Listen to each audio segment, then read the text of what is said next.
In the classroom, the school bell, Lu Yinran, suddenly leaped into your embrace in front of everyone, her eyes glistening with tears as she bestowed upon you a tender kiss. Before you could react, her voice rang out, "Honey, I finally see you again. Quickly, go save my father. He is in critical condition." Having said that, she immediately took your hand and rushed out of the classroom. However, what the present generation fails to realize is that the father appears to be honest and straightforward. So many secrets have been concealed. Night on the rooftop. After ensuring that no one was around, you dialed Lu Yinran's number. Before you could utter a word, her confident and melodious voice reached you from the other end. Now believe my words. Clearly, Lu Yinran had anticipated that you would reach out to her. You may feel a touch of discontent, yet one must confront the reality. What is the weather like on your end? A cacophony of shouts and exclamations fills the air. My mother and sister are watching the Winter Olympics. Is there anything else you wish to inquire about? It has nothing to do with your father. Could you share any clues? Any information would be appreciated. Are there any rewards? What rewards are desired? There were none before. Would it suffice if I were to kneel and bow before you? There is not an ounce of sincerity. How foolish of me to seek you out after being reborn. At most, in this lifetime, I shall not marry you. Please, proceed with the matter at hand. Do you dare? Lu Mama let out a delicate snort, taking a deep breath and slowly beginning to speak. I only know that the girl your father rescued was acquainted with him. It seems she also frequented the martial arts school. Her name, as reported in the news at that time, was Miss You. Whether that is her real name or a pseudonym remains uncertain. Recall the students who shared a close relationship with their fathers. The number of girls pursuing martial arts is already scarce, and there is no one with the surname You among them. It was at that moment when a call came in. The old man was just upstairs in the house. What was the purpose of that call? You were eager to finish your inquiries before returning. You abruptly disconnected the call with Mu Changqing. Is there anything else? Do you recall the specific date when the incident occurred? April 7th. You recall with such clarity. The day of commemoration for my father-in-law. After your departure, each year, I take Tang Bao to visit the grave. In the midst of a single leaf, the silence lingers on both ends of the phone, stretching into a profound stillness. Meanwhile, the couple, Mu Changqing and Su Xiaowei, found themselves in a state of agitation, akin to ants on a hot skillet. Su Xiaowei's voice trembled as she asked, "Is it unreachable?" He refused to answer. Mu Zhangqing's expression grew increasingly grim. An unsettling sense of anxiety and panic began to spread through Qing Shufeng. Quickly, go out and search. The couple, unable to finish their meal, without donning their coats, hurriedly rushed out the door. As Su Xiaowei descended the stairs, she dialed Ma Wen's number once more. "Wen, has Mu Ge come to look for you?" Mao Wenzheng is still savoring his chicken, not finished yet. The pastoral song refuses to answer our calls. Uncertain of its whereabouts, Su Xiaowei spoke, her voice tinged with the tremor of impending tears. Even through the telephone, Ma Wen sensed that something was amiss. "Please, Aunt, do not worry. I shall go out and help you search immediately." Ma Wen abandoned his half-eaten chicken and, with heavy steps, hurried out the door. They reside on the ground floor, separated by a vast expanse of lush greenery. Directly opposite stands your apartment. At this moment, the couple, Mu Changqing and his wife, have just stepped out of their door, intending to part ways, one to the left and the other to the right, in their quest. Ma Wen instinctively cast a glance towards the nearby apartment building. From a distance, he could discern a figure standing atop the roof. Raising his voice, Ma Wen called out, "Annie! Annie, look up to the building." Su Xiaowei's mother paused for a moment upon hearing it. She then raised her gaze towards the rooftop of the 6-story building. The person on the phone was none other than you. Suddenly, a startling thought surged through the couple's minds. "Debeo, please don't. Come down quickly." Mu Changqing was notably more straightforward.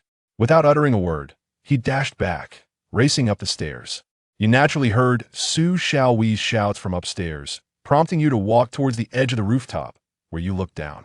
Lu's mother, perplexed, inquired, "What do you mean by 7? I believe I just heard Aunt's voice." At this moment, you appear to be inexplicably anxious, as though you have pressing matters to discuss with me.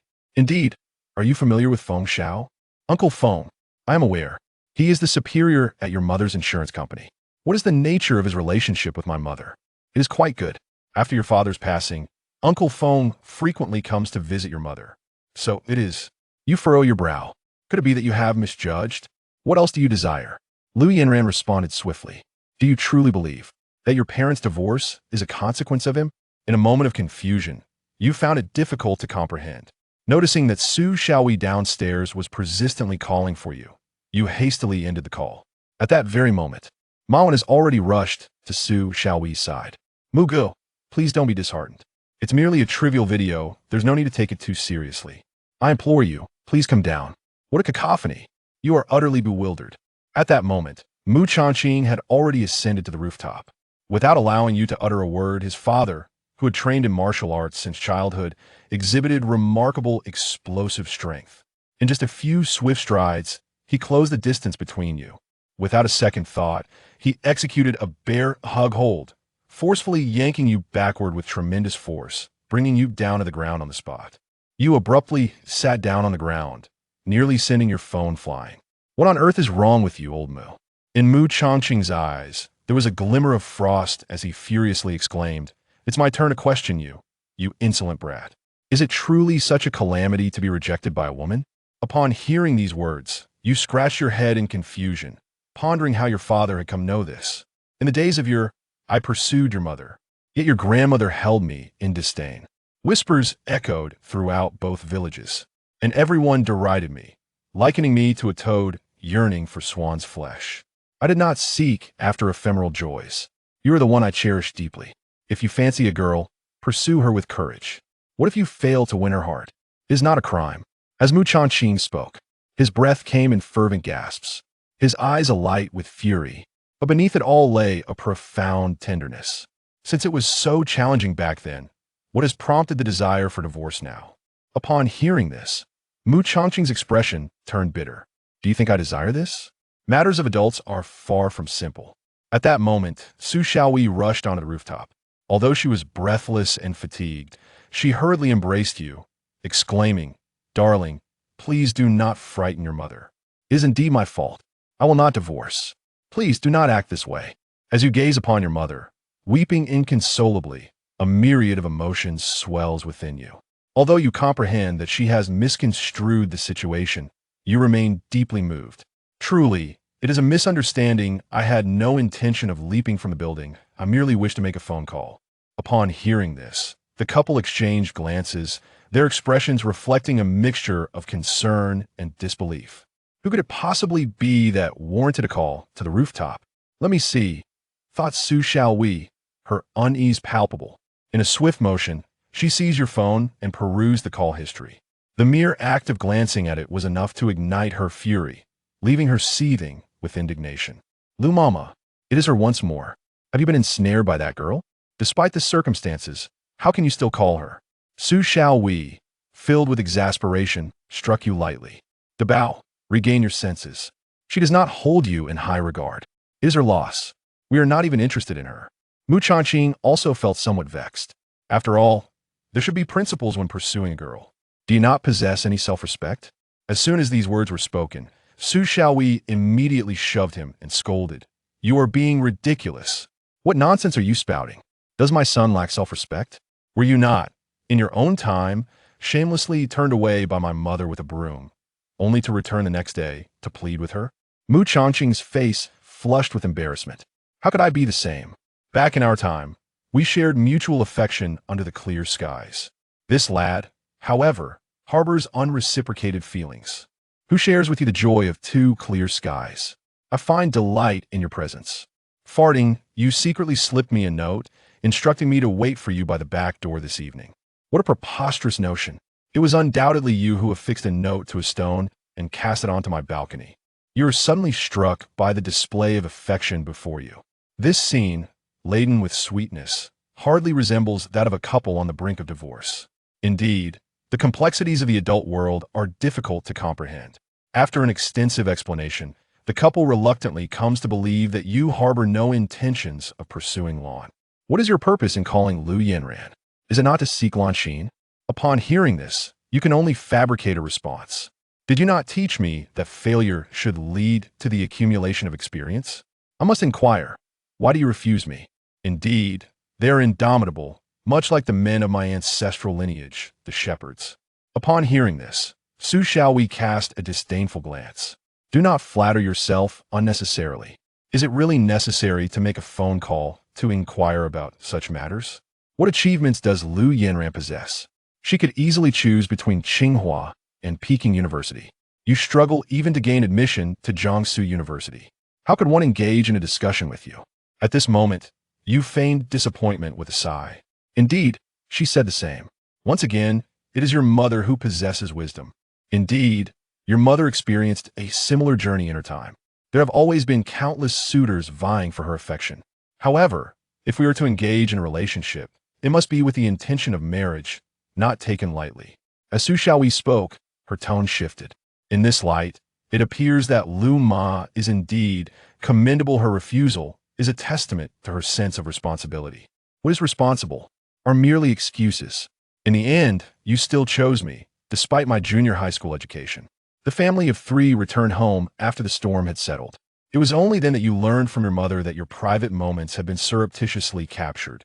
The couple is deeply concerned that you may be feeling despondent once more. They have begun to offer encouragement and guidance. Tomorrow, as you attend school, carry yourself with dignity and pride. Should you face rejection, remember that even the other party may lack the courage to express their feelings. You are truly exceptional. After all, failure is the mother of success. Life, after all, cannot always be a smooth sail. Upon returning to your room, you placed a call to Ma Wen. I inquired, who was the initial source of that video? Is it traceable? Brother Mu, there is no need for you to speak. I am currently investigating this despicable individual. You scoundrel, you nearly caused me to lose my dearest companion. I have no intention of jumping off a building. Please refrain from making baseless assertions. Brother, I understand. You are indeed a fool. Back in middle school, you would risk your life for Zhu Wanning. As the saying goes, women are like garments, while brothers are akin to kin. How could you forsake a brother for a mere piece of clothing? Upon hearing those words, a shadow crossed your face, accompanied by an unsettling sense of foreboding. Indeed, the following morning, as you stepped into the classroom, you immediately perceived a subtle shift in the gazes of your classmates. Little did you anticipate that as your high school years drew to a close, you would gain notoriety in such a manner. A few boys, known for their playful antics, upon seeing you, burst into loud jesting. Here comes the illustrious jumping sunshine of our class. Muge, a pastoral song. Who would have thought? You truly are a hopeless romantic. No wonder back in middle school, you ended up in trouble for defending Zhu Wanning. I suggest you take a leap at school. Given your infatuation, perhaps Lu Mama would finally acquiesce. Feng Wen felt somewhat unaccustomed to the situation. He rose and turned to Li Jiajun, who still had the audacity to speak. Was it not you who pursued Zhu Wanling at the outset? She found you unworthy, and you even sent your disreputable cousin to block her path. You are nothing but a petty individual, unable to match Zhu Wanning, yet you seek to take revenge on her. Someone like you has no right to mock our dear Mu. Even if you were to leap from a building, you would still fail to embody the essence of a man. Ma Wenyue's fervor only intensified as he spoke. Li Jiajun became increasingly agitated as he listened, his frustration escalating into anger, his face reddening with fury. Enraged, he charged forward, seizing a chair and forcefully hurling it towards Niao Wen. Ma Wen was taken aback, astonished that the other party truly dared to act in class. His corpulent physique left him unable to evade, and in fright, he instinctively covered his head. In a critical moment, you extended a hand to catch the falling chair, steadfast as a rock. What do you mean by pastoral song? Li Jiajun furrowed his brow. Des spoke fiercely. Some words I can choose to disregard, but laying hands on my brother is an entirely different matter. In the midst of your speech, you exerted a slight force with your arm, effortlessly seizing the chair from Li Jiajun's grip and placing it steadily upon the ground. Li Jiajun clenched his teeth in frustration, yet when confronted with the towering visage that loomed over him, resembling a menacing axe, he ultimately turned away and departed. Old shepherd, thank you. That young fellow is indeed quite vocal. No wonder it's said that the smaller the child, the louder their cries. Upon hearing this, you find yourself somewhat at a loss for words, as it was indeed your careless chatter that led to this chaotic publicity. How is that possible? Am I a member of the Bang clan? Are you unaware of the events that transpired last night? How many residents of the community witnessed it? Even the elderly in the neighborhood saw it. How many of us live in this community? In this day and age, who does not possess a mobile phone? Upon hearing this, you pondered carefully and realized that the situation was indeed quite serious. Don't weep or wail. Have you managed to locate the individual responsible for the covert photography? Mawen smiled awkwardly and shook his head. Just as a gentle and delicate fragrance wafted through the air, Zhu Wanling stood gracefully beside your desk. The girl, as always, sported an elegantly high ponytail, her smooth and slender neck exuding a unique chill characteristic of youthful adolescence. Surely, you do not wish to indulge in gossip, do you? I have come to collect the examination papers. Upon hearing this, you suddenly realize. Indeed, that makes perfect sense. How could a mere question-answering robot, devoid of feelings, possibly take an interest in your trivial struggles? A few exam papers, I shall upload them shortly. Would it trouble you to come over personally, esteemed class representative? At that moment, Zhu Wanning inquired in a voice audible only to the two of them. Do you truly hold such affection for her? Upon witnessing the scene, you might think you misheard. He stared at the girl with a look of bewilderment. No matter. Forget I said anything. Zhu Wanning took two papers, like a child who had caused trouble, and hurriedly turned to return her seat.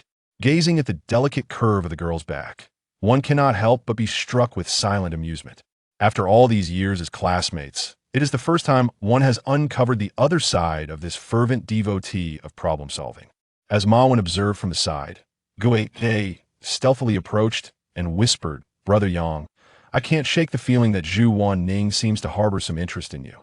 You gazed at him in silence, realizing that this young man had become so engrossed in his light novels that he had lost touch with reality.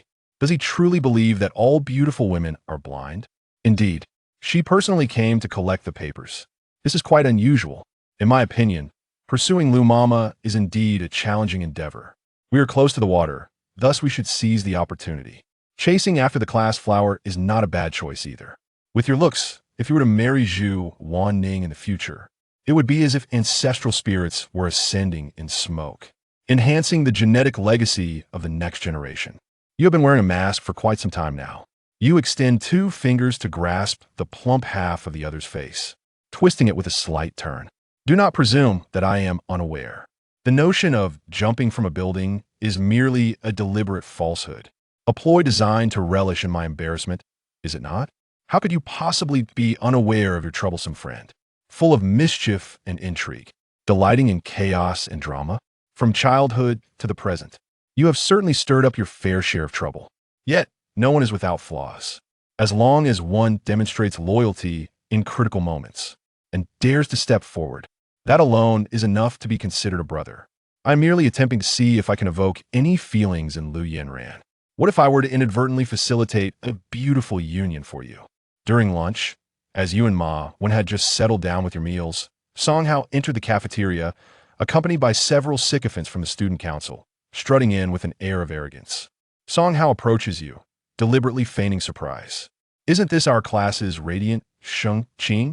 The students beside me were also very supportive. What does senior Song mean?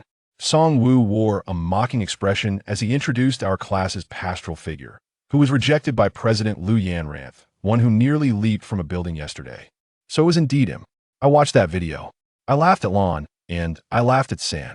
Several members of the student council chuckled in unison, evidently aware of Song Hao's affection for Lu Marin, thus joining in the jest. Marvin, unable to contain his indignation, was just about to rise and retaliate when you seized his arm, restraining him. It is not fear that holds one back, but rather the belief that it is unnecessary. In the presence of a multitude, one cannot genuinely strike Song Hao. Engaging in pointless discourse is devoid of significance. What event has stirred such commotion? Accompanied by a melodious inquiry, the young girl seems to saunter over here with an air of nonchalance. Upon encountering the visitor, Song Hao approached eagerly to extend an invitation to Lu Yanran. "Ah, you have arrived just in time. I brought along a few junior members from the student union. We were planning to have a meal. Would you care to join us?" "No, someone has already planned to treat me to a meal," Lu Yanran remarked as she took a seat right beside you. "Time is of the essence. On-site security is at level 7. Just moments ago, your students who were mocking you seemed as though they had encountered a ghost." Lu Yanran gracefully rested her delicate hand upon your shoulder, Didn't she, classmate Mug Song? Upon witnessing this enchanting scene, the surrounding boys were consumed with envy. How many among them could have ever dreamed of such a spectacle? To their astonishment, Lu Yanran took the initiative to casually drape her shoulder against that of a boy. Truly, any opportunity for even the slightest physical contact with a goddess would be worth enduring a slap in the face. Song Hao's face turned an ashen hue, as if he were on the brink of shattering his molars. He was at a loss for comprehension. Yet, what rendered them even more speechless was your response. You resolutely declined, without the slightest hesitation. There was no prior engagement. You purchased it yourself. What a joke. The esteemed daughter of a capitalist, yet seeks to exploit a working-class student like him. What a farce. Lu Yanran was not the least bit surprised by this. She had anticipated your intentions. My brother will certainly extend an invitation to me. Your brother. Who is he? You wear an expression of utter bewilderment. Only then did Lu Yanran cast a smile towards the restless Ma when across from her. Right, Cousin Yaowen? With that smile, it was as if the ice and snow of spring had melted away and the mountains were adorned with blooming rhododendrons. Marvin Dunn's spirits soared, and he nodded with excitement. Of course, cousin, what would you like to eat? Just order anything. I desire to indulge in fish, accompanied by a selection of vegetables. All right. Mao Wen's voice was so loud that it seemed as if the entire cafeteria could hear him. He approached Song Hao, wearing an expression of smug satisfaction. Are you still lingering here, despite your height? Song Hao smiled awkwardly. So, it turns out that you and Lu Yanran are actually relatives. Why didn't you mention it earlier? None of your business. Do I owe you a report on my family lineage? With a sense of pride, Ma Wenxing hurried off to buy some food. At this moment, Song Hao remains unwilling to accept the situation. Madam Lu, you are the president. Why not join us? There are numerous matters regarding the student council's transition that I wish to discuss with you. There is no need for further discussion. I have already communicated with the principal and resigned from the position of president, to which the principal has also consented. What? Why did you not inform me? Am I so familiar with you? Moreover, I have something to report to you officially, and I must also present my subordinate's account. Lu Yanran responded with a perplexed expression, which elicited laughter from several onlookers among the students. Song Hao was suddenly rooted to the spot, his face alternating between crimson and pale. Well then, it seemed there was an opportunity to dine together.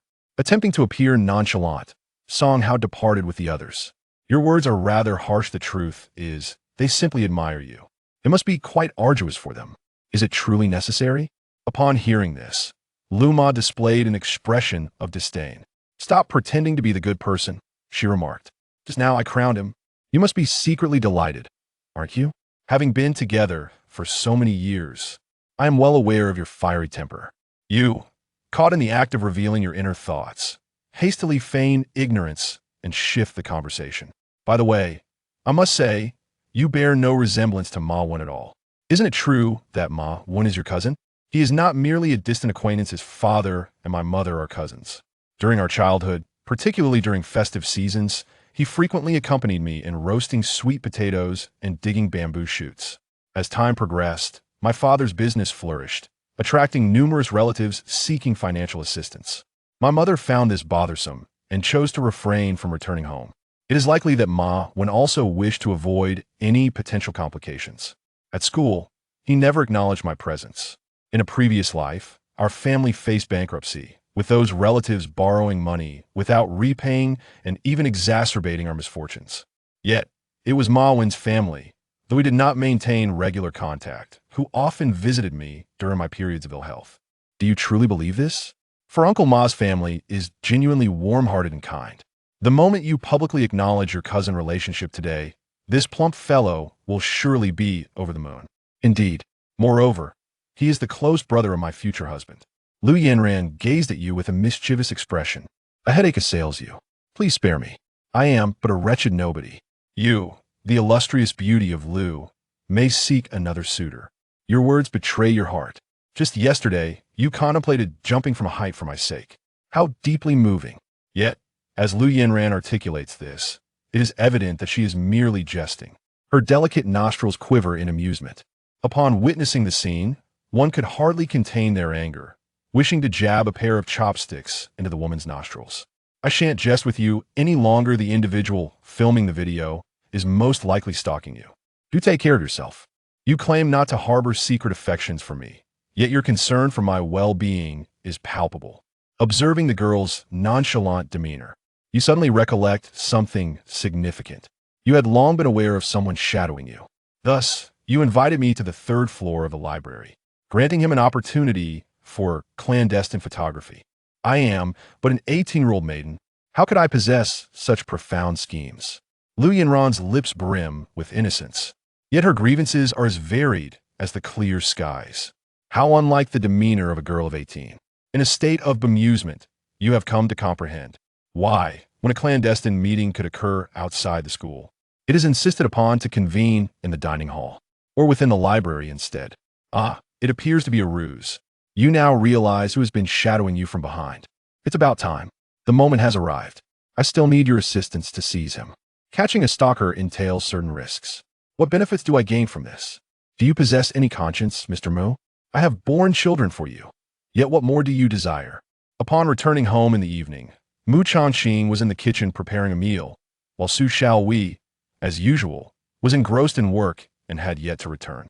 Father, tomorrow is Saturday. I wish to attend your martial arts school to practice boxing. Upon hearing this, Mu Changqing turned back, gazing at you with a look of bewilderment. Do you not review? Not a day or two off. Take a moment to unwind, for the body is the foundation of our endeavors. Mu Changqing smiled gently. There is no need to visit the martial arts school. I am rather occupied at the moment. After our meal, I shall accompany you downstairs for some practice. Upon hearing these words, you could only nod in disappointment. Very well. The father and son felt comfortably satiated, arriving at the community activity area where you commenced practicing the 4 strikes. After completing the set, you were drenched in sweat yet invigorated and refreshed. The heart and mind of 6 Harmony's fist. Form is transmitted, but not the essence. The essence is conveyed, yet not the heart. As for the techniques and movements, one may have as many as desired. Without stepping onto the battlefield, all is merely a display of skill. The crux lies within the profound meaning of this martial art. As you heed your father's guidance, memories of what Lu Mama said resurface, how he was shot while protecting her in Africa. One wonders how much of the skills cultivated since childhood would have been realized in that alternate reality. At the entrance of the nearby residential complex, a white luxury sedan gracefully glided in, belonging to none other than Feng Xiao, the superior of Lao Tima and a fellow townsman. In that instant, your heart skipped a beat. It was ominous. Indeed, beside him, Mu Changqing fell silent as well, his gaze fixed upon the halted Audi. The car door swung open. Su Xiaowei descended from the back seat and waved goodbye to Feng Xiao, expressing her gratitude to him. She added that she still required him to personally drive her. Why the formality between us? Isn't it a bit distant? Feng Xiao leapt from the car, retrieving a bouquet from the trunk. This is a flower for your commendable efforts. Do ensure it does not go to waste. No longer needed. My husband does not favor the flavor of Thai cuisine. I am indifferent to it. Losing it is acceptable. The indifference lies with you. Su Xiaowei, feeling helpless, awkwardly accepted the bouquet. After exchanging a few words, Feng Xiao got into the car and departed. You are far away, unable to hear clearly. Seeing my mother receive flowers, my heart feels somewhat conflicted. Beside him, Mu Changqing's expression was evidently displeased as he watched Su Xiaowei enter the building. The father and son shared a tacit understanding, refraining from stepping outside. After a considerable pause, Mu Changqing took a deep breath, though he appeared somewhat troubled. Father, do not harbor excessive expectations. Mother, too, finds herself in a challenging position, as she is, after all, a leader. What has happened to the leader? It seems the leader can present flowers to a female subordinate. Si Ping appears to realize that her tone has been rather harsh. Mu Changqing apologetically pats his son's shoulder. Please go ahead. I will step out for a moment to smoke. Noticing this, you furrowed your brow. In your recollection, Mu Changqing and Si Ping do not possess the habit of smoking. For those who practice martial arts, this is hardly regarded as a favorable sign. Yet in that moment, apart from the swirling smoke rings, Si Ping had nothing left to comfort this man. Upon returning upstairs, you observed Su Xiaowei wearily massaging her shoulders. The bouquet lay discarded in the corner. Mom, who sent these flowers? Who else could it be but your Uncle Feng? Today is not your birthday. yet you still receive flowers. Did I not receive recognition as an outstanding individual? Today happens to be the Lantern Festival gathering. Uncle Feng remarked that merely having a certificate is insufficient, so he arranged for flowers to be purchased. This has been his way since his youth, lavish and extravagant, engaging in activities that yield no practical value. Upon hearing these words, you can essentially rest assured. The fragrance of this flower is overwhelmingly strong. Dispose of it outside. Your father disapproves, and if he catches sight of it, he will certainly express his displeasure once more. Upon hearing this, you wore a perplexed expression. What did he mean? Su Xiaowei revealed a hint of fatigue. It's nothing. Whether to discard it is entirely up to you. This is also the first time I have received flowers. Speaking of which, you resemble your father when he encounters a girl he fancies. He relentlessly pursues her. He seems to lack the understanding of a more subtle approach. Today's girls are quite different from those in our time. Upon hearing these words, you found yourself somewhat at a loss for words. No matter how many times you explained, it seemed futile. Why does she refuse to believe it? Returning to your room, Miss Ma from the Green Bubble promptly arrived. Do you know what date it is today? The Lantern Festival, ah? How enchanting. Please take a moment to reflect further. You have some doubts. Then, search briefly. On February 14th, 2014, Valentine's Day coincided with the Lantern Festival. What exactly were the flowers that Mom received? Understood. What significance does the Sunshine Festival hold for us? We are not sunlit beings, after all.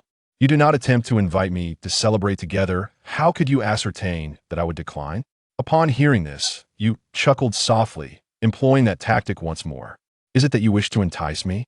You approached the window, capturing an image of a small inn across the street, illuminated by neon lights, and sent it to me. Come now, bring your identification, let us celebrate within these walls. After a considerable amount of time had passed, Lu Mama had yet to respond. A wave of regret washed over you, as you realized that perhaps you had been a bit excessive. After all, she was a young lady, and you should not have been so harsh. Just as you were hesitating on whether to apologize, Lu Mama unexpectedly replied with a message. Those quaint little inns are rather unsanitary, and I fear falling ill. You take a deep breath and cautiously inquire, how about the coastal dock shop? That is acceptable. However, do you have any prior experience? What about a night of grandeur? This aspect still exists. Please inform me once you have reserved the 7 rooms, as I need to change my attire.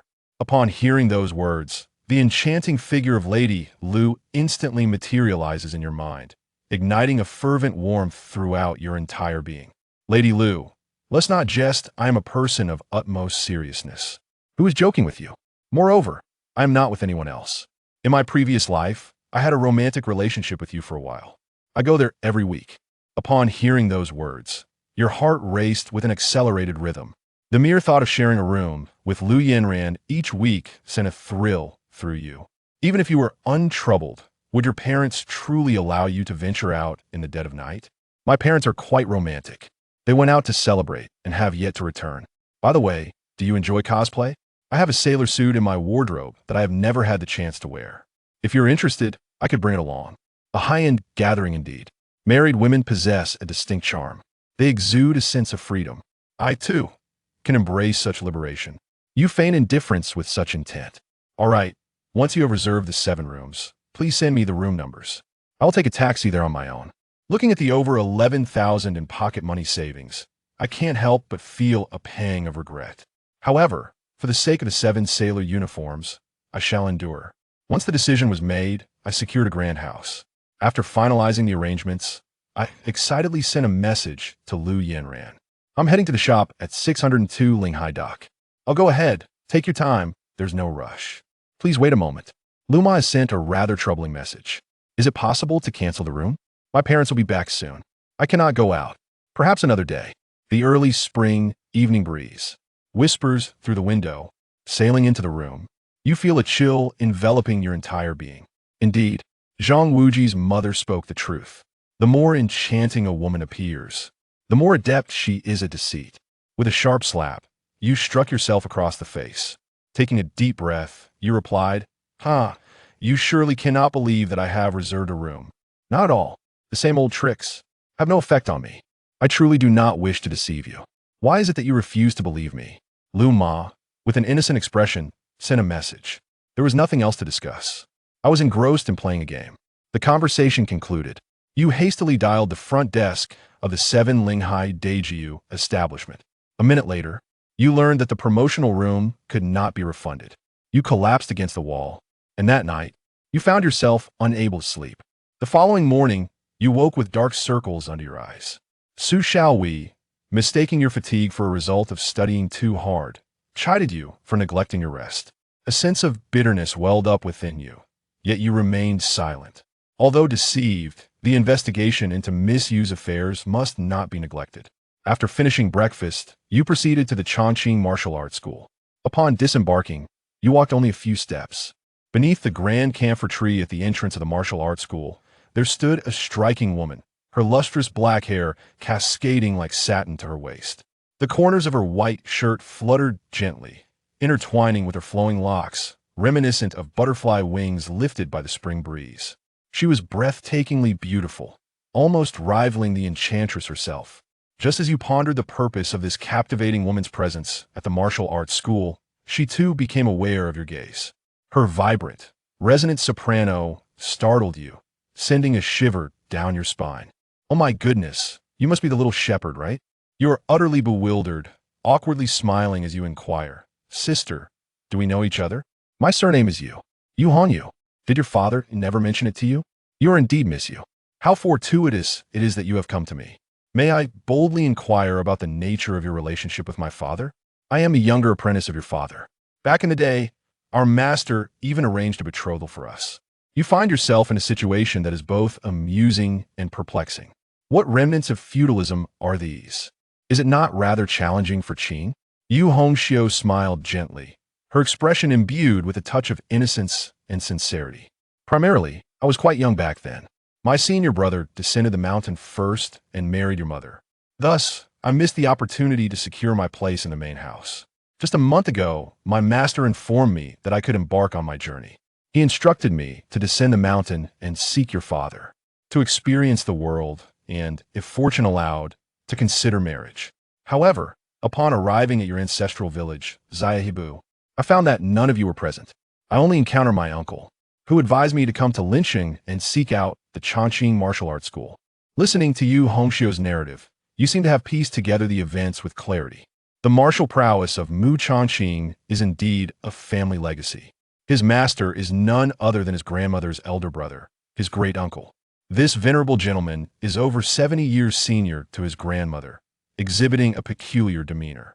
He has spent most of his years in the vicinity of Wanwu Mountain, living in a semi-reclusive state. I have heard from my grandmother that when you were but a child, the old gentleman visited you once and even held you in his arms.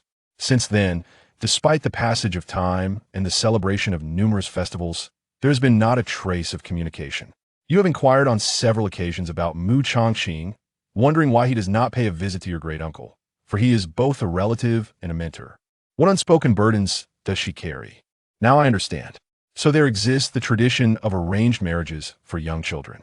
My father truly has a sense of humor, who would take such matters seriously. Even my grandmother revels in the gossip, making a spectacle of herself.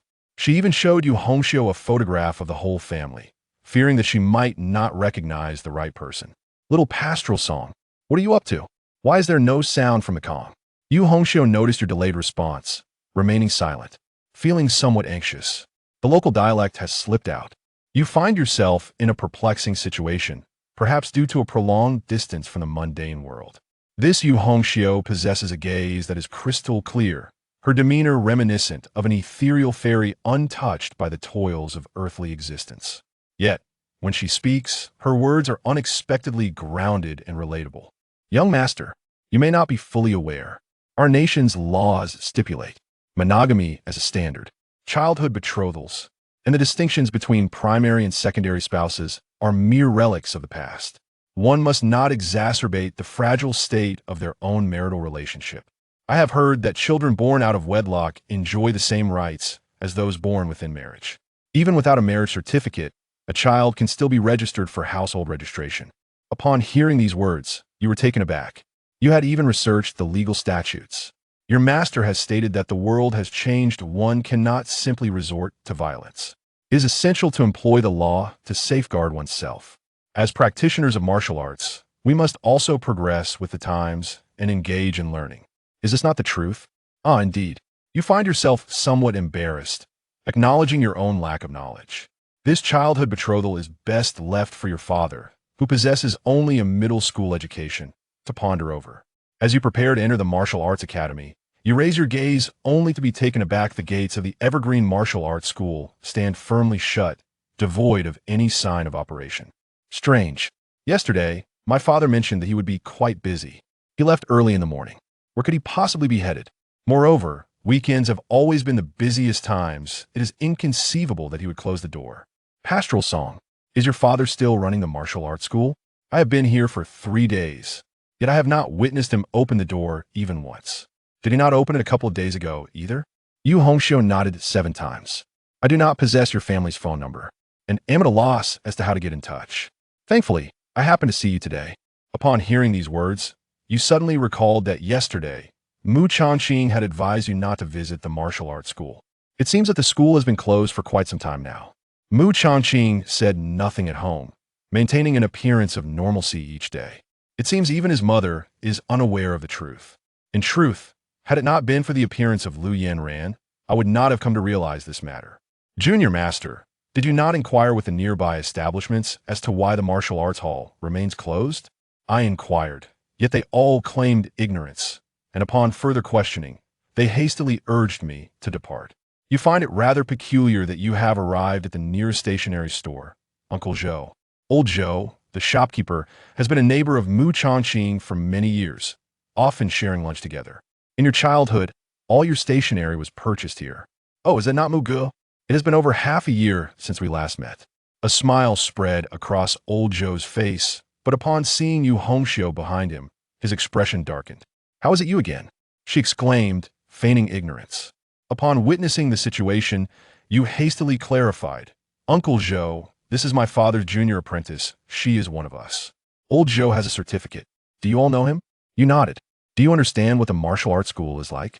You are unaware. Old Zhou possesses a peculiar introversion. Old Mu did not mention this to you. Upon hearing this, you smiled wryly and shook your head. Silly old shepherd. He has indeed lost his mind. Such a significant matter. How could he conceal it from his family? Old Zhou let out a deep sigh and recounted the entire affair to Qi Ba. Chapter 0011. I am not an actor, what is it? Yu Hongxiu blinked.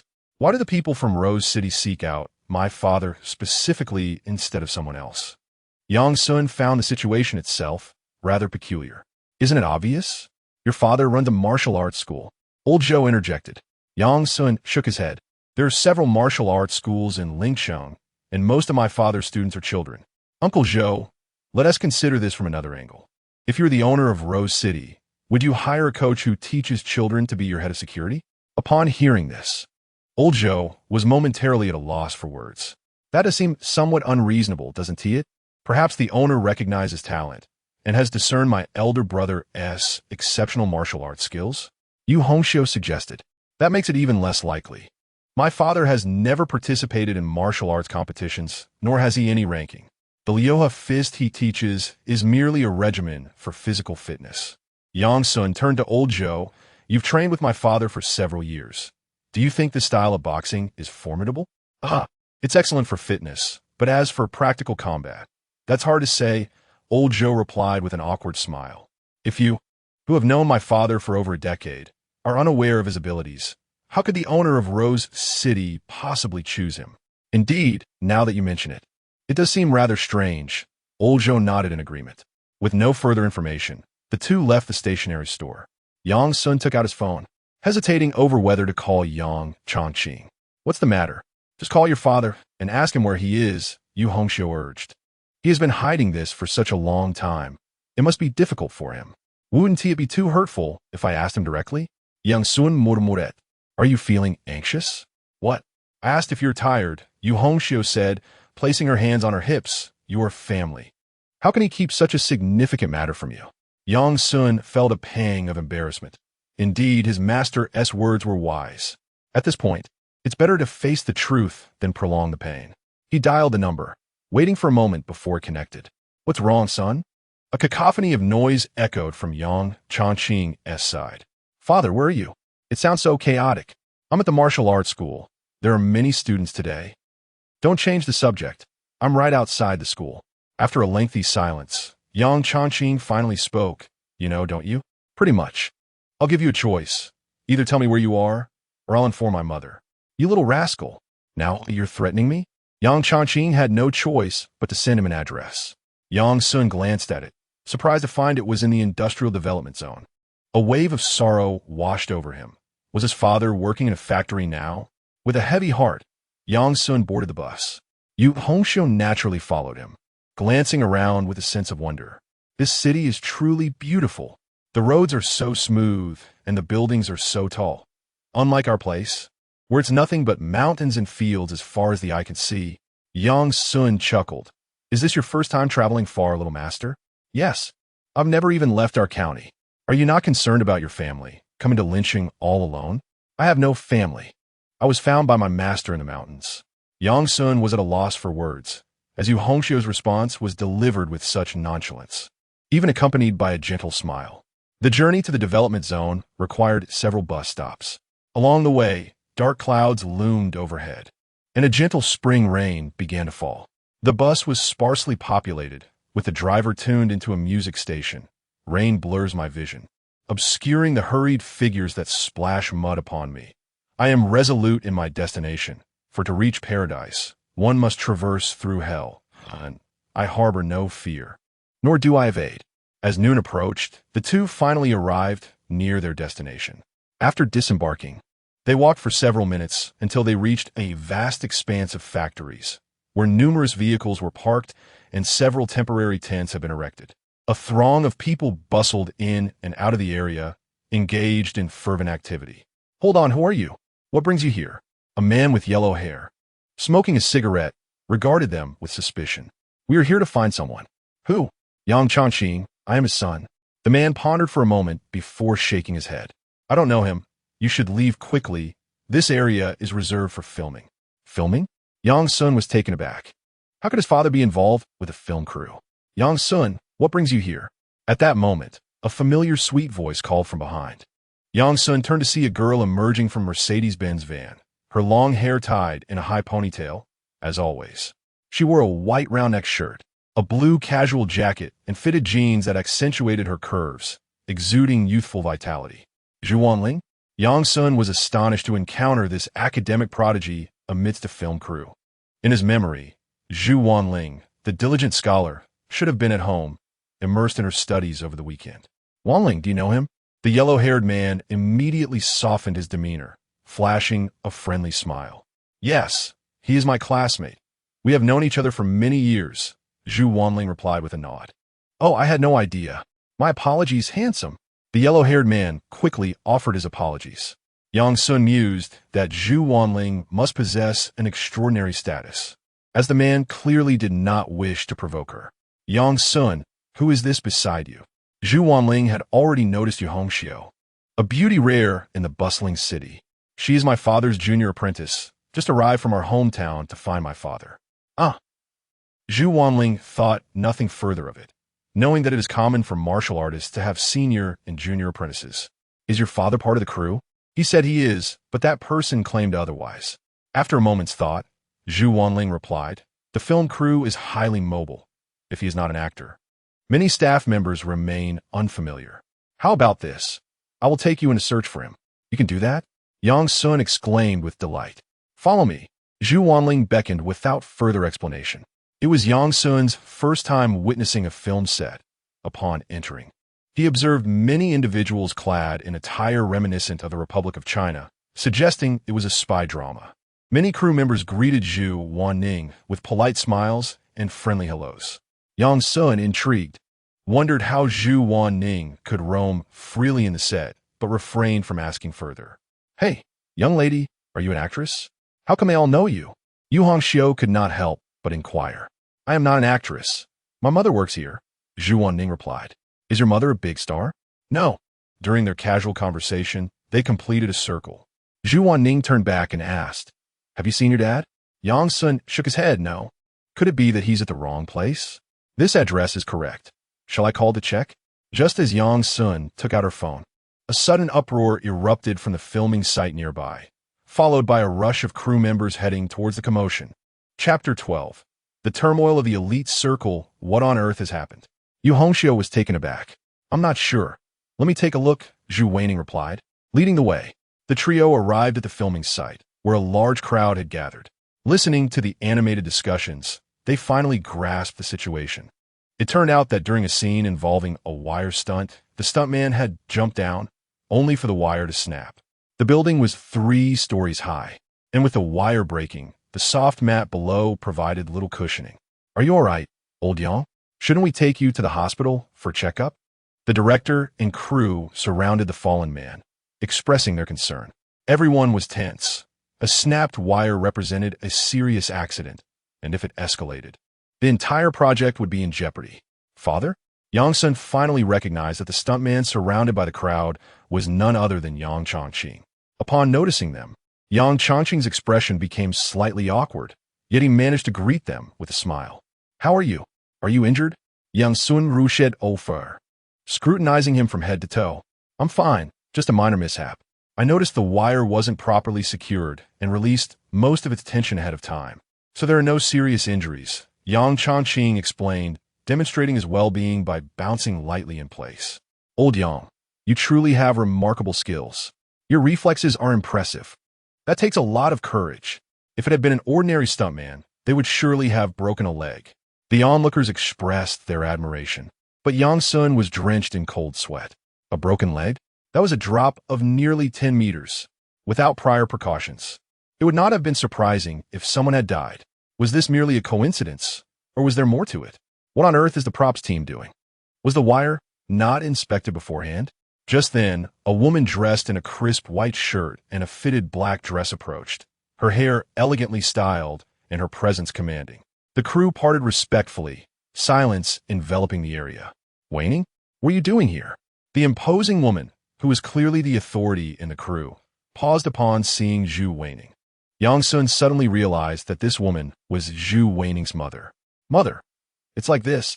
Zhu Weining's expression was uncharacteristically uneasy as she hurried to explain. You must be Yang Sun.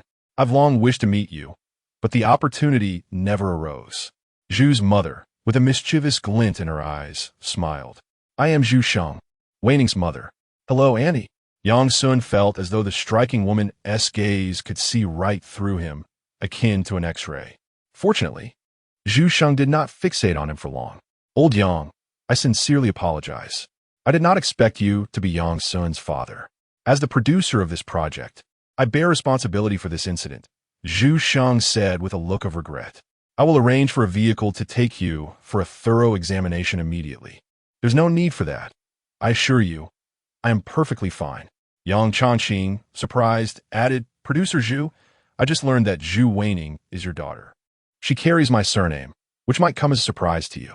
Zhu Sheng greeted warmly. How about this? It's lunchtime anyway, and I shall treat you both to a meal, granting me an opportunity to apologize. Well, I am the boss. A little courtesy would be appreciated. Zhu Sheng nodded with a smile, but as she turned to face the director and others, her expression grew stern. Director, the individual responsible for the wires is dismissed effective immediately. Henceforth, our company will not employ any crew from this production. The director and his team fell silent, nodding repeatedly in compliance. Before long, Yang Sun, Yang Chongqing, and Yu Hongxiu boarded Zhu Sheng's family car. Inside, Yang Sun was astonished to discover a small table cluttered with exercise papers. Well, it seems the question-solving enthusiast remains devoted to her studies even on set. What are you looking at? Zhu Wanning hurriedly stowed the papers into her backpack, shooting Yang Sun a glare. Nothing. I admire you. You truly are the class representative. Yang Sun replied, giving a thumbs up. I told you I'm a question-solving machine. Go ahead and laugh. Zhu Wanning retorted with a roll of her eyes. I'm not laughing at you. Yang Sun protested, feeling wronged. Zhu Sheng observed their playful banter with amusement. Yang Sun, I sincerely thank you for standing up for Ning Ning back in middle school. It was nothing, just a fellow classmate helping out, he replied modestly. Yu Hongxiu, engrossed in admiring the luxurious interior of the car, chimed in teasingly. Little Yang Sun, So you were a hero saving the damsel in distress? How thrilling. Yang Sun forced a smile, downplaying the situation. It wasn't that dramatic. I just chased off a few troublemakers. Yu Hongxiu's playful taunt continued, her gaze provocatively directed at Yang Changqing. Unlike me, when a girl pursues a boy, he pretends not to notice, as if he is uninterested. Since boarding, Yang Changqing had been avoiding her gaze, now visibly embarrassed. Junior sister, that's enough. The master was merely jesting. We cannot take it seriously. Both Zhu Sheng and her daughter were bewildered by the outrageous conversation. What era is this? And yet there are still arranged marriages. The key point is, their son is nearly old enough to marry. What purpose would such a union serve? The mother and daughter shivered at the thought, pondering the chaos of the elite circle. Upon arriving at the restaurant, Zhu Sheng ordered several substantial dishes, sincerely apologizing to Yang Changqing. Despite a scraped arm, he felt somewhat awkward about the entire affair. Midway through the meal, Zhu Sheng, with a cheerful demeanor, inquired about Yu Hongxiu, seemingly intrigued by the girl who spoke with a strong accent from the Central Plains. Miss Yu, I noticed your walking style. Have you studied acting? Goodness, how did you know? I performed in your opera. Yu Hongxiu exclaimed, rising from her seat, brandishing her chopsticks in a lively display, striking a pose with elegance. With 3 cannon shots outside the gate, I emerge as the patriot from Tianbo Mansion. Crowned with a golden diadem, I don my former armor once more. The banner of valor fluttered in the clouds, and the imposing character of Mu resonated throughout the heavens. As Yu Hongxiu opened her mouth to sing, her voice radiant and pure, crisp and melodious, the very essence of her being transformed. As if the dining hall had been transformed into the stage of a grand theater. Not only did Yang Sun and his son become captivated, but even Zhu Wanning found herself entranced. Wonderful, truly wonderful, exclaimed Zhu Sheng, her eyes sparkling with excitement as she applauded. Miss Yu, which theater do you belong to? Yu Hongxiu, somewhat bashful, replied, I used to be part of our county's theater troupe, but I was dismissed. Why? Zhu Sheng questioned, perplexed by the situation. You sing so beautifully. The troupe leader was a lecherous old man, always making advances on the girls in the troupe. I gave him a good thrashing. A hush fell over the group, and for some reason, this incident seemed entirely plausible in the context of Yu Hongxiu. With a sorrowful expression, she lamented, It's not that I couldn't get by in my hometown. I came to seek refuge with my senior brother, only to find myself abandoned. How unfortunate. What do you mean by abandoned? Yang Changqing Chuklet exasperatet. Junior sister, be careful with your idioms. People might misunderstand. Fortunately, the others were not foolish. They recognized the jest and did not take it to heart. Zhu Sheng interjected, Miss Yu, I used to sing you opera. Consider me half a colleague. Would you be interested in trying out for our company? Does your company produce operas? Yu Hongxiu inquired. Not exactly. We primarily focus on film and television dramas. But there are many parallels with theater. I trust my judgment, and I see great potential in you. Zhu Sheng replied with a smile. Not to mention, given the relationship between Yang Sun and my daughter, you can fully trust me. Coughing, Yang Sun nearly spat out his juice. What is the nature of their relationship, anyway? Chapter 0013. A frustrating situation, Zhu Wanning quietly complained, Mom, if you're going to hire someone, why drag me into this? Yang Changqing nodded in agreement. Junior sister. Zhu producer has a point. You should truly consider it.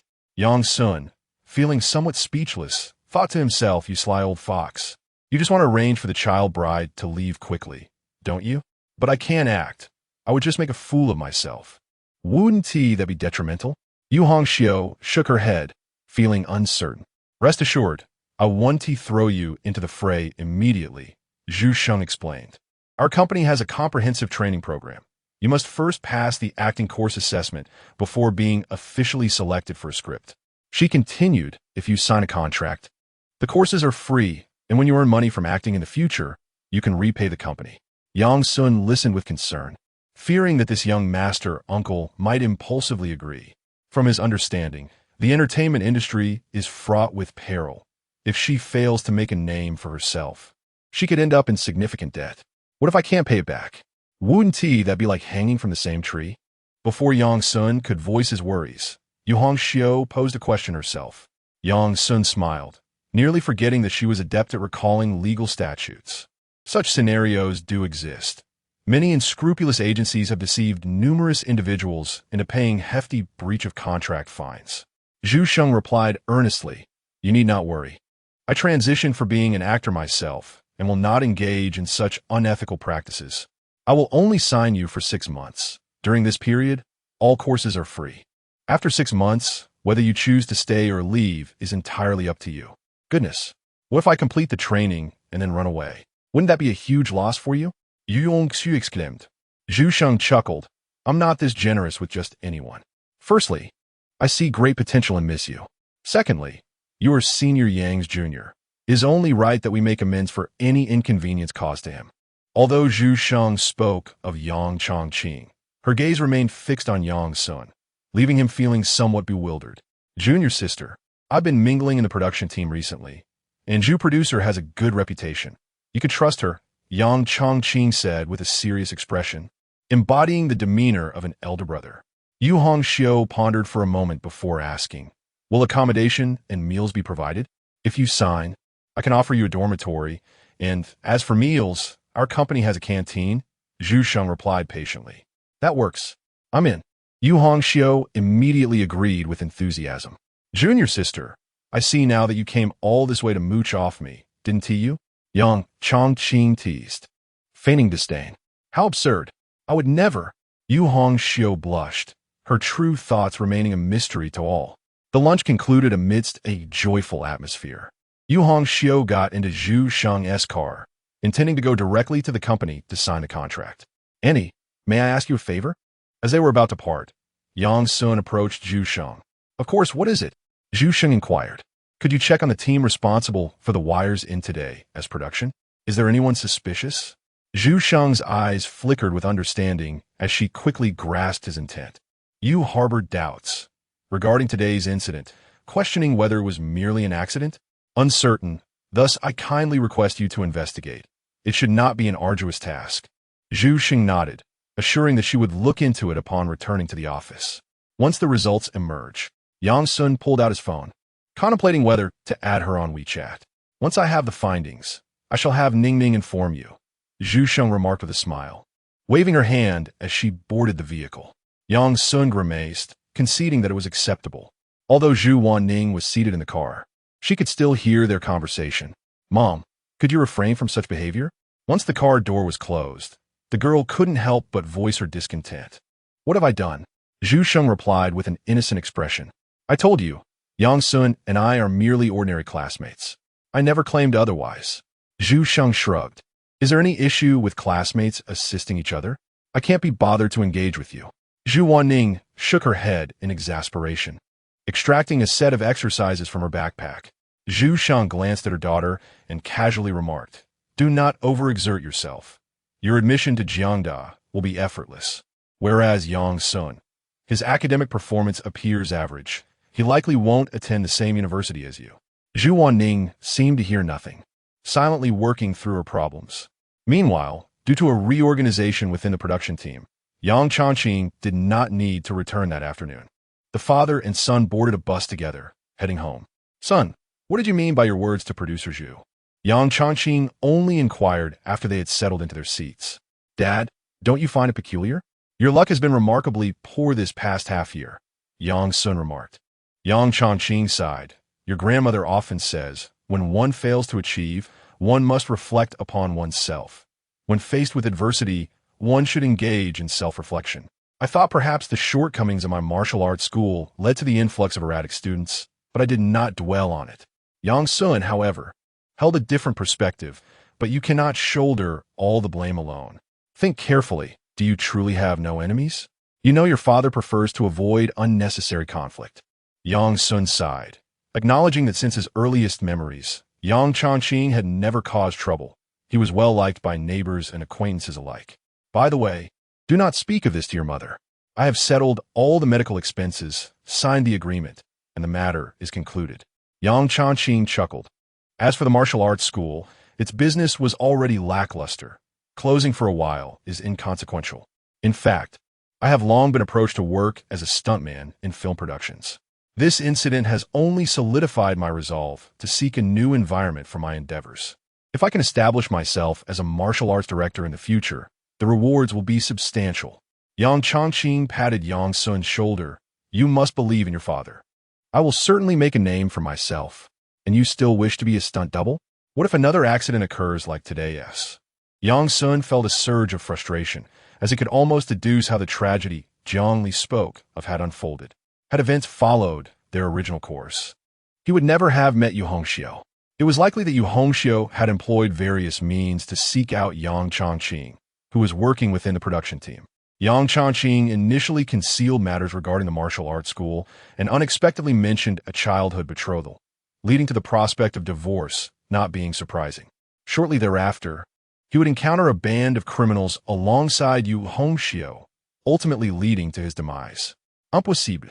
I shall personally inspect the equipment in the future. It shall be utterly safe. Yet, Yang Sun remained uneasy, secretly resolving to uncover the truth.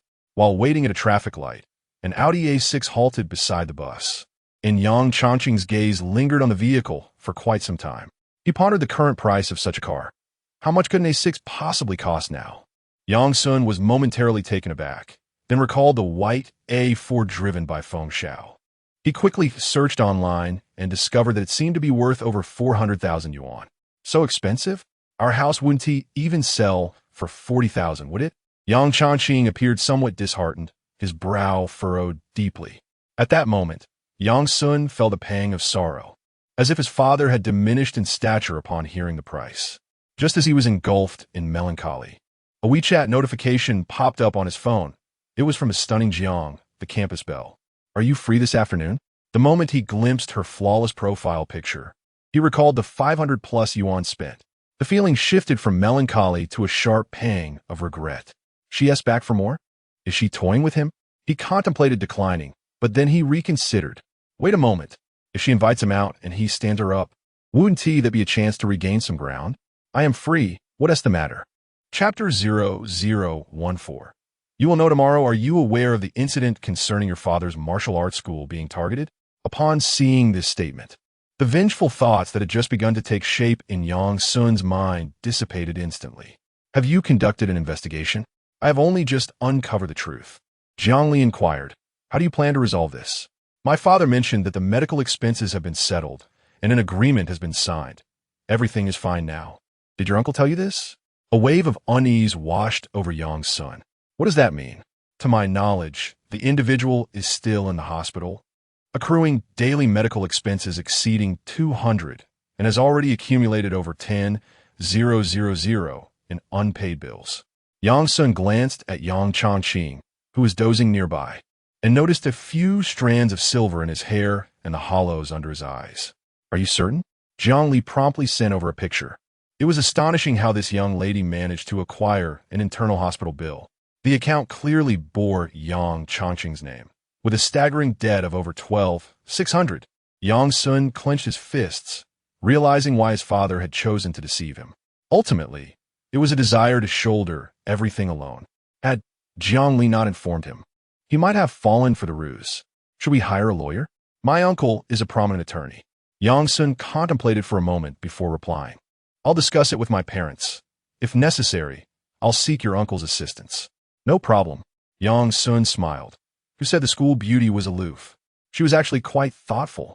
Later that evening, after dinner, the father and son settled in the living room to watch television. As the clock approached 10, Su Xiaowei returned home after finishing her social engagements. Dabao, you're watching TV too? Seeing her son in the living room, she refrained from approaching him. Weekends are meant for relaxation and balance, but don't stay up too late. It's time to wash up and sleep. Yang Sun rose and walked over to take his mother's coat and bag. Mom, please have some water. I need to discuss something with you. Upon hearing this, Yang Chongqing, who had been watching TV, sensed something was amiss and cast a stern glance at Yang Sun. Su Xiaowei, noticing her son's serious demeanor, felt a twinge of anxiety. Dabao, what has happened? You can tell me. I can handle it. Yang Sun wasted no time and opened his phone to show Su Xiaowei the hospital bill photo. After merely glancing at it, her expression shifted dramatically. Old Yang, what's going on? She turned to her husband, confusion etched on her face. Yang Chongqing, equally perplexed, had not seen the photo and was at a loss. What is this? He approached to take a closer look, and in an instant his complexion paled. How do you have this, Bill? Yang Chongqing was utterly baffled. Did this mean he had not been able to conceal the truth from the beginning? Was it indeed real? Su Xiaohe, having consumed quite a bit of alcohol, felt her temper rise and blood vessels visibly strained in her eyes. Old Yang, you must explain everything to me in detail. What has transpired? Yang Chongqing realized he could no longer evade the situation, casting a resigned glance at Yang Sun before letting out a heavy sigh. I must say, after more than half an hour, Yang Chongqing finally clarified all that had transpired over the past 6 months. Su Xiaohui remained silent throughout, merely sipping on 2 large cups of water, as if this was the only way to quell the fire within her heart. Xiaohui, I did not intend I know exactly what kind of person you are. Nevertheless, we are husband and wife. We are family. Yang Chongqing sigid, failing mudlet. Su Xiaohui rose and softly said, It is late today. Let us discuss this matter tomorrow. For now, let us rest.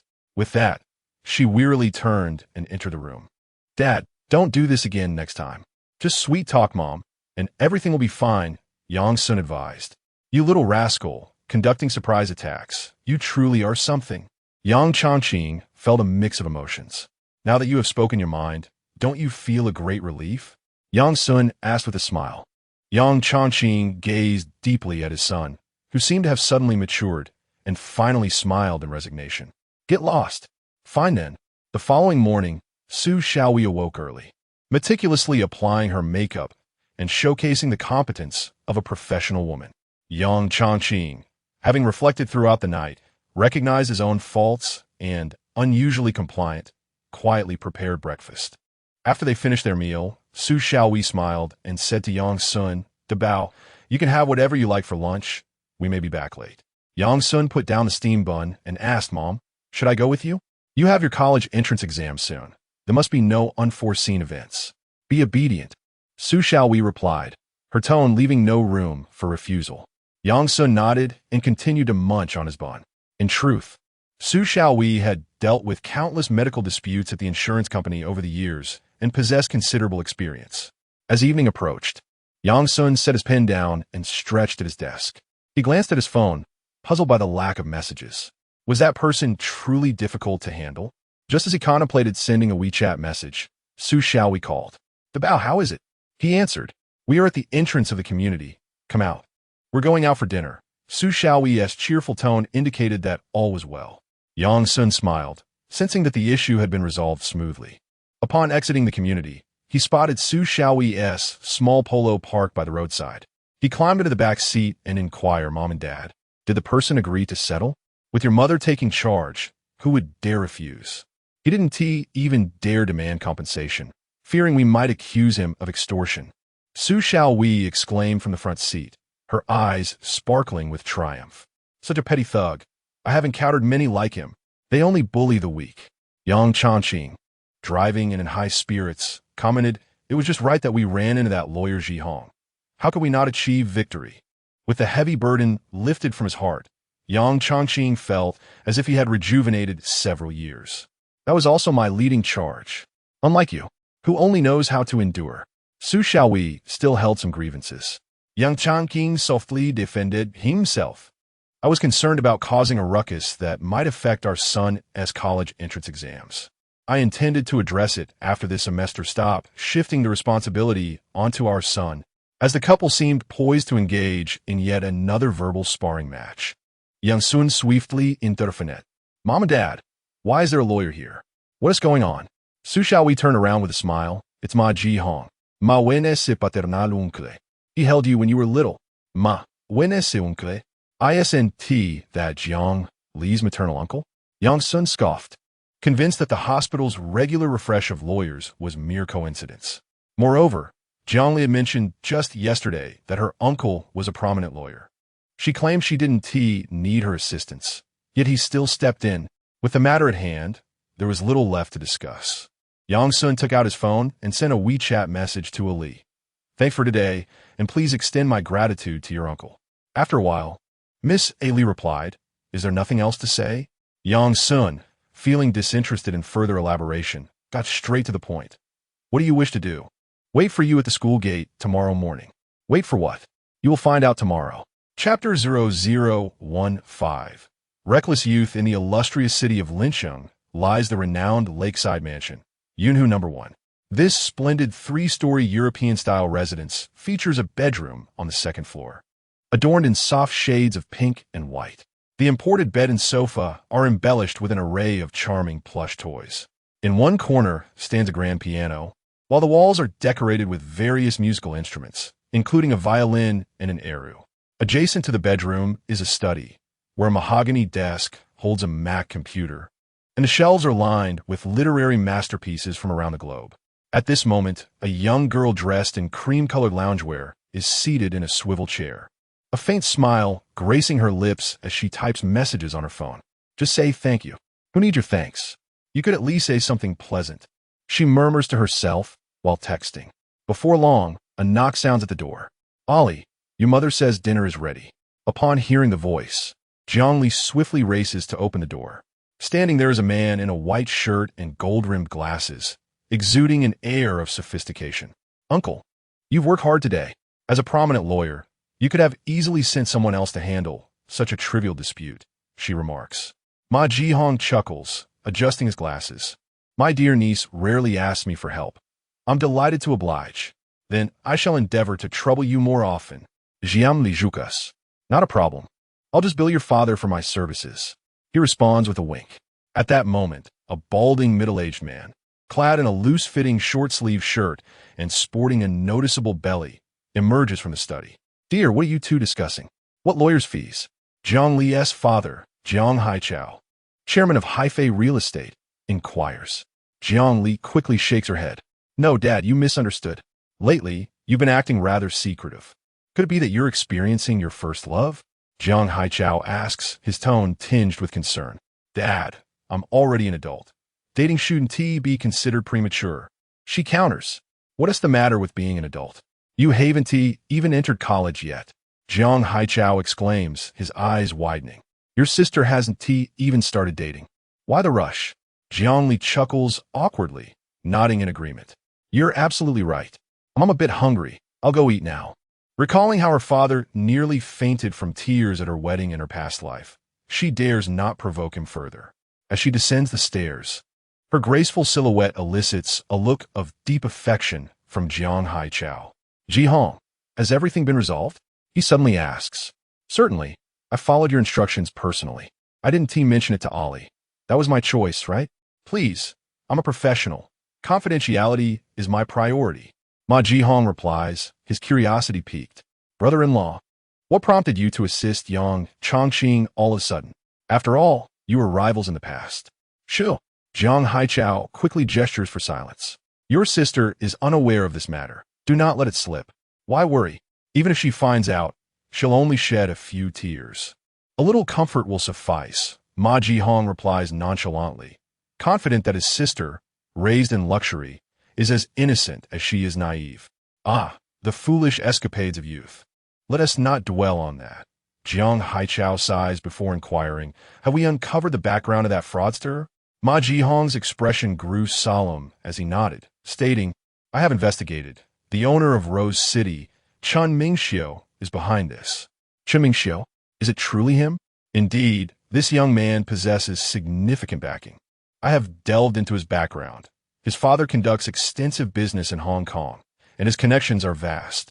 His mother serves as a director in a publicly listed entertainment company. Ma Jihong expressed his confusion. I fail to comprehend how such a formidable character would target Yang Chongqing. He merely runs a small martial arts school. What conceivable connection could he have with someone of that stature? Ah. Jiang Haichao chuckled knowingly, patting his brother-in-law on the shoulder. You overestimate Chen Mingxiu while underestimating Yang Chongqing. What do you mean? Do not inquire further. Let us eat.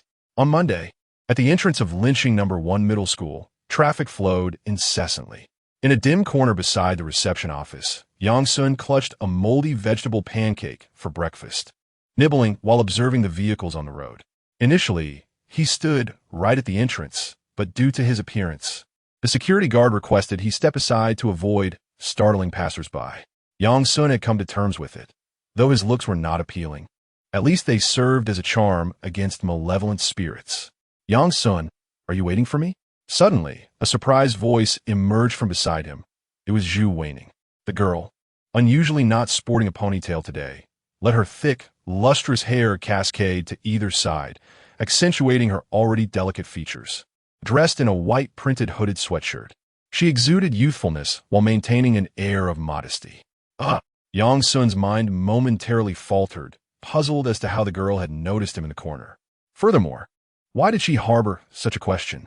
Abruptly recalling the investigation concerning Wei Ye, he exclaimed, "Oh right, have there been any results?"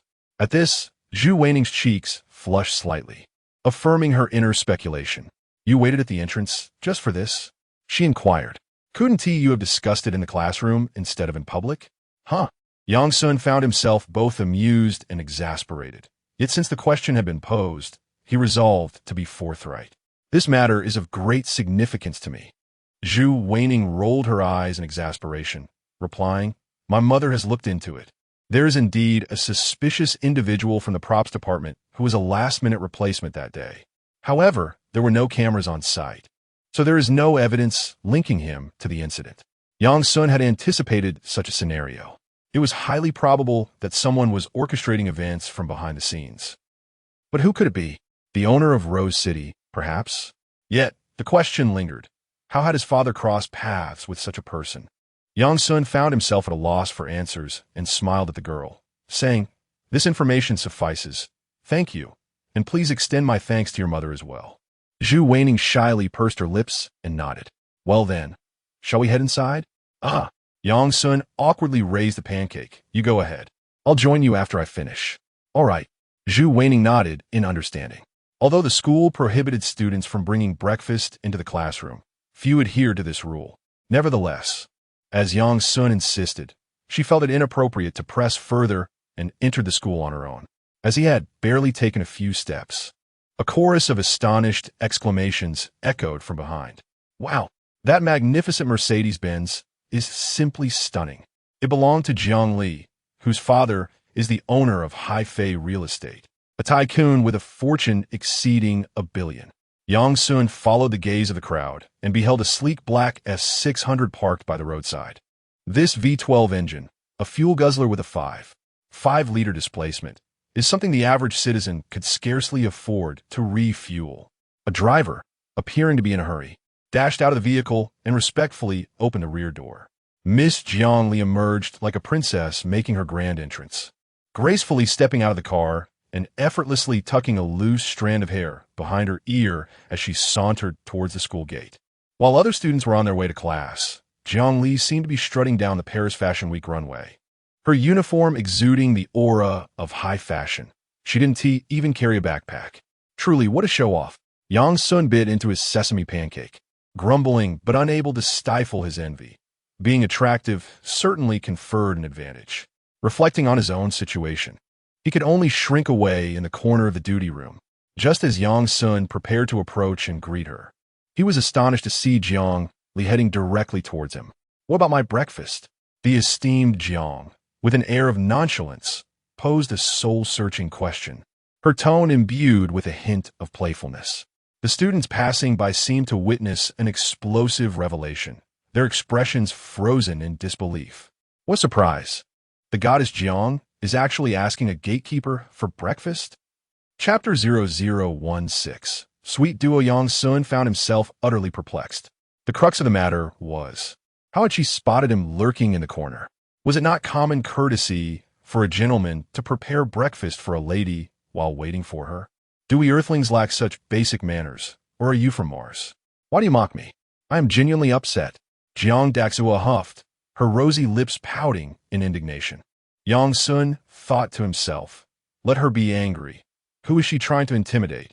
However, considering the assistance she had rendered, treating her to a modest breakfast seemed reasonable. Very well, what would you like to eat? I shall go buy it. I've already eaten. As Yang Sun made to leave, he abruptly halted, turning back with a look of disbelief. Then why mention it? Jiang Li flashed a sweet smile. I merely wish to see if you would be willing to buy it for me. Just a breakfast. Is it too much to ask? Am I truly so stingy? All right, it was just a joke. Jiangli playfully winked. Let us go in now. Oh.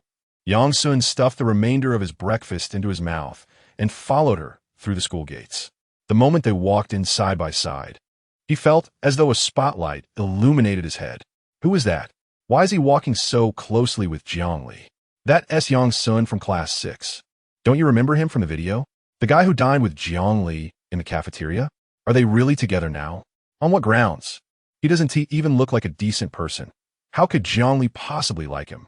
Rumor has it that he once stabbed someone in middle school and spent time in detention. He is quite ruthless. Oh no. Did my voice just rise a bit too high? He won't have heard that, will he? Yang Sun felt a wave of embarrassment wash over him. Who were these fools spreading such rumors? He merely wished to slip into the classroom as quickly as possible. Hey, can we talk now? Yang Sun urged. Talk about what? Jiangli blinked her watery eyes. Yang Sun frowned. You're the one who asked me to wait at the school gate, and now you inquire? Yes, I did ask you to wait, so what? Yang Sun gradually began to grasp the absurdity of the situation, a ridiculous thought emerging in his mind. You can't be telling me that you had me wait at the gate just to wait. Nothing more? Indeed, Jiam Liveamat. Her smile as pure and radiant as the warm sun of spring. Yang Sun took a deep breath, wishing he could emblazon the word surrender across his face. Were you deliberately putting on a show for that stalker to see? Ah, this time you're quite clever, Jiangli replied. We need to appear close.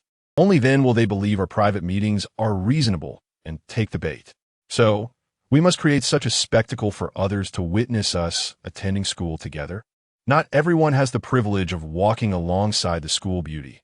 Consider yourself fortunate. I truly thank you. You're welcome. By the way, we should have lunch together too.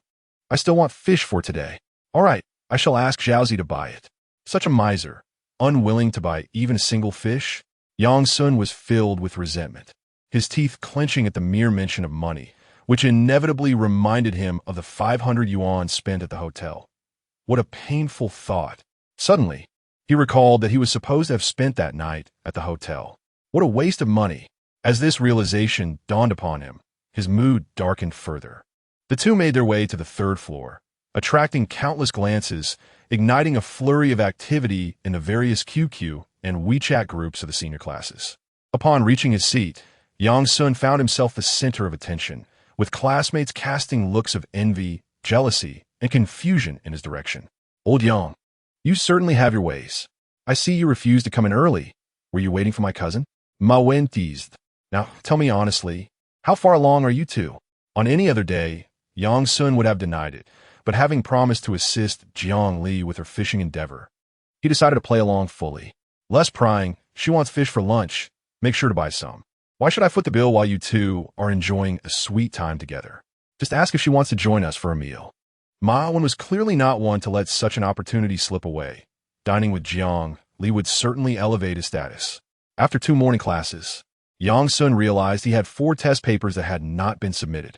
Hey, did you collect the math and English papers? He inquired. No, that's odd. Why hasn't anyone come to collect them? Ma Wen noticed something amiss and tapped the girl sitting in front of him with his pen. What is it? The girl replied, somewhat impatiently. Have you submitted your weekend papers?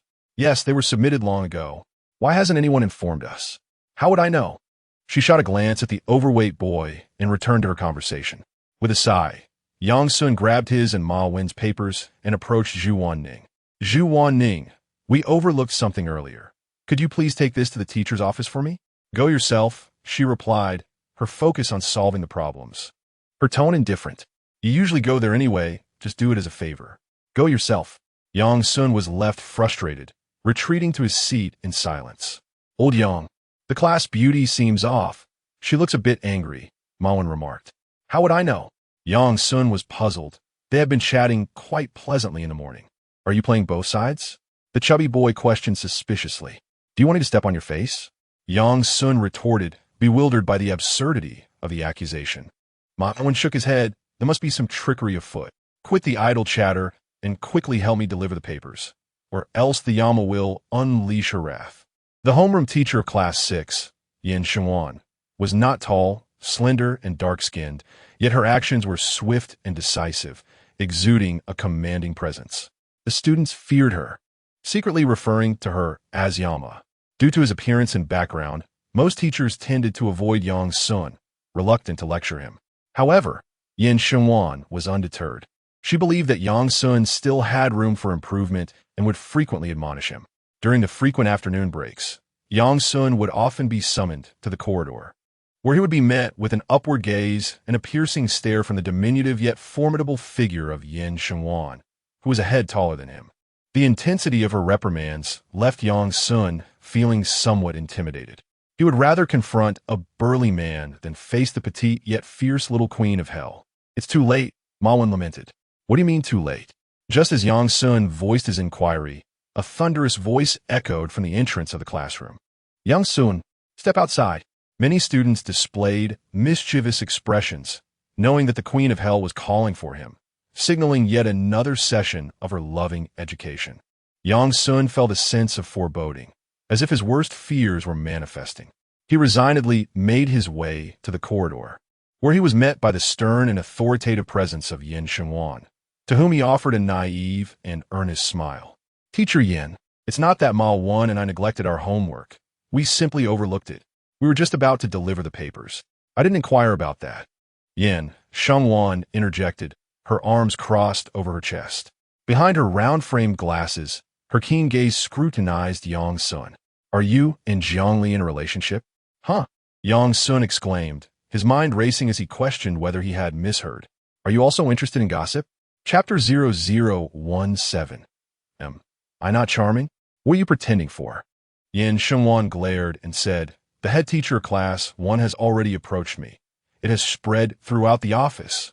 "Teacher, isn't this an invasion of privacy?" Yang Sun feigned ignorance. "Spare me your banter. I was once your age. I understand the affairs of young men and women quite well." Yin Shenwan pressed on. "Just tell me, what is your relationship with Jiangli?" "It's all right." Yang Sun pondered, unsure of what to label their bond. It seemed more intimate than ordinary friends. It certainly did not qualify as a romantic relationship. One could only say that due to Jiang Li's past experiences, they had developed some subtle connections. "Alrig, Yang Sun, I originally thought your looks would hinder your chances at finding a partner, but it appears you are quite impressive in this regard," Yin Shenwan teased. "Teacher, I may look fierce, but I'm not that unattractive," Yang Sun retorted. "Not unattractive, just not particularly appealing." Yang Sun wished to divert the conversation. Yin Shenwan continued. "The head teacher of class 1, Lao Tian, asked me to warn you not to impede Jiang Li's studies." "Teacher, I haven tea. Let me finish." Yin Shengduan's expression turned serious as she asserted, "Listen closely.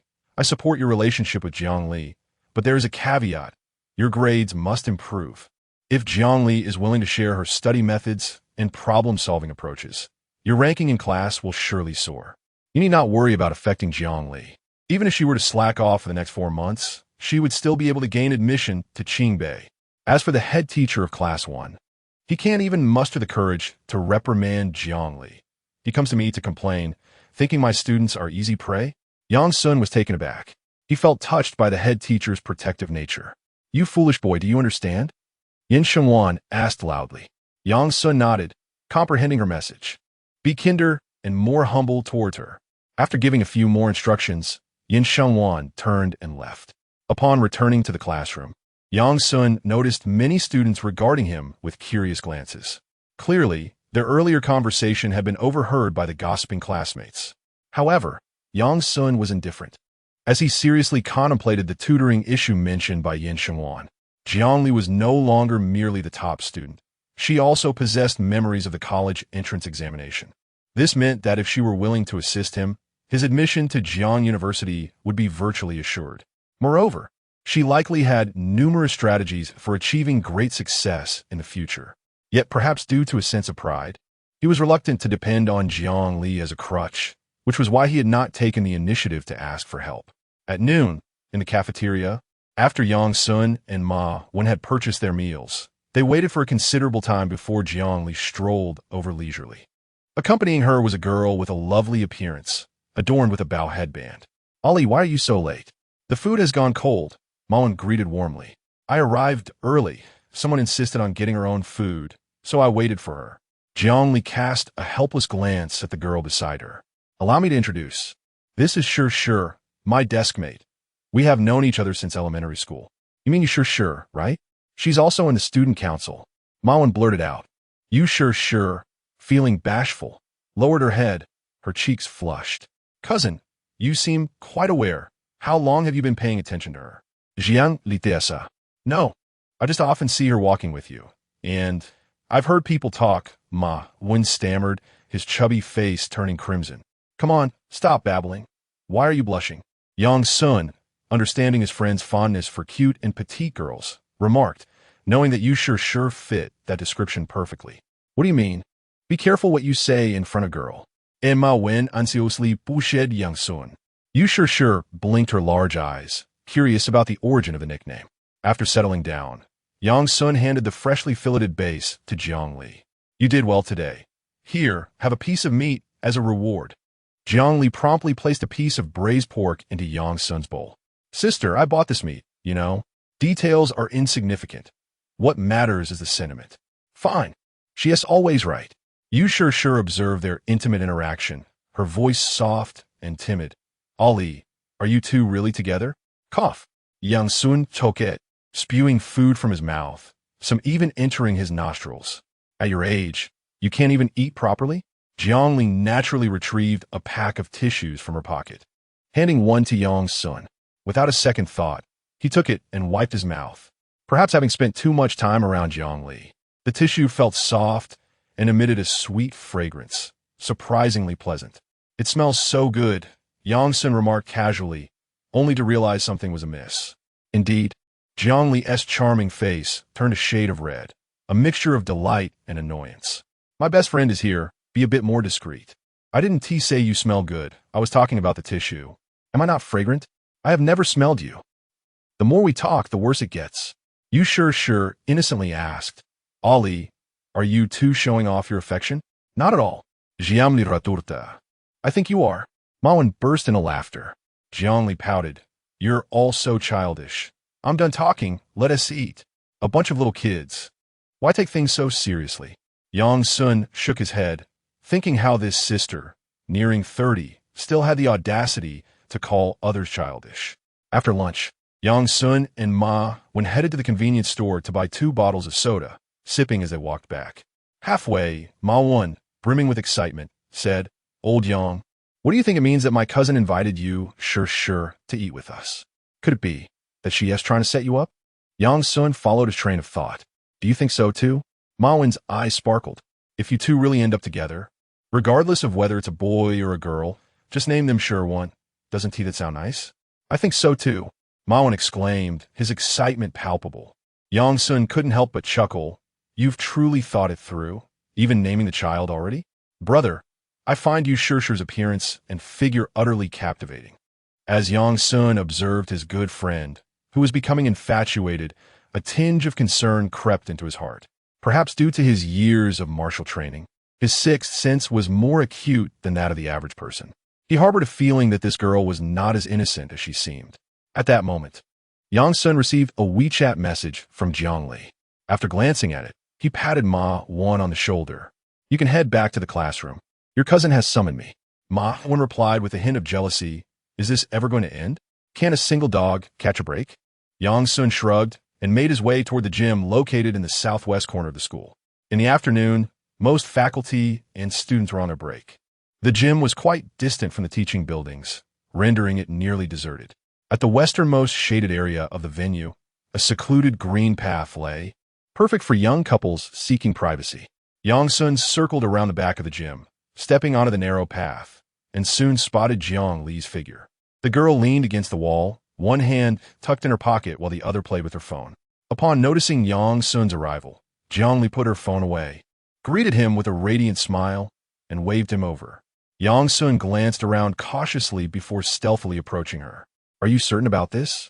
Yes, let us proceed, Jiang Li replied, lifting her delicate face and closing her eyes.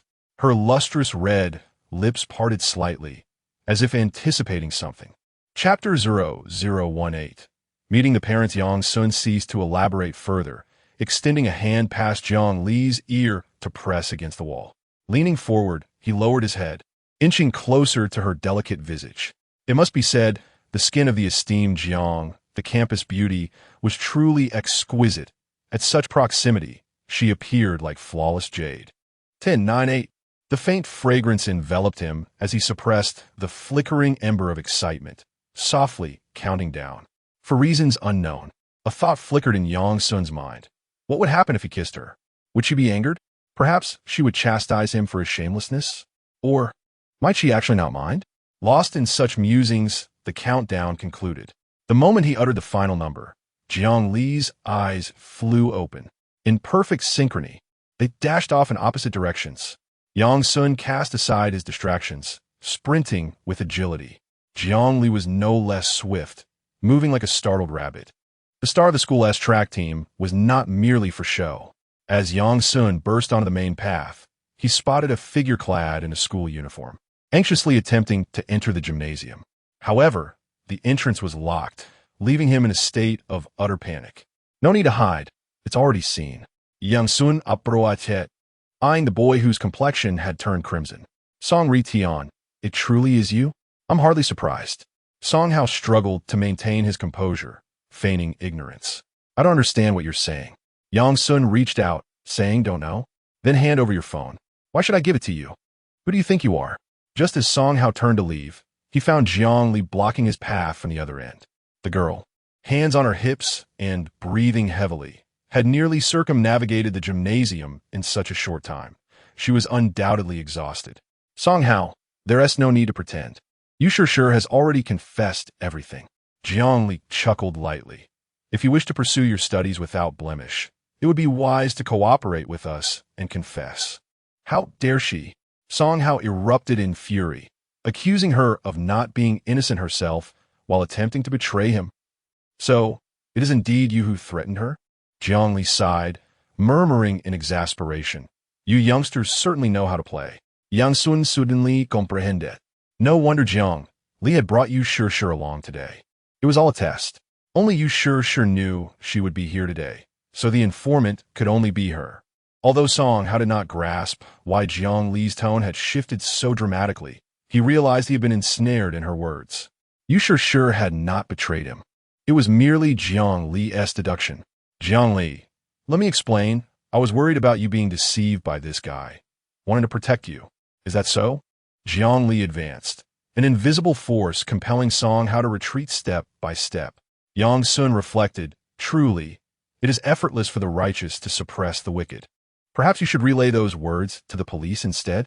Jiang Li's expression turned icy. Song Hao, I warn you, you are now an adult. Stalking, secretly photographing, and disseminating others' private matters can lead to detention. If I were to have a lawyer sue you, you could end up with a criminal record that would haunt you for a lifetime. Oh, and you have also threatened you sure. If the circumstances are deemed severe enough, you could face imprisonment. Upon hearing the possibility of sentence, Song Hao's face turned ashen, trembling in fear. Had it been a typical student making such claims, he might not have been frightened, dismissing it as mere boasting. However, Jiang Li was the daughter of a prominent real estate family, and when she spoke of hiring a lawyer, it was no idle threat. Jiang Li, I apologize. I swear I will never stalk you again. Jiang Li ignored him, her gaze shifting to Yang Sun. Did you capture everything? Yang Sun, holding his phone, gave an affirmative thumbs up. It was only then that Song Hao realized Yang Sun had been recording the entire encounter. Yang Sun, how dare you? What? It's acceptable for you to secretly film our date, but not for me to document your confession? Yang Sun shook his phone and said, Song Ritian, as long as you abide by the rules in the future, I will delete this video once the college entrance exams are over. How can I trust you? Song Hao ground his teeth in frustration. Believe it or not, Yang Sun dismissed his concerns. Jiang Li then inquired, Song Hao, what leverage do you have over you sure? Speak honestly. Realizing he was being recorded, Song Hao reluctantly confessed she previously embezzled funds from the student council activities, and I caught her red-handed. You installed a camera in the student council office? No, I saw it with my own eyes. Jiang Li frowned slightly, clearly unaware of this incident. I see. From now on, do not provoke you sure again, or I will not be so forgiving. Jiang Li, I have admitted my mistakes. Can you please delete the video?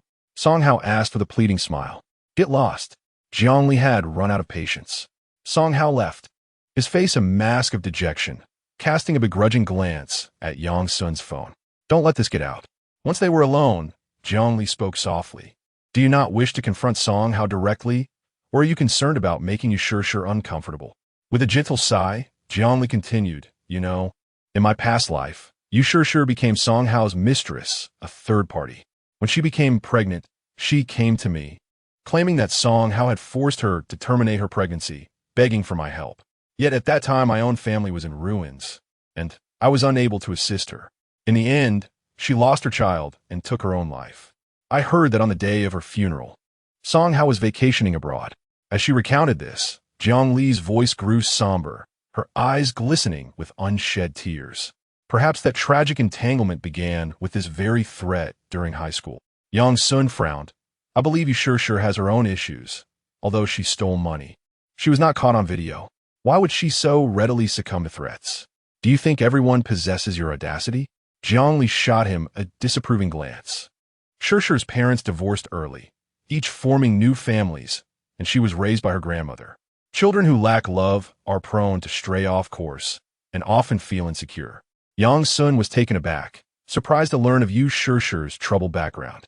At last, the stalker has been apprehended, and Pishi should now be free. Jiang Li opened her delicate arms, tilted her head back, and embraced the warmth of the spring afternoon. Perhaps this is the essence of rebirth. Beneath the sunlight, the girl's skin glistened like fine porcelain, and her graceful swan-like neck, with its exquisite contours, was truly breathtaking. Yang Sun merely cast a glance before averting his gaze, feeling that lingering for even a moment longer would ensnare him. He turned away, waved his hand, and departed. Is that all? The weather is splendid. Shall we take a stroll together? I'm tired. Jiang Li watched the tall figure recede into the distance, her expression softening as she pouted her rosy lips. Coward! I offered you a chance, yet you didn't seize it. When Yang Sun returned to the classroom, Song Hao was already seated. As usual, the class monitor appeared as if nothing had transpired. Yang Sun mused that this fellow was quite adept at feigning indifference, but as long as their paths did not cross, he had no desire to engage. In the evening, just as Yang Sun was preparing to leave school with Ma Wan, he noticed Zhu Wanning approaching. Do you have a moment? The girl's tone was indifferent, seemingly reluctant. Yang Sun began to question whether he had indeed provoked her. What is the matter? My mother wishes to see you. What? Why are you so surprised? Zhu Wanning muttered. It's not like you Haven T met her before. Wow, you've all met each other as parents? Ma Wan exclaimed, his eyes wide as saucers. Chapter 19. My girlfriend is truly enchanting. With a thunderous shout from Ma Wan, the attention of those nearby was swiftly drawn. Old Yang, you claim you're not playing both sides? Just a few days, and this is how you treat my sister? I interjected. Zhaozi, could you refrain from jumping to conclusions? Yang Sun found himself at a loss for words, as the situation was rather convoluted. You refuse to defend yourself. You must feel guilty, Ma Wan exclaimed with indignation. I shall inform my cousin. You unfaithful wretch. Zhu Wanning, could you offer him an explanation? Yang Sun sought assistance from the girl. Your troubles are of no concern to me, Zhu Wanning replied with an air of indifference. Yang Sun felt an amusing sense of despair. What did she mean by his troubles? The misunderstanding had only grown more pronounced. As anticipated, not only Ma Wan, but other classmates also displayed eager expressions, as if they were mere spectators to a drama unfolding. Are we leaving or not? I still have homework to complete, Zhu Wanning urged. All right then. Zhu Sheng was likely seeking out Yang Chongqing, and Yang Sun felt compelled to meet with her. As for the misunderstanding, Yang Sun resigned himself to the situation, deciding he would later clarify things with Jiang Li. But wait, why should he explain anything to her? They weren't even a couple. Goodness. So much had transpired in such a short span that Yang Sun felt on the verge of mental disarray. A few minutes later, the two exited the school gates together. Although they had known each other since childhood, it struck him as a first to walk home together after school. To be fair, Zhu Wanning had always been a solitary figure. Even among the girls in their class, few could engage her in conversation. In terms of aloofness, she rivaled Jiang Li. This was likely why, Aside from the likes of Li Jiejun, most boys lack the courage to approach her. Why are you clutching those books? Can't you just put them in your backpack? Yang Sun casually inquired, noticing the weighty volumes she held. I need them for the bus ride. If I stow them away, it'll just waste time to retrieve them later, Zhu Wanning replied, as if it were the most natural thing. Are you also solving problems on your way home from school? Yang Sun felt exhausted for her. It was no wonder everyone referred to her as a problem-solving machine. And what about you? Do you think I resemble a robot? Zhu Wanning asked, her tone frosty. Yang Sun faltered, realizing he had inadvertently confirmed her assumption. Zhu Wanning let out a soft huff. It doesn't matter. I'm indifferent. That's not what I meant. Yang Sun really clarified. I simply believe that you cannot merely encapsulate your tenacity in solving problems with the term robot. While your work ethic may be machine-like, you are quite warm-hearted beneath that cool exterior. Zhu Wanning's eyes widened in surprise as she regarded him. Yang Sun felt a rush of bashfulness under her gaze, scratching his head. Did I say something wrong? You shameless. Who asked you? Zhu Wanning turned her head away, her cheeks tinged with a hint of pink. Didn't you just ask? Yang Sun stammered, utterly perplexed by the girl's thought process. And what about her? She murmured softly. Who? Nothing. You misheard, Zhu Wanning replied, quickening her pace. Yang Sun wore a perplexed expression, yet he had no choice but to follow suit.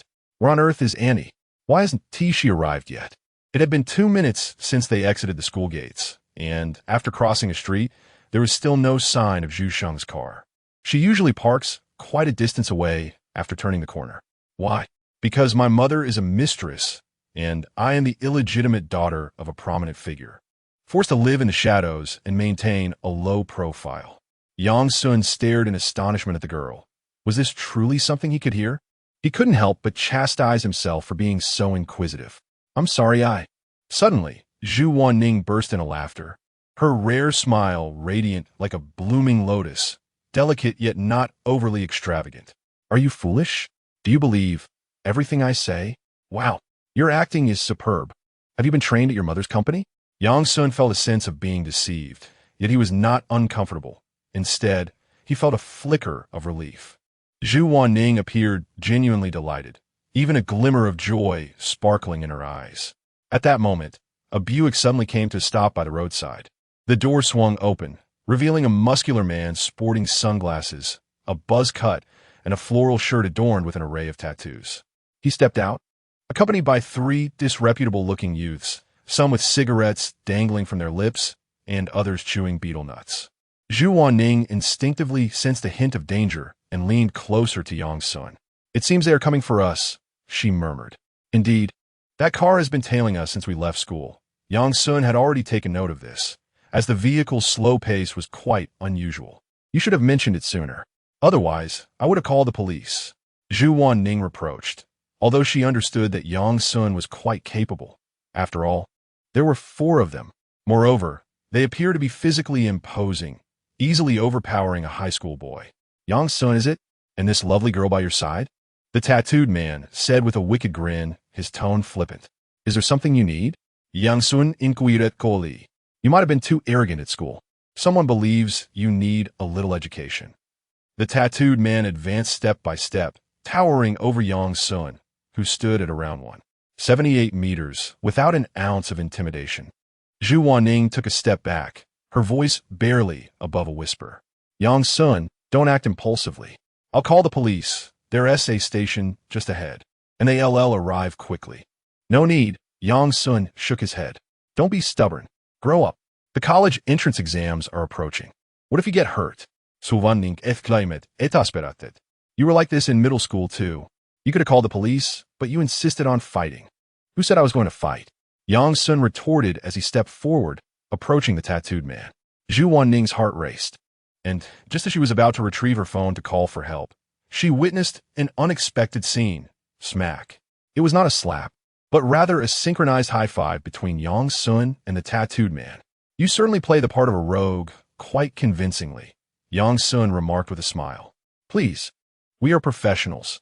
How can you call it mere acting? Your words imply we lack professionalism. The tattooed man shrugged his shoulders and then flashed a grin at the astonished Zhu Wanning behind him. Apologies if I startled you, beautiful. I am a leopard. You may call me Brother Leopard. You are the leopard? Zhu Wanning replied, somewhat taken aback. This name was familiar to her, often mentioned by her mother. He had dealings with nearly every film crew in Lin City. Do you know me? Leopard asked with growing interest. Zhu Wanning shook her head. I've just heard of you. Leopard did not press further and teased. Young Master Yang, you are indeed fortunate to have such a lovely girlfriend.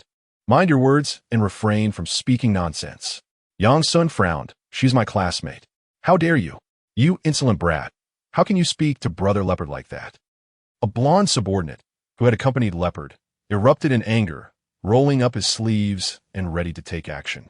He had been with Leopard for barely 2 months and had long sought an opportunity to prove himself. Unfortunately, in Lin City, few dared to provoke Leopard, but today he had finally found his chance. However, before he could advance, Leopard turned and with a swift motion sent the young man sprawling into the roadside greenery. Leopard's expression darkened as he pointed at his bewildered subordinate. Shut your foul mouth. Young Master Yang is my good brother. Anyone who disrespects him will face my wrath. Chapter 20. There's no difficulty in the world, good brothers. Not only was the younger brother left speechless, but Zhu Wanning was also taken aback. The flower leopard, though young and lacking a prominent background, possessed undeniable authority in the gray areas of Ling City, showcasing his formidable nature. How could Yang Sun possibly be considered a close brother to such a person? Were the rumors circulating in school that Yang Sun was involved in the underground world truly unfounded? Zhu Wanning was suddenly flooded with various thoughts. Who are you calling brother? Don't try to get close. Yang Sun, however, remained unappreciative, impatiently retorting, if you have something to say, just say it. I have someone to meet. So urgent? It's been ages since we last met. Can we at least grab some spicy hot pot? No time. The flower leopard grimaced, as if his spirit had been slightly wounded. Meanwhile, the yellow-haired younger brother, who had just climbed up from the greenery, was left utterly astonished. The boss had actually invited a student for hot pot, and was denied. Who exactly was Yang Sun? Sighing heavily, the flower leopard had no choice but to confess. Today, someone approached one of my younger brothers, claiming they wanted to give you a taste of your own medicine. Upon hearing it was you, young Master Yang, he immediately came to report to me, which is why I came personally. Yang Sun pondered momentarily and inquired, is it someone with the surname Song? Oh, it seems you know who it is. Yang Sun chuckled coldly to himself. No wonder it had been so quiet during the day. There were schemes brewing in the shadows. The flower leopard revealed a hint of malice. Young Master Yang, just say the word, and I will handle everything. No one will trace it back to you. Don't speak so ominously. I am a law-abiding citizen, not involved in your underworld affairs. Yang Sun hastily distanced himself from the situation. The flower leopard nodded with a smile. Of course, of course. Should I return the money to him? Money? Yang Sun blinked. How much did you give him? 3,000. What? 3,000? Yang Sun's voice rose several octaves. What a waste. With that money, couldn't you just pay him off? Isn't it just a trivial matter? Just stand there and let him throw a few punches. Consider it practice. This is merely a deposit. Upon successful completion, an additional 2,000 is required, totaling 5,000. The flower leopard lamented, in our line of work, we take money to shoulder responsibilities and bear risks. I don't care. Yang Sun retorted irritably for such a trivial issue. How dare you charge 5,000? Are you extorting? The flower leopard was utterly confused. What is going on? Winky face, how is it still our fault? Are you out of your mind? He has paying to hire someone to beat you up, and you're thinking of negotiating on his behalf? Zhu Wanning could no longer contain herself. What kind of logic was this?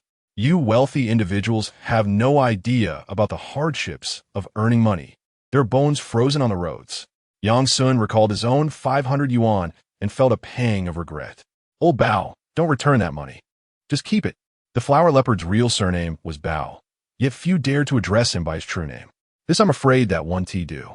The flower leopard's expression turned difficult. Though that guy deserves it, we must adhere to the rules. If we take the money, we must fulfill our obligations. Is it not simply an invitation for me to endure a beating? Shall it be a broken arm or a broken leg? You tell me. Yang Sun Ditchladet. Young Master Yang, am I that kind of person? The expression on Hua Bao's face shifted dramatically as he asserted, If it weren't for you back then, my mother and sister would have had to beg on the streets. If I were to let you suffer for a mere pittance, then my old man would not be worth a dime, worse than a dog. Yang Sun was met with a spray of saliva and wiped his face. Why are you so agitated? I merely believe that injuries can vary in severity. Hua Bao paused for a moment, then suddenly his eyes lit up, and he chuckled mischievously. So what young master means is that nothing is insurmountable for a determined individual, and sustaining some injuries is rather trivial. It's no wonder that scholars like you are so formidable. He raised his thumb in admiration. Young master, you are destined for this line of work. Why not become the leader and let me be your right-hand man? Spare me. Do not think to lead me astray. Who would even need to lead you? Hua Bao muttered under his breath. Yang Sun had little interest in further banter. After a straightforward plan for dividing up the spoils, Hua Bao departed with his entourage. As Yang Sun turned around, he noticed Zhu Wanning regarding him with a look of disdain. What is that expression? Do you look down upon the working class? Spare yourself the self-aggrandizement. Tell me, how do you know Hua Bao? What assistance have you rendered him? In stark contrast to Yang Sun's unabashed demeanor, Zhu Wanning was more intrigued by the underlying story. He is speaking nonsense. Do not believe a word he says. Yang Sun replit faguili, reluctantu elaborata. Seeing his unwillingness to share, Zhu Wanning huffed, deciding not to press further. Having delayed for so long, Zhu Sheng had already called to urge them. Soon after, the two boarded a Mercedes-Benz chauffeur-driven vehicle. Aunt Zhu, did you summon me? Yang Sun greeted politely. Have you taken this long? What have you two been doing on the road? Enjoying a delightful chat? Zhu Sheng asked with a smile. Mother, if you have something to say, please do so quickly.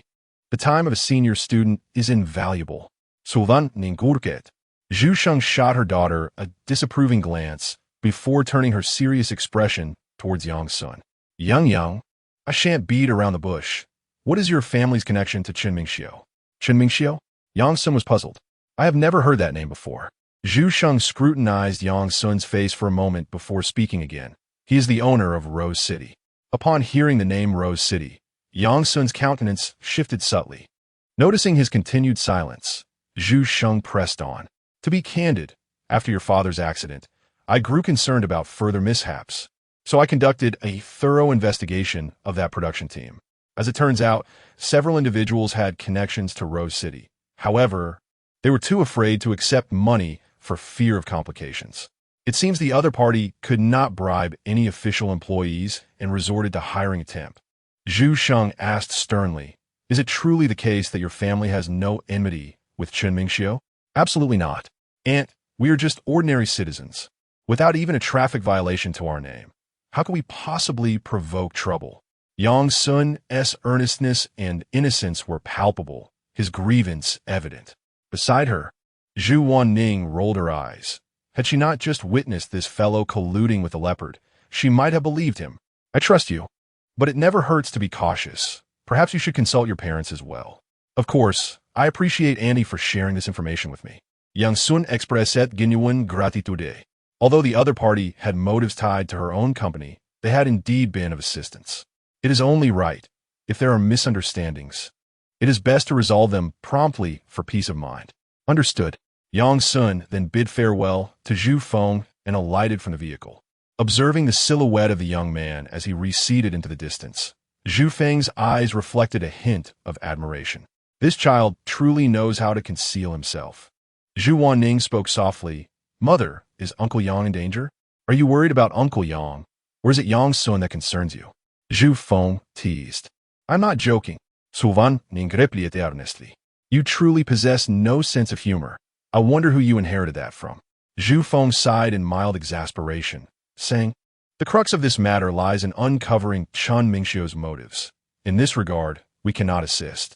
They must rely on themselves. After hearing this, the girl pressed her lips together and remarked, just now, we encountered the leopard. Who? Zhu Feng exclaimed in surprise. The one who assisted your crew with troublesome matters. The brother leopard who dealt with the local ruffians. Zhu Wanning proceeded to recount the extraordinary encounter that had just transpired. Yang Sun is certainly keeping something from us. The respect that brother leopard holds for him is genuine. After listening, Zhu Feng leaned back in her chair, lost in contemplation. Could it be that the individual whom the leopard mentioned is Yang Sun? What did the leopard say? Zhu Wanning inquired. Her curiosity piqued further. Chapter 21. The mysterious figure. Do you remember the group of people who surrounded you during your middle school years? Upon recalling this incident, Zhu Wanning furrowed her delicate brows and nodded in acknowledgement. Of course. Zhu Sheng remarked. At that time, Yang Sun stood up for you and drove away those ruffians. The leader among them was named Hu Dahai. I am aware. He is Li Jiejun's cousin. Zhu Wanning queried. After all this time, why do you still bring him up? In truth, there were further developments regarding that incident. Zhu Sheng paused briefly before continuing. I mentioned it to your father. Why would you tell him? Zhu Wanning's charming face turned frosty, a mixture of anger and frustration evident. He does not care. I knew you would react this way, which is why I refrained from telling you earlier. Zhu Sheng sighed. Ningning, you are no longer a child. You must approach certain matters with maturity and rationality, avoiding impulsive decisions. Regardless of your feelings, he is your biological father. He may be unworthy, even woefully inadequate, yet he does care for you. I do not need that. Zhu Wanning was utterly disinterested in hearing more. Fine, let us set this matter aside for now. Zhu Sheng attempted to console her daughter and continued. In any case, to protect you from harm, we had someone approach Hu Dahai to issue a warning. But guess what? Hu Dahai and his gang were all injured and hospitalized at that time. Hu Dahai himself had even broken a leg. Zhu Wanning was taken aback. Such a thing happened? Zhu Sheng chuckled lightly. I thought to myself, justice prevails, evil begets evil, and did not dwell on it further. But a year ago, Hua Bao mentioned to me that Hu Dahai had once attempted to take advantage of his sister, leading to a feud between them. Initially, Hua Bao, being of lesser influence, was stifled and planned to flee with his family. However, unexpectedly, Hu Dahai attracted misfortune himself by provoking a mysterious figure, resulting in his entire base being dismantled overnight. Ever since then, Hu Dahai has been disgraced, while Hua Bao has thrived. Zhu Wanning found herself lost in thought, staring blankly for a moment before exclaiming incredulously, Mom, you cannot be suggesting that this mysterious figure is Yang Sun, can you? I do not know. Hua Bao did not elaborate. Zhu Sheng pondered nevertheless. I believe that even if that person is not Yang Sun, there must be some connection, for the timing is too coincidental. Zhu Wanning's bright eyes flickered, deep in contemplation. On the way home, Yang Sun was preoccupied with thoughts of the Rose City owner, Chen Mingxiao. He strained to recall, convinced he had never heard of this individual. It appeared he would have to ask his parents if they might have any insights. Upon reaching the entrance of the community, he spotted a large bus parked nearby. A refined middle-aged man was standing by the bus with a few colleagues, smoking and occasionally glancing at his Rolex. Yang Sun has returned? Uncle Feng, seeing the man greet him with a smile, Yang Sun felt compelled to approach and exchange pleasantries with several individuals from the insurance company. Are you waiting for my mother? Indeed, in the coming days, our company's esteemed VIP clients will embark on a pilgrimage to Lingshan, necessitating that the management team board a coach in advance. Feng Xiao gently patted Yang Sun's shoulder, inquiring about his studies. How is your revision going? Do you think you stand a chance with Jiang University? Yang Sun detected an unfamiliar scent of perfume, a reminder of the distinct tastes of the elite professionals. As for my grades, achieving the threshold for a first-tier university would be commendable. I have little hope for Jiang University. Your mother frequently praises your intelligence in my presence, yet she implies your focus isn't entirely on your studies, Feng Xiao remarked with a smile. In these last few months, give it your all. All right, I will strive harder. Just then, Su Xiaowei emerged from the community, lugging a heavy suitcase. Dabao, mother has a business trip and will return the night after tomorrow. Observing this, Feng Xiao promptly approached to assist her with the suitcase, saying, Allow me. No need. Really, you mustn't. You are my superior. You shouldn't carry my luggage. I insist. Yang Sun hurried over to take the suitcase, placing it in the storage compartment of the coach. Hangzhu, Zhaobao. Su Xiaowei sighed in relief, affectionately ruffling her son's hair. I have prepared meals for the next few days, and there are fruits in the fridge. Make sure to eat well. Mother will miss you. Oh, and please remind your father to smoke less, telling him it affects your studies. Otherwise, my advice will be futile. Yang Sun nodded, understood, Mom. Safe travels. All right then. Su Xiaowei embraced her son and waved goodbye. As Yang Sun watched the coach depart, he sighed. Although the trip involved a group, Feng Xiao personally came to escort them, which would likely upset his father again. Upon returning home, Yang Sun found the table set with dishes. Even the rice was served, awaiting his arrival. Clearly, Yang Changqing had been keeping watch at the community entrance, anticipating his return. Your mother is away. We shall have dinner early today. Yang Changqing stated blandly. Alrig, Yang Sun replied. The father and son dined in silence, the atmosphere somewhat oppressive. The activities would commence tomorrow, yet they were required to stay at a hotel tonight. The insurance company's representatives truly knew how to squander money.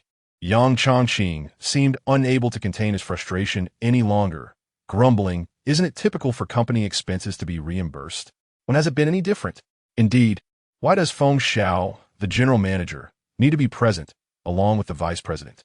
Yang Sun added, "It seems as if the company would collapse without your mother." He continued, "Isn't that just absurd? Why come to the community entrance to show off for whom?" Yang Changqing complained. Yang Sun suggested, "Father, how about we buy tickets overnight to Lingshan?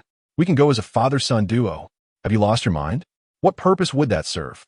To become a laughing stock?" Yang Changqing finished his meal and stood up, saying, "I am full. I'm going for a walk." Yang Sun silently shook his head, recognizing his father's prideful stubbornness. However, he felt powerless to intervene in his parents' affairs. It was more crucial to be concerned about his father's well-being. "Wait a moment, Dad. Do you know Chen Mingxiu?" "Who is that?" Yang Changqing retorted. "The owner of Rose City." Yang Sun then recounted the conversation he had had with Zhu Xing earlier that day. After listening, Yang Changqing wore a puzzled expression. "How could I have enmity with someone I do not even know? If there is no animosity, how could that individual coincidentally attempt to frame me?" Yang Sun was not convinced. Indeed, with his brows furrowed, Yang Changqing remarked, "Very well, I shall inquire further. Though we do not seek trouble, we are not afraid of it." At this point, Yang Changqing added with a hint of amusement, "That President Zhu is quite a busy individual. Did he personally come to discuss this matter with you and mention nothing else?" "No, why?" Yang Sun blinked in confusion. "Just asking Jaswali," Yang Changqing chucklet. Yang Sun felt a sense of bewilderment, sensing that his father might be thinking inappropriately.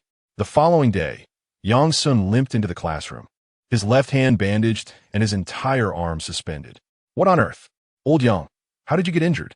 Ma Wen exclaimed, the rice ball in his hand suddenly losing its allure as he rushed over to inquire. "It's nothing. I just took a tumble on my way home yesterday." Yang Sun replied nonchalantly, downplaying the incident. "Haha, did you fall? I see you, the toad yearning for the swan's flesh, must have gotten a beating outside." Li Jiejun exclaimed with excitement, having eagerly awaited this day. Chapter 0022. This is called professionalism. Upon hearing Li Jiejun's analysis, everyone nodded in agreement. After all, the lofty flower of Lingshan No. 1 High School is not easily approachable. Yang Sun's recent streak of luck seems utterly irrational. They had thought Yang Sun was formidable in fights, yet this? Just yesterday, I spotted a few tattooed ruffians outside the school, and they must be the culprits. Yang Sun brought this upon himself. He should have looked in the mirror before daring to pursue Jiang Li. Wasn't he that inviting trouble? Keep your voice down. What if he gets angry and comes after you? What is there to fear? If he were truly that formidable, would he have ended up like this? His leg is practically broken. In an instant, Yang Sun's fierce reputation in everyone's eyes crumbled. Ultimately, they are all ordinary individuals, even if one has practiced martial arts. Two fists cannot contend against four hands. How strong could one possibly be? Wan Ning, did Yang Sun actually take on several thugs alone when you encounter that ruffian? I can't help but feel that it's a bit exaggerated. Is he really that strong?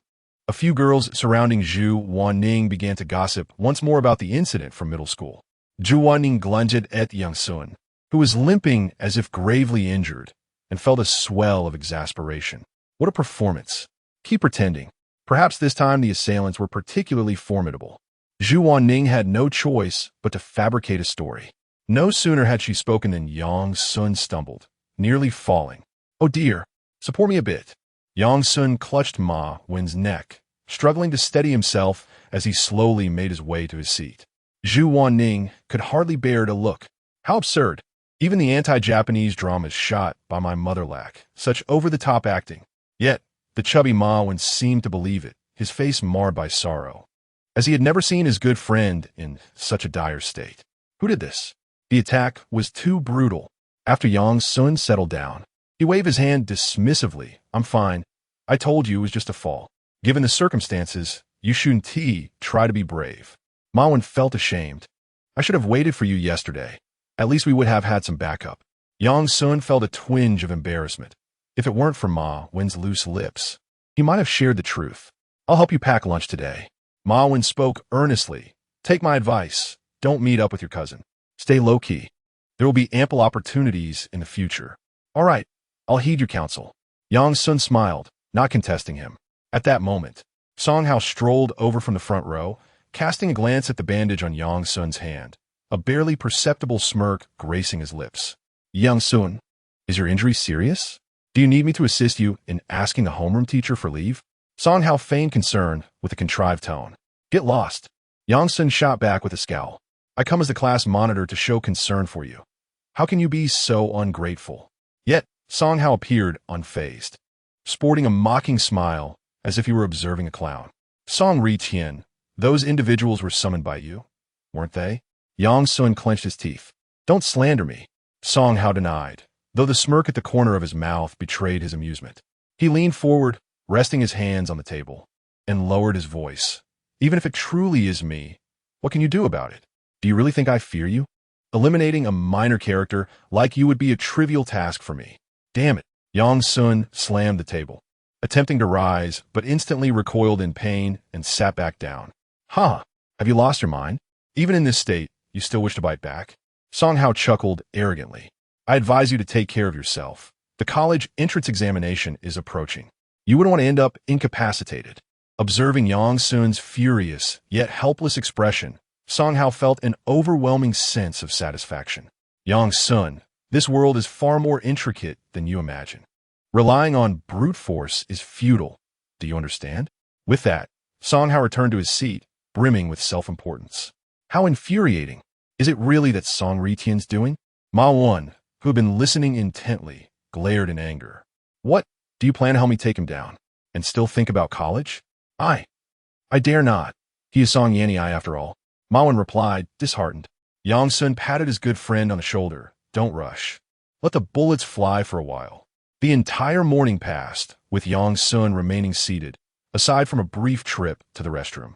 Although Song Hao did not return a taunt him, Li Jiajun and others, who were usually suppressed by Yang Sun, took turns to come over and mock him. For the first time, Yang Sun's seat was bustling with activity, people coming and going. By noon, when Song Hao found a moment of respite, he ventured to a secluded spot at the end of the corridor and dialed a number. Brother, I apologize for not being able to return your call earlier. I was quite busy. Enough chit-chat. The task is completed. Settle the final payment. The man on the other end sounded impatient. Brother, wasn't it agreed that we would be a bit more forceful? Why does he seem unscathed? Are you an idiot? Striking the head can easily lead to death. If you want to kill someone, that's not the price we discussed. Oh, so that is how it is. Song Hao suddenly understood. Indeed, the expertise of Brother Huabao was commendable. Are you trying to renege on the payment? Absolutely not. How could I dare? Then are you dissatisfied with our service? Quite satisfied. Very satisfied. Song Hao replied hastily. Then what are you waiting for? Send the money. Terrified, Song Hao quickly complied, and after hanging up, transferred the remaining payment into the other party's account. WeChat transfer of 3,000. In the classroom, Yang Sun was still waiting for Ma Wen to return with lunch. Instead of a meal, he unexpectedly received a substantial sum of money. That old bag was surprisingly generous, adding an extra 500. Yang Sun happily accepted the funds. The sting of that 500 was finally somewhat alleviated. Suddenly, a message from Ali arrived. Have you gone to the cafeteria? I won't be going today. Fatty will help me pack some food. I heard you got injured. Is that true? No, don't believe it. Yang Sun had no intention of hiding the truth now that the money was secured. Ali sent an okay emoji and then went silent. Before long, classmates who ate quickly trickled back in. Ma Wen, having eaten a hearty portion, took quite a while to return, panting heavily. Today, I bought 2 portions of ribs for you, old Yang. It's time to replenish your strength. Have you emptied the cafeteria? You've been gone for such a long time. Just as Yang Sun finished his complaint, a striking figure appeared outside the classroom window. The girl wore a light yellow sweatshirt paired with a red hairpin. Her exquisite beauty infused with a hint of youthful sweetness. Before Yang Sun could react, many students from Class 6 began to whisper and point towards the entrance. What brings Jiangli here? Could it be because of Yang Sun's injury? It baffles me. With so many handsome boys in our school, why does she have eyes only for Yang Sun? Without hesitation, Jiangli stepped into the Class 6 classroom. Even surrounded by unfamiliar faces and scrutinizing gazes, she remained unaffected. In her clear, bright eyes, there was only the boy with prominent features and cheeks puffed out. What are you doing here? Didn't I tell you it's nothing? Yang Sun mumbled, hastily swallowing his food. Are you still trying to deceive me? Jiang Li's voice trembled slightly, as if she was desperately suppressing an emotional outburst. Do you wish to put on a show of dying in front of me once more? Yang Sun paused in his eating, for he noticed small pearls of tears sliding down Jiang Li's face. Chapter 0023, The Enchantress of Calamity. Second death?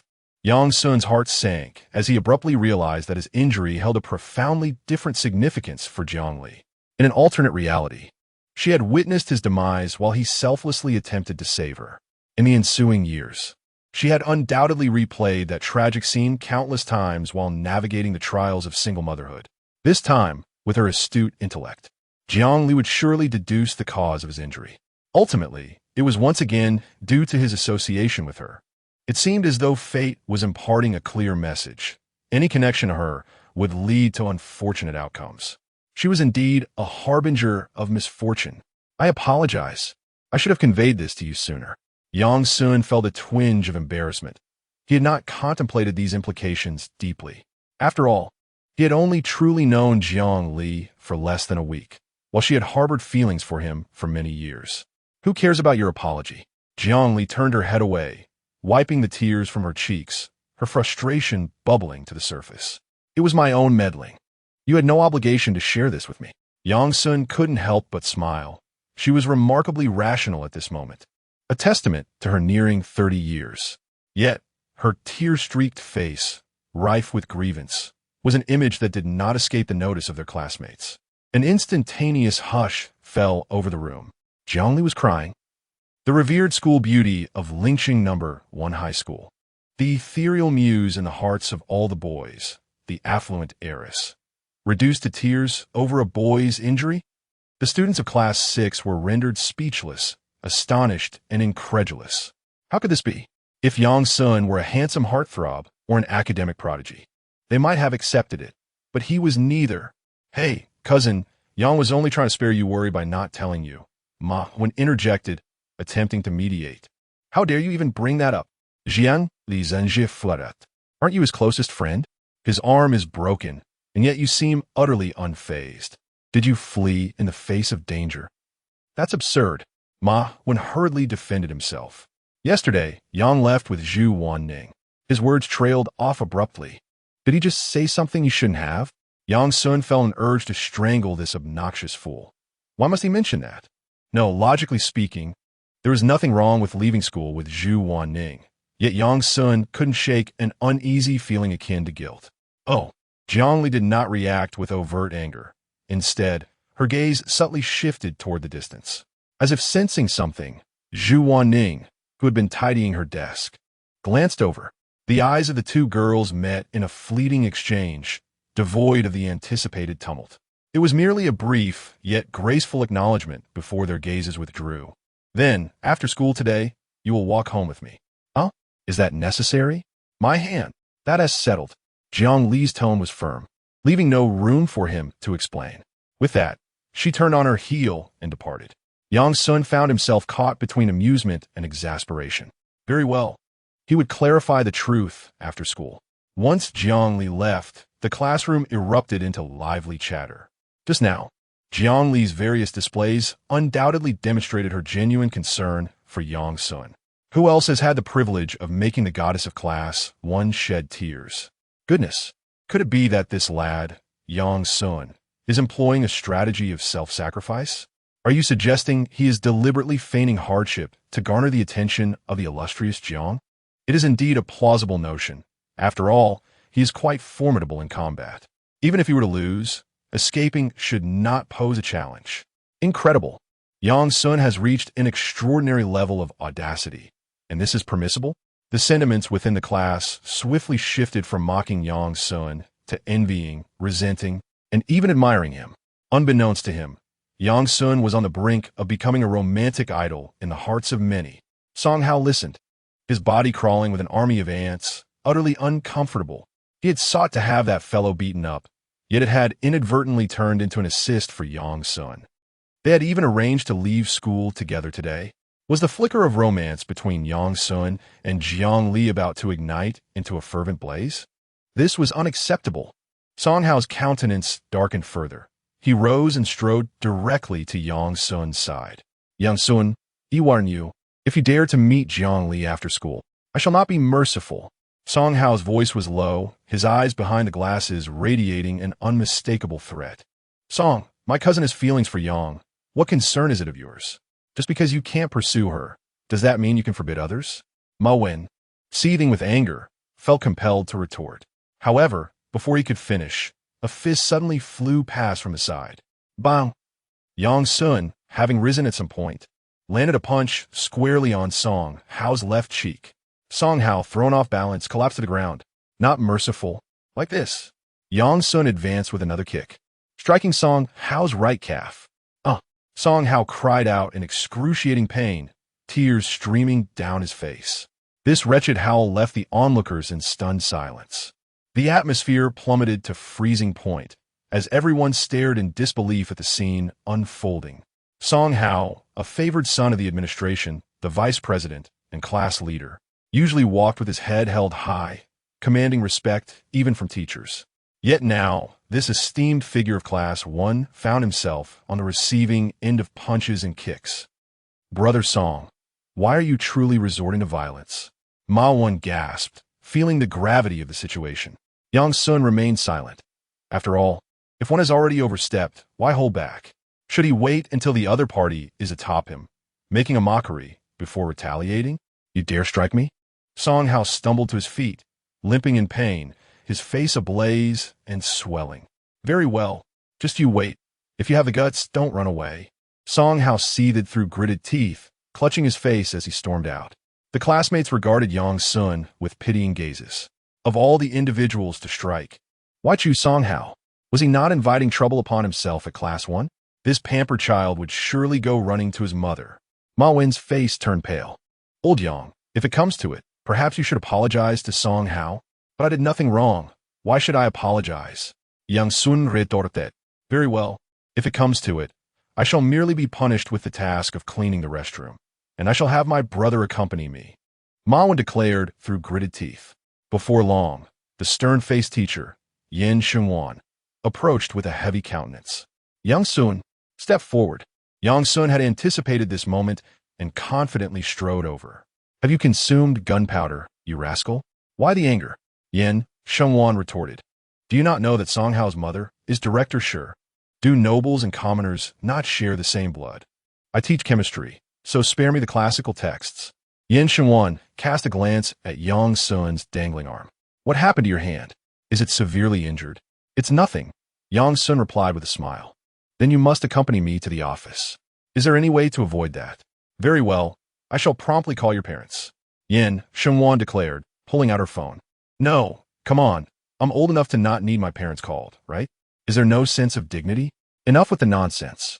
Are you coming or not? With no other option, Yang Sun resigned himself to the situation, thinking that a dead pig is unafraid of boiling water, and followed her to the administrative building. Chapter 0024. A web of intrigue in the principal's office. Yang Sun arrived at the door, perplexed. Shouldn't this be the office of the academic director? What on earth was Teacher Yin doing here? To avoid any suspicion, Director Shi, being Song Hao's mother, would face accusations of abusing her authority if she were to impose punishment. Thus she sought the principal's intervention. Yang Sun chuckled softly, noting the formality of the situation. Yet, who in the school was unaware that Principal Zhang Song held a high regard for Shi Yinping? It was, after all, Principal Zhang, who had promoted her to the position of academic director. Given this connection, did it truly matter who served as the adjudicator? As they entered the office, they found Principal Zhang Song seated at his desk. He appeared to be just under 50, tall with a square face and prominent ears, his hair styled voluminously, and his forehead gleaming with a sheen. On the sofa to the side, Song Hao sat, while a woman clad in a black skirt, her hair styled in soft waves and adorned with black-rimmed glasses, was applying medication to his calf. "Does it still hurt, Hao?" Upon seeing Yang Sun enter, Song Hao exclaimed with a wail, "Ouch. It hurts so much. I feel like my bones are breaking. Bear with it. Your mother will take you to the hospital shortly," Shi Yinping said, her face etched with concern. However, as she turned, her demeanor shifted dramatically, leaving Yang Sun in awe of her sudden transformation. Was she not perhaps a master of the art of disguise akin to a Sichuan opera performer? "Teacher Yin, is this the student who was involved in the altercation?" Yin Shenwan smiled wryly and nodded. "Principal, this student is not typically like this. I do not know what has gotten into him today. He was overly impulsive. You need not defend him. I have heard much about him already." Shi Yinping's expression turned icy. Yang Sun, his family runs a martial arts school. During middle school, he frequently got into fights with delinquents and even had encounters with the police. "Oh, is that so?" Zhang Song regarded Yang Sun with interest. "Pray tell, what provoked you to strike Song Hao?" "Principal, why do you not first inquire how my hand was injured?" Yang Sun Gondret. "You would suggest that Song Hao was the one who hurt me, would you?" Zhang Song frowned. "Is that a possibility?" "Certainly." Yang Sun retorted. "Of course. If he initiated the violence against you, he too must face consequences. However, the prerequisite is that you must possess evidence," Zhang Song advised, tapping his fingers lightly on the desk. "Indeed, present your evidence." Song Hao interjected smugly, dripping with provocation. Yang Sun pondered silently. Was Song Ri-Tian truly out of his mind? He still possessed a video confession of the stalker. Yet, upon reflection, despite Song Hao not being particularly clever, he was not a fool either, unless he had come prepared, emboldened by a sense of invincibility. "Principal, I have encountered many slippery characters like him. All talk and no truth," Yang Sun remarked. Shi Yinping suggested, "Why not randomly summon a few students from Class 6 to serve as witnesses? Their perspective may provide clarity." Director Shi's proposition was sound. After all, Teacher Yin was not present at the scene and could have been misled.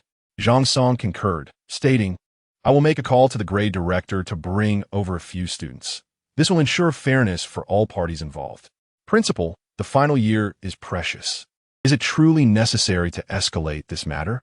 Yin Shenwan sought to downplay the situation. "Teacher Yin, while the college entrance examination is undoubtedly significant, the essence of being a good person holds even greater importance. Campus bullying is no trivial matter." Shi Yinping remarked sharply, "You aren't deliberately showing favoritism towards Yang Sun, are you?" "Director, that is not my intention." Yin Shenwan was taken aback. How did the situation escalate to accusations of bullying so quickly? "I believe in Teacher Yan's integrity. Let us speak with the facts." Zhang Song interjected to ease the tension before making a phone call. Before long, 3 students from Class 6 entered the office, 2 boys and a girl. Yang Sun merely glanced at them and instantly understood. This was a rehearsed act. "You are all students from Class 6, correct? There is no need to be nervous. Please tell me your names." Zhang Song inquired with a warm smile. "Li Jiejun, Dian Kiskiviko, Yu Xiaoyan." The trio introduced themselves one by one. Yang Sun observed their awkward yet obedient demeanor, struggling to suppress a laugh. There was no need to mention Li Jiejun. He had regarded him as a thorn in his side since middle school. Chen Ku had no personal grievances against him. Yet his mother was a teacher at No. 1 high school, teaching mathematics just like Shi Yinping. And Yu Xiaoyan had served as vice class leader for 3 years. A trusted confidant of Song Hao. This was far too coincidental. "I called you here to inquire about what transpired earlier," Zhang Song cautioned. "Do not exaggerate, nor conceal anything."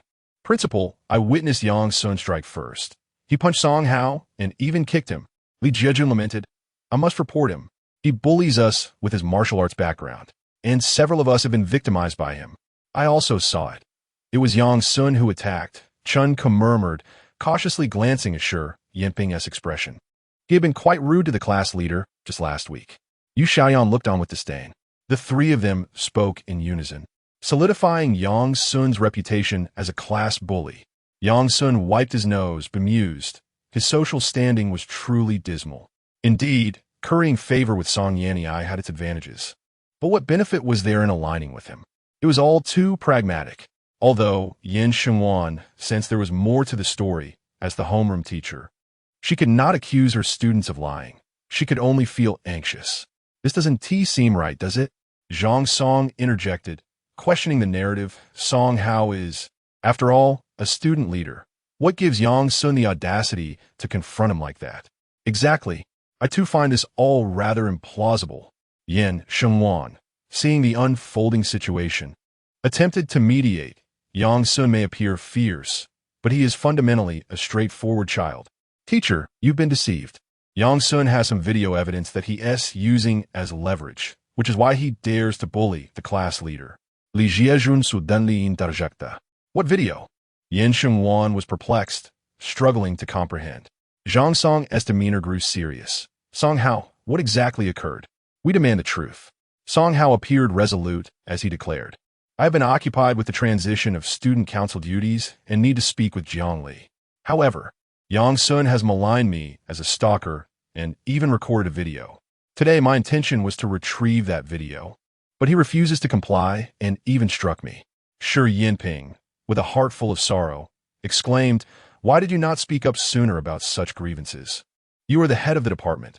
I do not wish to bring you shame." Song Hao gritted his teeth and replied, "Foolish child." Yang Sun chucklet, entertained by the performance of this mother and son duo. Song Hao's self-revelation was indeed unexpected. Presenting the video would only expose it to a handful of witnesses, and regardless of its content, Song Hao was indifferent. The primary concern was to have it deleted. However, failing to reveal, it would result in him being branded as a bully, accused of intimidating and threatening fellow students. In truth, from a moment he was summoned to the principal's office, he felt trapped like a cornered beast. Clearly, there was indeed a video. Zhang Song sighed, adopting a grave tone as he addressed Yang Sun. I suggest you consider retrieving the video and apologizing Song Hao. This matter could then be put to rest. Campus bullying is a serious issue. Once marked with a major demerit, it could adversely affect your university prospects and follow you for a lifetime. Your parents have invested significant effort in your education. With the college entrance examinations approaching, do not act impulsively and bring sorrow to your parents, leading to lifelong regret. Yang Sun lowered his gaze, remaining silent. Though these words seemed to be in his best interest, they bore a striking resemblance to a threat. Chapter 25. This is true bullying. As Yang Sun found himself cornered, Song Hao and Li Jiejun exchanged a knowing glance, their faces betraying a sense of triumph. The school resembled a miniature society. While it appeared to consist solely of teachers and students, hierarchies existed among both groups. Undoubtedly, Song Hao, with the backing of Zhang Song and Shi Yinping, held the upper hand. Yang Sun, have you made your decision? Zhang Song leisurely sipped his tea. I trust you are an intelligent child who will make the right choice. Correct? Yang Sun lifted his gaze, a faint smile gracing his lips. When one fails, one should seek the fault within oneself. Zhang Song and the others paused, bewildered by Yang Sun's words. My grandmother, a retired elementary school teacher from the countryside, often quoted this line from Mencius. Your grandmother speaks wisely. You should reflect on why your classmates believe you are in the wrong, Zhang Song remarked, raising two fingers to gesture at Yang Sun. Praising, self-reflection is a commendable quality. Indeed, Yang Sun continued, approaching Zhang Song's desk. It is easy to bear the faults of others, yet when we err ourselves, we often concoct various justifications. The most challenging aspect of being human is acknowledging our own baseness, darkness, and ugliness. A glint of mockery flickered in Yang Sun's eyes, such as, you all. With each word Yang Sun spoke, the previously amiable Zhang Song and the aloof Shi Yinping wore expressions of utter dismay. Was he truly mocking their lack of introspection?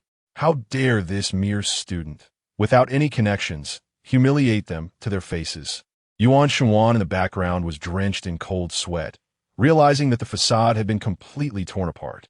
Song Hao and Li Jiejun, however, were overjoyed. This foolish individual was willingly marching towards his own demise.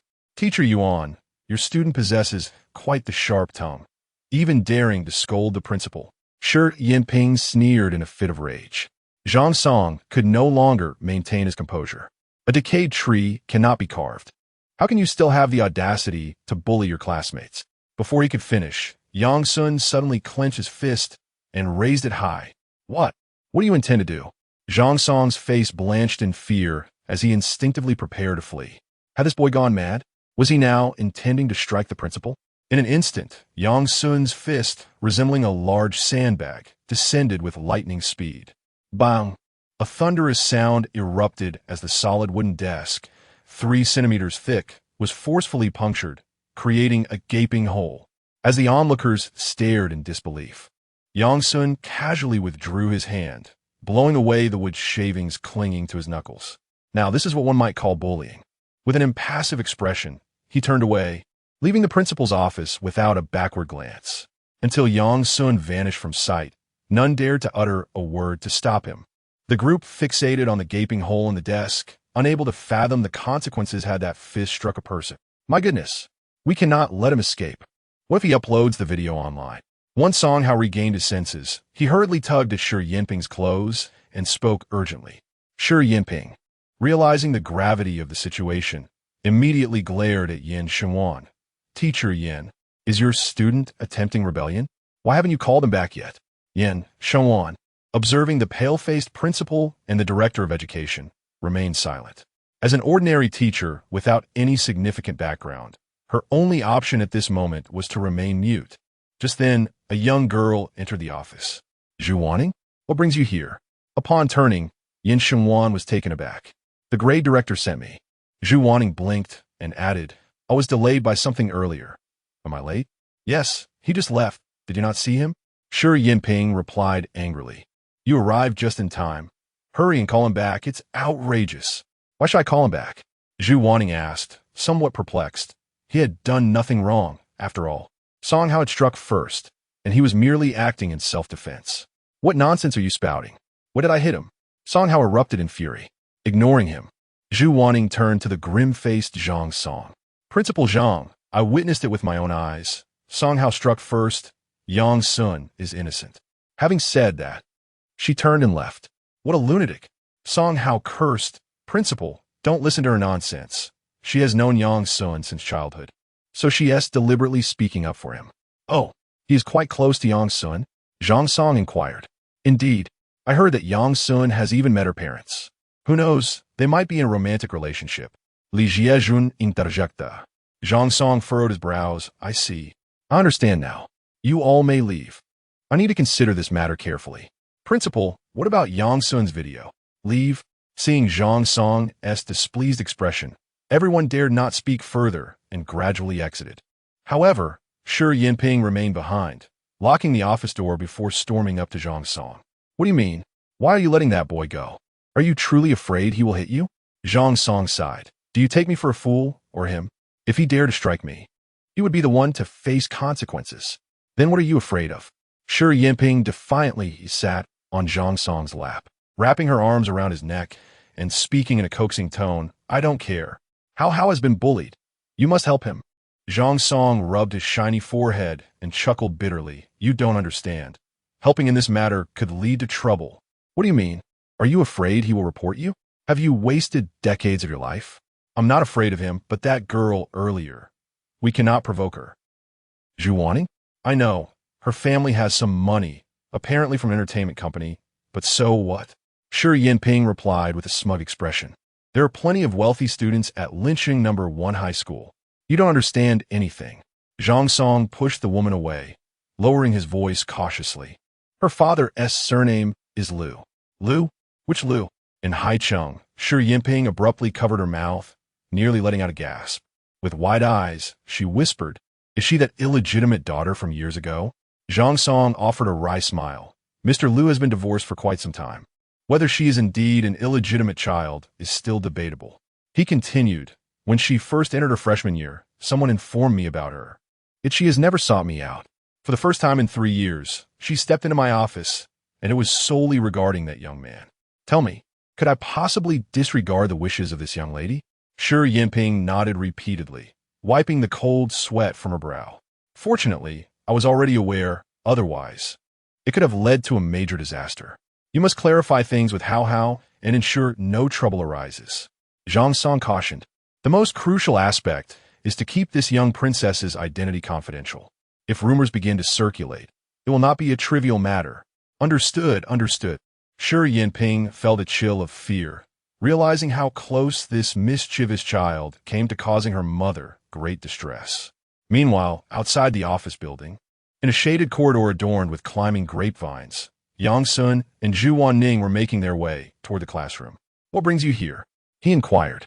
I noticed that Li Jiajun and his friend were called away, so I guess their intentions, she replied. Did you go to speak on my behalf? Yes. The young lady admitted with a nod. Yang Sun chuckled self-deprecatingly. Perhaps it was a tad too late. I might have even damaged the principal's desk. I saw that. Zhu Wanning remarked with a playful smirk. No wonder you are known as the mysterious expert who single-handedly took down Hu Dahai and his gang. Chapter 0026. Between husband and waifu? Yang Sun apparaît utterly bewildered. What are you talking about? Zhu Wanning, seeing his denial, was not the least bit surprised.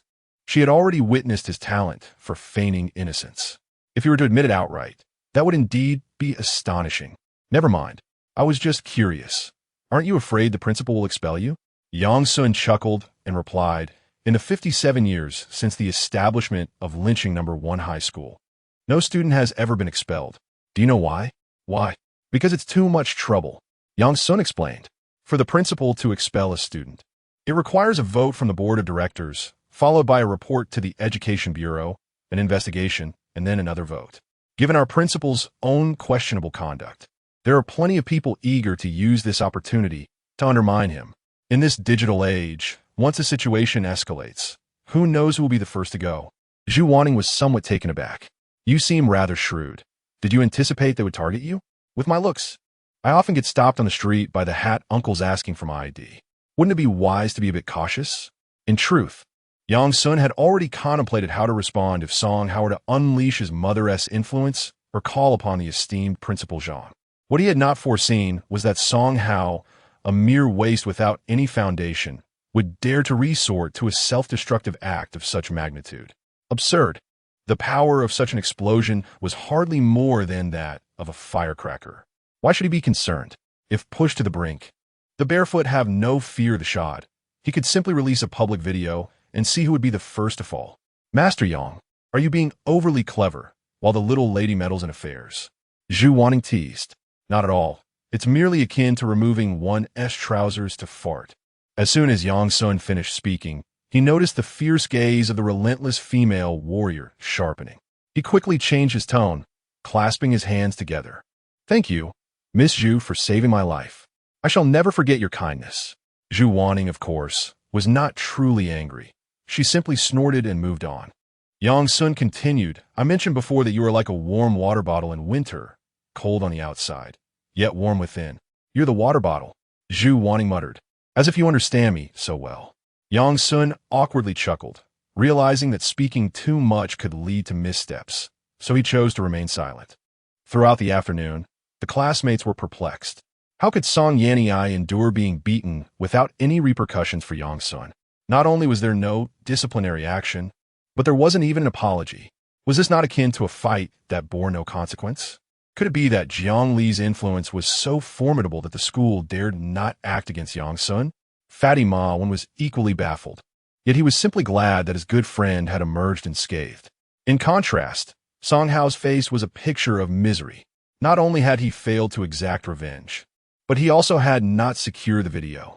To make matters worse, he had received a severe reprimand from Shi Yinping, compelling him to keep his distance from Yang Sun. Though Song Hao was unwilling to accept this, he understood that the situation was far from simple, and he had no choice but to endure for the time being. After school, Jiang Li arrived as promised, stating her intention to escort the injured Yang Sun home. Ma Wen, ever perceptive, slipped away gracefully without leaving a trace behind. Yang Sun planned to seize the opportunity to clarify matters and followed suit out of the school gate. He had anticipated riding in Jiang Li's luxurious Mercedes-Benz. But to his surprise, the girl led him to a white BMW 320. Just as Yang Sun was engulfed in confusion, the car's lights flickered and unlocked. "Stop dawdling. Get in. Is this your car?" Yang Sun blinked, bewildered. "What about your Mercedes?" "I've obtained my driver's license and started driving to school this week," Jiang Li replied, waving the BMW key. Yang Sun sighed, realizing that at this moment, he was no different from his father, who lamented over the A6. Some are born to be packhorses, while others are destined for Rome. Once inside the vehicle, Yang Sun couldn't help but glance around, for it was indeed his first experience in a BMW. He touched the air conditioning vent and remarked, "This is quite impressive. I wonder if I'll ever have the chance to buy one in my lifetime. How lackluster. BMWs will be quite affordable in the future. It's just that those without money settle for BBA," Jiang Li said, expertly starting the engine and pulling onto the road. From her maneuvering, one could hardly discern her as a novice. She appeared to be a seasoned driver. "Is that true? Will prices drop in the future?" Yang Sun found it hard to believe. "BBA is bound to decline, while our domestic cars will rise. You'll understand soon enough." Jiang Li, uninterested in discussing cars further, shifted her concern. "Does your arm still hurt? Have you seen a doctor?" "I did. The doctor said I need to recover quickly and suggested a rather effective remedy." "What remedy?" "Find a beautiful girl to blow on it, and it will heal." Jiang Li pulled the car to the side of the road and came to a halt, her charming face suddenly shrouded in frost. "Yang Sun, do you think your injury is trivial and teasing me is amusing?" "I wasn't teasing. You give it a try." Yang Sun pointed to his bandaged arm. "A beautiful girl? Just blowing on it will suffice?" "Fianc, li furoit Rebirth. It will work. That doctor is quite insightful." Yang Sun asserted confidently. Jiang Li bit her lip, anger transforming into a sardonic smile. "Fine, I'll blow on it. But if it doesn't heal, what then? That could only mean you aren't beautiful enough." Before Yang Sun could finish, a playful slap landed on his head. "Such a possibility does not exist." All right. If it doesn't work, it's on me." Jiang Li finally leaned down, positioning herself near the bandaged area, and began to blow earnestly. Yang Sun watched her delicate red lips puffing out as she exhaled, and he couldn't help but swallow hard. He regretted not having mustered the courage the previous day to seize the moment. "Is that enough?" Jiang Li, breathless from the effort, straightened up to ask, "Does it still hurt?" Yang Sun suddenly convulsed, letting out a loud shout. "What is wrong with you? Don't scare me." Jiang Li was startled. Yang Sun grinned, his already fierce features twisting into a grotesque expression as he began to lose control. My mighty arm. It's about to act up again." Jiang Li, initially frightened, was gradually consumed by irritation at this overly dramatic individual. Just as Jiang Li was on the verge of losing her patience, Yang Sun fell silent. He gently removed his suspended left arm and placed his hand delicately atop Jiang Li's head. Certified as a stunning beauty, Jiang Li's anger dissipated in an instant. She stared at him, wide-eyed, for a considerable moment. Gradually becoming aware of her emotions, a veil of tears began to form in her eyes. Yang Sun, noticing the girl on the brink of tears, felt somewhat at a loss. "Seriously? Sister, I'm not injured, and yet you're crying? Who wants to hear your corny love declarations?" It's mortifying. In a fit of indignation, Jiang Li punched Yang Sun lightly, exclaiming, "Are you out of your mind? You're clearly unhurt. Why didn't you say so sooner? I told you on WeChat ages ago. You didn't believe me, and now you're making excuses? I was trying to reason with you. Between spouses, what matters is affection. Who has reasoning with you? But we're not even married." Yang Sun was on the brink of exasperation. Jiang Li blinked, wiping her nose. "Oh right, I forgot. Not to criticize you, but for someone nearing 30, could you not be so emotional and cry at the drop of a hat?" Yang Sun couldn't help but tease. "I isn't it because of you. The moment I saw you injured, my mind was consumed with anxiety," Jiang Li replied, feeling aggrieved. "Still thinking about that guy who got shot?" Yang Sun asked, "Someohat display set. Stop dwelling on it. I'm alive and well now. What a bad omen. Are you trying to make me laugh to death?" Jiang Li detected the underlying bitterness in his words and playfully scolded. Jealousy taking over your head? Who is jealous? You're not even my boyfriend. What is the point? Yang Sun retorted defensively. Oh, still holding a grudge over my rejection? She teased. With a physique like yours, your heart is surprisingly small. Yang Sun felt his face redden. This woman was brutally sharp-tongued. Fortunately, Jiangli refrained from further barbs and instead inquired, if you're not injured, why pretend otherwise? Yang Sun then recounted how he had been ensnared by the individuals hired by Song Hao, who had attempted to turn the tables on him. Jiangli, unsurprised by this tale of betrayal, seemed to have anticipated that Yang Sun was not the innocent party he appeared to be. However, when the conversation shifted to Zhu Sheng's investigation, revealing that the mastermind might be Chen Mingxiu, a flicker of concern crossed the girl's face. Is it truly connected to Chen Mingxiu? Do you know him? Yang Sun asked with curiosity. Chapter 0027. Excessive speed, what are you thinking? I refuse to associate with scum like him. Jiangli expressed her disdain, remarking that the man claimed to be a scion of a wealthy family, with a father who is a tycoon in Hong Kong, but in reality, he is merely a broker involved in money laundering. Chen Mingxiu presents himself as the owner of an entertainment company, yet behind the scenes, he coerces others into prostitution and engages in numerous nefarious activities. If my memory serves me right, it won't be long before his father is apprehended, and Chen Mingxiu's business will be shut down, forcing him to flee abroad. Upon hearing this, Yang Sun lowered his gaze and muttered, fleeing abroad? Isn't that merely letting him off the hook? Do not act recklessly. Jiangli admonished him sternly, asserting that with his current capabilities, he stands no chance against such individuals. What you say implies that even if I were to join a major corporation in the future, I would still be regarded as nothing more than livestock in their eyes. Yang Sun chuckled bitterly, reflecting on the scene in the principal's office when he was besieged, pondering how different his situation was from Yang Chongqing's. Society is akin to a jungle, governed by the law of the jungle, where the strong prey upon the weak. So, are you content to live your life as mere livestock? What other option do I have? Do you think everyone can afford to drive a BMW in high school like you? Enough with the sarcasm. Jiang Li shukla, realizing that while she could easily fool others, after sharing a bed with him for so many years, she was well aware of his temperament. If you were truly a weakling, I would never have married you in my past life, nor would I seek you out in this reincarnation. Yang Sun wiped his nose, feeling a bit bashful from her praise. As for my strength, you certainly hold the most authority on that matter. Jiang Li's sex flusha, and she playfully pinched Yang Sun's side, unleashing her playful wrath. In that confined space, Yang Sun had nowhere to escape, yelping in pain. Listen here, Yang. I warn you, do not provoke Chen Mingxiu until you have ascertained the facts. Jiangli was serious this time, her expression grave. Enough.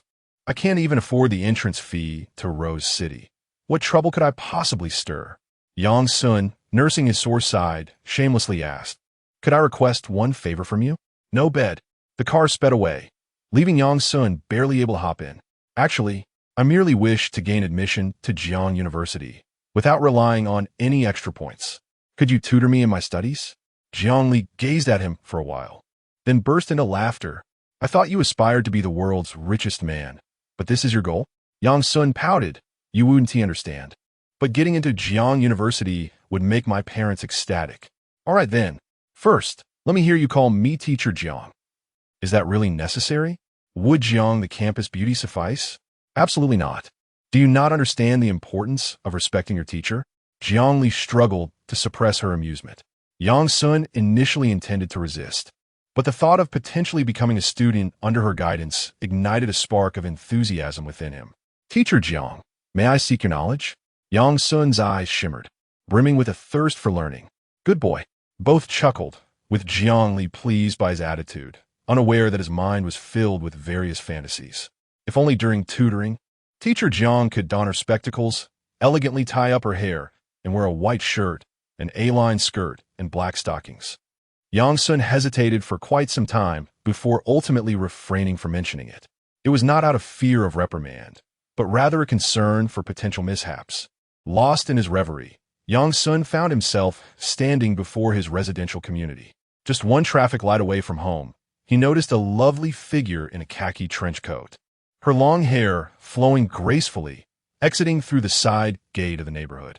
Is that my junior master? Yang Sun froze momentarily, astonished to see Yu Hongxiu had visited his home. At this hour, why had she not dined before departing? Wow, the young lady is truly beautiful, almost rivaling my own charm, and her fashion sense is commendable, Jiangli remarked, having also spotted Yu Hongxiu. She is the Miss Yu mentioned, my father's junior sister. Yang Sun explained. What? Jiangli was taken aback. Are you certain? There aren't many with the surname Yu, and she is the only one close to my father.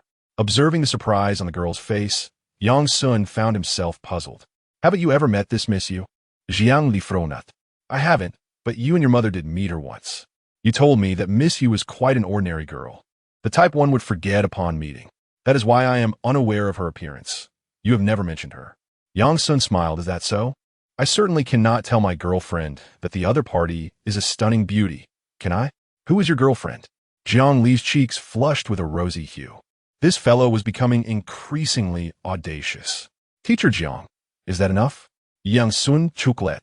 That's more like it. After alighting from the vehicle at the community entrance, Yang Sun bid farewell to Jiang Li, agreeing to continue their tutoring sessions in the coming days. As he turned to enter the neighborhood, a hint of solemnity crossed Yang Sun's face. Although he had dismissed Jiang Li's doubts in the car, an unsettling feeling lingered within him.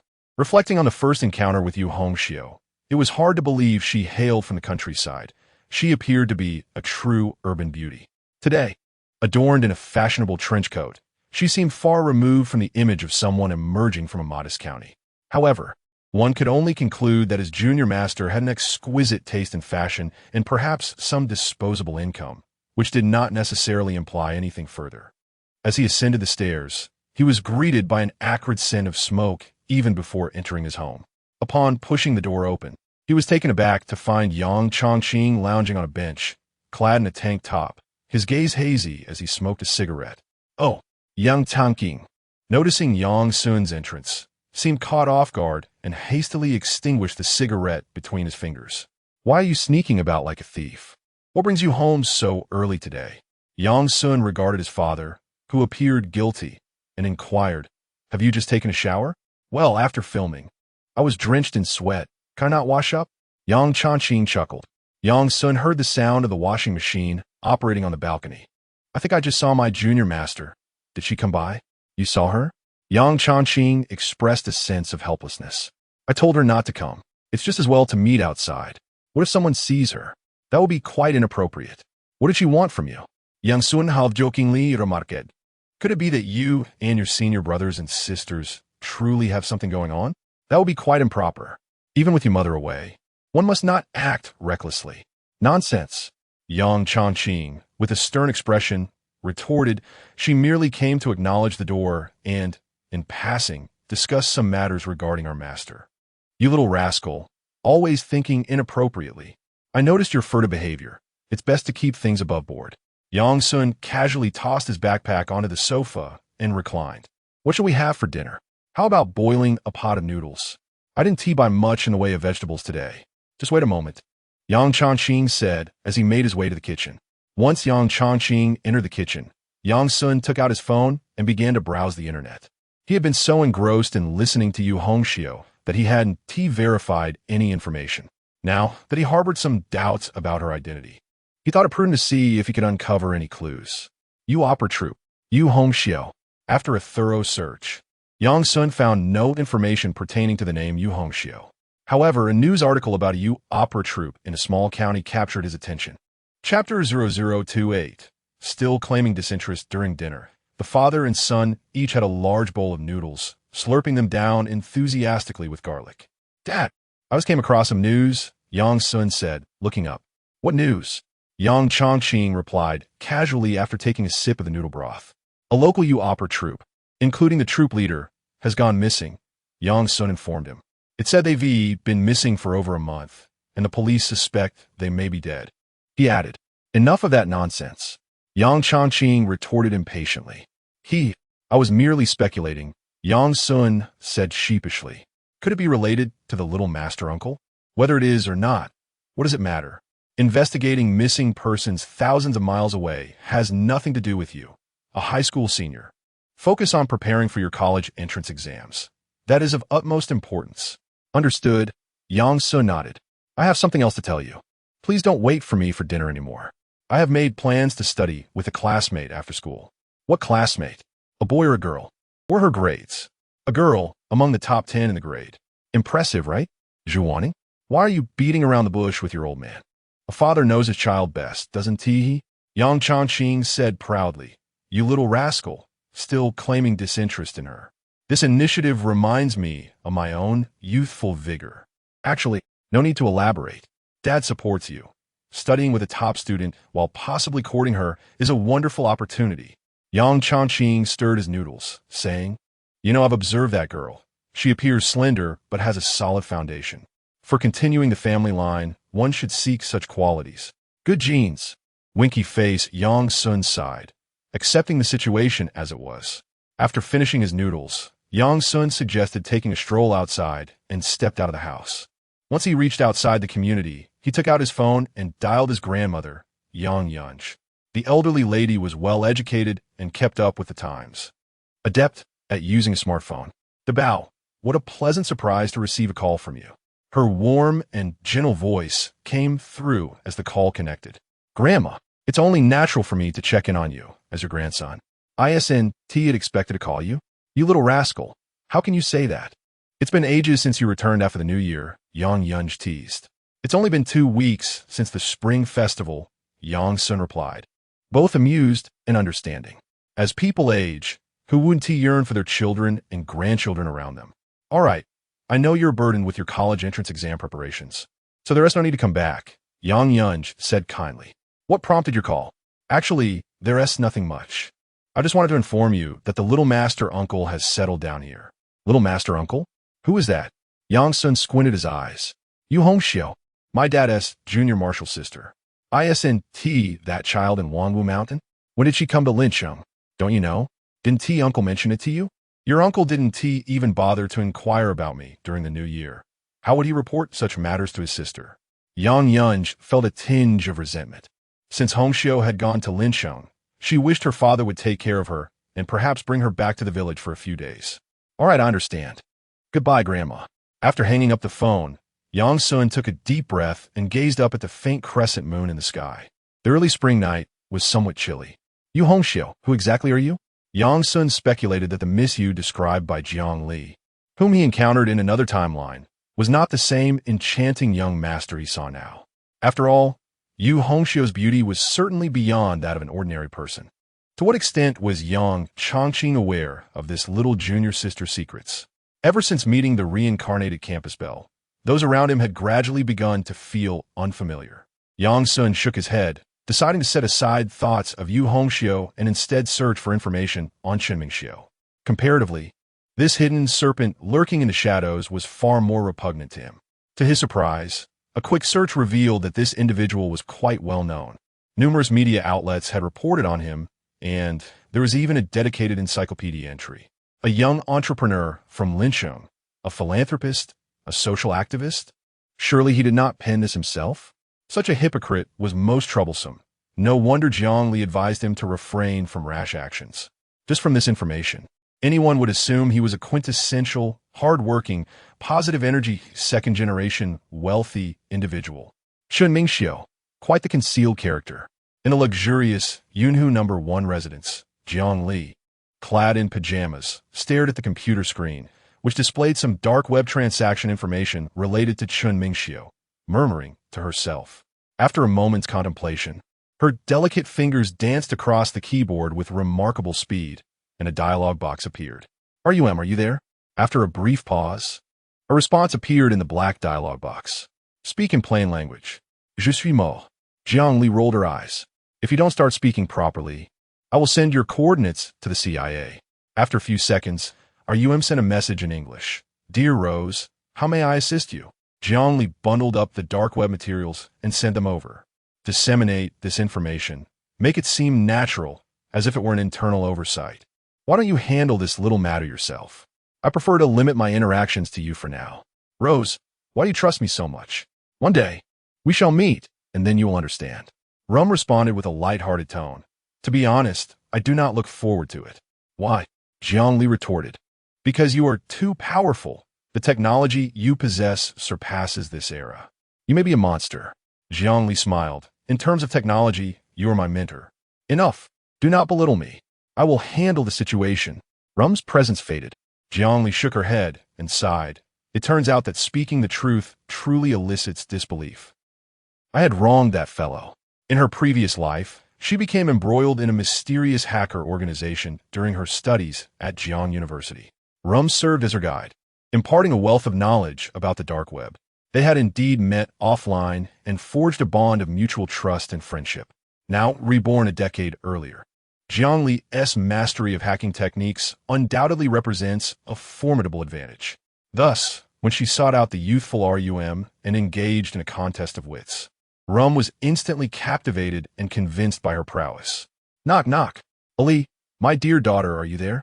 Zhongli swiftly restored her computer to its original state and hurried to the door, greeting with a bright smile. Father, please come in.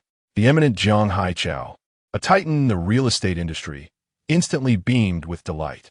Somehow, his little daughter had grown increasingly adorable. Perhaps her rebellious phase had finally passed. I can stand at the door. Really, it's just a small matter I wish to inquire about. Of course, please ask.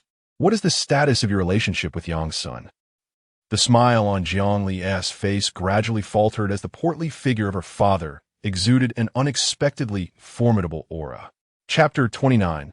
What a misunderstanding in her previous life. Zhongli and her sister endured considerable hardships.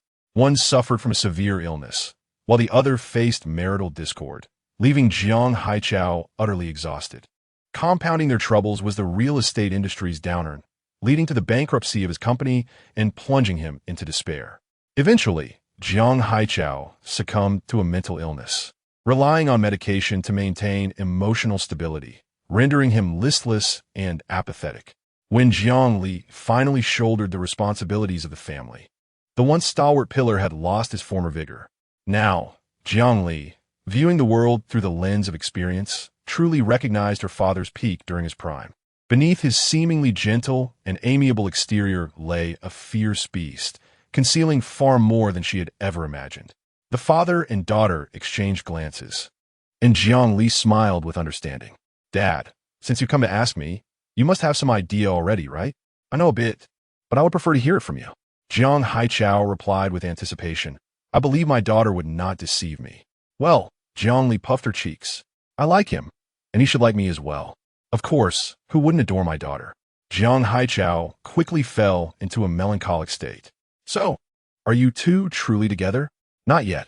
Why not? Zhang Haichao questioned, puzzled. Aren't you both reciprocating feelings? That's not something you need to worry about. In any case, it hasn't happened yet. Zhongli playfully protested. Oh, I've been so honest, so please don't pry too deeply. Ha, all right, all right. Zhang Haichao felt a bit embarrassed, scratching his head. As a father, I understand that you've grown up and will have boys you like. That's perfectly normal. However, the Yang family is a bit unique. If you truly intend to be with him, it would be wise to communicate with his family early on. Zhongli blinked, taken aback by her father's unexpected words. In her previous life, when she was with Yang's son, Zhang Haichao had not offered such advice. Dad, what is special about the Yang family? Zhang Haichao smiled. Actually, I am well acquainted with Yang's son's parents, though we haven't seen each other in many years. Particularly, Yang's son's grandmother is a respected elder of mine.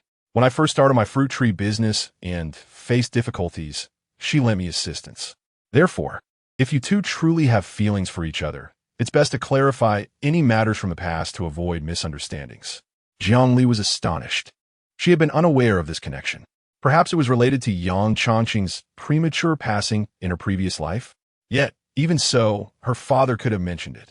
Speaking of which, the Jiang, Ma, and Yang families all hail from the same area in Zaihebu village. And it was not surprising that their parents knew each other in their youth. Dad, when you mention misunderstanding, what exactly do you mean? Oh, it's a trivial matter. Since you're not officially together, it's of no consequence. Just keep it in mind. Zhang Haichao, satisfied with the knowledge that they were not in a formal relationship, chose not to elaborate further and left contentedly. Jiang Li closed the door and walked to the grand French windows of her room, taking a deep breath of the fresh air by the lakeside. Sigh. How did I not perceive the immense pressure of facing Chairman Jiang in my previous life? What could the misunderstanding be? Jiang Li, lost in thought, gazed towards the distant neon splendor of Lin City, the dazzling Rose City. Only the highest-tier VIPs are permitted entrance to the opulent royal suite on the top floor. A young man, clad in a Versace shirt, wearing a rainbow-colored accessory, with a prominent nose and sunken eyes, his pallor almost gray, was embracing a sultry woman, exhaling plumes of smoke. Before him stood two young girls, singing and swaying their alluring forms. Boss, a few major clients from Shakuin are here, seeking fresh goods, reported a sharply dressed subordinate as he entered, his expression icy. Didn't we just send a batch before the new year? Too frequent deliveries could lead to complications. Tell him to wait. The young man replied nonchalantly. They're willing to pay double the price. The young man's eyes narrowed. Spring has arrived. Let us organize a spring outing for a sponsored orphanage. The subordinate nodded in understanding. I will arrange it immediately. Once the subordinate exited, the sultry girl looked at him with curiosity. Boss, what kind of business are you in that involves sending children on spring outings? The young man took a sip of foreign liquor and leaned towards the girl's ear, whispering, is it possible that they themselves are the goods? The girl shuddered in fright, her eyes wide with terror as she stared at him. Ha ha ha, did you really believe that? Oh dear, I frightened you, didn't I? How troublesome. The girl, relieved yet pouting, playfully chided him.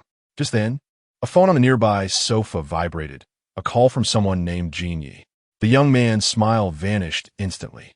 He ushered all the girls out and turned off the music. Only then did he answer the call, clearing his throat and adopting a somewhat obsequious tone. Jinyi, what an honor for you to personally call me. The voice on the other end was cold as ice.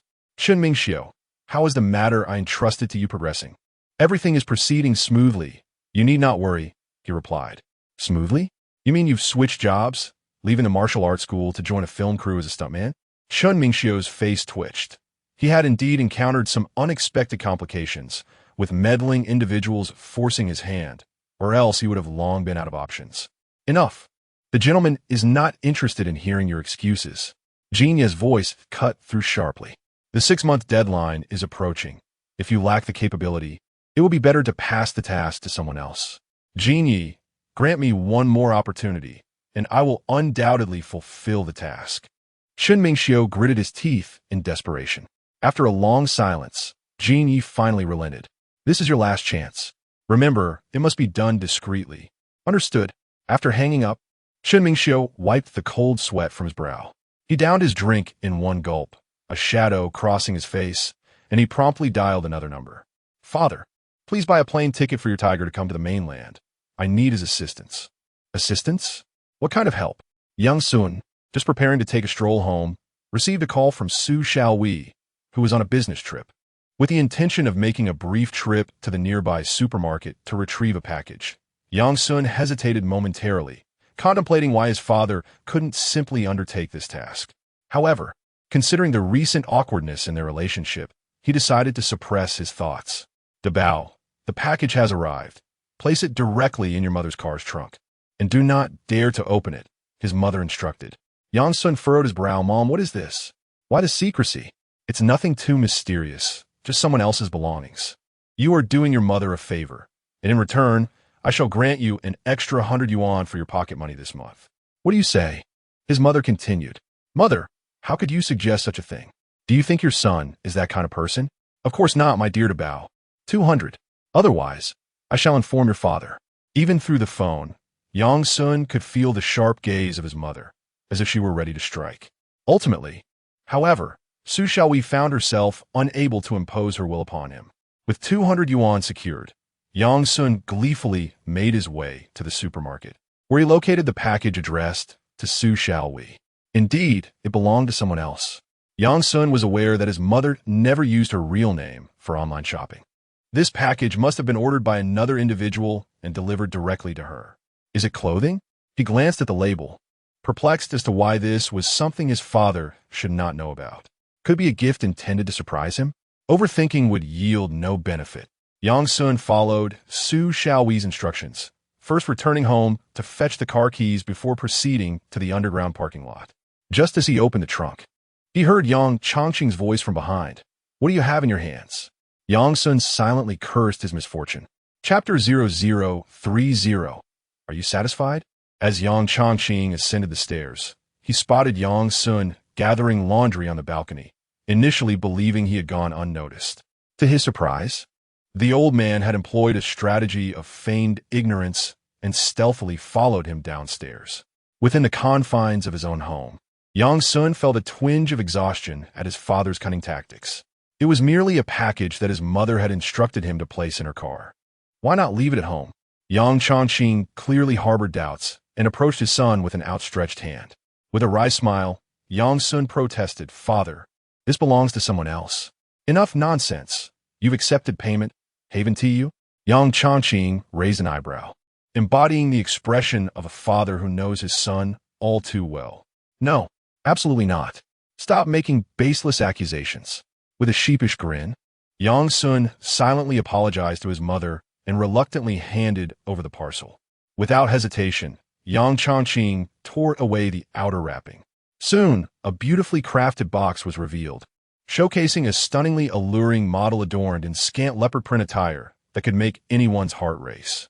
A heavy silence enveloped the father and son. Yang Sun understood that given Su Xiaoyi's frugal nature, she would never splurge on such luxurious lingerie. Perhaps it belonged to some wealthy friend of hers? If your mother inquires, just tell her you opened it.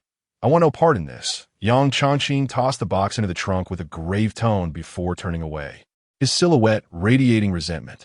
With a sigh, Yang Sun lamented, "If you hadn't looked, would you still be troubled? Father, why not just call and clarify? It would resolve everything."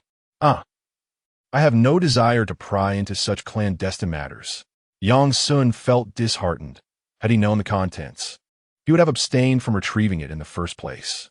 The following day, in the 6th grade classroom, Yang Sun's entrance once again attracted a swarm of attention.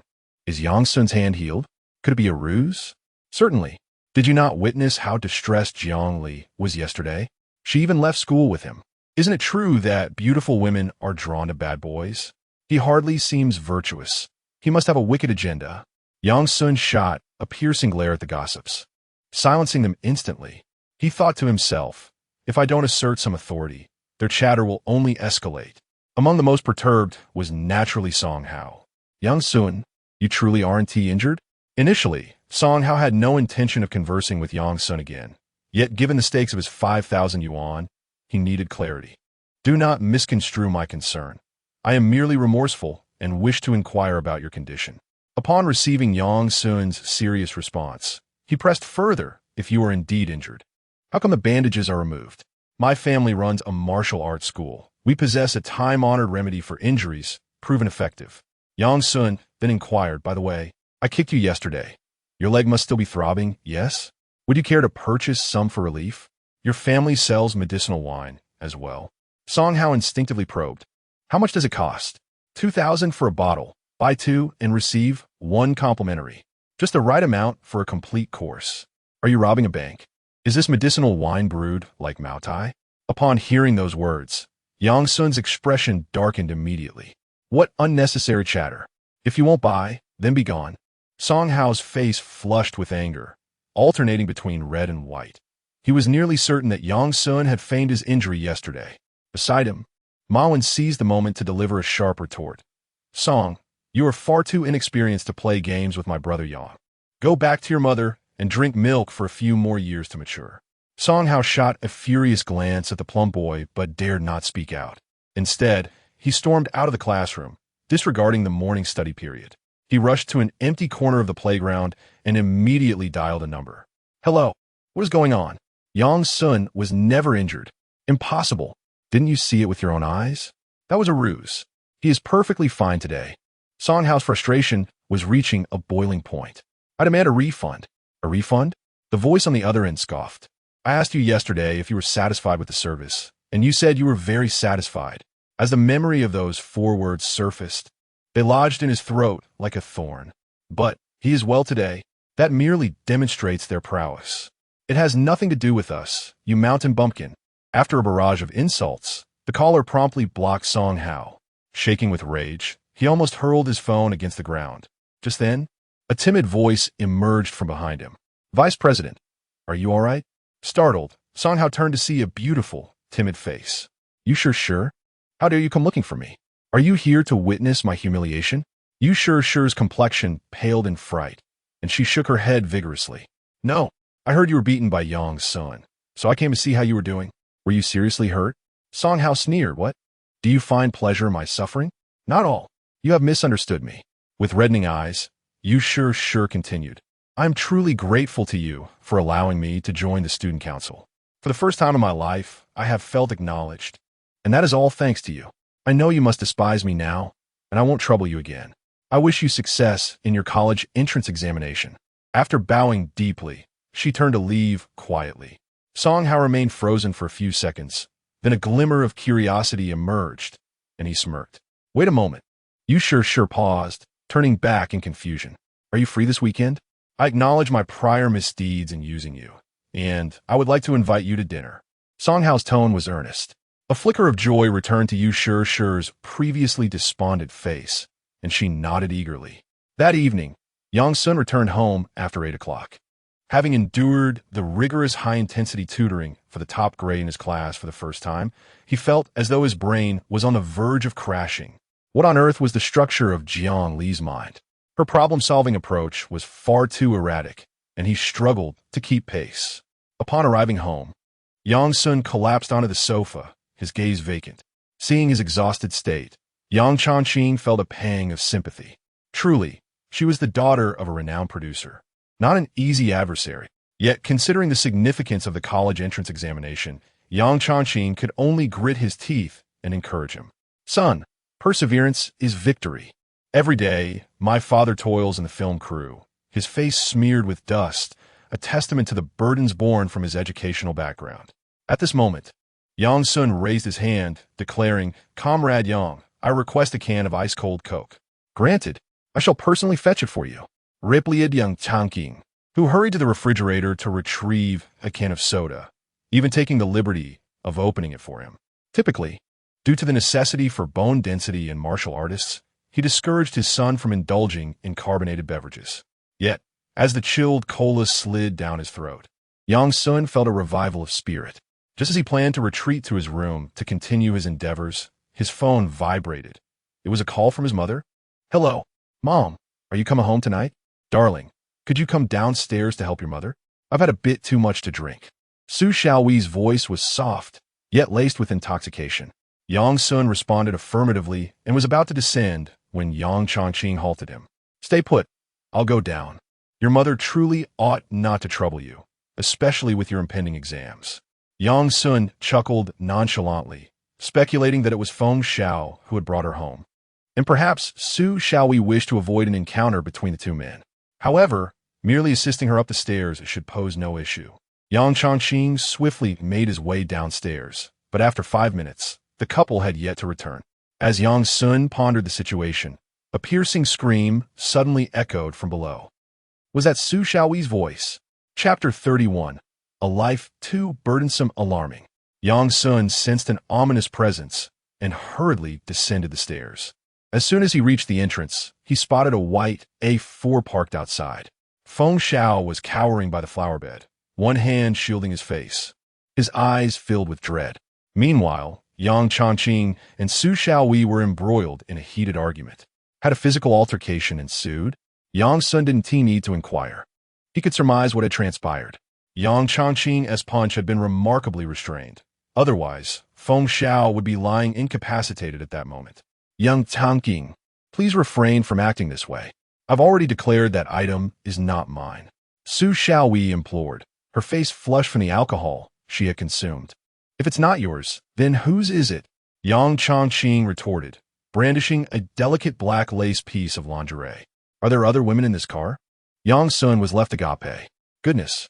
Isn't that Malwin? Who said it must belong to a woman? Haven't you heard of such peculiarities? Are you out of your mind? You're suggesting Feng Xiao wears this? Where would he even fit it? Yang Changqing questioned. Feng Xiao, standing nearby, hesitated. his gaze toward Yang Chongqing revealing a hint of sorrow. Su Xiaowei, feeling cornered, leaned in to whisper something in Yang Chongqing's ear. Yang Chongqing shoved her away, exclaiming, "Nonsense! How could such a thing happen? Do you think this is my first day knowing him? You stubborn mule! Why can't you just believe me? You're driving me to my wit's end." Su Xiaowei gasped for breath. Feng Xiao cautiously approached, timidly suggesting, "Xiaowei, perhaps I should just come clean tonight. Would that be acceptable?" Su Xiaowei's face lit up with hope. However, Feng Xiao glanced at the onlooking neighbors and then at the furious Yang Chongqing. He abruptly lost his resolve. I should leave now." He recoiled, appearing as though he bore the weight of guilt, and quickly departed.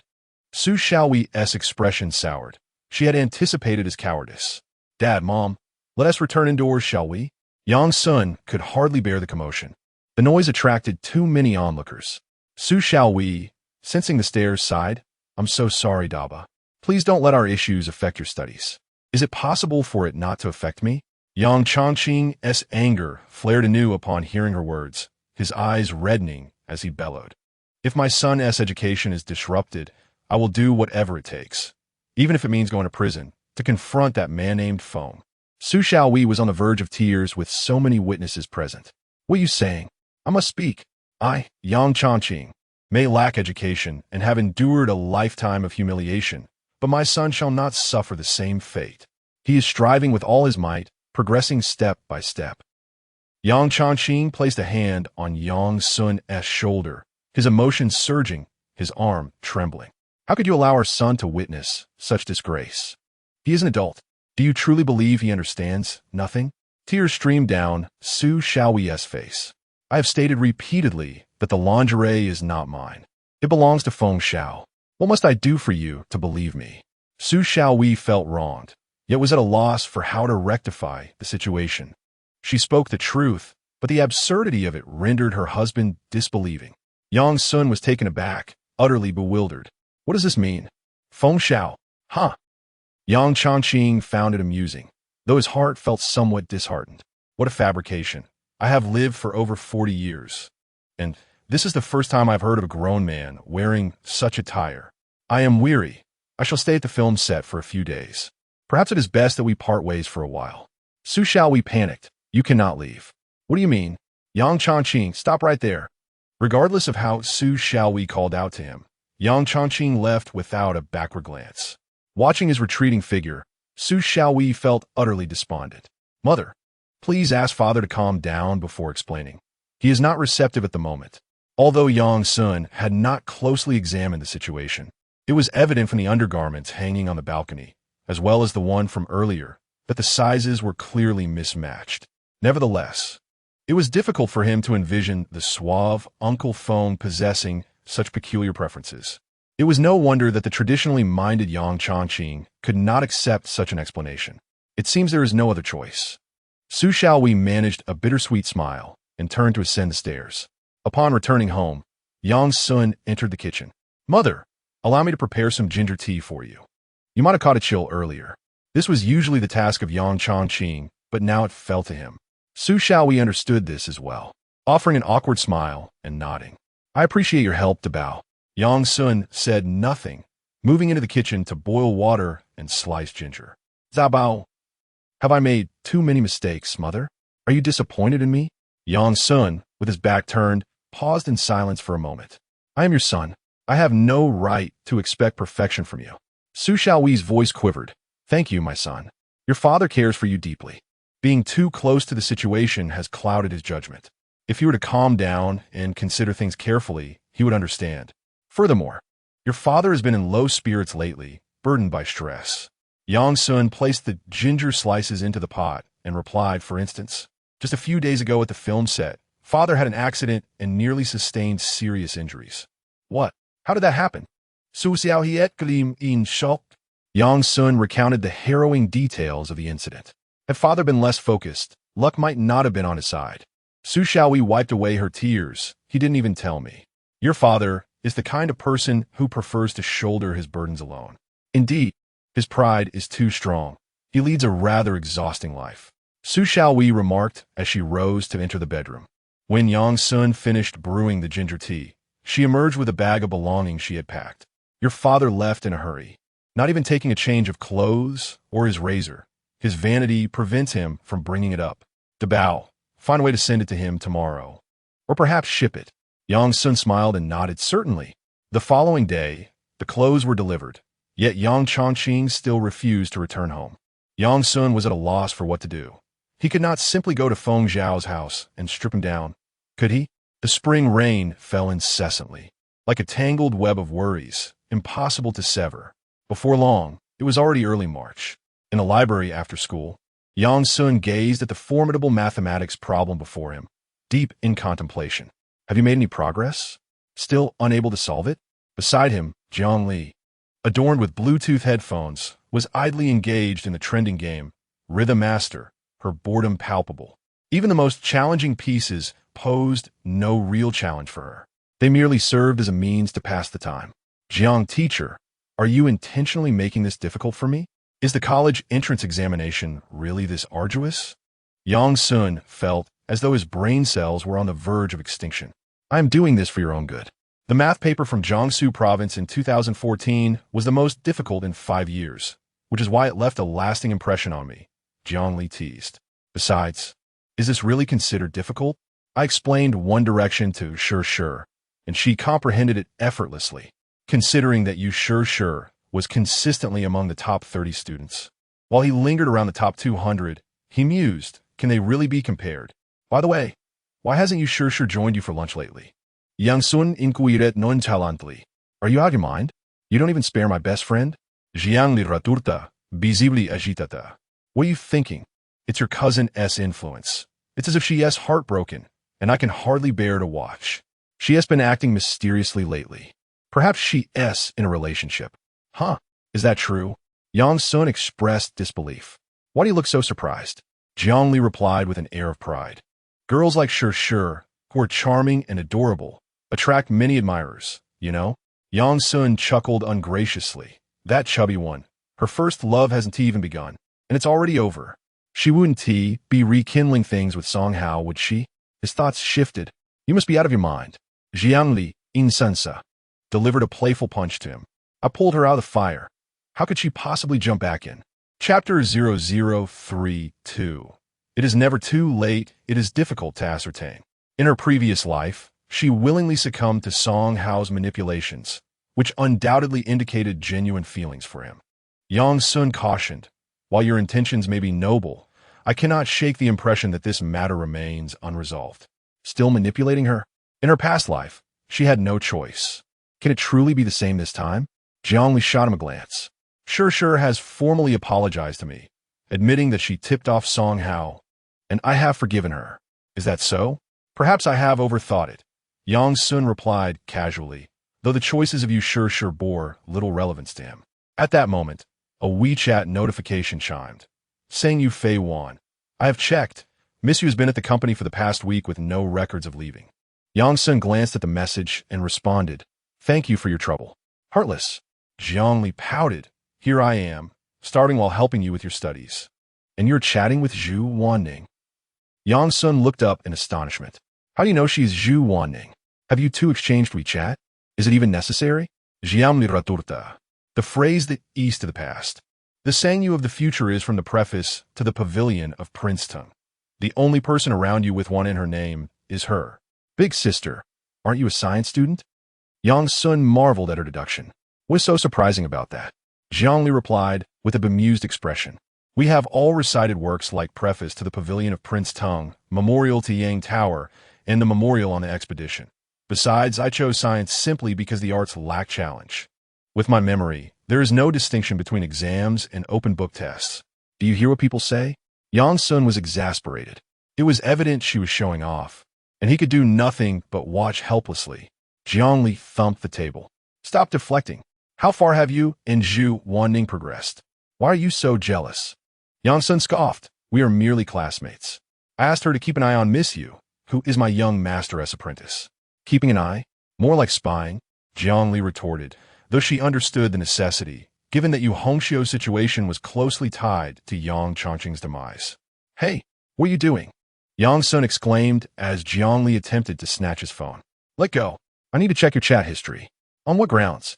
It's a crucial period before the college entrance exam, and I am concerned that early romance will affect your studies. Are you joking? What are you afraid of? Are you feeling guilty? Yang Sun clutched his phone tightly, furrowing his brow in a fierce expression. If you keep making a fuss, I will truly become angry. How absurd. We haven't even officially started dating, and you want to check his chat records? If you really end up together, this woman turn the world upside down? Yang Sun was not going to indulge her. You're scaring me, Jiang Li murmured, her eyes glistening with unshed tears. Don't try that with me. Crime will not work. This is a matter of principle. Yang Sun replied curtly. Jiang Li pressed her lips together, then pulled out her latest model, the Fruit 5S. Then let us exchange our phones and view each other's chats. That should be acceptable, right? Jiang Li, with a look of grievance, said, I merely wish to confirm whether you are in a relationship. Is that too much to ask? Yang Sun furrowed his brows, his mind racing. Logically speaking, his phone was devoid of any juicy revelations. Yet, Jiang Li's device might very well harbor numerous captivating photos of herself, perhaps even more intimate glimpses of other beauties. This transaction seemed quite advantageous. You girls are simply riddled with suspicion. There's no reasoning with you. With a resigned sigh, Yang Sun reluctantly handed over his phone. Here, take mine. Jiang Li, delighted, proceeded to peruse Yang Sun's messages. However, Yang Sun sensed something amiss. What is your phone password? Guess, she teased. How am I supposed to guess? Well, that is your dilemma. Jiang Li flashed a playful smile as she returned the phone to Yang Sun. All done with my inspection. Yang Sun was a loss for words. Wait, how could you unlock my phone? The straightforward child. You've indeed used the same password since your school days. How loyal of you. Jiang Li gently caressed Yang Sun's stunned face, her eyes brimming with mischief. Yang Sun, enraged, felt like flipping the table. How dare you? You're despicable. Oh, you're just as vile. Jiang Li raturta plainly. Don't think I'm unaware of what you hope to find on my phone. Yang Sun's face flushed with embarrassment. What do you wish to see? Speak up. Jiang Li was amused by his audacity. Leaning closer, she whispered enticingly into his ear. If you manage to rank in the top 50 of your class on the next exam, I shall don a white shirt, a short skirt, and black stockings to tutor you. Yang Sun gasped in sulk. What a thought.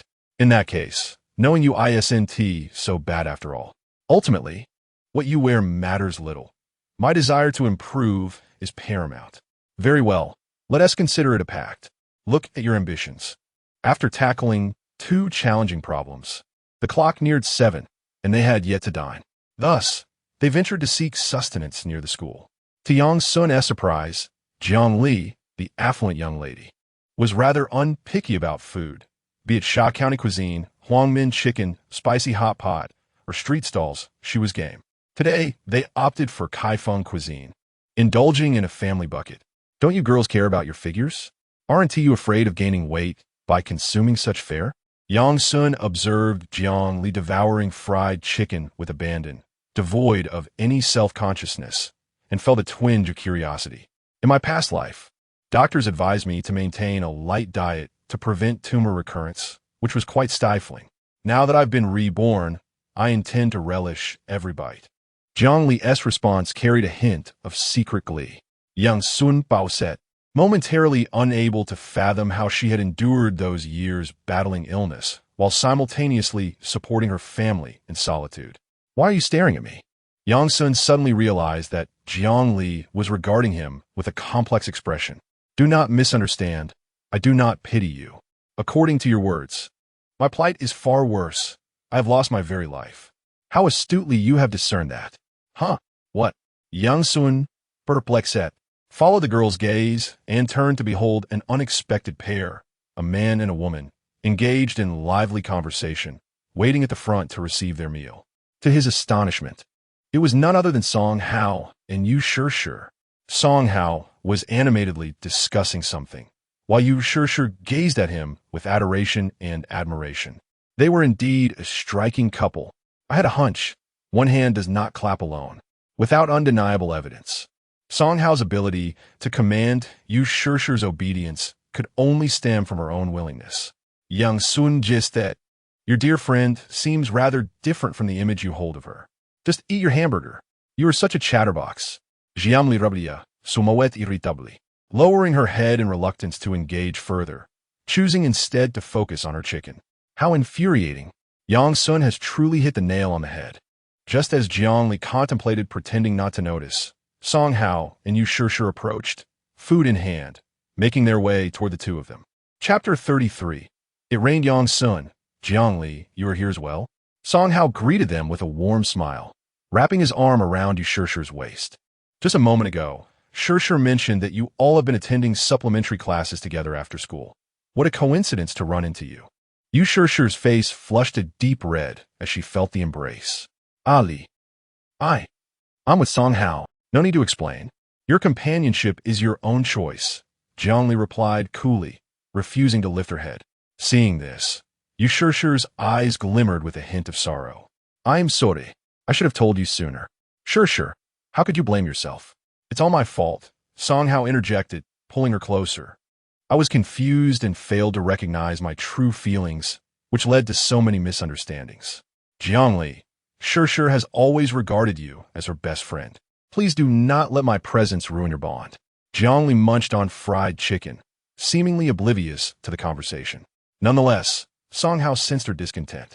A flicker of satisfaction crossed his eyes as he led Yu Shishir to a nearby table. With great attentiveness, Song Hao poured out fries for Yu Shishir and squeezed out some ketchup. Here, you go first. He deliberately dipped a fry, feeding it to her.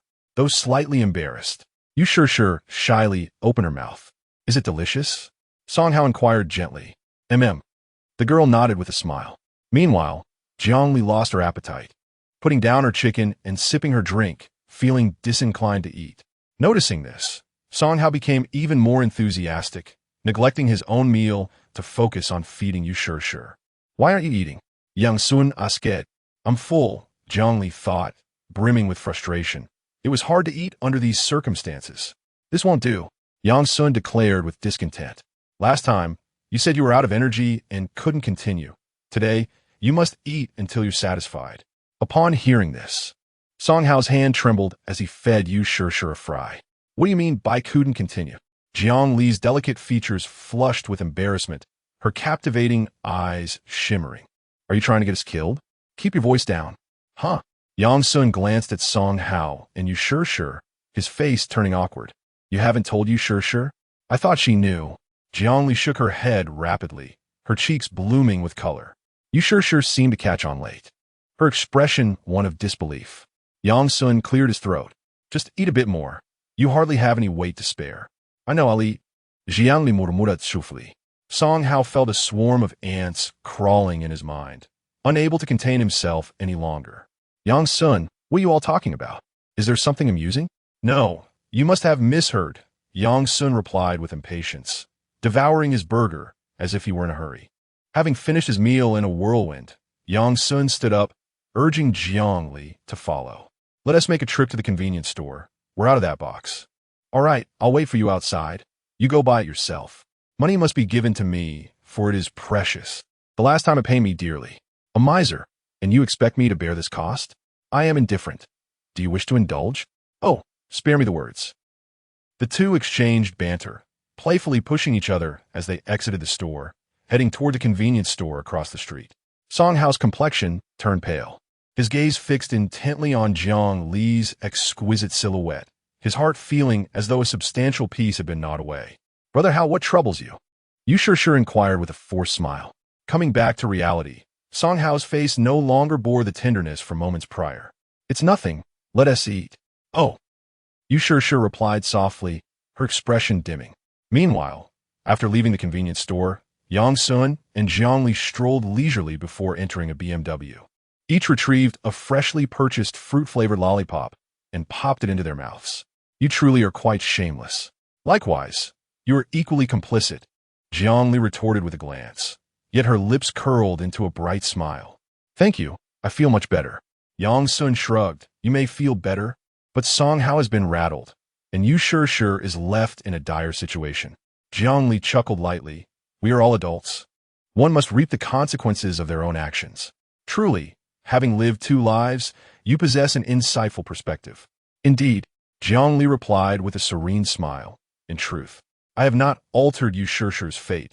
Rather, I have come to recognize certain truths.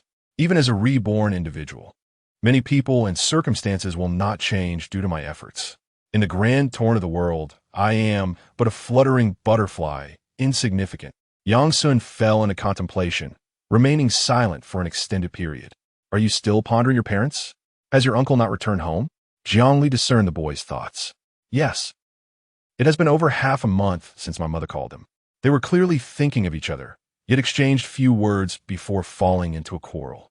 The fact that they argue indicates there are still feelings. They should not part this time. I share your sentiment.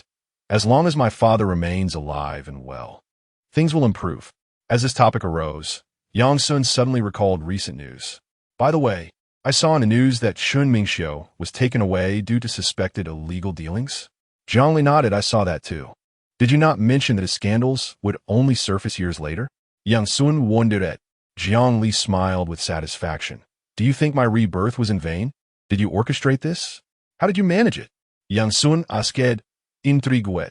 I investigated and leaked the findings, Jiangli stated nonchalantly. Yang Sun thought to himself, a top student is indeed remarkable. Thank you. If this time we can take him down, perhaps my father will be safe. Provided everything goes smoothly, Jiangli mused quietly. As long as there are no unforeseen circumstances, the evidence should be sufficient to imprison Chun Mingxiu for a long time. However, she discovered that the media's reports lacked many crucial details. Rum must have acted according to her directives. Likely, the evidence was suppressed by an invisible hand the moment it emerged.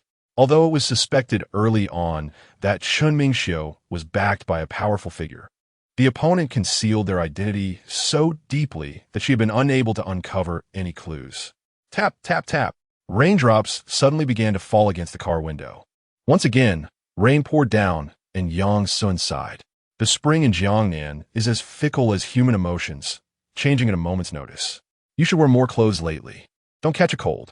No matter how strong you are, you're still human, not made of iron, Jiangli remarked, reaching out to tug at the thin fabric of Yang Sun's clothing, her tone laced with reproach. Yang Sun stared at her for a moment, then offered a faint smile. What are you smiling about?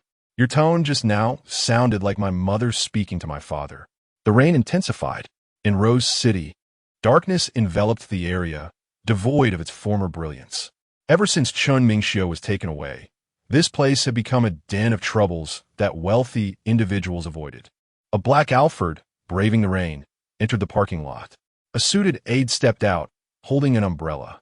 A well-dressed, yet somewhat haggard man emerged from the vehicle. Observing the desolate facade, his expression darkened considerably. Is he inside? He arrived over a week ago, but since you were taken away, he has been waiting inside. Let us go. It's time to awaken that tiger. Chapter 34. Additional payment. The once vibrant ballroom now lay desolate, resembling a graveyard. A man with short, curly hair and a sun-kissed complexion, clad in a black vest, sat gracefully at the bar, meticulously slicing a sanguine steak. His neck was thick, accentuating the diminutive nature of his face, and his muscular physique appeared chiseled, devoid of any excess. Are you Asia? I am Chun Mingxiu. I have heard you prefer not to stay in five-star hotels, insisting on this place instead. Noticing the man's silence, Chun Mingxiu remained unfazed, as individuals of his ilk often possessed peculiar minds. After tossing his coat to a subordinate, he took a seat nearby. The abundance of hotel cameras rendered the environment unsafe. Finally, Asia spoke, shoving a sizable morsel of steak into his mouth, crimson juices trickling from the corner of his lips as he chewed. Have your troubles been resolved? Sort of. It's merely some unsavory information, and with insufficient evidence, I could emerge unscathed. No wonder your father claims your family wields considerable influence. Chun Mingxiu smiled with pride. Indeed, and I shall unearth the individual orchestrating my troubles, ensuring he suffers greatly. That is your concern, not mine. However, you need to deal with a man named Yang Chongqing. Chun Mingxiu's expression darkened. But you have been here for over a week. Why is he still alive? Your stipulation was natural death. He has been filming on set recently, surrounded by people. Asia leisurely continued to slice his steak. Despite never having crossed paths with Yang, It was evident he had engaged in serious training. Even I cannot eliminate him without alarming others. Chen Mingxiu grew impatient. Yet you are a master in the dark web. Surely your reputation is not unfounded? I possess a star, but if you comprehend the criteria of the dark web, you would realize that a 1-star rating merely signifies a rather capable ordinary individual. Asia shrugged. If you are willing to alter the conditions of the task, such as permitting an investigation into his death, I could resolve this for you right now. Absolutely not. Chen Mingxiu immediately countered. I warn you, he must die without a trace, not categorized as a homicide. Well then, we shall wait. I am in no rush. But I cannot afford to wait. Chen Mingxiu slammed the bar. Gritting his teeth, I urgently require assistance from the higher-ups to restore my business. If Yang Chongqing remains unresolved, I shall lose their trust, and my situation will become dire. Asia appeared somewhat resigned. What do you propose? The issue is that Yang Chongqing remains on set and does not emerge. You must devise a way to compel him out. Asia picked up a nearby napkin, elegantly wiping the corner of his mouth. Additional payment. Deal. The rain fell increasingly heavier. In the Bai Lu community, when Yang Sun returned home, he heard Su Xiaowei conversing on the balcony over the phone. Due to the rain, she had not noticed his arrival. Yang Chongqing, clarify for me, where did that woman's hair come from? Yang Sun was about to call out Mom, but the words caught in his throat, leaving him frozen in place. Sparring? Must it take place at home? Who do you think you're fooling? I have told you before. That lingerie belongs to Feng Xiao, not me. If you don't believe it, so be it. Su Xiaowei, feeling exasperated, hung up the phone. As she turned around, she found Yang Sun standing dumbstruck at the door. Dabao, did you hear all that? Yang Sun grimaced. It seemed his call had been in vain. Mom, I just hope you both can be patient and have a proper conversation. Regardless of how it turns out, I can understand. Yang Sun forced a smile, but in truth, he was uncertain how to intervene at this stage. It takes time to build a solid foundation. He was unclear about what had transpired when Yu Hongxiu visited their home. With so many misunderstandings accumulating, it was natural for conflicts to arise between the two. Upon hearing this, Su Xiaowei stepped forward and embraced Yang Sun. Thank you, Dabao. It's nothing. I'll head back to my room now. Oh, all right. You must be tired too. Get some rest early. Su Xiaowei wore a face of guilt. Yang Sun returned to his room, tossed his backpack onto the floor, and plopped down at his desk. His gaze fell upon a family photograph taken when he entered high school, depicting the three of them. At that time, he had excelled academically and gained admission to a prestigious high school, much to his parents' delight. They had paid the tuition together on the enrollment day and captured the moment at the school gate. They had promised to take another photo upon his acceptance to university. Yang Sun sighed, flipping the photograph face down and pushing it into a corner. Out of sight, out of mind. Yet the rain outside continued to pour ceaselessly. By the following day, the skies of Lincheng remained dreary and overcast. During lunch in the cafeteria, Yang Sun buried himself in his meal, while Ma Wen, who usually devoured his food, appeared as wilted as a frostbitten eggplant. Cousin, what's wrong? Are you troubled? Jiang Li asked with concern. Ali, tell me the truth. Is you sure? With Song Yanni? What did you hear that? Someone in the alumni group posted photos of them on a date. Ma Wen was on the verge of tears. Jiang Li sighed. Cousin, you'll find someone better, right? Yang Sun? The girl nudged Yang Sun under the table to prompt him to speak. Yang Sun looked up, expressionless, and said, Ma Wen, you sure is not a good person. Stop thinking about her. You can't even offer me comfort? Why speak ill of her? You, huh? Ma Wen suddenly paused, blinking in surprise. What did you just call me?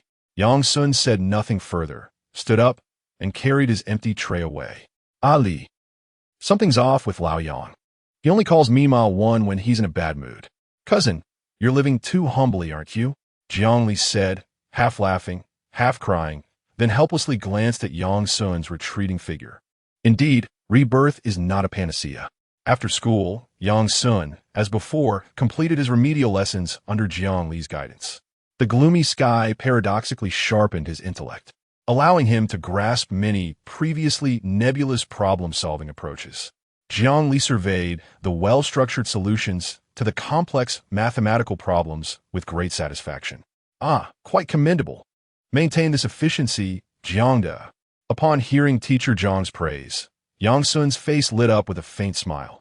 Dinner was resolved in the cafeteria, and the two departed from the school, making their way towards the parking lot. The rainy day rendered visibility poor. They could barely discern anything beyond a few meters. Yang Sun and Jiang Li shared an umbrella. Initially, they walked side by side, but suddenly, Yang Sun extended an arm and draped it over the girl's delicate shoulder. "What are you doing? Taking advantage of me?" Jiang Li feigned annoyance, yet did not mind. Such gestures were naturally the domain of the young man. "Keep your voice down. Someone is following us." Yang Sun's expression turned grave. Jiang Li paused, casually glancing at the rearview mirror of a car by the roadside. A tall figure clad in a black raincoat had stealthily trailed them, unbeknownst to the duo. Chapter 0035. The cat, are you certain he is stalking us? Or is it merely coincidental? Impossible. Few possess the ability to harness energy, and his focus is directed solely at you. Jiang Li's pupils widened in shock. Her expression a tapestry of emotions.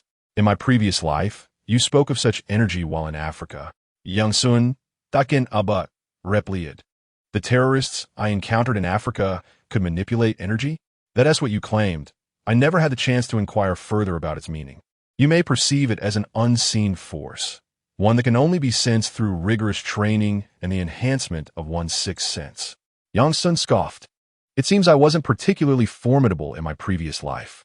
Your ignorance of energy suggests my skills were lacking. No wonder I was shot. Are you still fixated on that? What do we do now?"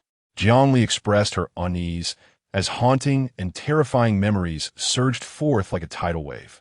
"That man's target is you. Yang Sun Guidiet. Have you offended someone recently? Or has your father encountered rivals in business?" "Offended someone?" Jiang Li bit her lip, pondering whether her investigation into Chun Mingxiu's illicit dealings had attracted the attention of other hackers. Or perhaps RUM had betrayed her. That seemed implausible. "That guy is formidable.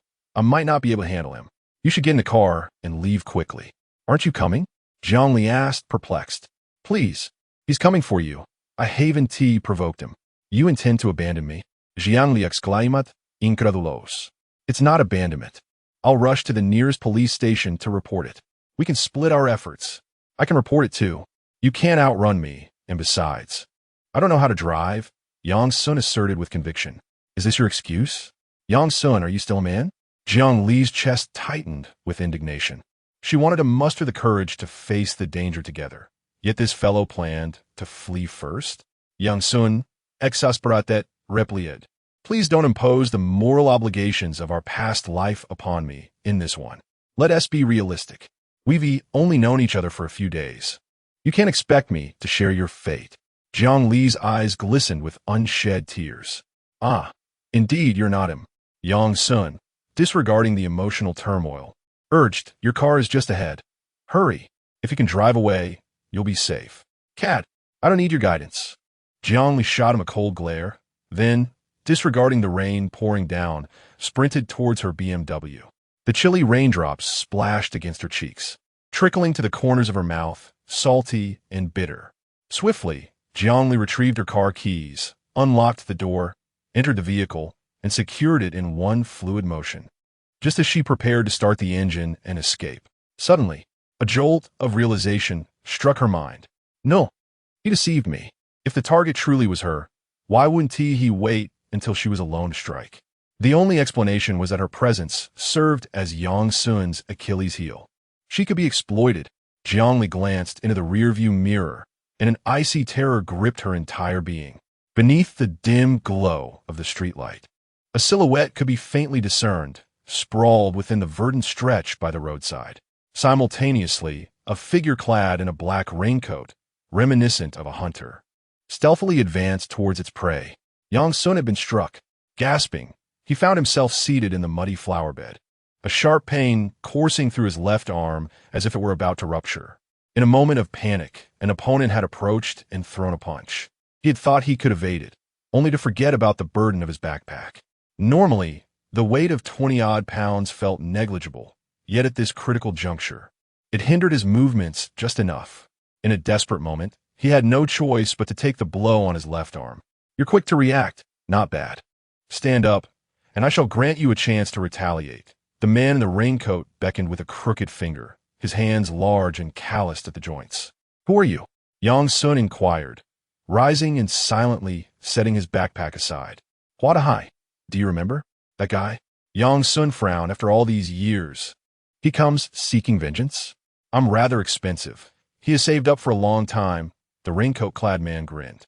"Wadahai mentioned you possess considerable fighting skills. Let us see what you've got." With a resolute spirit, Yang Sun posed to throw a punch. 3, 2. He suddenly turned and fled. What a jest. This man was no mere street thug. He was undoubtedly a professional. To confront him head-on would be foolish, not brave. The wind howled in urgency as Yang Sun vaulted over the greenery, aiming for the main road where surveillance cameras loomed, offering a semblance of safety. Yet, after just 2 steps, one of his legs became immobilized. An unhesitating leap from his adversary caught him off guard, a powerful hand gripping his ankle from behind. Damn it! Yang Sun lost his balance, nearly tumbling to the ground, and instinctively thrust his hands against the earth, yanking his leg free. However, in doing so, he lost a shoe. Without one shoe, he realized escape would be even more arduous. His opponent's long limbs, superior reflexes, and explosive strength far outmatched his own. Running away only spelled disaster. The man in the raincoat rose, his expression darkening. Cunning indeed. Since you wish to flee, you shall lie down. No sooner had the words left his lips than the raincoat-clad man lunged forward, delivering a punch aimed at Yang Sun's midsection. The speed of his approach left a blur in its wake. Yang Sun sensed an overwhelming force enveloping him, leaving him no avenue for escape.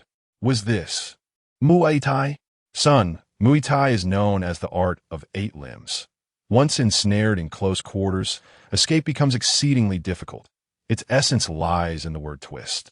To counter effectively, one must observe how the opponent's hips twist to deduce the points of power in their strikes. Memories of training under Yang Chongqing flooded Yang Sun's mind. His gaze fixated on his opponent's waist. With a twist, the force would travel from elbow to fist. Here it comes. Yang Sun anticipated the trajectory of the punch, summoning all his strength to lean away just in time. Helplessly, Yang Sun found his opponent too swift. The fist merely grazed his abdomen. A searing sensation coursed through him, indicating at least a superficial wound. How perilous! Merely a brush with his fellow's striking force could inflict such damage? Oh, this is rather intriguing. The man in the raincoat, seeing his punch evaded, revealed a hint of exhilaration at the corners of his mouth. He advanced once more, unleashing a ferocious jab as quick as a striking tiger. Yang Sun, fully aware that escape was futile, maintained his composure. Shoulders and hips aligned, elbows and knees synchronized, hands and feet harmonized. The mantra of the 6 harmonies, often recited by his father, echoed in his mind. His body gradually relaxed, achieving coordination to counter the violent onslaught, retreating strategically while advancing. His limbs moved with fluidity, shoulders and hips agilely pivoting, elbows and knees defending wherever possible. Yet, despite his efforts, the searing wounds on Yang Sun's body multiplied.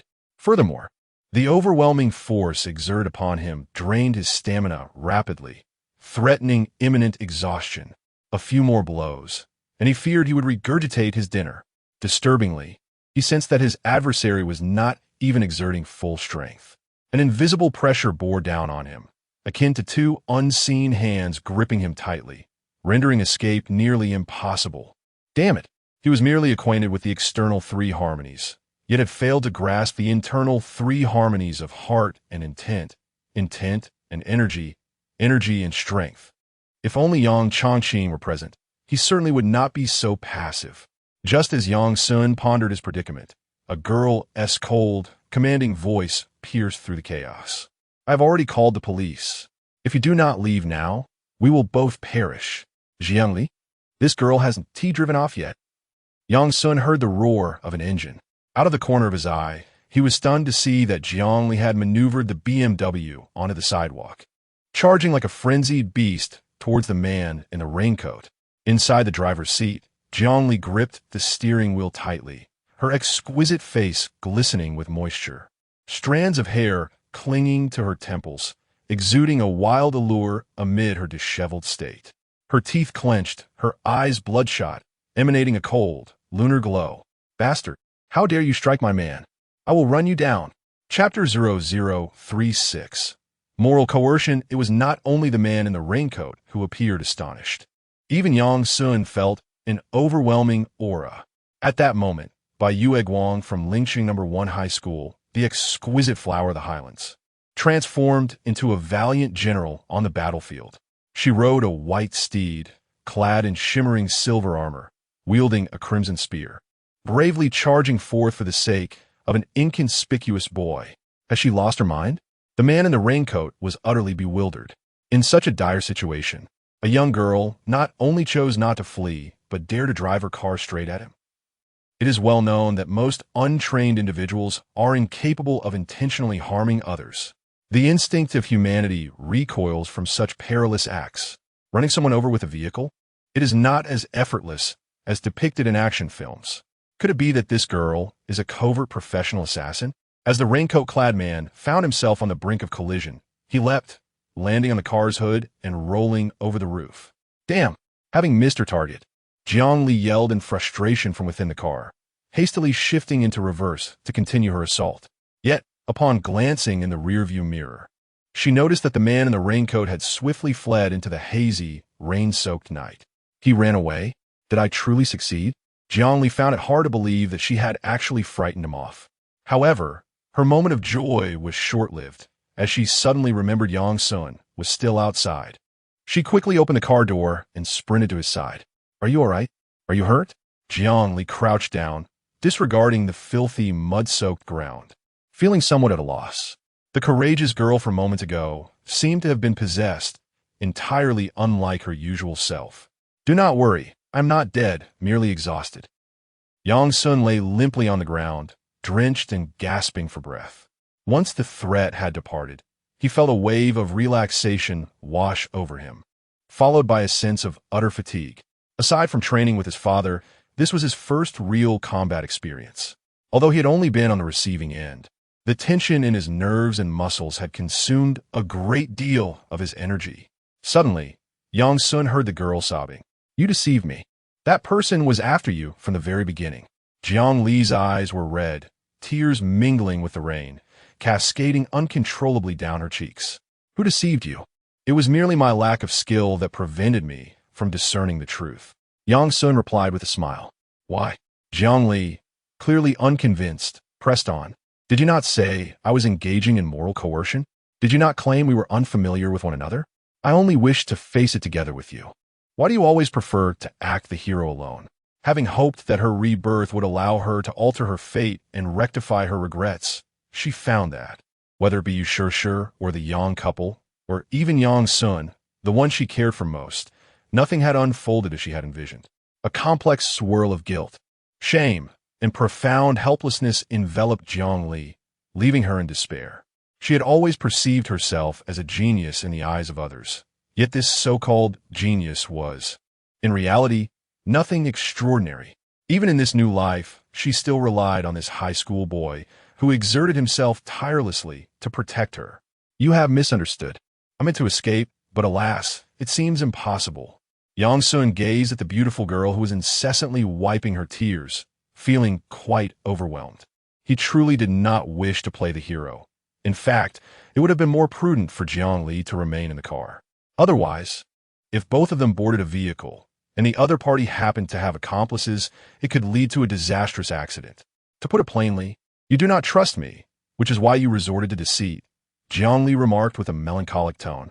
Must we delve into such a heavy topic right now? Yang Sun was nearly in tears.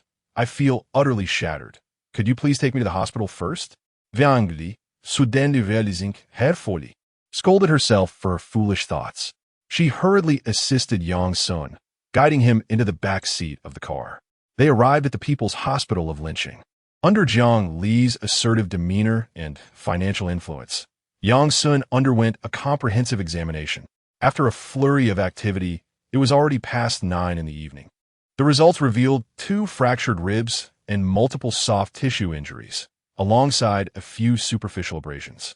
As a precaution, the doctor advised a 2-day hospitalization. with a maximum of 3 days before discharge. Hospitalization? Yang Sun expressed his reluctance. Is that truly necessary?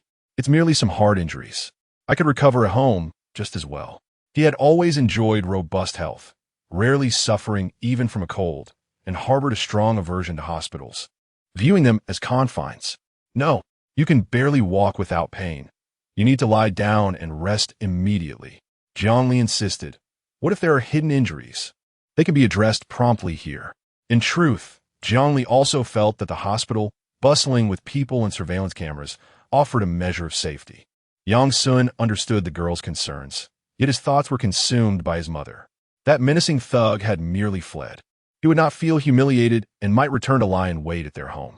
At such a moment, it was imperative that his mother did not face this alone. Even if they were at odds, his father had to return. Rest assured, Auntie has not yet returned home. She is likely engaged in social obligations. Jiangli seemed to read the boy's mind and spoke softly. Let us proceed with the hospitalization. I will arrange for a private room for you to rest comfortably. How do you know my mother is not at home? Yang Sun Gueriet. Isn't cousin when staying in the same neighborhood as you? Yang Sun shared a knowing smile, appreciating her thoughtfulness. After all, nearing 30, one does tend to think more deeply. Jiangli huffed playfully, a hint of self-deprecation in her tone. They exchanged a few light-hearted jokes, finally managing to ease the tension that had enveloped them. The hospital administrator, a familiar acquaintance of the Jiang family, swiftly arranged for Yang Sun an emergency VIP single room. Yang Sun surveyed the spacious ward with satisfaction, though he felt uncomfortable, still caked in the mud from earlier. This bathroom has hot water. You should go wash up and change into a hospital gown. Jiangli had, unbeknownst to him, already procured clothes and towels, even turning on the water heater for him. Are you quite familiar with this place? Yang Sun inquired in surprise. Most hospitals are quite similar. I have been ill and given birth, having changed hospitals several times, spending more than 2 years in total. How could I not be familiar? As Jiangli spoke, her tone bore the weight of experience, her delicate features having shed some youthful innocence, now imbued with the depth of time's passage.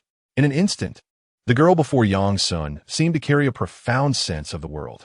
Perhaps this was the true essence of her being? Why are you standing there in a daze? Jiangli Shida. No, it's nothing. I'll just go wash up, Yang Sun stammered, feeling an inexplicable shyness, as if he were conversing with a stranger of sisterly demeanor. Go ahead, Jiangli replied with a gentle smile, smoothing her disheveled hair as she picked up a kettle to prepare warm water for him. Yang Sun felt his heart flutter at her smile, realizing that her laughter was as infectious as a fragrant bloom that soothes the soul. Am I perhaps drawn to older women?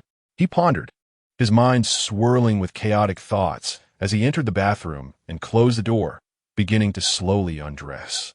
As he relaxed, he became acutely aware of his aching body, each garment removed eliciting winces of discomfort. Just as he bared his upper body, he heard the door creak open. Jiangli entered, her gaze appraising his form as she rolled up her sleeves. What do you intend to do? Yang Sun asked, his heart racing as he instinctively wrapped his arms around himself. Chapter 0037. The ugly daughter-in-law meets her in-laws. You have broken ribs, yet you wish to wash yourself?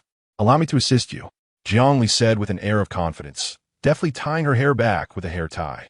She then picked up a towel, soaked it in warm water, and wrung it out. You want to help me bathe?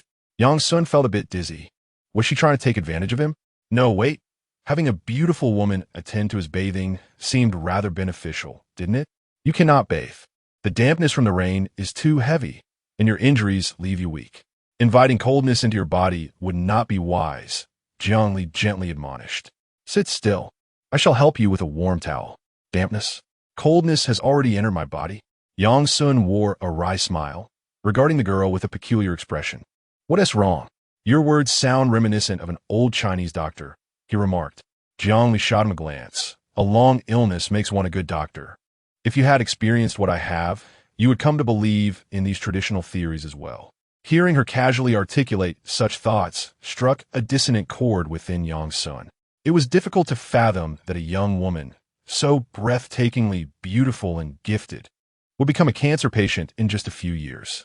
While he pondered over this, Jiangli had already crouched down, skillfully using the warm towel to wipe his back. It was a rare occasion in his life where someone was tending to him in such a manner. Jiangli exuded a subtle fragrance, her flawless, unadorned face radiating elegance, and her starry eyes reflected earnestness. Her delicate, porcelain-like skin glimmered with a lustrous sheen. The remnants of tears had left her eyes slightly puffy, evoking a sense of tenderness in those who beheld her. You seem quite adept at this. Did you assist me in your previous life as well? Yang Sun asked, feeling a tinge of embarrassment. This is something one masters after just a few attempts. Bathing a child, however, is far more troublesome, Jiangli replied, as she grasped one of Yang Sun's arms, meticulously wiping his underarm. Yang Sun felt a wave of discomfort, but as the girl remained unflustered, he resolved not to be overly sensitive. By the way, now that you've been reborn, you should be getting regular health checkups, right? You mean regarding tumors? Indeed. I shall certainly undergo regular examinations. However, this matter is quite difficult to manage, and all I can do is strive to avoid it, Jiangli replied. Yang Sun nodded. He had no experience in this area, but Jiangli, having traversed this path, surely understood more. Why not consider traditional Chinese medicine for health maintenance? The wisdom passed down from our ancestors is rarely misguided. Jiangli lifted her gaze, a few strands of hair cascading over her cheek, and a charming smile graced her lips. You care for me? Are you so afraid of my demise? Isn't that merely human nature? Yang Sun's cheeks flushed slightly, but fortunately, his darker complexion concealed the change in color. Jiangli stood up and rinsed the towel in warm water. I plan to enroll directly in Jiang University Medical School this time. It is best to take charge of my own destiny. That is a splendid idea. With your intellect, you are bound to succeed in any endeavor, Yang Sun responded cheerfully. Actually, aside from my own well-being, I also wish to see if I can prevent the epidemic that is to come in a few years. Epidemic? You mentioned it last time. Is it truly that severe? Indeed, countless souls have departed from this world, and this phenomenon has persisted for quite some time. Jiangli sighed, expressing, Heaven has granted me a second chance at life. I cannot merely stand by and watch. Yang Sun furrowed his brow. He was unaware of the specifics of the epidemic. Even if he were informed, given his learning capabilities, he could never assume the role of a medical professional. Don't just stand there, put on your pants. Huh? I'll manage it myself. Jiangli Rebirth. Her face a mask of disdain. What are you shy about? It's not our first time. Are you certain? Enough chatter. Shall I assist you? No. I can handle it. Yang Sun steeled his resolve. If the girl showed no concern, why should he hesitate? He wouldn't suffer any loss. It would have been better if we had done this sooner. Jiangli, pleased with the boy's cooperation, declared, I aspire to become a doctor. Regardless of gender, to me, the human body is merely a collection of organs. Though she spoke thus, it was evident that Jiangli felt a tinge of nervousness. Fortunately, she was relatively skilled, and soon enough, she completed the task at hand. All right, put on clean clothes before you emerge. Don't catch a chill. As Jiangli stood to rise, her arm was abruptly seized by Yang Sun. In an instant, her cheeks flushed a deep crimson, and her heart raced. Why you mustn't act recklessly? I haven't agreed to be your girlfriend yet. Must it be a girlfriend? Is this trivial matter not permissible? Trivial? The purity of a girl cannot be deemed trivial. Jiangli Rebirth, sumawat displesa. Regardless of her past life, she was still an untouched maiden in this one. It was merely a helping hand. What does that have to do with your purity?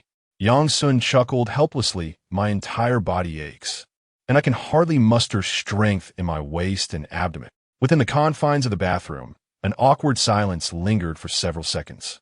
Jiangli felt an overwhelming urge to flee. It was utterly embarrassing. What was she even thinking? This mischievous boy, why couldn't he just clarify everything in one breath? Was it deliberate? Struggling to suppress the impulse to reprimand Yang Sun, Jiangli helped him up, assisting him in donning his clothes, before leading him to the hospital bed. Yang Sun glanced at the phone nearby, noticing several missed calls from Su Xiaowei, along with numerous messages inquiring about his well-being. Clearly, Mawen had informed Su Xiaowei of his situation in the hospital. Yang Sun promptly dialed her number, and it wasn't long before she answered. Dabao, where are you? How are you? Su Xiaowei's voice was filled with anxiety and concern. Mom, I'm fine. It's just a minor injury. I'm almost at the hospital. Which ward are you in? Yang Sun hesitated, realizing his mother was likely in the midst of socializing, but rushed over upon receiving the news. Since she was already on her way, he relayed the floor and room number. Is Annie coming? Jiangli had just finished tending to his soiled clothes when she overheard the conversation. Yes, Yang Sun replied, smiling and shaking his head. She is just anxious. She even wants me to ask her to bring clean clothes. She is your biological mother, upon hearing of your injury. How could she not rush here? Jiangli empathized, saying, I'll step outside for a bit and also visit the supermarket to buy some things. Avoid? Why must you avoid? Yang Sun jested. A plain daughter-in-law must eventually meet her in-laws. Besides, you are not unfamiliar with my mother, are you? Chapter 0038. Is he my biological father? In my previous life, we were quite familiar. Yet in this life, my aunt does not even recognize me. Jiangli retorted with a hint of irritation. And let us not forget, the last time you attempted to jump off a building, who was responsible for that? Was it not a mere fabrication? However, my aunt might not perceive it that way. She shot him a glare. Thanks to you, I am seen as a malevolent seductress in her eyes. She probably wishes to slap me twice. That may be an exaggeration, but never mind. Yang Sun pondered for a moment. Indeed, tonight was tumultuous enough, and it would be wise to prevent the two women from encountering one another. Just a few minutes after Jiangli left, Su Xiaoyi appeared at the door. Clearly, she had rushed over, her hair and clothes drenched, her makeup a disheveled mess. Dabao. Upon seeing her son leaning against the bed, tears welled up in her eyes. She discarded her bag and hurried to his side. Slow down, slow down. Yang Sun raised his hand in a gesture of caution. You mustn't be too forceful. I'm injured. Su Xiaoyi's hand, poised to embrace him, froze mid-air. Where are you hurt? What did the doctor say? Let me see. Without waiting for his response, she lifted the hem of his shirt, revealing an expanse of swollen, bruised skin beneath. Instantaneously, her expression turned ashen, her breath quickened, as if she might faint at any moment. All of this is from being beaten?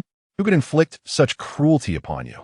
Su Xiaoyi's lips trembled, her sorrow flooding the room like a tidal wave. Mom, I'm fine. All my organs are intact. The doctor said I just need to rest for about a week, and I'll be all right.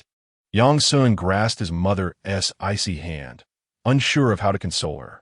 Throughout his life, even when injured during martial training, he had never experienced such severity. What he faced today was what Yang Chongqing referred to as real combat, devoid of tactics, entirely reliant on improvisation, employing every possible trick. The essence of martial arts is to kill. In truth, had his opponent been intent on lethality, the outcome would have been far worse for him. After sustaining such injuries, you still claim to be fine. Do you take me for a fool? If anything were to happen to you, what purpose will my life hold? Su Xiaoyi sat at the edge of the bed, her lips quivering, rendered speechless by her tears. Mom, it's not that serious. I'm clever enough to handle it. Please don't cry. Yang Sun gazed at his mother's frail and helpless figure, feeling both touched and pained. The formidable Vice President Su, who commanded authority in the outside world, was merely an ordinary woman striving for her family and children. It was hard to imagine the despair Su Xiaoyi must have felt in that alternate reality, where she lost both her husband and son. Jiangli, Xiaoyi, is this where you are? Another tall figure rushed in from outside, clad in a deep blue jacket and sharp shirt. It was the dashing Feng Xiao. With concern etched on his face, Feng Xiao hastened into the ward. Yang Sun, are you unscathed?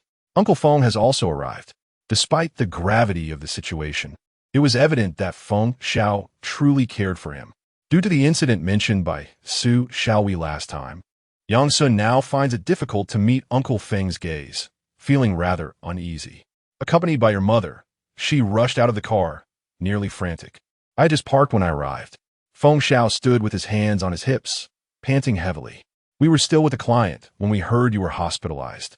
Your mother was utterly terrified. Uncle Feng, I sincerely apologize for interrupting your work. What nonsense is this? Feng Xiao retorted angrily. Do you think Uncle Feng is just anyone? Is your well-being not more important than work? However, I must admonish you. At your age, you should not resort to fighting so easily. You are about to take your college entrance exams. This time, I acted recklessly. Yang Sun also felt regret. In truth, he had opportunities to escape earlier. Deep down, he yearned to spar with that formidable opponent. Who would have thought, upon confrontation, that he was no match at all? How embarrassing. My child, what is there to apologize for? Feng Xiao approached the bedside, resting a hand on Yang Sun's shoulder. You know, I have no children of my own, and I have always regarded you as a son. Your injury causes not only your mother's heartache, but mine as well. Yang Sun felt a shiver run down his spine. Amidst his gratitude, he felt a twinge of panic. At that moment, Su Xiaowei wiped her tears and sniffed, saying, Mr. Feng, I need to stay with Dabao tonight. Please assist me with a client. Oh, Su Xiaowei, my vice president. Do not worry about work. I will handle the client and take responsibility for any issues that arise. Feng Xiao declared solemnly, caring for the child is of utmost importance. Thank you, Mr. Feng. Su Xiaohe ziplit sincerely. Yang Sun felt a sense of urgency. If Uncle Feng did not leave soon, something unfortunate might happen. Zabao. A weary figure abruptly burst into the hospital room. Yang Sun's vision darkened. Could this father of his be a reincarnation of Chao, a man? It must have been a notification from Ma Zhao. Yang Chongqing entered, his clothes drenched, droplets of water still cascading from his hair, clearly having rushed through the rain on an electric bike. As he stepped through the door, he caught sight of Feng Xiao beside the bed. In that instant, Yang Chongqing's expression shifted from worry to a hint of gloom. Feng Xiao, having been struck last time, instinctively took a step back in trepidation. Upon seeing her husband enter, Su Xiaowei wore a forlorn expression. Dad, I'm fine. There's no need to worry too much. Yang Sun, aware that the ward had become a battleground, hurriedly attempted to ease the tension. Let me take a look. Yang Chongqing ultimately restrained his anger, maintaining a serious demeanor as he approached the bedside. An expert can discern the nuances. He reached out and examined Yang Sun's injuries. A practitioner? Yang Chongqing quickly deduced. Yang Sun nodded, affirming it was Muay Thai. Judging by the wounds, it seemed the opponent had not intended to inflict severe harm. Yang Chongqing regarded his son with a complex gaze, filled with apprehension, reproach, and concern. My boy, how many times have I told you that martial arts are for strengthening the body, not for showing off your prowess in fights? Yang Sun lowered his head in shame, acknowledging his mistake. I understand, Dad. You understand nothing. There is always a higher mountain. The relentless pursuit of superiority inevitably leads to trouble. What could have been an avoidable conflict? Yet you choose to take such risks. Yang Sun lowered his head further. Who is that person? Do you recognize him? Yang Chongqing's voice was somber, with traces of bloodshot in his eyes. He mentioned that he was sent by Hu Dahai. Is he the same thug you dealt with in middle school? Yes. I had already warned you to avoid trouble, yet you refused to listen. Enough. Su Xiaowei could no longer contain her outburst. Yang Chongqing, are you interrogating a criminal? Su Xiaowei suddenly stood up, her voice filled with indignation. Your son is hurt like this, and you enter without a single kind word, only to unleash a barrage of criticism. It wasn't Daba who was the aggressor. Why do you blame him? Can't you see Daba is covered in wounds? Are you still his father? Chapter 0039. The golden legend. Su Xiaowei grew increasingly agitated, her eyes reddening as the tears she had just managed to suppress threatened to fall once more. You know nothing. Yang Chongqing, already brimming with pent-up frustration, stood abruptly. Do you think pretending to be a good person in front of the child, merely speaking sweetly, will awaken him to reality? It is precisely because I am his biological father that I must make him comprehend the gravity of this situation. Su Xiaowei's complexion turned ashen. Who is pretending to be the good person? Do you believe my concern for our child is feigned? Then what is it? Yang Chongqing retorted, fury igniting within him as he shot a venomous glance at Feng Xiao beside him.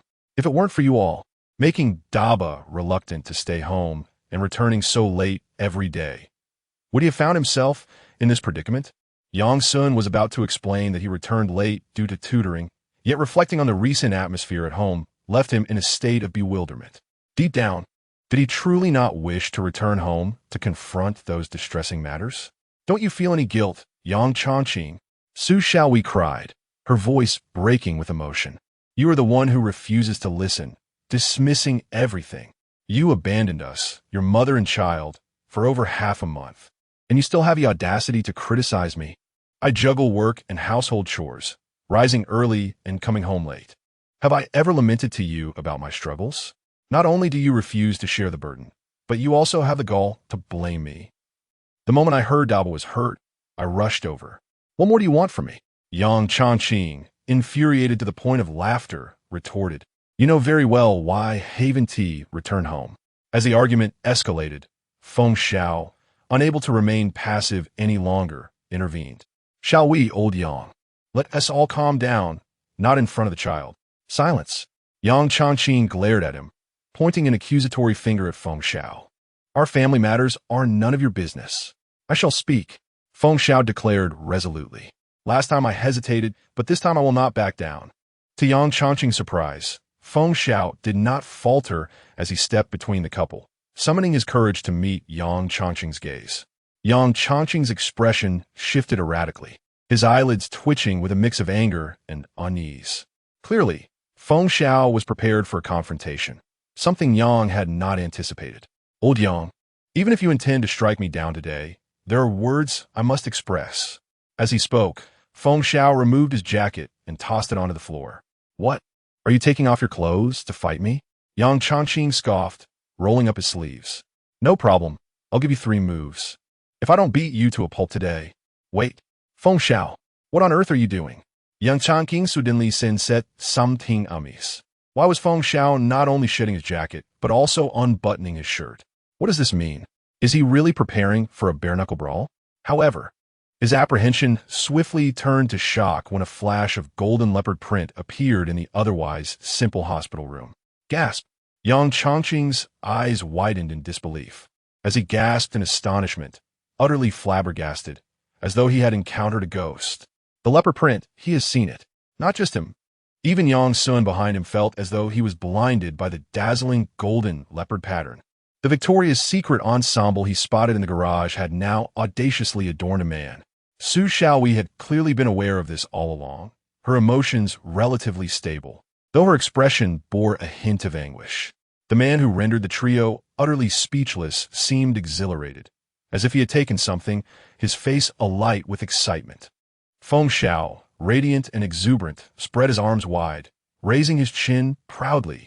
He resembled a runway model, reveling in the display of his alluring golden persona. In that moment, there was a spark in his eyes. His soul had been elevated. Old Yang, look, this is the true essence of me. Because I was afraid to confront my genuine self, I mistakenly led you to misunderstand me last time, and for that, I apologize. Shall we? You have endured so much during this time. I never anticipated matters would unfold this way, so allow me to bring it to a close. As Feng Xiao spoke, gratitude and remorse flickered across his face, tears of emotional release brimming in his eyes. Enough, quickly pull up your clothes, or it will be awkward when the doctor and nurses come in. Su Xiaowei urged, turning her head away. No matter how many times one witnesses this scene, it is unbearable. All right, Feng Xiao complied obediently, hastily fastening his buttons. Yang Chongqing took a long while to regain his composure from the shock. Damn, what on earth just happened in the past few seconds? Was what Su Xiaowei said true? Such a peculiar phenomenon exists in the world. So, did you buy that leopard print for yourself? Yang Chongqing hesitated to voice the question.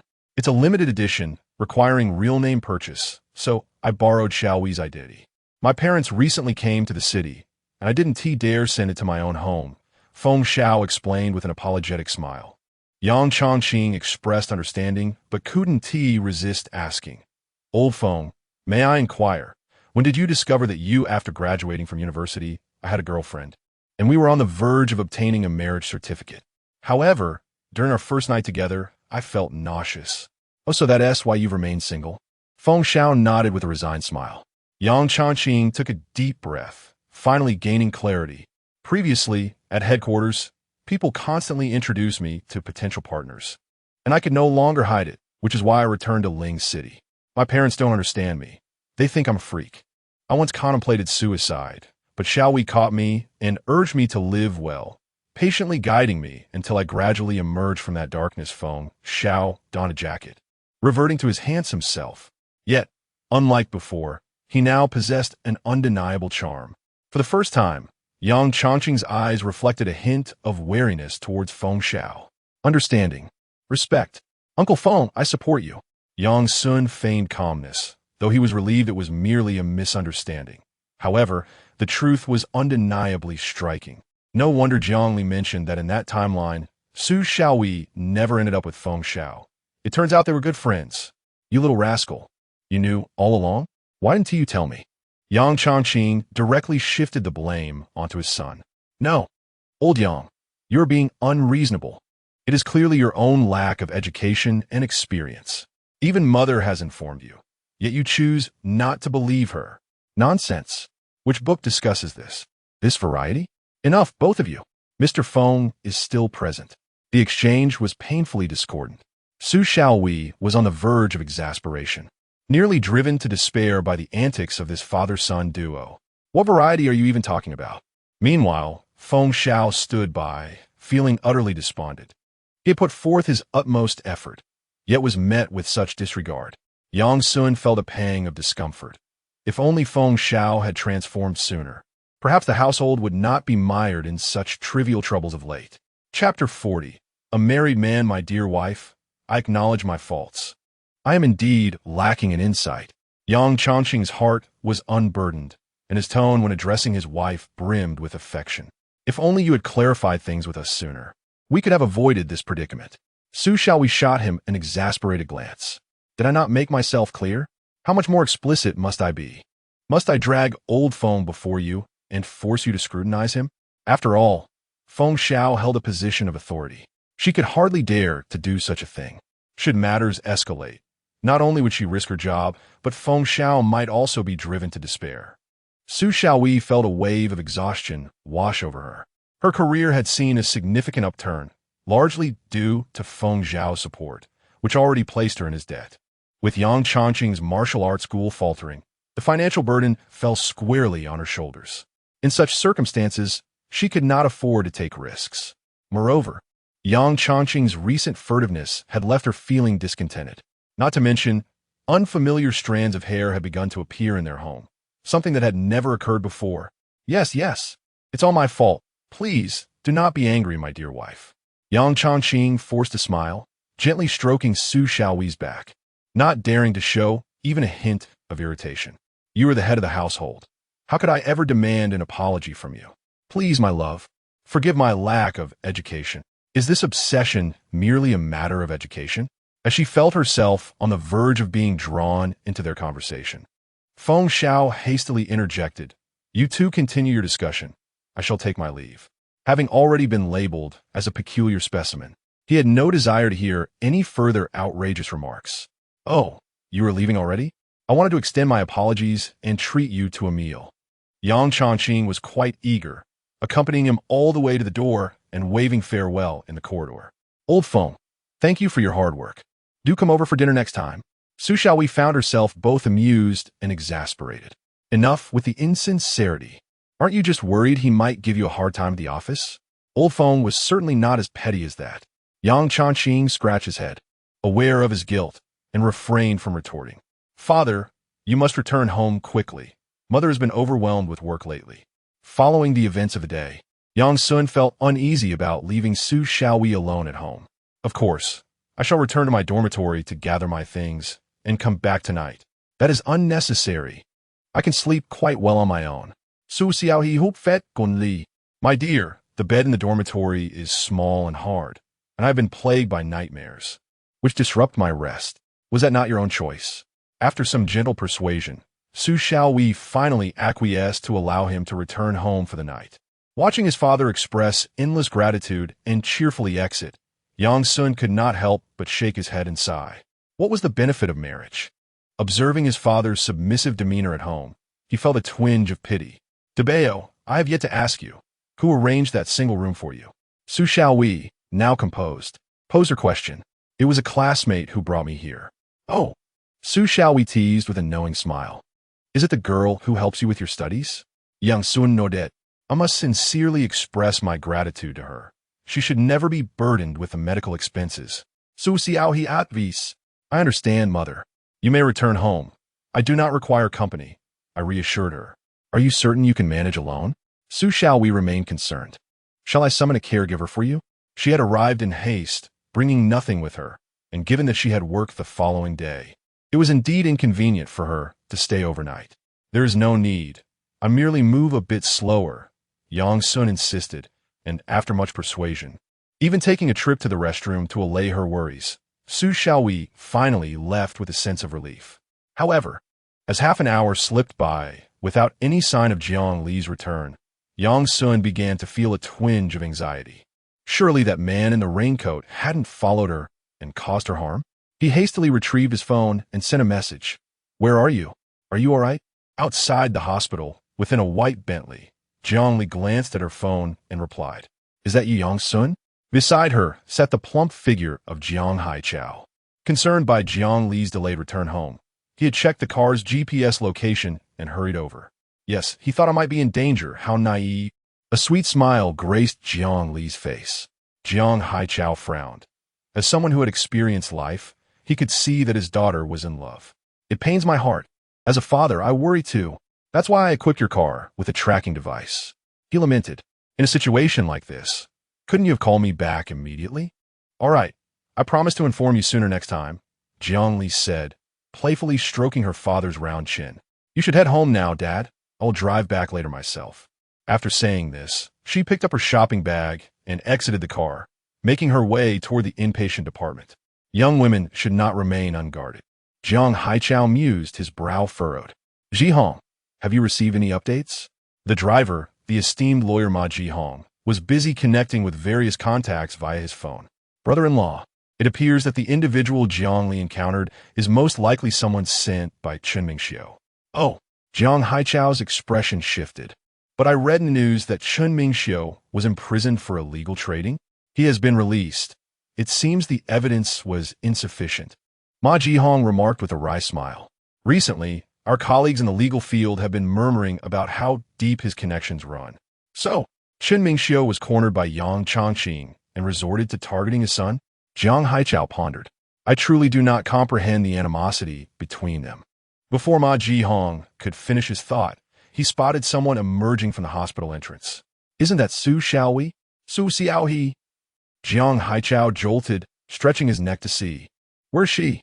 That woman in black ahead, Ma Jihong pointed out. Indeed, after all these years, she still radiated beauty. Jiang Haichao marveled, his mind awash with youthful memories. Ma Jihong observed him with a mix of amusement and exasperation. Brother-in-law, could you not exhibit such a reaction in front of my little brother? At least pretend to be composed? Jiang Haichao, with an air of unwavering integrity, declared, It is precisely because my conscience is clear that I am able to look you in the eye. If I harbored any guilt, do you think I could allow you to see it? He then suggested, How about inviting Sister Xiaowei to join us for a ride?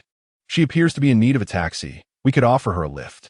A flicker of interest sparked in Jiang Haichao's eyes, yet he quickly shook his head. Never mind. She is already a member of a Yang family, and I am a married man. It is best to admire from a distance and not overstep boundaries. Ma Jihong was somewhat taken aback. His brother-in-law typically engaged with the charming women of the business world with ease. Although these interactions were primarily professional, it was only natural for Su Xiaowei, an insurance salesperson, to discuss business and reminisce. Yet, his demeanor today suggested an unusual apprehension towards Yang Chongqing. Having known Yang Chongqing for many years, Ma Jihong knew him to be a good-natured person with some martial skills, yet he could not fathom what made him so formidable. While the two conversed, Su Xiaowei had already hailed Aditi. What is Yang up to, ignoring my calls? She pondered. After making the long journey, it seemed his electric scooter might be out of battery. Since she needed a taxi anyway, it would be convenient to pick up Yang Chongqing and return home together. Despite her complaints about him, having spent more than half a month alone, she found herself missing him. To her dismay, however, her calls remained unanswered. Could his phone be out of battery as well? Su Xiaowei furrowed her brows, a hint of worry crossing her features. Chapter 41. After all, we have loved deeply in the hospital room. Yang Sun did not wait long before he saw Jiang Li enter, carrying a bag from the convenience store. You'll be hospitalized for 3 days, so I bought you a new towel, toothpaste, a toothbrush, and some disposable socks. There are also some snacks and drinks here. Help yourself if you get hungry. As Yang Sun glanced at the Oreos and sugar-free cola, some of his favorite treats, he felt a peculiar sensation. She truly knew him in every detail. Did your dad call you? Yes. My dad is quite unreasonable. He even installed a tracker in my car. Your family is so wealthy that they fear you might be kidnapped. Yang Sun watched as Jiangli meticulously placed the items in the cabinet, arranging everything with care, and he found himself lost in thought. The proud and willful young lady had a surprisingly gentle and considerate side. You seem to be in a good mood. Did you have a pleasant chat with your mother? Jiangli noticed the clouds of worry on Yang Sun's face had cleared. The misunderstanding with my parents has been resolved. What misunderstanding? About Uncle Feng? Yang Sun nodded, explaining how the three of them had clarified their relationships, and now his father was no longer troubled. Right?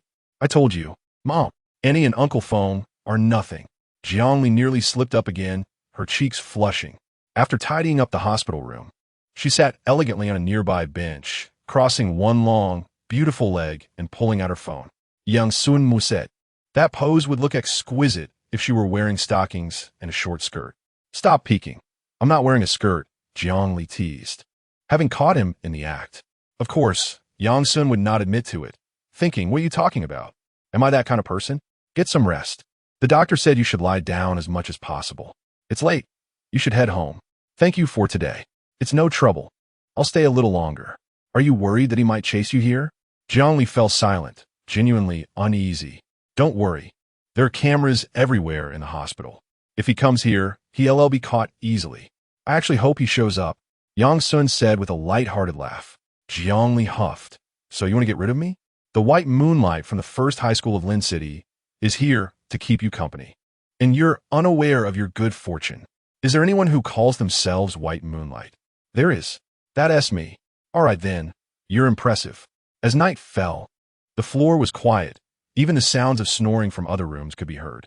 Yang Sun stole a glance at the enchanting profile of the girl beside him, noticing her lips moving as if she were reciting something. After a considerable time, he finally could not hold back. Teacher Jiang, what are you doing? Memorizing vocabulary. With your perfect score in English, do you still need to memorize vocabulary? Medical terms, I'll need them in university. Yang Sun's expression turned dark, realizing the vast gap in their knowledge. Had he known, he wouldn't have asked. His curiosity had gotten the better of him. You've expended a lot of energy today. You should sleep early, Jiangli said softly. I can't sleep. My mind is too stimulated, Yang Sun admitted, recalling that fleeting golden moment, worrying that he might have nightmares. Then how about, I sing a song for you to help you relax? Jiangli suggested. What song? Casually, I mentioned my experience in vocal music, be it folk or pop. Jiangli felt a sense of pride. Yang Sun pondered for a moment and suggested, how about a thousand reluctances? Jiangli, with an expression of disbelief, retorted, what kind of taste is that? Are you doing this on purpose? Isn't it quite popular lately? If you can't sing it, that's fine, Yang Sun chuckled.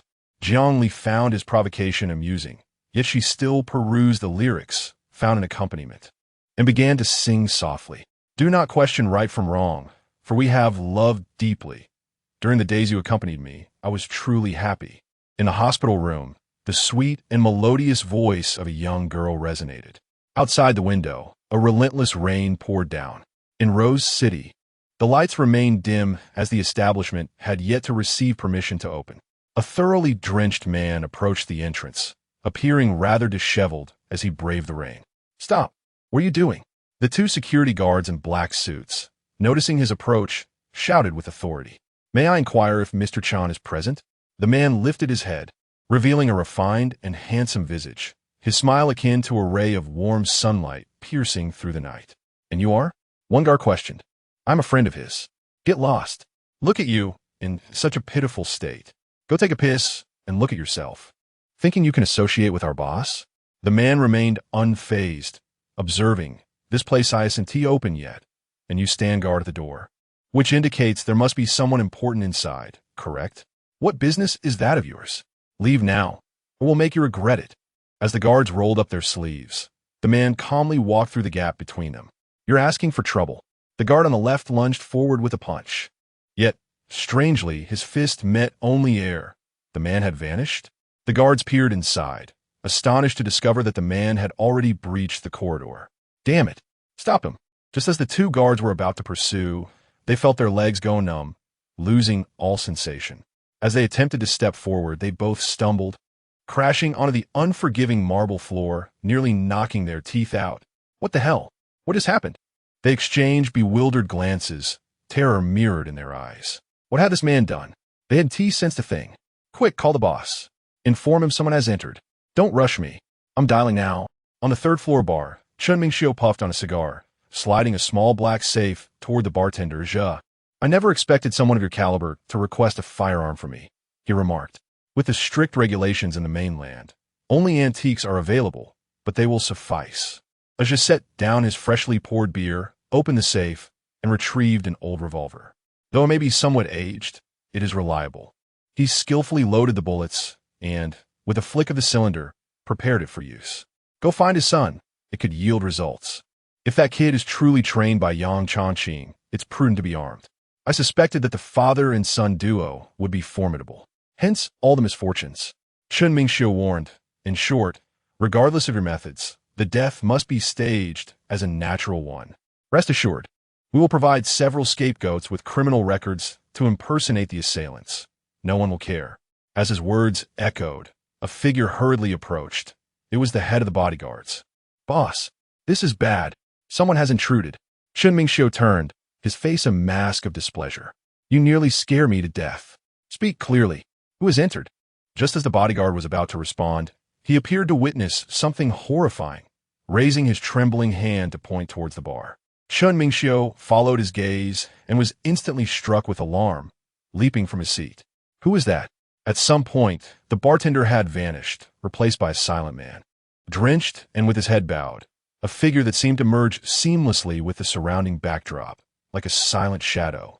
Yang Chongqing, you truly are no ordinary person. Aja slowly rose, his expression unusually grave. What makes you think he is extraordinary? In the Bentley heading back to Yuhuan Lake No. 1, Ma Jihong incessantly questioned Jiang Haichao about Yang Chongqing's true identity.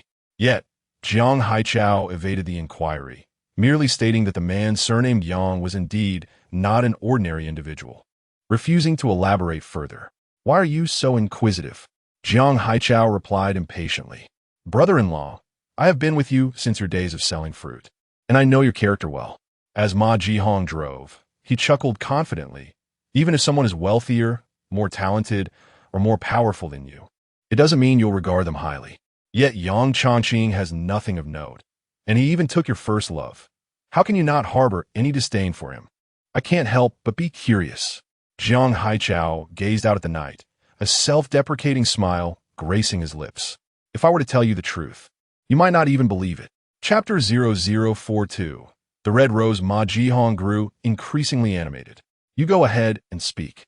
Whether I believe it or not is entirely my concern. Jiang Haichao sighed.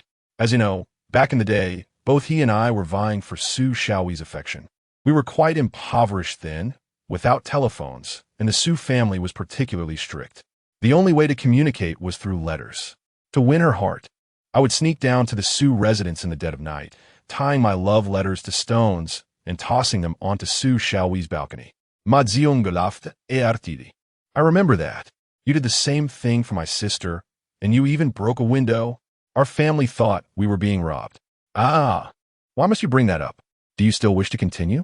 Jiang Haichao's face flushed with embarrassment. I was wrong. Please continue, Chairman Jiang Ma Jihong teased. Jiang Haichao continued. I penned numerous love letters to Su Shaohui, yet I never received a single reply. One time, I arrived particularly late and saw Yang Chongqing delivering his own love letter. At that moment, I thought to myself, he is a martial artist. If I confront him, I surely wouldn't stand a chance. So, I hid behind a stack of straw, waiting quietly. Little did I know, waiting would prove quite worthwhile. Taking a deep breath, a glimmer of reminiscence sparkled in Jiang Haichao's eyes. What did you witness? Ma Ziong inquired, intrigued. Jiang Haichao chuckled softly. I saw Yang Chongqing ascend to the second floor, where he proceeded to tear up the letters that others had already thrown up there. What? Ma Jihong was both amused and bewildered. This rascal is rather cunning. ISN, Teehee. Wait a moment. The second floor? How did he manage to get up there? Ma Jihong suddenly sensed something amiss, his eyes widening in realization. Brother-in-law, you're not suggesting that he jumped up there, are you? Jiang Haichao sighed with a wry smile. I couldn't quite see how he ascended, but I did witness him leap down from the second floor. Ma Jihong was left in utter disbelief, struggling to articulate a response. How did this fellow even get up there? Chun Mingxiu was completely at a loss, as it seemed he had materialized out of thin air. What on earth? Yang Chongqing, unhurried, approached the bar and casually seized a bottle of Scotch whiskey. He tilted his head back, gulping down a few swigs. Cough, cough. Yang Chongqing sputtered, his face contorted in disdain. You affluent folks drink this? It's no better than mixing it with erguo too. Enough with the chatter. What do you intend to do? Chun Mingxiu's eyelids fluttered, his voice quaking. Originally, Lord Jean had instructed him to remain in the shadows, ensuring that nothing was exposed. Yet, now that Yang Chongqing had come forward, how could he maintain the element of surprise? This question should be posed by me to you, Mr. Chun, Yang Chongqing remarked, resting his hands on the counter, his rain-soaked face revealing little emotion, his gaze chillingly profound. I don't comprehend what you're insinuating, Chun Mingxiu retorted with a smirk.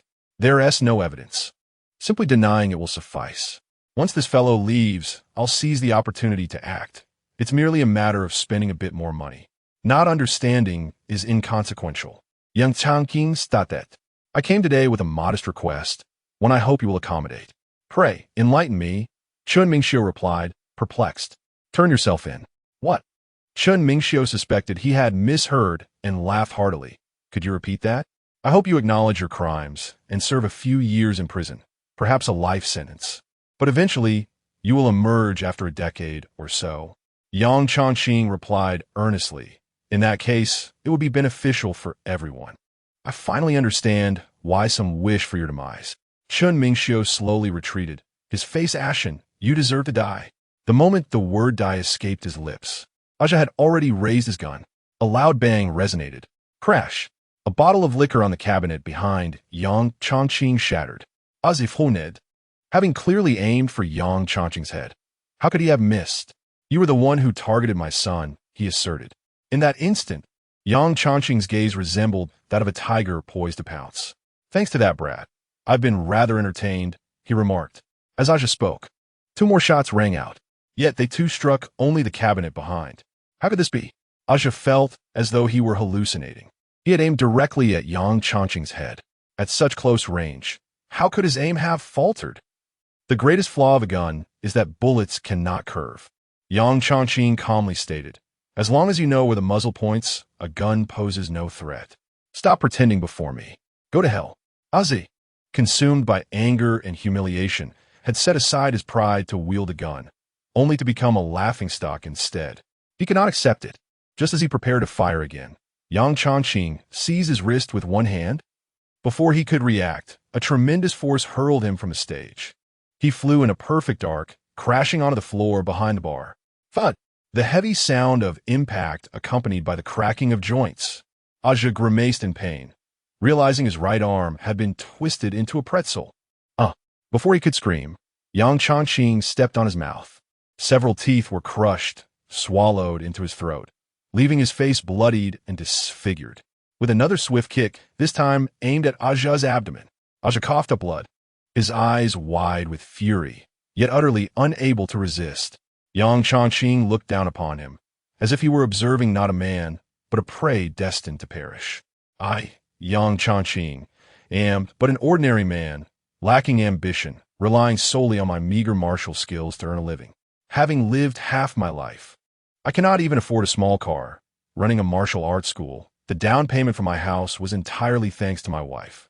When things do not go as planned, one must reflect upon oneself, no matter how bitter, how weary, or how scorned I may be. I accept it, for it is my own inadequacy, and I cannot blame others. Yang Chongqing seemed to mutter to himself, observing Aja, who struggled yet could barely move, his tone growing increasingly frigid. But one thing is certain. You should never touch my son. He is my child. Whoever dares to harm him I shall fight to the death. In the fleeting moment the words left his lips, Yang Chongqing's foot descended upon Aja's wrist. A piercing scream echoed through the bar, filling the air with heart-wrenching anguish. Chun Mingxiu and several bodyguards who had rushed over stood together, a chill surging from their feet to the crown of their heads as they witnessed the unfolding scene. The bodyguards remained a distance of several meters away, paralyzed by fear, none daring to approach. After half a minute, Yang Chongqing casually retrieved a tissue to wipe the soles of his shoes. He strolled leisurely to Chun Mingxiu, pausing momentarily.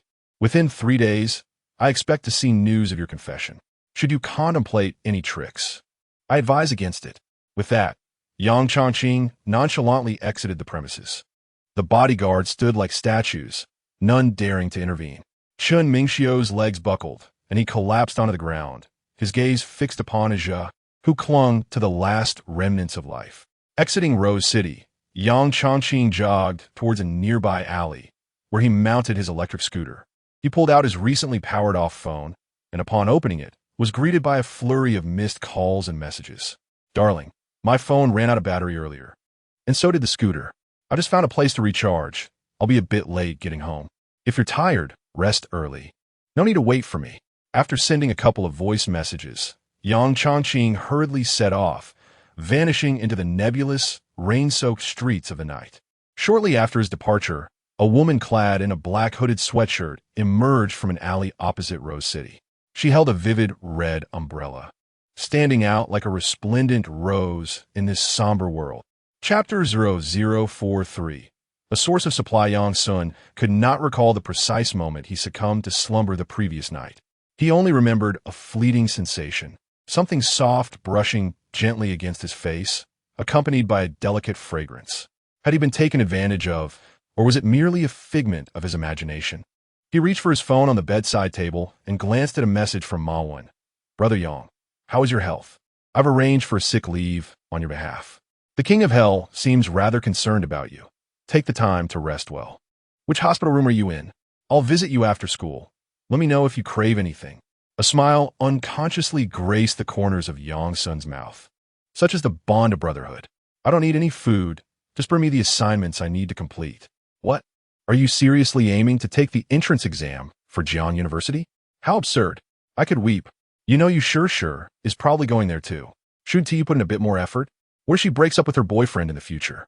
The two exchanged a flurry of playful emojis before Yang Sun finally set his phone down, intending to have a bite of breakfast. Suddenly, a message from Miss Lee arrived. Have you seen the news? What news? Search Rose City on your phone. Confusion etched on his face. Yang Sun opened the news app and conducted a search. The alarming headline, "Fire breaks out in Rose City," sent a jolt through him. Yet, upon perusing the article, he found it merely stated that investigations were ongoing, and due to the rain, the flames had not persisted for long. Is it Chun Mingxiu who is in trouble? Do you have any insider information? I thought you might know something. Jiang Li sent a pouting emoji in response. Yang Sun's expression shifted. How peculiar that the Rose City would ignite just as he was injured. But who would act so recklessly? The image of old Yang flashed in his mind, only for him to shake his head in denial. It was inconceivable. His father had always been discreet. Et alors, Yang Sun resolfetu subli probe Yang Chongqing later. How is your injury? Jiang Li inquired with concern. It's nothing serious. If only a beautiful lady could help me blow on it, I'd recover even faster. After sending the message, he accompanied it with a cheeky sideways glance emoji. There's actually a quicker remedy. What is it? Check beneath your pillow. Beneath my pillow? Puzzled, Yang Sun reached under and felt a soft, delicate object. Pulling it out, he was taken aback to find a pink pear adorned with a small bow.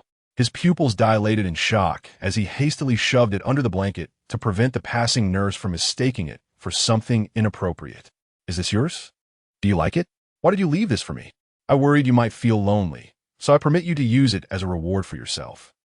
Jiang Li sent a playful tongue-out emoji. Yang Sun's face flushed crimson. How outrageous! To think that he had genuinely felt a flutter of excitement. The thought of the girl stealthily placing it beneath his pillow while he slept the previous night made him instinctively touch his nose, which felt a bit warm. Unable to continue conversing with the succubus, Yang Sun slapped his face to regain his clarity. After finishing breakfast, he was about to call Yang Chongqing when he received a video request from his mother. Upon opening the video call, he saw his parents enjoying their breakfast at home. Has the doctor come by to bow? How is her health? Su Xiaowei inquired with concern. The doctor has come. He said I could be discharged in a couple of days. Yang Sun replied casually. Dad, did you see the news? There was a fire in Rose City last night. What? Yang Chongqing, who was sipping congee, looked up in surprise, blinking his eyes. There was a fire? I didn't know. Were there casualties? The investigation is still ongoing. Perhaps it was divine retribution, as even heaven could no longer tolerate it, Yang Sun remarked. Seeing his father's expression, he realized it had little to do with him. Don't speak carelessly. Human lives are at stake. Just focus on your recovery and don't worry about such matters. Your mother and I are quite busy these days, and we will likely only be able to visit you after work. Yang Sun indicated that they need not come, but his parents insisted he should rest well and eat properly before ending the call. The time in the hospital was somewhat dull. Fortunately, Yang Sun could watch television, review the major topics that Jiangli had tutored him on, and snack a bit, which made the experience somewhat pleasant. However, a hint of powder concealed beneath his pillow continually stirred a sense of restlessness within him. In the evening, after the rain had cleared, the sky brightened. Mawan arrived at the hospital as promised, but to Yang Sun's surprise, he was accompanied by someone else. Wow, Brother Yang, you're so extravagant. This single room in the hospital isn't cheap. Yet, Yang Sun's attention was drawn to the pure young girl with a high ponytail behind him. Suwan Ning, what brings you here? I brought today as homework, Zhuan Ning said as she handed a stack of papers to Yang Sun. You came to deliver exercises? Primarily, I wanted to see how you truly looked when injured, which is why I asked Ma, want to bring me along? Zhuan Ning replied with a hint of teasing. What morbid obsession you have. Yang Sun thought to himself, believing that all beautiful girls were somewhat eccentric. Hey, don't say that. Brother Yang, you look terrible. It's as if you've overindulged. Mawan observed closely, frowning. Shut up. Can't you be more tactful? Yang Sun's expression changed, feeling a bit anxious. I was just joking. Look at you, still caring about your image in front of the class flower. Ma Wen chuckled. Now that you seem fine, I'll head home for dinner. Go on, go on. Yang Sun could hear his stomach rumbling in response. Mawan glanced at the girl beside him. Zhu, class flower, would you like to share a cab? Mr. Yin asked me to tutor him for a bit to see if he has any questions, so I'll leave later. Suvan Ningripiet. All right, I almost forgot you have a task. They'll take my leave. Once Mawan exited, the room finally fell silent. Mister, Yin even asked you to tutor me? How thoughtful. Yang Sun was not surprised, as the old class monitor always urged him to strive for improvement. Indeed, take a look for yourself. Should you encounter anything perplexing, do not hesitate to inform me. Very well. I shall attend to it promptly. Yang Sun busily opened the test paper and began to peruse it. Meanwhile, the girl, with her arms crossed, paced back and forth in the ward. As she passed the storage cabinet, Zhu Wanning glanced at the items within. Everything is so orderly. Do you have obsessive-compulsive tendencies? It's not arranged by me. Yang Sun raised his head and smiled. Zhu Wanning's beautiful eyes shimmered with curiosity. Jiangli. Yes. Yang Sun nodded in acknowledgement. Was she here with you yesterday? Indeed. She was the one who brought me here. Is she not visiting you today? Yang Sun, puzzled, remarked, you seem quite interested in her. Zhu Wanning's cheeks flushed a delicate shade. What of it? The entire school is gossiping about you too. Can I not indulge as well?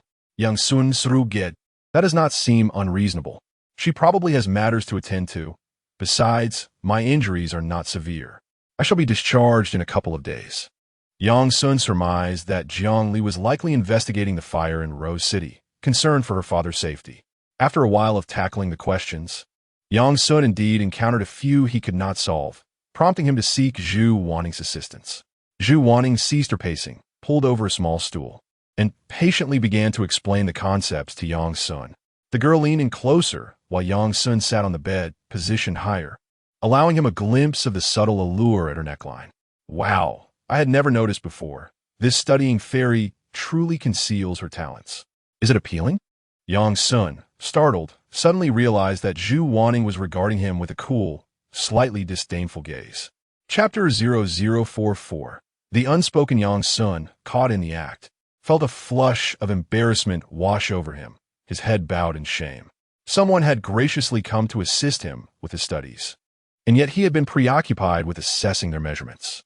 Was this behavior appropriate? My apologies, I should not have acted this way. I meant to ask, do you find it appealing? Zhu Wanning, however, displayed no signs of shyness. Her eyes, glistening like precious gems, fixed intently upon him, adamantly seeking an answer. Yang Sun reasoned that since the inquiry was made with sincerity, he ought to provide an honest evaluation. Yes, it is appealing, he affirmed with earnestness. Zhu Wanning responded with a cold chuckle, articulating two words with distinct clarity: pervert. Yang Sun's expression darkened. No, you were the one who asked me.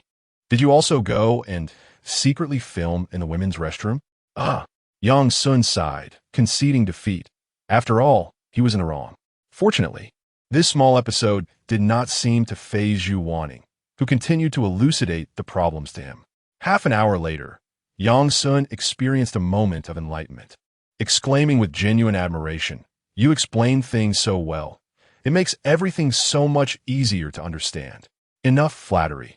Could you possibly be as good as Jiangli? Zhu Wanning retorted dismissively. It's not the same. Her thoughts are far too rapid for me to keep up with at times, Yang Sun admitted. It's simply that she is more intelligent, and I am rather dull, isn't it? Yang Sun found himself at a loss for words. That is not what I meant. No need to explain. I'm simply not on her level. Otherwise, how could she possibly be first in the grade? Zhu Wanning huffed. Just then, the door swung open, revealing Yang Changqing and Su Xiaowei. Mom and Dad, I thought you said you wouldn't come? Yang Sun inquired, bewildered. Yang Changqing held up 2 bags from a fast food restaurant. Your mother worried you would be lonely eating alone, so we came to keep you company. Su Xiaowei had already turned her attention to Zhu Wanning, a look of appreciation gracing her features. You must be Zhu Wanning, am I right? Hello, Auntie. Hello, Uncle Yang. Zhu Wanning greeted, rising to her feet and nervously adjusting her bangs. However, upon catching sight of Su Xiaowei's countenance, she found herself momentarily entranced. What is it? Su Xiaowei noticed the girl staring at her, evidently surprised. Oh, it's nothing. You look remarkably youthful. Auntie, Zhu Wanning smiled. You are such a sweet talker. I'm over 40, yet you only seem to grow more beautiful. Su Xiaowei beamed, her smile broadening. Are you tutoring him? Yes, Zhu Wanning nodded. Thank you so much for your help during this time. Both Yang Sun's father and I are truly grateful, Su Xiaowei expressed sincerely. You are a fortunate young man. Had I been blessed with such a diligent student back in my day, perhaps I too would have attended university. Yang Changqing remarked wistfully. Enough of that. With your wooden head, you couldn't even calculate the income and expenses at the martial arts school correctly, and you wish to attend university. Su Xiaowei shot her husband a disapproving look, while Yang Changqing sheepishly scratched his head. Child, you haven't had dinner yet, have you? Why not join us? We have plenty of food. Su Xiaohi Wamli Yin Vai. No, thank you, Annie. My mother is coming to pick me up. Enjoy your meal, goodbye. Zhu Wanning politely bid farewell to the couple and hurriedly departed with her backpack. This child, quite shy, isn't she? Could a young lady of esteemed lineage casually indulge in street food? We, though in family, are certainly not of such ilk. Do not speak frivolously. Su Xiaohi Jai. Oh, have we arrived? Yang Changqing teased. Your words tread on the edge of audacity, Su Xiaowei. Did I err in my assertion? Su Xiaohi ziplit gone feed in. If it were merely a casual relationship, would one consistently assist a Bao with his studies? Would she even come to the hospital to tutor him? This indicates that she holds our son dearly in her heart. After all, a woman pursuing a man is akin to a veil separating them. Who knows? In a few years, she may become our daughter-in-law. Yang Sun, listening nearby, felt a headache coming on. His mother's imagination was running wild. Mom, you've misunderstood. It's not as you think. Su Xiaowei, however, wore a knowing expression. No need for explanations. Your mother is not in a hurry to become a mother-in-law. Matters of romance are for you to navigate. Let's first enjoy our meal. Soon, Yang Changqing pulled the table beside the bed and laid out several takeout boxes. The small family, reunited in the hospital room, savored their long-awaited reunion dinner. Dabao, has your grandmother called you? Yang Changqing inquired during the meal. No, why? Yang Sun replied, Boozlet. Do not inform her of your injury. We wouldn't want her to worry. Understood. Yang Sun felt it unnecessary to burden the elderly lady with the news, especially since his injury was not severe enough to warrant a special trip into the city. Moreover, the shadow of the fire at Rose City still loomed overhead, and Chen Mingxiu remained unaware of the situation. It would be unwise to involve their grandmother in any potential danger that might arise. After their meal, Su Xiaowei began clearing the dishes. Yang Changqing remarqued, "Son, the skies have cleared, and the air is fresh. I shall take you for a walk. Recuperation cannot rely solely on rest." All right. Yang Sun sensed that his father had something significant to convey. They stepped out of the inpatient building and into the small green area behind the hospital. "Dad, does the fire at Rose City truly have no connection to you?" Yang Sun could not resist asking again. "Did I not tell you this morning?" "I learned of it through the news," Yang Changqing replied, reaching into his pocket for a pack of cigarettes, only to discover that he had but 2 dampened sticks remaining. "There's a shop across the street. Shall I fetch a pack?" Yang Sun suggested upon noticing. "No more. Your mother would only complain about my breath afterward." Yang Changqing discarded the cigarettes into the trash. Yang Sun rolled his eyes, thinking, such a display of affection, does that imply they are back to being intimate? "Dabao, I wish to ask you something." "What is it? Do you consider me a good father?" A hint of confusion crossed Yang Changqing's face. Yang Sun, bewildered, wondered what had prompted this line of questioning. "Dad, if you're unwell, you should seek treatment, you cheeky rascal. I'm seriously asking you." Yang Sun could hardly contain his laughter. "Of course you are. And what makes me so? You've accompanied me through life, taught me martial arts, and provided for my education. Is that not commendable? Yet I have not earned much and cannot offer you a lavish life. Now, I have even caused you injury." Yang Changqing expressed his guilt. Yang Sun chuckled lightly. "That is merely your perspective. You asked me, and in my eyes, you are already a good father. As grandmother taught us, one must refrain from certain actions in order to achieve others. Human capabilities are inherently limited. To accomplish something meaningful, one must relinquish certain aspects. Father, the majority of your energy is devoted to mother and me. To expect you to earn substantial wealth on top of that would be excessive." Yang Changqing blinked. Did your grandmother truly utter such words? "Indeed, from the Mencius," Yang Sun replied. "She even had us read it several times. Have you forgotten?" Yang Sun fell silent. "Ahem." Yang Changqing's face flushed with embarrassment. "Of course I remember. I was merely testing you." Yang Sun thought to himself, "I do believe you about as much as I would a ghost. It's no wonder you nearly failed to graduate middle school. With every gain, there must be a loss. It seems one must indeed forsake certain things." Yang Changqing took a deep breath, his gaze profound and contemplative. The two engaged in idle chatter for over half an hour until Yang Sun felt a dull ache in his body, prompting their return to the hospital room. However, upon entering, he found Su Xiaowei seated at the edge of the bed, arms crossed, and a somber expression on her face. Her piercing gaze felt like a chilling blade, causing Yang Sun's scalp to prickle. Just as he wondered what was amiss, he suddenly noticed that his disheveled bed had been tidied. Curse it! He had completely forgotten about that pink gift. Chapter 0045. In neutral Xiaowei, what's wrong? Yang Changqing began to sense that something was amiss. "Please close the door and ensure no one enters," Su Xiaowei whispered. All right. Yang Changqing complied willingly. It was then that Su Xiaowei retrieved a delicate, pastel pair of undergarments from behind her. Yang Sun wore a weary smile, while Yang Changqing stood frozen in astonishment. "Now explain yourself," Su Xiaowei demanded, her expression stern. "Mother, this is not mine," Yang Sun asserted with righteous indignation. "Of course, you're not old foam," Su Xiaowei blurted out, then quickly realized her words lacked kindness, hastily amending. "I mean, this is undoubtedly not something you would wear." "Then whose is it?" With a resigned sigh, Yang Sun recognized that there was no point in maintaining the faade. It would be better to clarify who had been assisting him academically. "This belongs to Jiang Li." He confessed. "Jiang Li." Su Xiaowei furrowed her brow. "She is the girl who rejected Dabo," Yang Changqing interjected. "You need not speak further. I am aware." Su Xiaowei shot a glare at her husband before inquiring, "Are you suggesting that the top student, the school beauty, came all this way to deliver this to you? Not specifically for that. She merely passed by. Yang Sun realized that his explanations were faltering. What is your relationship? Why did she give this to you? We're just classmates with a good rapport. He fabricated. Keep lying. You dare to deceive me. Su Xiaoyi's frustration was palpable.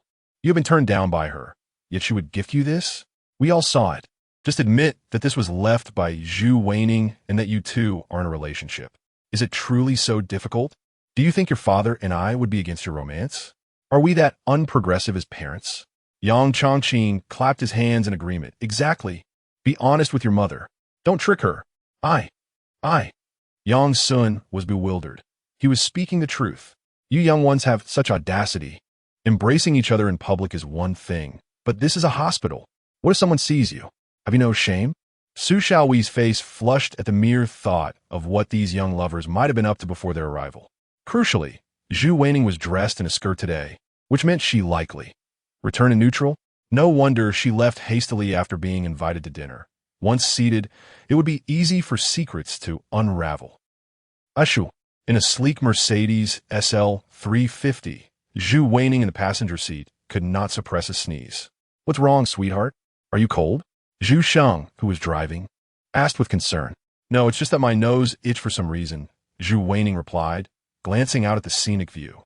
The mist over Yunhu Lake after the rain resembled a fairyland. Mom, who are we dining with tonight that requires such a long drive? She inquired. You'll find out upon arrival, Zhu Sheng replied enigmatically. Oh. Zhu Weining chose not to press further. Zhu Sheng, however, smiled slightly. What happened at the hospital? Nothing, came Zhu Weining's nonchalant response. Do not deceive me. You have been absent-minded since you got in the car. Surely, you did not have a quarrel with Yang Sun? Zhu Wanning rolled her eyes. Why would I argue with a fool? A chuckle escaped Zhu Sheng, who nodded in agreement. After a moment, Zhu Wanning spoke softly. Mother, have I ever met Yang Sun's mother? Yes, during middle school. His parents visited the school as well, Zhu Sheng recalled. I was on a business trip at the time and missed it. I remember you telling me that his mother was quite beautiful. Then, did I argue with her? What? Argue? Why would you contend with Yang Sun's mother? Zhu Sheng responded, bewildered. Indeed, Zhu Wanning shook her head. Forget it. I might be mistaken. As the mother and daughter engaged in their casual conversation, the car came to a stop in front of an exquisite and somewhat secluded upscale restaurant. The parking lot was nearly empty, exuding a sense of tranquility. As they stepped out of the vehicle, a man dressed in a white shirt, suit pants, and black leather shoes approached them. Ms. Zhu, good evening. Please come inside. Zhu Sheng smiled and nodded, but after taking a few steps, she noticed her daughter standing still. Ning Ning. Zhu Wanning's expression was icy. Had I known it was him, I would not have come. I knew you would be reluctant, which is why I did not inform you beforehand. Zhu Sheng replied helplessly. But after all, he is your biological father. Dining together is not too much to ask. Is it? Indeed, miss. Mr. Liu has taken time from his busy schedule to visit for research in Ling City. He is eagerly anticipating this meal, the male assistant urged. Zhu Wanning scoffed. What kind of father and daughter require such a hidden venue, and even a reservation to ensure privacy? As a daughter who cannot be in the light, it is best I do not meet him and cause him any trouble. Zhu Sheng frowned. Ning Ning. You are misunderstanding your father. This place was recommended by me. So what? Do you also believe our meeting should be concealed? Zhu Wanning's eyes reddened, tears welling up. Mother, how long will you demean yourself to please him? Is it worth it? Zhu Sheng's face fell with sorrow, her eyes reflecting pain and helplessness. You are not pleasing me. It is simply that this restaurant's braised lion's head is exceptionally well prepared, and I thought you would enjoy it. Suddenly, a magnetic voice belonging to a middle-aged man echoed as he emerged from the establishment. Standing at 6 feet tall, clad in a checkered shirt, with broad shoulders and long legs, his chiseled features resembled those of a male model, mature, elegant, and imposing. Upon seeing him, Zhu Wanning bit her lip and turned her head away, unwilling to engage in eye contact. Ning Ning. Call me Dad. Zhu Sheng wiped her eyes and gently nudged her daughter with a smile. Yet Zhu Wanning remained silent. There is no need to call if you do not wish to. However, your mother has selected a table full of your favorite dishes. You should at least try them. The man said calmly. Zhu Wanning glanced at the expectant face of Zhu Sheng, her expression softening as she silently entered the restaurant. Watching her daughter enter, Zhu Sheng finally exhaled in relief. Do not be angry. She still holds you, her father, in her heart. Otherwise her reaction would not be so profound. It matters not how she perceives me. She is forever my daughter, Lu Yuanyu, and that is immutable, Lu Yuanyu replied, casually reaching out to embrace Zhu Sheng's shoulder. However, Zhu Sheng deftly evaded him, flashing a playful smile at the man. Your daughter she may be, but I am not yours. If you seek a title, I can grant you one. Once that was indeed my utmost desire, but now. Zhu Sheng shook her head. Lu Yuanyu frowned, his countenance darkening. Zhu Sheng smiled brightly. All right, go inside. It is a rare opportunity to dine with our daughter, so cherish the moment. Lu Yuanyu sighed and nodded in agreement. In the largest private dining room, a round table for 20 was adorned with a plethora of classic Huaiyang dishes. Lu Yuanyu and Zhu Sheng sat on one side, directly facing the shimmering night view of Yin Lake. Isi delicios, Ning Ning. Zhu Sheng inquired cheerfully of her daughter, sitting beside her. Sulvan Ning noted. These lions' heads are crafted by a master of intangible cultural heritage. He rarely takes the reins himself, but thanks to your father's connections, we have them today. Zhu Sheng remarked softly, yet that is his only utility. Upon hearing this teasing comment, Zhu Wanning finally allowed a hint of a smile to grace her lips. My utility extends beyond that. Lu Yuanyu picked up a napkin to dab his lips and stated nonchalantly, I have already shortlisted 2 prestigious overseas institutions for you, all within the top 10 in the world. I will have my secretary send you the information. At this, Zhu Wanning's smile instantly vanished, and Zhu Sheng furrowed her brows in concern. I do not need that. Do not act impulsively. The path I have chosen for you is one that others dream of. Zhu Wanning set down her utensils, resolutely declaring, if you insist on this, I will drop out. You. All right. As it appeared that the father and daughter were on the brink of an argument, Zhu Sheng hurriedly intervened. Yuanyu, let Wanning make her own decisions about school. I also do not wish for her to be too far away. The capital has its complexities. Seeing Zhu Sheng's earnest expression, Lu Yuanyu pondered for a moment, then sighed and nodded. Very well, we shall not discuss this matter for now. Lu Yuanyu then shifted the conversation, his tone laden with significance. I have heard that you have been getting rather close to that young fellow recently. I understand you even went to your principal to help him resolve some troubles. Chapter 0046. Lighting a candle. Is this really happening? Zhu Sheng was somewhat astonished. Her daughter had never mentioned such matters to her. What?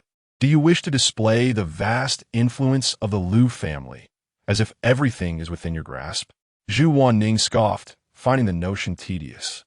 Lu Yuanyu, however, remained unperturbed, leisurely sipping his jasmine tea.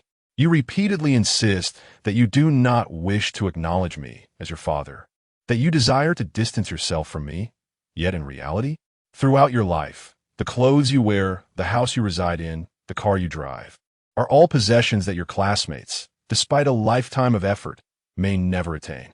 When you yearn to learn a musical instrument, an internationally renowned master serves as your private tutor. When you fall ill, specialists from Concord Hospital consult on your behalf. Today, when you assist your classmates in resolving troubles, is it solely by your own merit? Ultimately, it is my name that instills fear in the leadership of your school. Lu Yuanyu chuckled softly. Am I correct, my dear daughter? Zhu Wanning lowered her head, her hands tightly clutching her skirt, biting her lip as her delicate frame trembled involuntarily. In truth, father does not mind your capriciousness. You are my daughter, inherently entitled to such privileges. However, I wish to caution you. The lad surnamed Yang is not suitable for you. Keep your distance from him. Zhu Sheng, feeling a pang of concern for her daughter, quickly interjected. Yuanyu, you are overthinking this. Yangsun's grades are merely average. He cannot gain admission to Jiangda. That is certainly for the best. I merely wish to provide a precautionary warning. Lu Yuanyu replied in a measured tone. Regardless of your willingness, the blood of the Lu family flows through your veins, and the matters of your future marriage will not be solely your decision to make. I have finished my meal. You may continue at your leisure. Zhu Wanning could not bear to linger for another moment. She stood abruptly and turned, hastily exiting the room. Darling, Zhu Sheng called out twice, but to no avail. Her face etched with frustration and grievance. Lu Yuanyu, must you utter such words during dinner? It has been nearly a year since your last meeting, and you have to cause a discordant parting? She is now an adult, and must learn to manage her emotions. How do you usually educate her? Huh? Zhu Sheng found herself laughing in exasperation. For heaven's sake, could you tone down that paternal demeanor? Paternal demeanor? I am her biological father. Lu Yuanyu took another sip of tea and remarked, moreover, these matters are of great significance. She must heed my counsel. Significant, my foot. Ning Ning is not even on your family tree. Why do you concern yourself with whom she dates? Zhu Sheng placed her hands on her hips, casting a sidelong glance at the man, her chest rising and falling in indignation. In any case, that lad from the Yang family is unsuitable. The men from the Yang family are not to be trifled with. Yang Changqing adopted the posture of stern father and declared, the girl is quite proactive. Were you afraid to admit? Father, what have I done to warrant such an admission?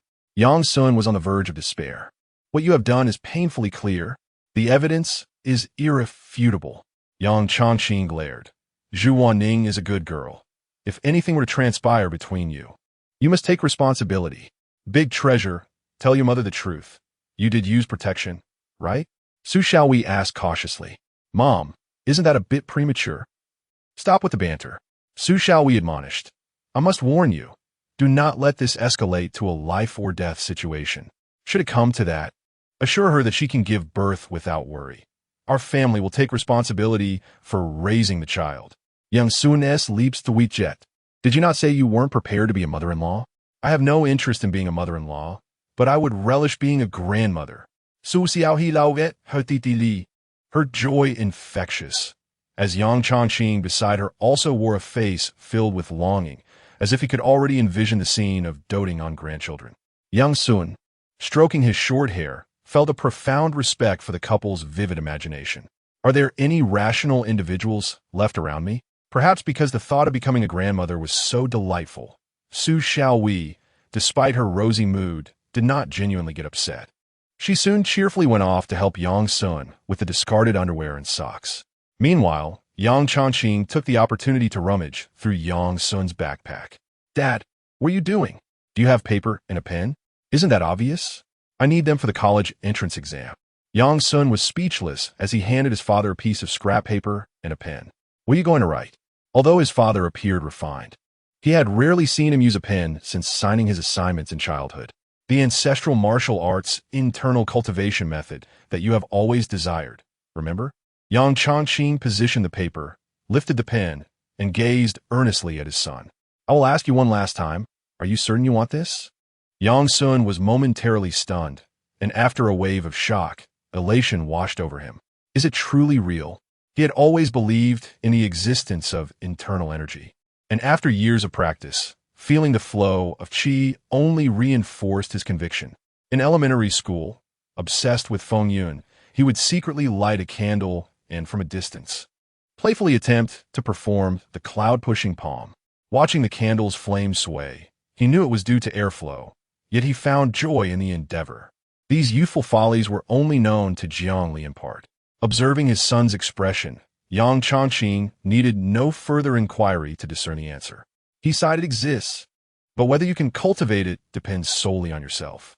Of course, martial practitioners rely on their own abilities. Yang Sun replied with a grin, Dad, you could have just taught me this alongside the martial arts from the beginning. You've delayed me for so many years. You know nothing. Yang Changqing replied earnestly. External skills are tangible, while internal skills are intangible. The intangible embodies the great path, and the path cannot be lightly transmitted. If you are unaware, it is irrelevant to you. But if you become aware, you become entangled in the causes and effects of the great path, and there is no turning back. Yang Sun blinked, his smile fading as he rarely saw his father so serious. However, rather than feeling anxious, he felt a surge of anticipation. Dad, this is not a fleeting impulse. I have contemplated this for over a decade, dreaming of it. Please teach me. Sigh. Yang Chongqing ceased further discussion and quietly began to write on the scrap paper. Yang Sun tilted his head back, taking a deep breath. He did not wish to stare, for it felt insufficiently reverent. What is this? My father said it is called passing down the teachings. With this thought, Yang Sun deliberately donned his school uniform jacket, zipped it up, and changed his slippers for sneakers. Wait, one must bow and receive it with both hands from Dad to truly embody the sense of ritual. Zabao, what are you up to? Are you heading out so late? Su Xiaowei emerged from the bathroom after finishing laundry and was puzzled by her son's appearance. Sure, Yang Sun said solemnly. Mom, Dad is imparting to me the secrets of internal cultivation. Please do not disturb him. Internal cultivation? Su Xiaowei was taken aback, and as a thought seemed to dawn on her, she cast a suspicious glance at her husband. Enough. At that moment, Yang Chongqing set down his pen, exhaled deeply, and handed the paper to Yang Sun. Here, take it, but do not disclose it to others. Father has worked hard. I will certainly keep it a secret. Yang Sun, filled with excitement, stepped forward to receive it with both hands in a solemn manner. With a heart akin to that of a pilgrim, Yang Sun gazed at the content of the paper. Then his expression shifted from anticipation to confusion, gradually morphing into speechlessness and, ultimately, indignation. Chapter 0047. A medical examination. Suddenly, Su Xiaowei burst into laughter upon glancing at the scene behind her. Ah! I knew there was no such thing as internal energy. It's just this ridiculous drawing. Yang Sun inquired with astonishment. Mom, have you seen this before? On the paper was a crude depiction of a person, resembling the male restroom sign, but poorly executed, with asymmetrical limbs. Scattered across the figure were numerous small circles, representing various acupoints. Twisted, crooked lines connected these circles like some absurd hieroglyphics. Su Xiaowei remarked disdainfully, back when he was pursuing me. He boasted about having internal energy despite lacking money and a diploma. I asked him what internal energy looked like, and he presented me with this nonsense, rambling on about acupoints. The amusing part was that every time he drew it, it looked different, yet he insisted it was the same. Isn't that hilarious? As she spoke, her cheeks flushed with the memory of how Yang Chongqing had taken advantage of her under the guise of teaching her about acupoints. That rascal had never been honest, even in his youth. Don't listen to your mother's wild tales. Yang Chongqing defended himself. I'm not a machine. How can a hand-drawn piece be identical every time? As long as it's somewhat recognizable, that suffices. Dad, didn't you just say that the teachings of the Tao should not be lightly passed on? Why did you draw for Mom then? Not only that, but you did it multiple times. Yang Sun felt a sense of injustice. If he weren't outmatched, he would have confronted his father right then and there. Su Xiaohe, who was merely an onlooker, couldn't comprehend the intricacies involved, so she found it of little consequence. Yang Chongqing waved his hand dismissively. You understand. After all these years of martial arts training, you still let two little rascals take advantage of you, resulting in the closure of the martial arts school. Without holding back, Su Xiaowei retorted, her husband's face reddening at the truth. Enough of this. At this point, what good is passing on internal energy? Wouldn't that just create more chaos for Debao? Su Xiaowei lamented. No matter how proficient your skills are, can they rival the importance of attending a reputable university? Of course, academic achievement must come first. Yang Chongqing nodded in agreement, cautioning Yang Sun not to neglect his studies. At that moment, Yang Sun sat on the bed, staring at the crude draft of the male restroom sign in his hand, feeling inexplicably melancholic. Since childhood, he had fantasized about possessing a family heirloom of martial arts secrets that would allow him to soar through the skies and command the elements. And yet, this was the reality? This paper, if discarded on the street, would surely meet its fate in the trash. Before long, the couple prepared to return home. Debao, make sure to rest early. We will come to see you again tomorrow.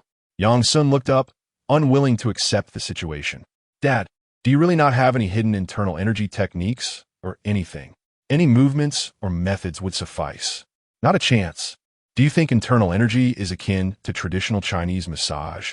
As for methods, Yang Chongqing chuklet in disbelief. Let me ask you this. Have you ever seen two identical stones in this world? Yang Sun shook his head. Even stones are unique. How much more so are people? Yang Chongqing sighed. What was practiced by those before you, when applied to your own being, will never truly belong to you, no matter how closely you mimic it. Inner strength is something that relies entirely on one's own enlightenment. If one possesses it, then one does, and if not, then it simply does not exist. Yang Sun was momentarily taken aback, as if there was some truth to that. That night, he stared at the men's restroom sign until he eventually dozed off. He entered a dream where he had become a master of unparalleled martial arts. On the summit of Mount Huashan, he faced challengers from all directions, battling fiercely and causing the very heavens and earth to tremble. In the end, he became a legend in the martial world, standing atop the snow-capped mountain. He felt the biting chill of solitude. Just as he experienced a sense of loneliness, a woman in red descended gracefully from the heavens. With a charming smile, she held a piece of pink fabric gliding it across her face. Wait a moment, that fabric looks somewhat familiar. As dawn broke, sunlight streamed into the hospital room. Yang Sun groggily opened his eyes, only to find a delicate hand holding that pink garment, gently swaying before him. Little Yang Sun, you have this peculiar interest? Whose girl is this? Yang Sun bolted upright, rubbing his eyes at the sight of the beautiful woman suddenly beside his bed. Little Shu, Yu Hongxiu, dressed in red and white, showcased her enviable figure with perfect proportions, adorned with a dark hairband that exuded both a modern and vintage charm. What brings you here? Yang Sun inquired puzzled. I came to visit you, she replied. But how did you know I was hospitalized? Yang Sun pondered, as his father would hardly mention such a thing. Why are you so gullible? I work at the same company as your father. I heard about it. Yu Hongxiu rolled her eyes at him. Honestly, you, unable to hold your own, ended up like this? Come, let me see how serious your injuries are. Before Yang Sun could respond, Yu Hongxiu's hands darted into his hospital gown with the agility of a clever serpent. Hey, little Shu, don't. Oh, Yang Sun shivered. He had never been examined by a young girl in such a manner. Don't worry, you'll be fine soon. Yu Hongxiu was now quite close, their faces mere centimeters apart. It must be said that her features were truly exquisite, her long eyelashes and skin as smooth as fine jade, seemingly poreless. He could even catch a whiff of a spicy soup scent. Likely from breakfast? Well, I must admit, I didn't realize you had developed such impressive muscles. Yang Sun's face flushed, as her cool touch was somewhat electrifying. After her examination, she declared, You're basically healed. Surely not so soon. The doctor said full recovery would take at least 3 or 4 weeks. Yang Sun instinctively touched the area where he had been injured. Suddenly, he discovered he was no longer in pain. What could this mean? Yu Hongxiu paid him no mind, heading toward the restroom, saying, I need to use the toilet. Once she entered, Yang Sun reflected on the areas she had just examined. Oddly enough, they seemed to overlap with the acupoints marked by Yang Chongqing the previous day. Yang Sun couldn't shake the suspicion that little Shu's visit was rather peculiar and that her examination had ulterior motives. Sun Yang arrived empty-handed, feeling quite embarrassed. Would you like this? Yu Hongxiu unexpectedly pulled out a light blue lace-patterned item upon exiting the restroom. Where did you get that? Yang Sun was taken aback. I just changed out of it. If you like it, consider it a gift. No need for formality. Yu Hongxiu declared with an air of generosity. Yang Sun felt as though he wanted to bang his head against the wall. Thanks to Jiang Li, his image had been thoroughly tarnished. After much persuasion, Yang Sun finally managed to convince Yu Hongxiu to take the gift back. Before long, as Yu Hongxiu adjusted her pants, she emerged from the restroom once more. Now that you're all right, I can relax. I have to head back to the company for class, she said. Hearing this, Yang Sun sensed that his young mentor genuinely cared for him. His thoughts wandered back to the disappearance of Yu Opera Troupe's leader and the incident he witnessed at the entrance of the community that day. Since Yu Hongxiu bore no ill intentions, rather than speculate in silence, he decided to confront her directly. Young mentor, what exactly did you discuss with my father when you visited a few days ago? He seemed rather upset that day. When I asked him about it, he nearly lashed out at me. Did you two have an argument? Yang Sun looked at Yu Hongxiu with a face full of feigned grievance, embellishing the story as he spoke. Chapter 0048. All is fate. Did your father mention anything about me? I have been there. Yu Hongxiu expressed her surprise. Indeed, Yang Sun naturally refrained from confessing that he had witnessed it from within the car. Did he say anything else? Yang Sun shook his head, his expression clouded with melancholy. He just seemed very angry. Yu Hongxiu widened her eyes. Why would he take his anger out on a mere child? I simply wanted him to accompany me. Accompany you? Where to? Yang Sun was taken aback. The world is so vast. I wish to take him on adventures. Yu Hongxiu scoffed. Staying in this small place makes me feel sorry for him. With all his skills, he has no opportunity to showcase them. Yet he stubbornly refused. And when I got upset, I exchanged a few blows with him. Yang Sun suddenly understood. No wonder when he returned home that day, Yang Chongqing was doing laundry, presumably out of fear that his mother might discover something and misunderstand. Little master uncle, you don't actually wish to marry him, do you? Don't be ridiculous. I'm not someone who can't find a partner. If he doesn't want me, I wouldn't even glance at him. Yang Sun nodded in agreement. Indeed, given Yu Hongxiu's beauty, if she were to appear on a popular dating show, she would likely become a sensation across the land. My father harbors no ambitions. He merely wishes to safeguard this little family. Yang Sun shook his head. Little master uncle, I advise you to relinquish that notion. Everyone has their own aspirations. One cannot impose their will upon others. Not necessarily. Yu Hongxiu replied with a knowing smile, her words laced with meaning. All is fate. Not a single thing is within human control. A shallow shore can never conceal a true dragon. What is it that you truly desire? Yang Sun's brows furrowed tighter. Yu Hongxiu did not respond. Instead, she turned to leave the hospital room, beginning to sing. With a thunderous drum and a clarion call, I awaken my lofty ambitions. In the days of yore, with the might of the peach blossom, blood of enemies splattered upon my skirt. In this life, I must fulfill my responsibilities. How can one allow another to claim even an inch of land? The room fell silent once more. Yang Sun sighed. This Yu Hongxiu, who initially seemed innocent and naive, now appeared more like a cunning enigma. Regardless, he finally understood what had transpired that day. Yet, it remained unclear why Yu Hongxiu was so insistent on having Yang Chongqing accompany her. Logically, if she wished to venture forth, could she not simply go on her own? After much contemplation, he reached no conclusion. Yang Sun decided to freshen up and prepare to study English vocabulary. However, just as he opened his book, he received a phone call from Su Xiaowei. Mom, what's the matter? Yang Sun asked, surprised, as his mother was typically very busy in the mornings. Zabao, I need to tell you something, and I urge you not to panic or be afraid. Su Xiaowei's voice trembled slightly, tinged with the hint of tears. Yang Sun's heart sank, a dreadful thought flashing through his mind, his face turning pale as he gripped the phone tightly. My father has had an accident? Could it be that he had foreseen this, and yet was unable to change the outcome? Did you guess it? Su Xiaowei sobbed. Early this morning, your father was taken away by the police, who said he is connected to the arson case in Rose City and must undergo investigation. What? Yang Sun's heart soared from the depths of despair to the heights of elation. My father is alive. You little rascal.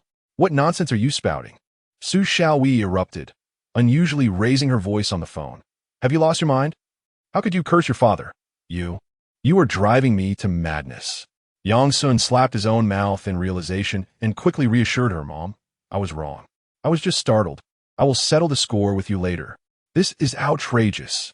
Mom, you can scold me all you want when I get home, but there's no need to panic right now. What kind of person is my dad?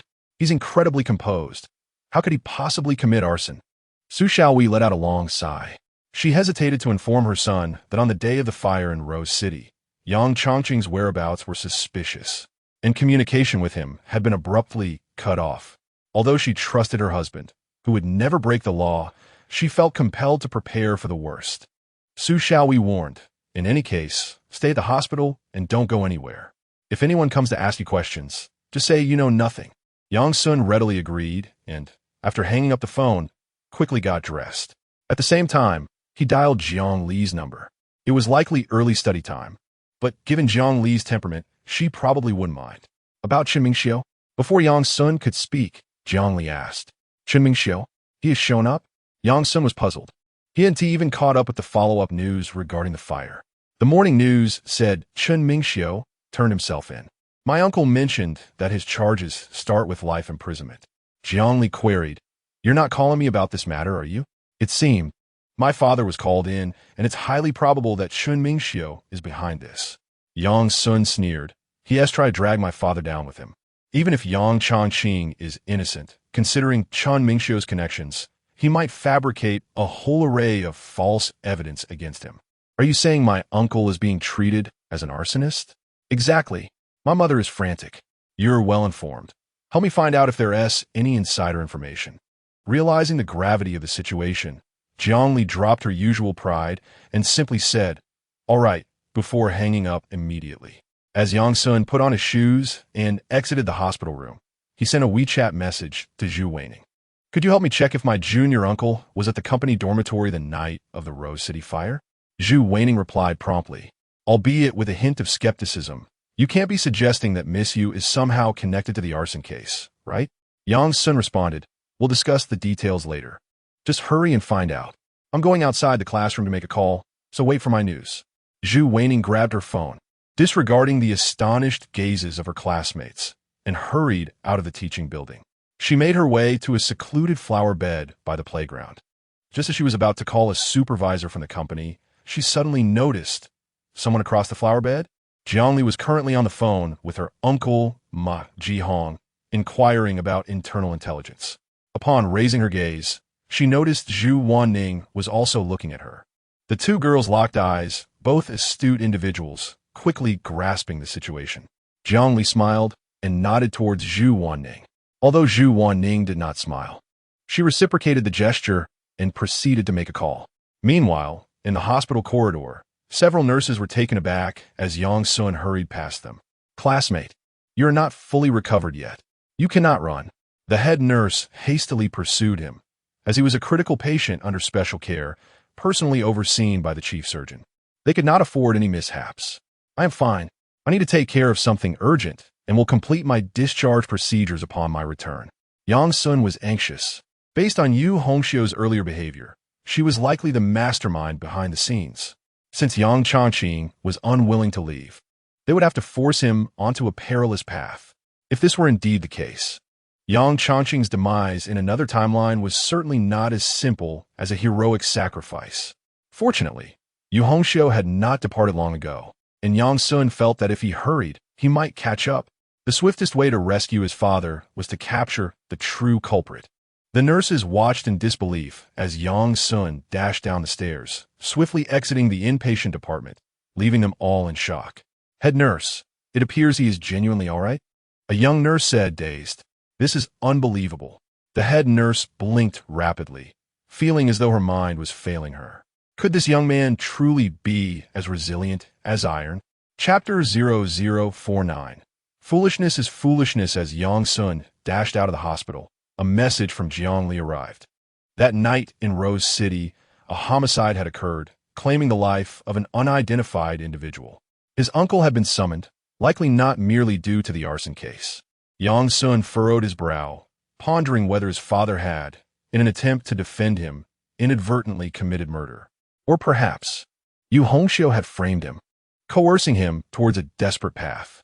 In that moment, he found himself unable to ascertain the truth and instead hurried towards the nearest bus stop. Yu Hongxiu had mentioned returning to the company, which provided a clear sense of direction. However, upon reaching the bus stop, he found no sign of the woman. Yang Sun sighed. He understood all too well that if Yu Hongxiu truly wielded such influence from the shadows, capturing her would prove exceedingly difficult. Moreover, he harbored doubts about his ability to subdue this little master's aunt. He had verified that someone had seen her leave that evening. Just then, a message from Zhu Wanning arrived. Indeed, Yang Sun could almost conclusively determine that this matter was intertwined with Yu Hongxiu. Her visit to the hospital had likely carried a farewell intent. After tidying up at the hospital, Yang Sun went straight home. Even with Jiang Li, a reborn individual, assisting him, his options were regrettably limited. His father was at the police station, which at least ensured his safety, rather than floundering aimlessly. It was wiser to observe the unfolding situation. Furthermore, for Yang Chongqing, his true vulnerability lay in his family. Were he the dark hand behind Chun Mingxiu, he might not hesitate to target them, compelling Yang Chongqing to confess. At Bai Lu community, Yang Sun alighted from the taxi and walked home. Being a weekday, the neighborhood was relatively deserted. Yet, he couldn't shake the unsettling sensation of being watched. This feeling was entirely unfamiliar to him. Recalling his sudden recovery from his injuries that morning, could it be that in his muddled state, he had indeed grasped something profound the night before? Contemplating this, he took out his phone and sent a message to someone. "Mom, I'm back." Upon entering, he found Su Xiaowei slumped on the sofa, staring vacantly at her phone. "Zabao." Su Xiaowei blinked, rising to wipe her tears and nose. "Why are you back? Your injuries aren't healed yet. Weren't you supposed to rest?" Yang Sun patted his chest reassuringly. "The doctor said I'm fine. Do you have any news about Dad?" Though surprised, Su Xiaowei had little time to dwell on it. "I've called everyone I know who is influenced, but they all say this matter is too grave. They can't assist." Yang Sun was not taken aback. After all, his mother sold insurance, and asking for monetary favors was one thing, but seeking assistance in such a serious matter was quite another. "Mom, don't worry. Dad is innocent. He'll be out in a couple of days." "How can I not worry? I've heard that place is terrifying. What if they don't give your father water? What if they don't let him sleep?" Su Xiaowei stammered, her usual strength crumbling in the face of such calamity, feeling as though the sky were collapsing around her. Yang Sun, with a grave expression, said, "Mom, I suspect that someone is deliberately targeting Dad. Just now, I noticed I was being monitored outside." "What?" Su Xiaowei turned pale. "Are you serious?" Yang Sun nodded. "I will explain everything later, but for now, we must get in the car and return to Grandma's house. If they're watching us, then Grandma's safety is also at risk. We need to stick together." It was the first time Su Xiaowei had seen her son speak to her with such seriousness. In a moment of clarity, she realized that her son had truly grown up. "Okay, I will listen to you." After a brief gathering of their belongings, they feigned nonchalance as they exited the garage. Su Xiaowei drove the small Polo with Yang Sun in the passenger seat as they left the community. As soon as they hit the road, a black car that had been parked by the roadside began to follow them. "They're here. Dabao, someone is really tailing us." If Yang Sun hadn't mentioned it beforehand, Su Xiaowei would have been oblivious. Yang Sun glanced at the license plate in the rearview mirror and sent a message via WeChat. Before long, as they approached an intersection, a Buick business vehicle abruptly blocked the black car's path. Where did it go?" Su Xiaohiet Galim. Surprised to see the black car had vanished. "Perhaps they lost us due to poor driving skills," Yang Sun suggested, sending a message. "Thanks, Lao Bao." A smiley face appeared from the other end. "No problem. Young Master Yang. Do you need me to send more people for you?" "Not for now. Just keep an eye on us." "Understood." However, shortly after, Lao Bao sent another message. "Young Master Yang, my brothers got beaten up. 2 of them came down, and they were quite formidable. Young Sun Frowonet. Are they all right? They have fractures, but their lives are safe. It seems the other side is quite powerful, likely a professional team."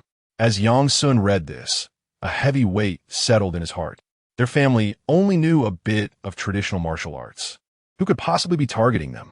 Over half an hour later, in Zaihibu village, the car navigated a narrow path and stopped in front of a yard adorned with a sprawling grape trellis.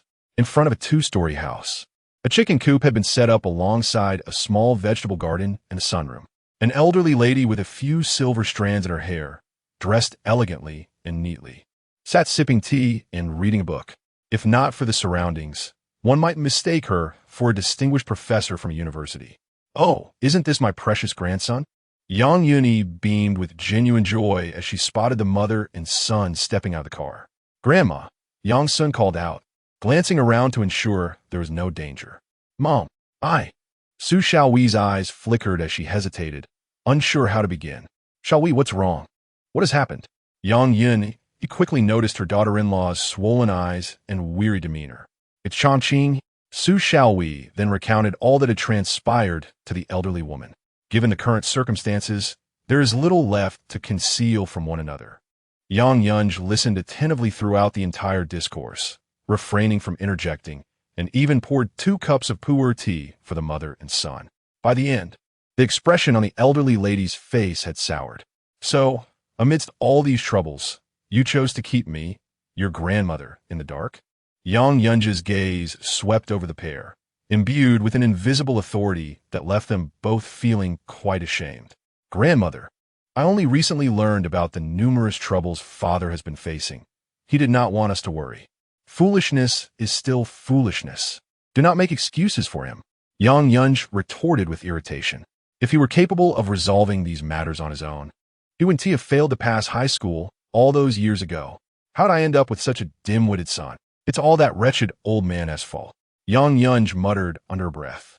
The mother and son could only manage a wry smile. In their memories, Yang Yunj harbored no fondness for her deceased partner.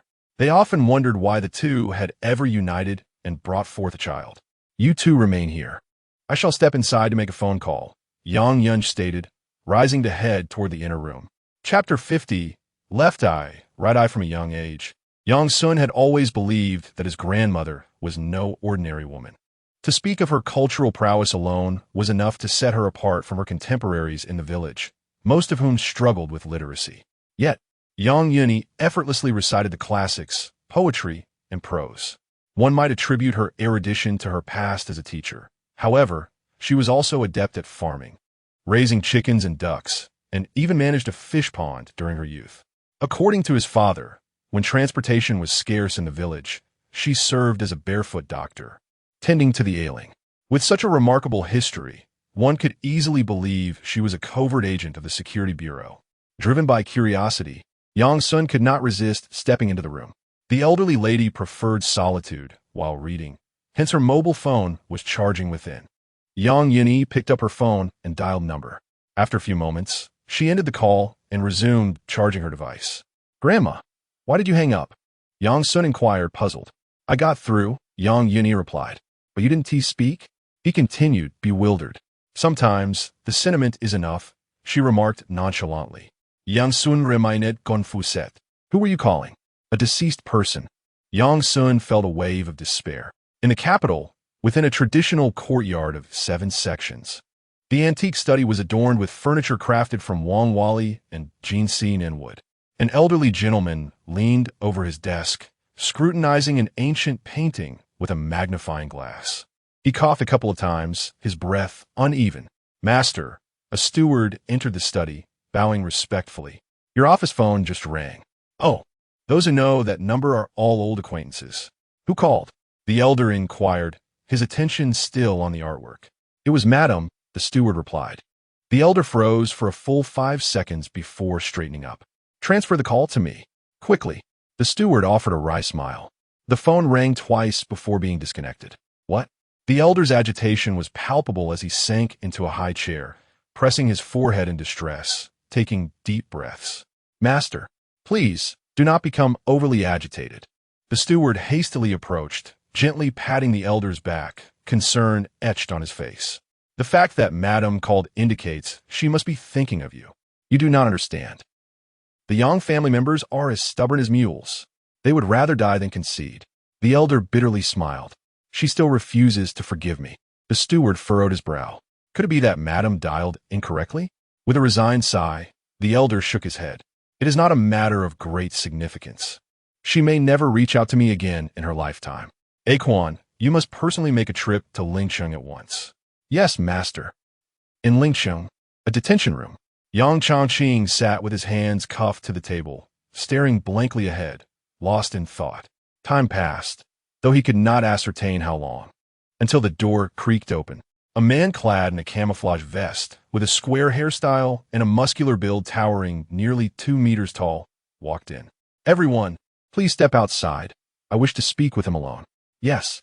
The few individuals accompanying him saluted respectfully before retreating. The man sat down, crossed his legs, and lit a cigarette. That fellow must have received a stern order to pin the blame squarely on you. Yang Chongqing lifted his gaze and replied, I neither committed murder nor set any fires.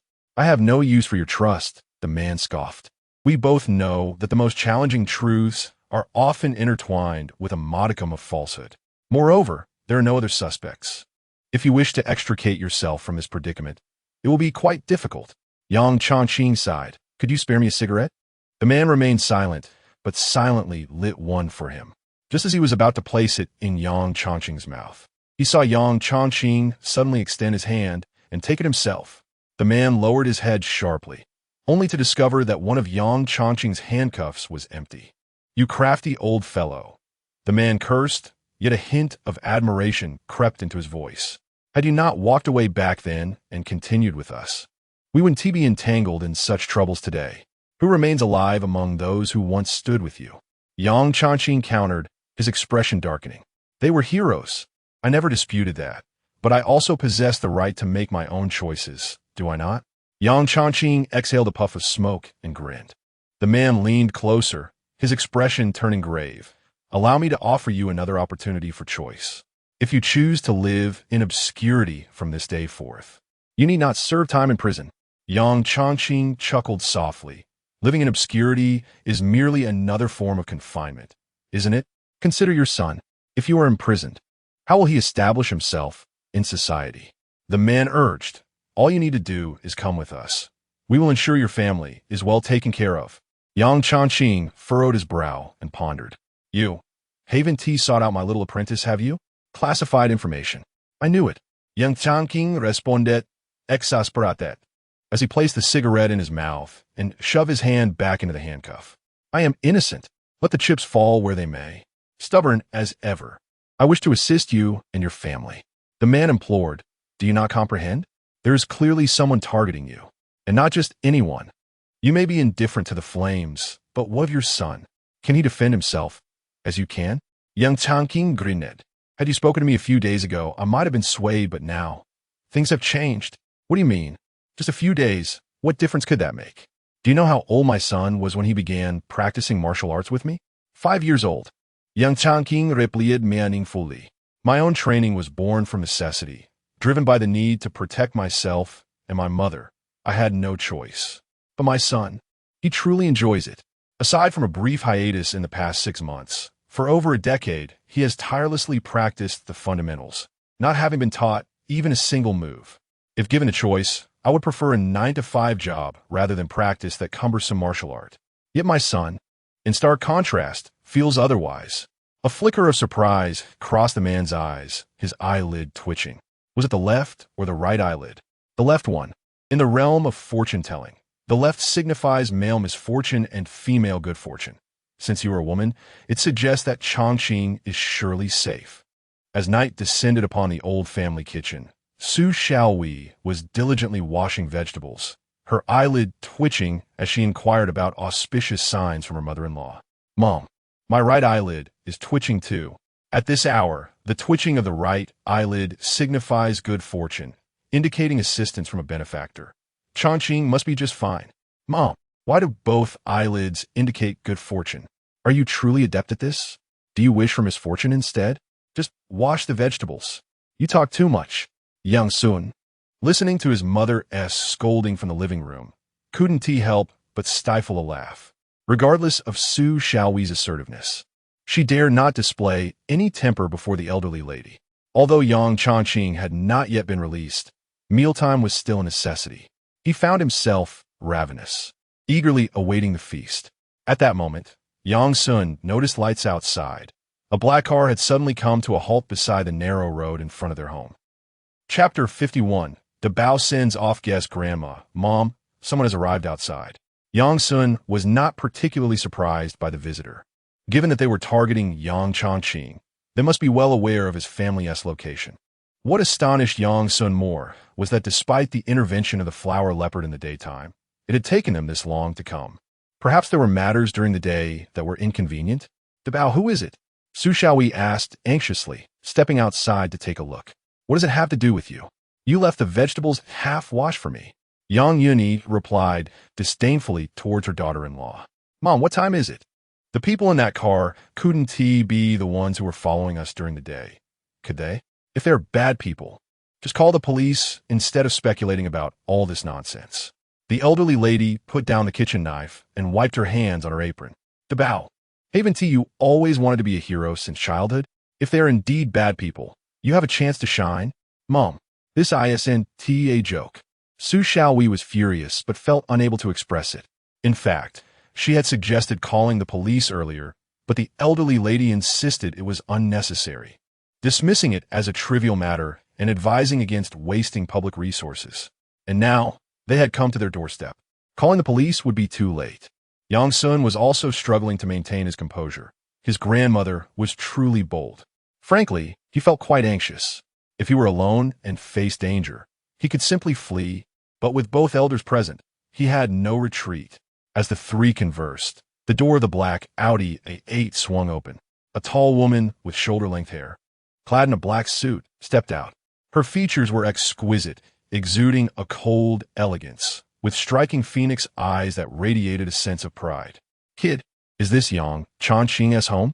The woman spoke with a tone of haughty arrogance, her invisible aura locking onto Yang Sun. Indeed, the visitor did not come with good intentions. "Yes, what do you want? Who are you and what is your name?" The woman inquired again. "What does it matter to you? Who are you?" Yang Sun retorted. "Stop wasting time. I ask, you answer." The woman barked sharply, her pressure intensifying. Yang Sun sensed that her presence was on par with the raincoat-clad man from before. Yet, this time, he felt significantly more at ease.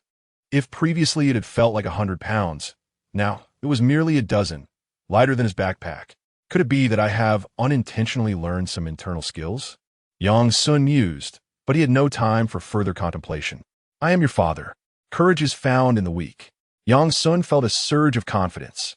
Little brat looking for a fight. The woman's expression turned cold as she lunged forward, aiming for Yang Sun's left elbow joint. Yang Sun thought to himself, "How slow." He then seized the opportunity in her stride and thrust his left foot forward.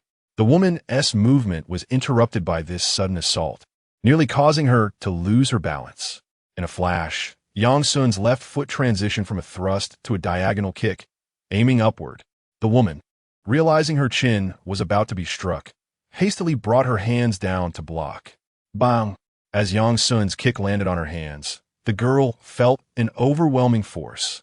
She was propelled backward, staggering for 5 or 6 steps before regaining her balance. What kind of martial arts is this?" the girl exclaimed, bewildered. The boy's movements were utterly unpredictable, even verging on the underhanded.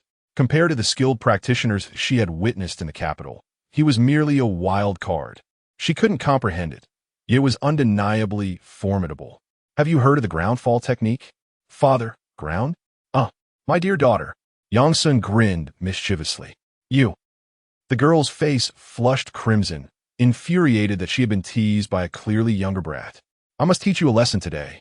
She resembled a frenzied mother leopard, poised to pounce once more. "Liang Shui, do not act impudently." A robust voice halted her advance. Emerging from the back seat of the car was an elderly gentleman clad in a traditional green cloth shirt and black shoes, his countenance refined and his spirit vigorous. "Grandfather, this rascal is being unruly and taking advantage of me," Liang Shui protested bitterly. "It is you who lacks decorum and fails to show respect. Do not presume that just because you possess some skills, you can disregard others," the elder admonished. "There are always greater talents. Today, you have lost, and you must reflect upon it." Liang Shui, seething with anger, could not retort and could only glare resentfully at Yang Sun. The elder then approached Yang Sun slowly, observing him with a smile. "Quite impressive. Truly commendable. The future looks promising." Yang Sun furrowed his brow, sensing that the old man had deliberately allowed his granddaughter to test him. It seemed he was not part of the group from earlier. "Madam, it has been many years. You still possess your charm." Liang Quan addressed Yang Yunyi, bowing deeply. Yang Yunyi's expression remained indifferent, her eyes flashing with complex thoughts. After a prolonged silence, she sighed. "Gumein, thank you, madam." Yang Sun and Su Xiaowei exchanged glances, realizing that they were old acquaintances. The key was that the elder exuded wealth, and he appeared to be of similar age to Yang Yunyi. Surely they couldn't. Shortly thereafter, Liang Quan entered the small living room with his reluctant granddaughter. "Liang Shui, we won't bother brewing tea for you. The three of us haven't had dinner yet." Yang Yunyi remained seated, arms crossed, her demeanor quite frosty. No, madam. We are already grateful for your hospitality." Liang Quan gestured to Liang Shui beside him. "This is my granddaughter, the eldest daughter of a Chong, whom I specifically brought along to witness your grace." Yang Yunyi's gaze softened slightly as she scrutinized Liang Shui. With the sun and moon shining brightly and the rivers flowing clear, this child is destined for good fortune and abundant blessings. Liang Quan beamed with delight, thanking her profusely. Shui, quickly express your gratitude to the esteemed lady. Liang Shui, bewildered, wondered why she needed to thank her. Yet, out of respect for her grandfather's authority, she lowered her head and murmured a thank you. Madam, Liang Quan has come today with another matter to discuss. I humbly request. In your dreams. Yang Yunj did not wait for Liang Quan to voice his thoughts and outright rejected him. The tribulations that the old man faced today were nothing but the consequences of his own actions, a fitting retribution. Yet there is no yet. Yang Yunj rose from her seat. The Bao, see them out. Yang Sun was taken aback. What? Is that it? Shouldn't they discuss Yang Chongqing's matters? This elder clearly held significant stature. Grandma must have called him to seek assistance, right? No need for the young masteress concern. We shall take our leave. Liang Quan hurriedly pulled his visibly irate granddaughter. Hastening out of the house, the pair entered their vehicle, cautious not to linger, and swiftly drove away. Mom, who is that old man? That car was an A8. I have never seen one in Lincheng. It costs over $1 million. Su Xiaowei noticed her mother-in-law bustling back into the kitchen and hurried to inquire. Chapter 52. The ninja, he is merely a jack of all trades. Yang Yunj casually remarked, urging, hurry up and wash the vegetables. My eldest grandson is on the verge of starvation. However, Su Xiaowei was hardly in the mood to wash vegetables and pleaded, Mom, why did you let him leave? We should have asked for his assistance. Chongqing is still inside. I must say, you two are quite the pair. Young Yuex gonna exasperate. It's truly a case of foolishness attracting foolishness. I didn't say anything wrong. You only know how to scold, Su Xiaowei retorted, feeling aggrieved. Mom, Grandma means that since that old man dared to come, it must indicate that the matter has been resolved, right, Grandma? Yang Sun spejulatet. Indeed, my dear Bao is quite clever. It is no wonder he is bound for university. He is far more astute than your father. Yang Yunj beamed with pride. Heh. Yang Sun chuckled lightly. Although he could glean some insights from the old man's demeanor, his mind was still filled with questions. He had always felt that the Liaoyang family held some secrets, albeit not many.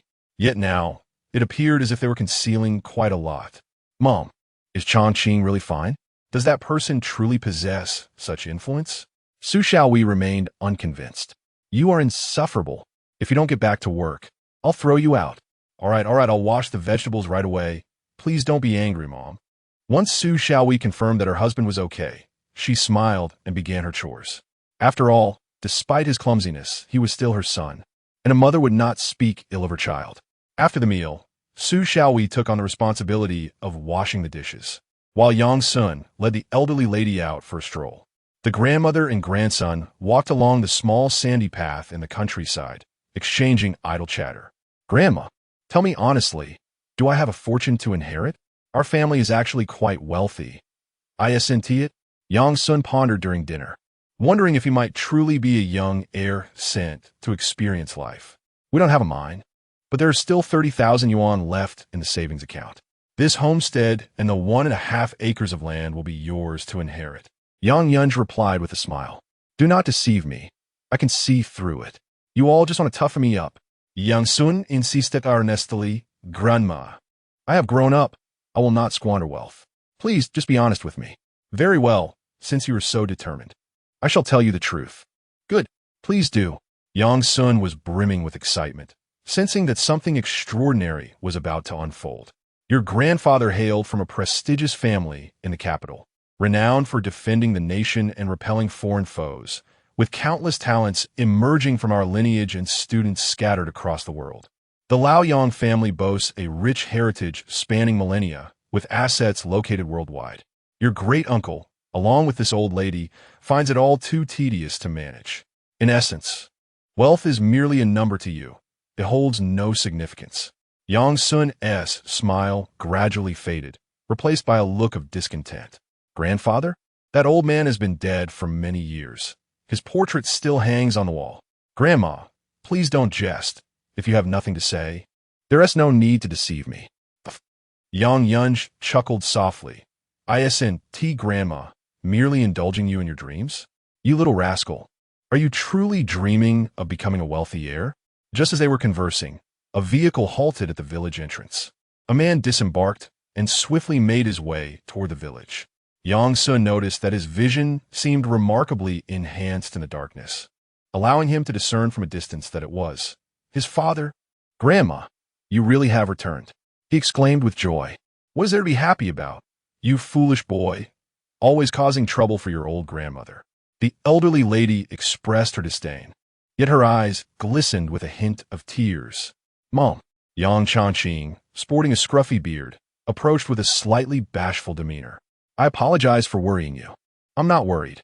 Fools often have their own blessings. But your wife is truly insufferable. We clashed terribly. You should have listened back then. Xiaowei is just concerned for me. Who cares about this old lady's feelings?" "Grandma, I care about you. My mom is really too much," Yang Sun hurriedly interjected. Yang Yunyi sighed, weary, shaking her head as she turned to say, "Let's go home." The father and son exchanged glances and smiled, following her. Meanwhile, the vehicle at the village entrance did not hasten to depart. Inside, a burly man was smoking, observing the trio's retreating figures, his brow furrowed. "Boss, what is the background of that Yang Changqing? If you ask me, who should I ask? What did Chunming Xiu see that made him suddenly relent?" He looked utterly terrified. "I can't find out. My authority is insufficient." The man chuckled bitterly. "Damn it, I truly underestimated this old fellow." Upon returning home, Yang Changqing finally eased Su Xiaowei's anxious heart. Seeing his daughter-in-law in tears, Yang Yunyi could only express her discontent, unable to bear the sight. Yang Sun felt sympathy for his mother. It wasn't that she was difficult, but rather that his grandmother's stature was formidable. As night fell, the family decided against returning to the city, opting to stay in their ancestral home. After Yang Sun finished his bath and entered his room, he was greeted by Yang Yunyi, who entered with a bowl of herbal soup. "Here, Debao, drink this. Grandma just prepared it for you." Yang Sun felt nostalgic. "Grandma, you made me a nourishing soup again? I haven't had it in years." In his childhood, due to practicing martial arts and frequent injuries, Yang Yunyi would prepare traditional Chinese medicine to help him heal faster.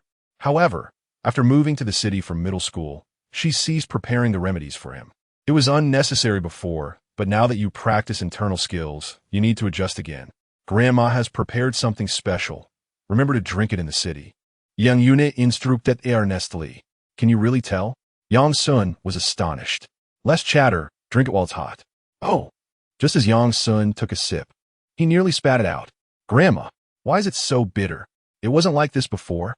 You were younger then. I could add some sugar. Now look at you. Grown up, still wanting sweet water? It diminishes the efficacy."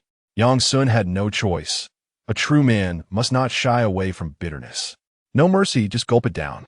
Upon finishing the concoction, Yang Sun felt an overwhelming heat coursing through his body, akin to having been thoroughly steamed in a sauna. "Goodness, what sort of medicine is this? It's unbearably hot." His face flushed crimson, and he contemplated taking a shower. Do not panic. It is a normal reaction.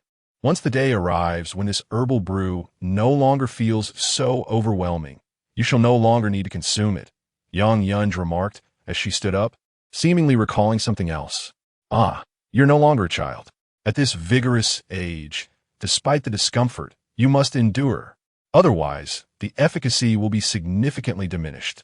Yang Sun, feeling quite embarrassed, forced a smile and replied, "Grandma, am I truly that kind of person? I'm not my father. Just understand what Grandma means." Yang Yunj chuckled mischievously before exiting the room. Left alone, Yang Sun sat cross-legged on the bed, drenched in sweat, and silently recited Amitabha Buddha. Chapter 53. The Unruly Elder. Upon delivering the medicine, Yang Yunyi hurried towards another bedroom. Just as she reached for the doorknob, peculiar sounds emanated from within. "You can't hold back any longer? Yang Changqing, step out at once." She rapped insistently on the door, causing a flurry of commotion inside. Moments later, a disheveled Yang Changqing emerged, dressed in a tank top, leaving behind the resentful Su Xiaowei, ensconced within the blankets. "Mom, what's the matter?" Yang Changqing asked, casting a glance at her. Yang Yunyi shot him a disapproving look and handed him an empty medicine bowl. He sniffed it and chuckled. "So you've already given it to him? I had planned to discuss this with you after Qingming. I ask you, why didn't you inform me sooner about the recent events? Why allow things to escalate to this point? I never anticipated it would come to this extent, Yang Chongqing replied, scratching his head awkwardly. The worst-case scenario would have been leaving Linsheng, and then living incognito, as if you were dead. Yang Yunyi glared at him. Have you considered the feelings of your wife and children? Mom, Yang Chongqing lamented, I truly do not wish for this. For your sake, to once again entangle with that family. What difference would it make to inflict another wound upon your heart? I have always been an inadequate son. I could not protect you back then, nor could I. At least this time, I want to rely on myself. I do not wish to see you hurt again. Yang Yunyi's complexion paled, her lips quivering as she fell silent for several seconds. Foolish child. Even if you were to live 100 years, I am still your mother. What kind of mother would sacrifice her son to protect herself? When I took you away back then, it was not for my own sake, but for yours. If it meant ensuring your well-being, I would kneel to return without a moment's hesitation. Moved, Yang Chongqing felt tears welling up in his eyes, quickly wiping them away. While I still have some usefulness, lean on me more. One day, when I succumb to dementia, I will be unable to assist you. How could that be? Mother, please do not speak such words. It is I who am useless, earning so little and causing you worry. Yang Yunyi chuckled lightly. If you truly wish to honor me, hurry and have another child. Do not waste your efforts. That, Xiao Wei, is already 40. Having a child at such an advanced age is unsafe. Don't be ridiculous. With me around, she could still bear children at 50. Then I shall discuss it with her. How did I end up with such a worthless son?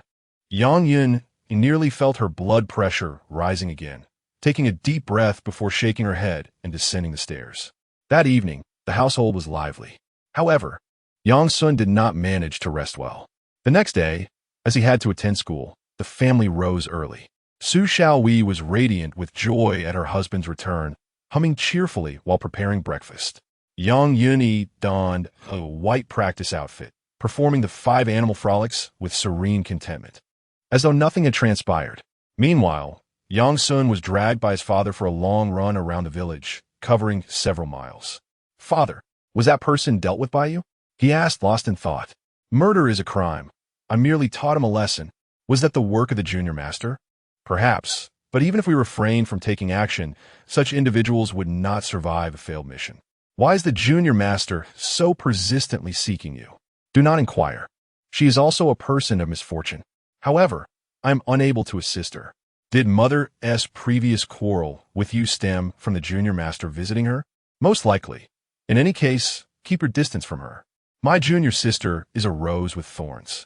As they chatted, they returned home and began their breakfast. Yang Sun was savoring a delicious egg pancake when a message arrived on his phone. He picked it up to find it was from Jiang Li.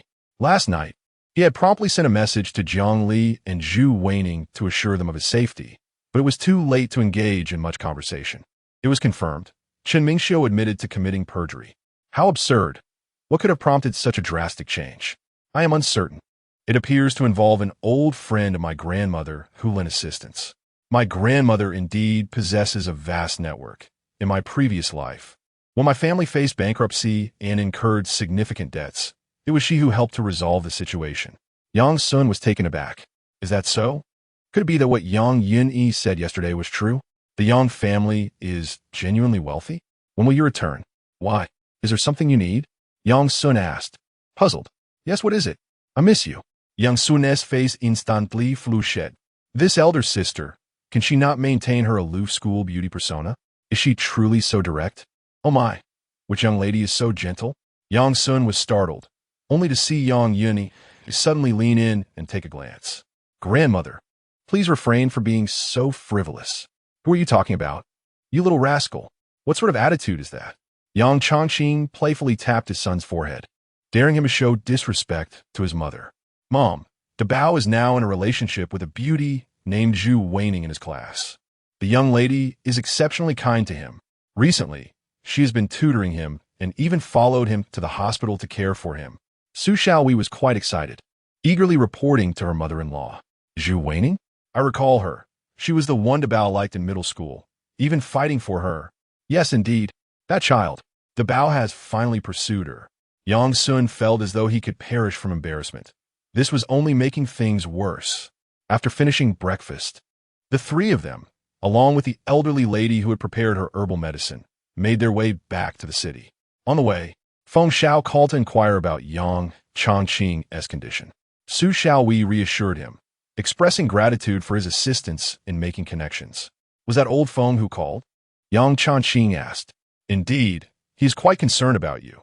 He even searched for all your close classmates in university and was so anxious that he nearly cried. Is it truly that exaggerated? Do you think otherwise? Old Feng has remarked several times that you possess a particularly masculine charm. My judgment is impeccable. As the conversation progressed, Su Xiaowei suddenly sensed something amiss, her brow furrowing in concern. Yang Changqing, too, appeared tense, gripping the door handle tightly from the passenger seat. Perhaps we should postpone discussing inviting old Feng over for dinner. I share your sentiment. The couple has reached a consensus. Yang Sun, seated at the back, stifles a yawn. He feels an odd sensation. His mind is undoubtedly fatigued, yet his body feels as if it has been infused with energy drinks, almost yearning to leap out of the vehicle and sprint back to the city. The phenomenon of internal energy is indeed remarkable. Are you returning to school today? At that moment, Sang Yufei once sent another message. Yang Sun found himself both amused and exasperated, wondering if his family had truly hit the nail on the head. You like me too, don't you? Replying, on the road, is there something you need? I've been having dreams lately. Dreaming about me? Yang Sun instinctively retorted. About your mother. No, I'm just joking. Why are you getting insulted? What I meant was, I dreamed of your mother. Yang Sun. Chapter 0054. Love at First Sight. Yang Sun pondered for a moment, utterly perplexed by what Zhu Wanning was attempting to convey. Had she dreamt of Su Xiaowei? So what if she had? Suddenly, a thought struck him regarding his parents' earlier conversation about Feng Xiao.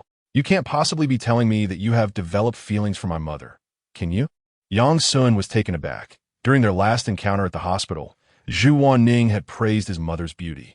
Could it truly be love at first sight? Zhu Wanning remained silent for a while before sending a bomb emoji.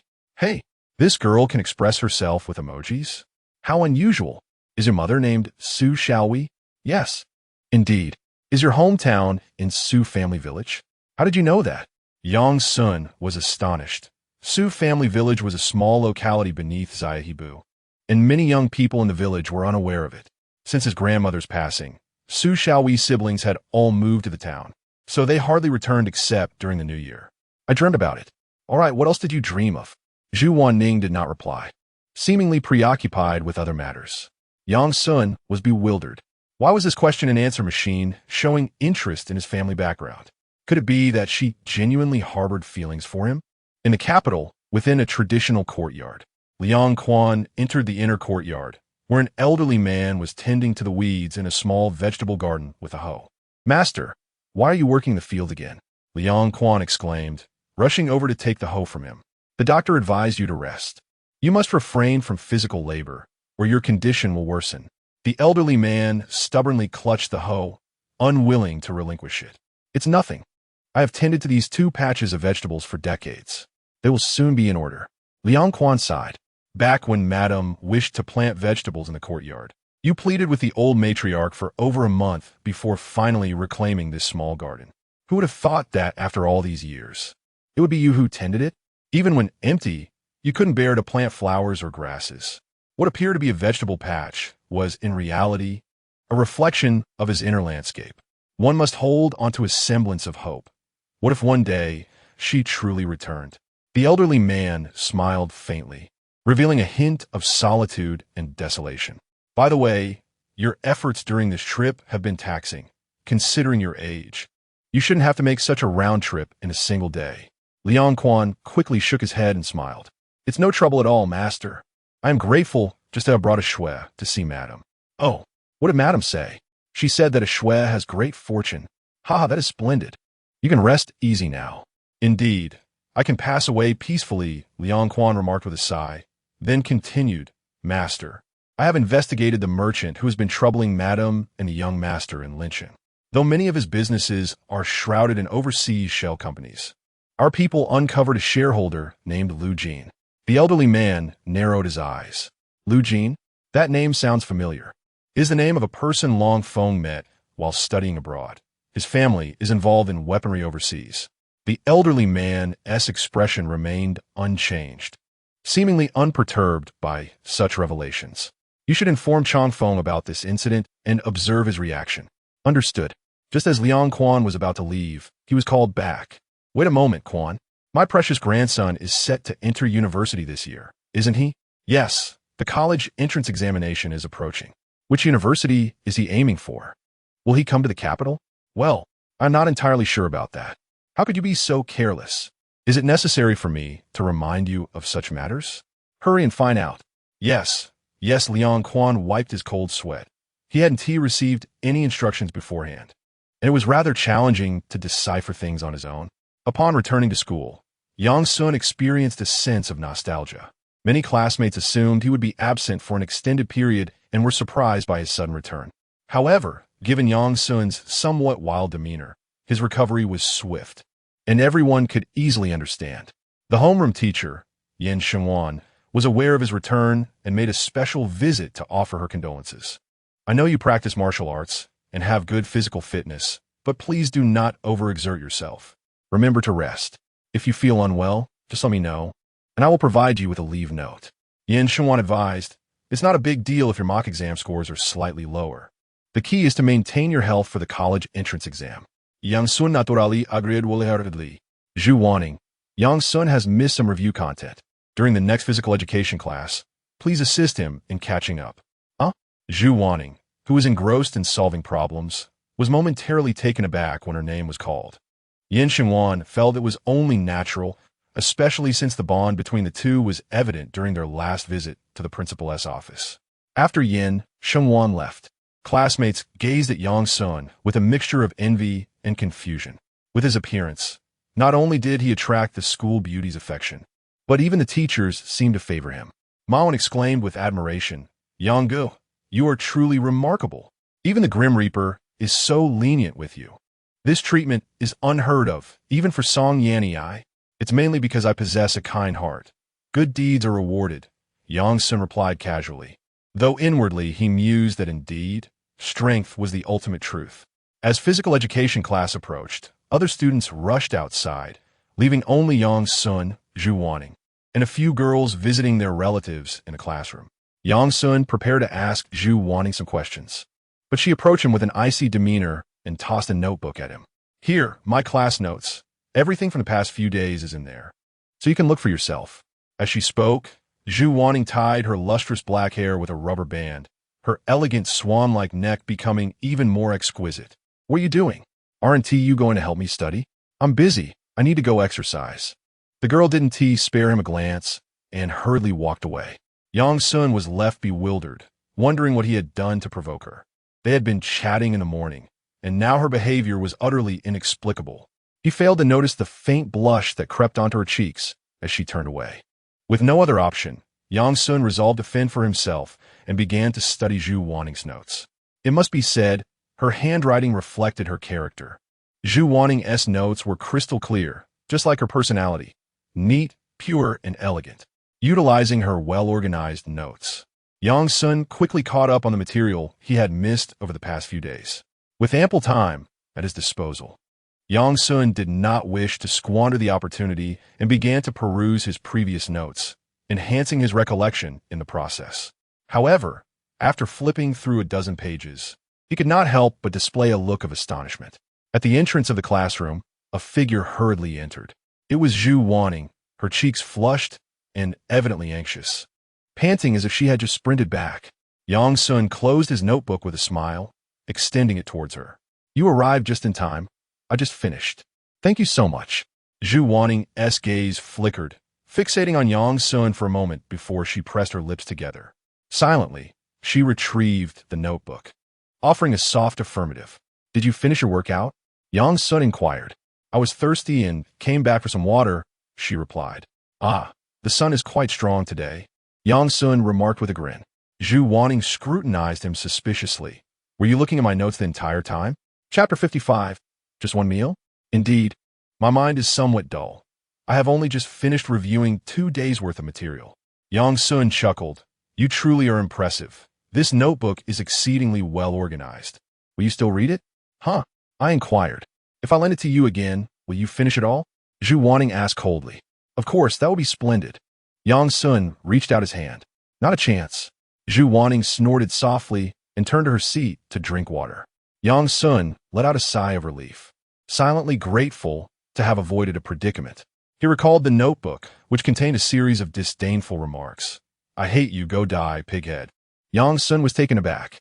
What kind of grudge was this? Could the insults possibly be directed at him? The crucial detail was the date, which seemed to coincide with the last time Zhu Wanning had given him a frosty reception. Did he truly wield such influence in her mind?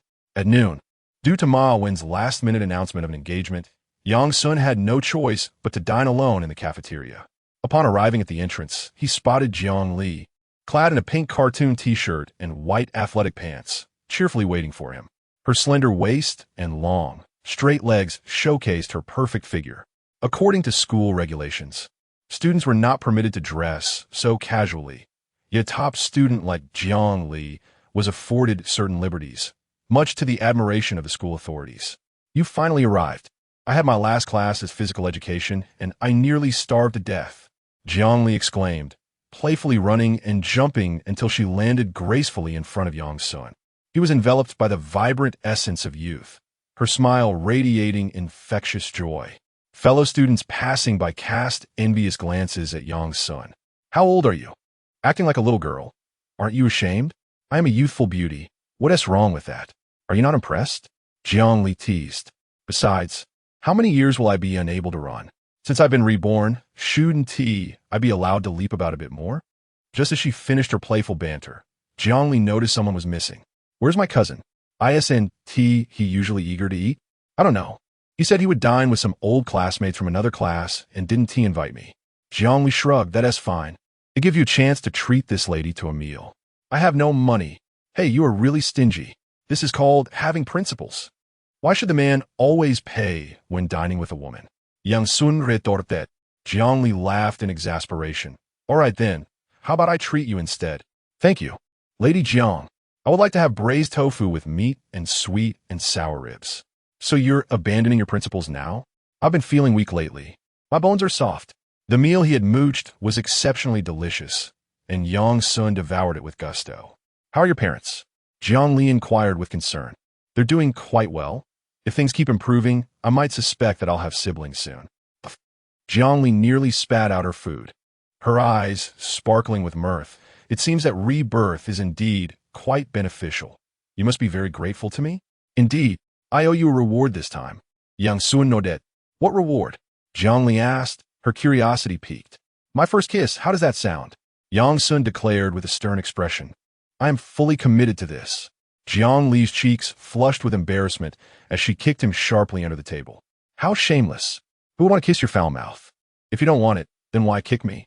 Yang Sun smirked mischievously and then inquired, what impressions do you have of my grandmother? I can't help but notice that she seems to harbor quite a few secrets. Secrets? Such as? Jiang Li responded. Well, her family background, for instance. My grandmother is quite knowledgeable. She possesses deep cultural wisdom and practices traditional Chinese medicine. She certainly does not resemble a typical rural old woman. Jiang Li recollecta. I remember her saying that her knowledge is mostly passed down through the family, which is quite normal considering that our ancestors practiced martial arts. Is there truly nothing more? What about my grandfather? Was he not some wealthy young master? Jiang Li rolled her eyes at this. Have you gone mad with dreams of sudden wealth? Your grandfather's memorial photo is still hanging on the wall back in your hometown. Yang Sun sighed, realizing that his suspicions were indeed correct. His grandmother was merely fabricating stories. Do not worry. With me as a reborn individual, earning money will become as effortless as breathing. Jiang Li declared proudly, you merely need to heed my advice. There is no need for any noble lineage to become wealthy. Becoming wealthy is secondary. The key is to wield power, Yang Sun lamented. I have a sense that although Chen Mingxiu has been apprehended, the true perpetrator behind the plot against my father remains at large. As long as the mastermind is not apprehended, the danger will persist. Upon hearing this, Jiang Li fell into contemplation. She had already conducted various investigations online, but the adversary was well concealed, leaving her without leads. Such individuals often hold high positions and are exceptionally skilled at information concealment. Let us not dwell on that for now.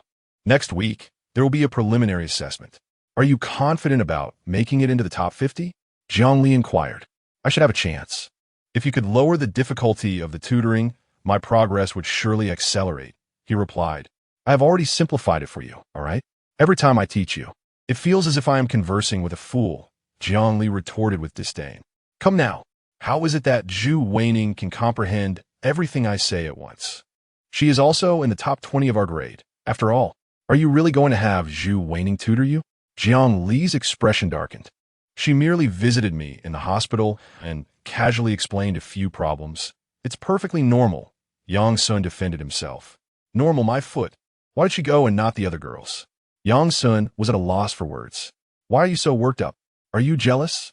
As soon as he finished speaking, he noticed Jiang Li's eyes glistening with unshed tears. Wait, are you actually going to cry? I was just joking. It's natural for me to consult her, since she excels academically. But I struggle to explain things as well as she does. Jiang Li gasped for breath. This indicates that you share a deeper connection with her. Yang Sun was taken aback. Is it possible to interpret it that way? But you're more beautiful than she is. What does beauty matter? You only seek a woman of ordinary appearance to have a warm family life. Yang Sun chuckled bitterly, realizing that this girl was quite naive. That could enhance our meals. I too yearn for a sumptuous feast. Just one meal? Jiang Li inquired with sparkling eyes, seemingly eager. If circumstances permit, it could be a daily indulgence. Yang Sun himself was momentarily perplexed. Were they truly discussing dining? Indeed, Jiang Li appeared somewhat elated, dabbing her tear-streaked cheeks. So, shall I tutor you after school as before? Certainly, Yang Sun mused, having yet to glimpse her in a white shirt and short skirt. His recent efforts were all for this moment, was it not? Little did he know, as Jiang Li bowed her head to wipe her tears, a sly smile crept upon her lips. This husband of hers was one to yield to softness rather than harshness. A single pearl dropped, and she had him in her grasp. In the evening, Yang Sun once again received one-on-one tutoring from Jiang Li. Perhaps spurred by Zhu Wanning's influence, Jiang Li exhibited an extraordinary level of patience. Though her thoughts still occasionally wandered, Yang Sun recognized that his own lack of understanding was to blame, and he could not falter for it. After their study session, Jiang Li even drove him home. Being attended to by the school beauty left Yang Sun feeling somewhat unworthy. Would it be too much if she were not the one doing this in the end? As he entered the apartment, Yang Sun's peripheral vision caught sight of an envelope in the mailbox at the entrance, surprisingly addressed to his home. Upon retrieving it, he noticed that the address was entirely in English, from a country he had never heard of. Foreign?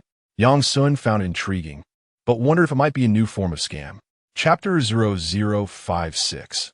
The star-rated hotel, ascending the stairs with a letter in hand. Yang Sun discovered a lively atmosphere at home. A tall, long-faced man and a stylish lady with curly hair were present. It was none other than Ma Wen's parents, Ma Jigang and Li Fengwan. Uncle Ma, Aunt Fengwan, what brings you here today? Yang Sun greeted them. Typically, they were busy operating their online clothing store, and now they were venturing into Tmall, leaving little time for leisure. It had been a while since Yang Sun had last seen them. Is the Bao back? Li Fengwan smiled warmly at everyone, exuding a friendly charm. We had some time today, so we thought we'd come over for a cup of tea. Do you even bring gifts when drinking tea? Su Xiaowei, who was slicing fruits in the kitchen, poked her head out with a disgruntled expression. You'll just take everything away later. Stop being so polite. Yang Sun glanced over and noticed 2 boxes of 5-year-old daughter red wine and a box of donkey hide gelatin, which were rather impressive offerings. Dabao, what do you have in your hand? Yang Changqing inquired. It's a letter that was delivered to our mailbox, addressed to someone named Cyan. I just looked it up. It means blue. Could it possibly be for you, Dad? Yang Sun handed over the envelope. Mine? But why is it all in English? What does it say? Yang Changqing expresset curiosity.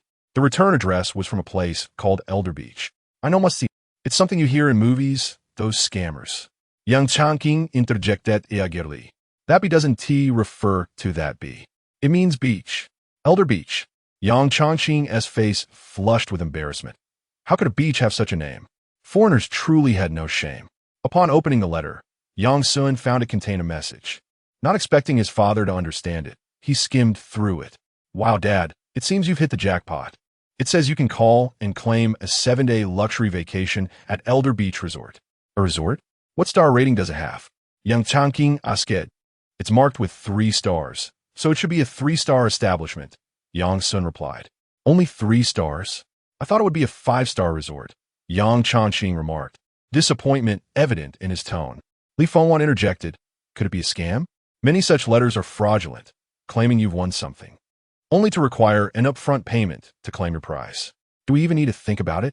Just throw it away. I haven't participated in any lottery. It's all nonsense. Yang Changqing, disinterested, tore the letter to shreds and tossed it into the trash.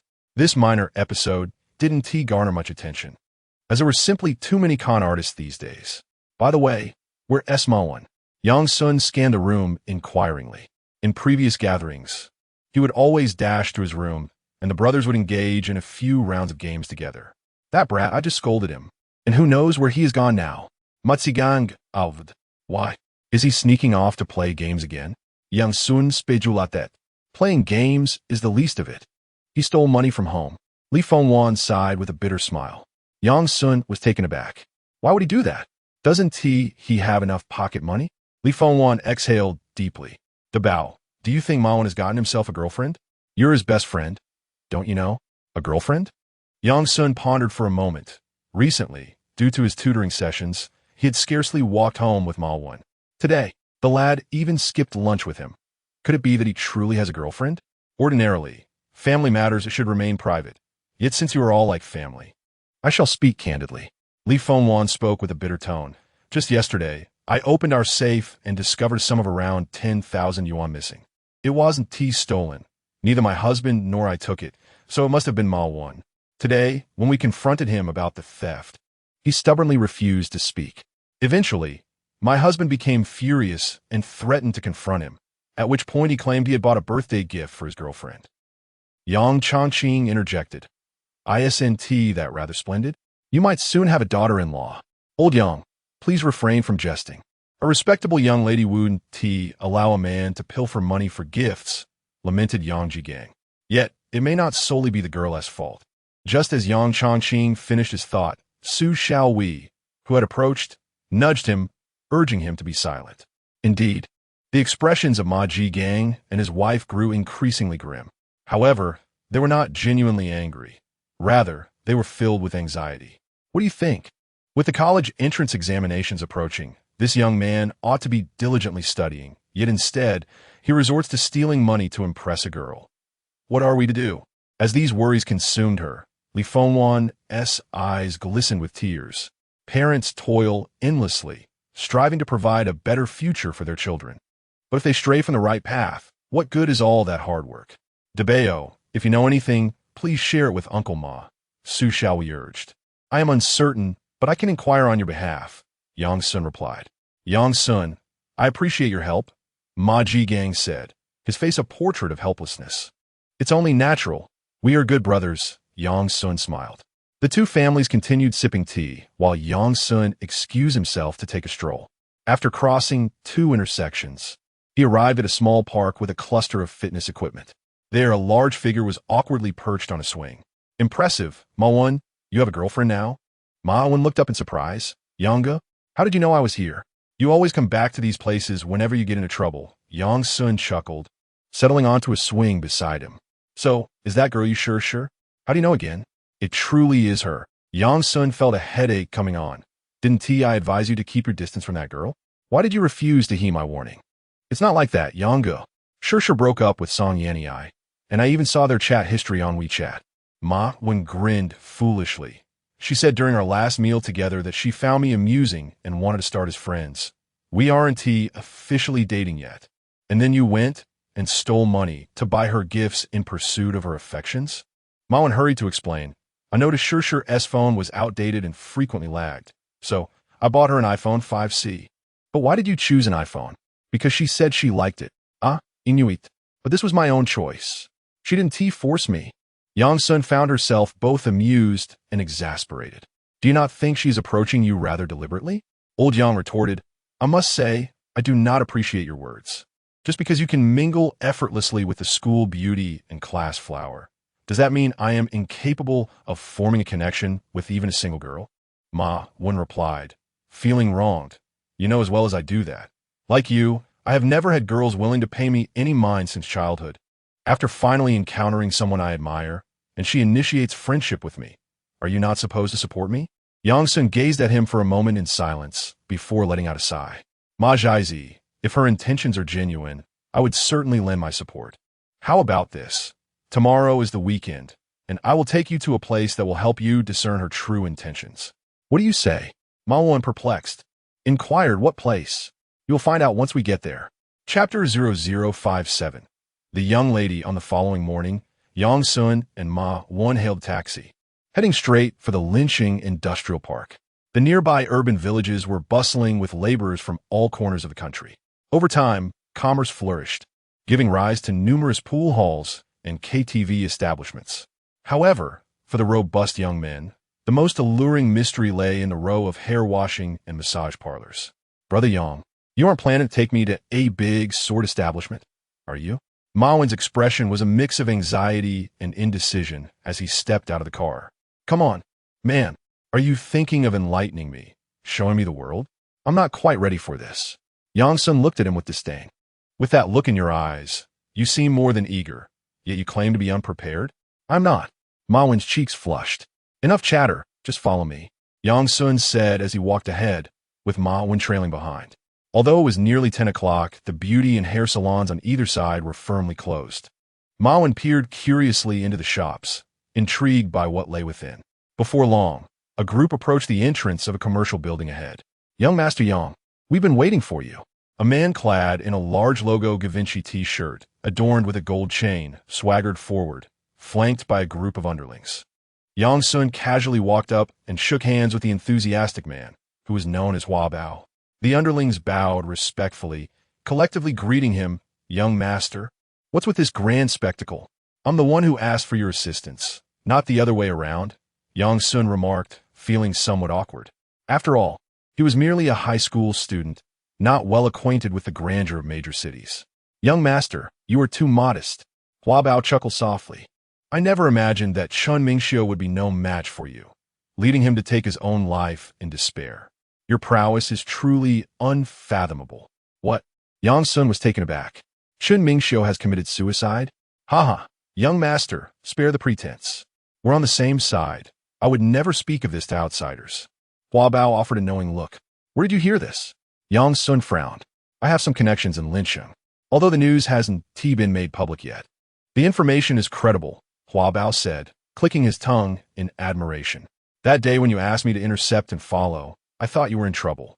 Little did I expect, just days later, you would pull the rug out from under him. Young master, what kind of background do you have? Yang Sun fell into contemplation. A person like Chun Mingxiu would never have the courage to take his own life. It meant someone wanted him dead. Most likely, they wished to silence him to prevent revealing too much about the puppet masters behind the scenes, ensuring a death without witnesses. That bastard is ruthless. I will expose you sooner or later.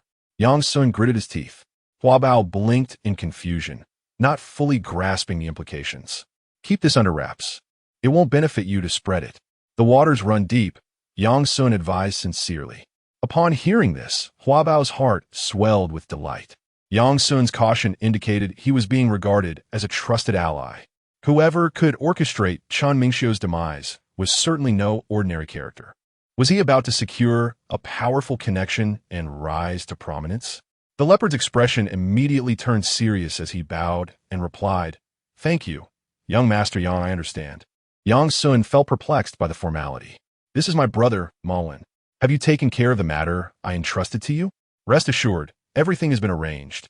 Young Master Yang, young Master Ma, please come in. The two followed the leopard into the luxurious Golden Leopard Entertainment Club located in the back. The entire building was leased by the leopard, providing a comprehensive array of dining and entertainment options, making it the most upscale venue in the area. Ma Wen's heart raced in astonishment as he exclaimed, Is this really the leopard brother from Lin City? Yes, you could just call him Old Bao. How do you know each other? Ma Wen questioned, bewildered. It's a long story. To put it simply, I inadvertently eliminated his competitor, and he became the boss of this area. Yang Sun replied nonchalantly. Haha, even this building was secured thanks to young Master Yang. The leopard remarked without exaggeration. For the building had originally belonged to Hu Dahai. Once Hu Dahai fell from grace, no one dared to take over, leaving it to the leopard, who understood the situation due to his acquaintance with Yang Sun, to seize the opportunity.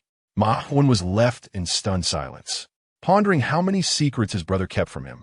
Upon entering an opulent KTV room, the leopard, aware that Yang Sun abstains from alcohol, personally served tea to the two. A bespectacled subordinate placed a laptop in front of him. Brother Yang, what is this? Ma Huan inquired, noticing the screen displayed a surveillance feed of another room. The appointed time is approaching. I'll go prepare, the leopard said with a smile as he exited the room. After a brief wait, a man and a woman appeared on the monitor in the other room. Just moments ago, Ma Huan had been filled with confusion, but now his expression darkened, and his brows furrowed tightly. Yang Sun, sipping his tea, observed silently, showing no surprise at all. Why? Did Sure say they broke up? The young couple on the screen was none other than Song Hao and Yu Sure. Yu Sure seemed to have dressed up intentionally, wearing a pink dress, white stockings, and a bow in her hair, exuding a sweet and charming demeanor. Brother Hao, I'm a bit scared. It's my first time in a place like this, Yu Sure said, sitting on the sofa and glancing around, her body pressed closely against Song Hao. What is there to fear? This is Brother Leopard's territory, and I'm his invited guest. Song Hao replied with a smug expression. Just be proactive and keep Brother Leopard company with a few drinks. Don't embarrass me. All right, Yu Sure said hesitantly, nervously checking her phone for the time. Song Hao glanced at her new phone. Did that fat guy buy that for you? Yes. Yu Sure nodded. Humph. Song Hao sneered derisively. You're quite the deceiver. That must be worth 5,000 or 6,000, right? He seems to have plenty of money and even asked me to go shopping with him tomorrow. Should I agree? Of course, why not? I need a Bluetooth headset. Have a buy you one. Song Hao said with a mischievous grin. ISNT, they're a risk. What if he finds out I'm deceiving him? What is there to fear? As the college entrance examination concluded, we entered Jiangda, and he vanished from our lives, never to be seen again.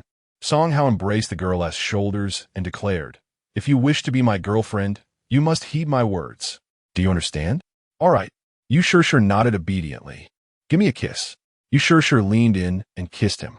Song Hao affectionately ruffled the girl's hair, saying, so obedient. Rest assured, after we graduate from university, I shall marry you. You and T need to work. You can enjoy life at home as a cherished young lady. Yu Sure beamed with joy and bashfulness, her face alight with dreams. Suddenly, with a resounding crash, Ma Huan slammed his fist onto the table before his computer.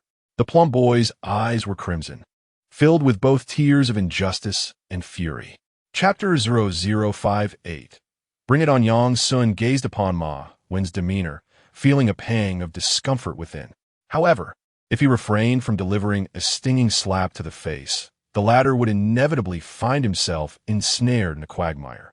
It is better to endure a brief pain than to suffer a prolonged agony. At that moment, the Black Panther also made his entrance into the scene.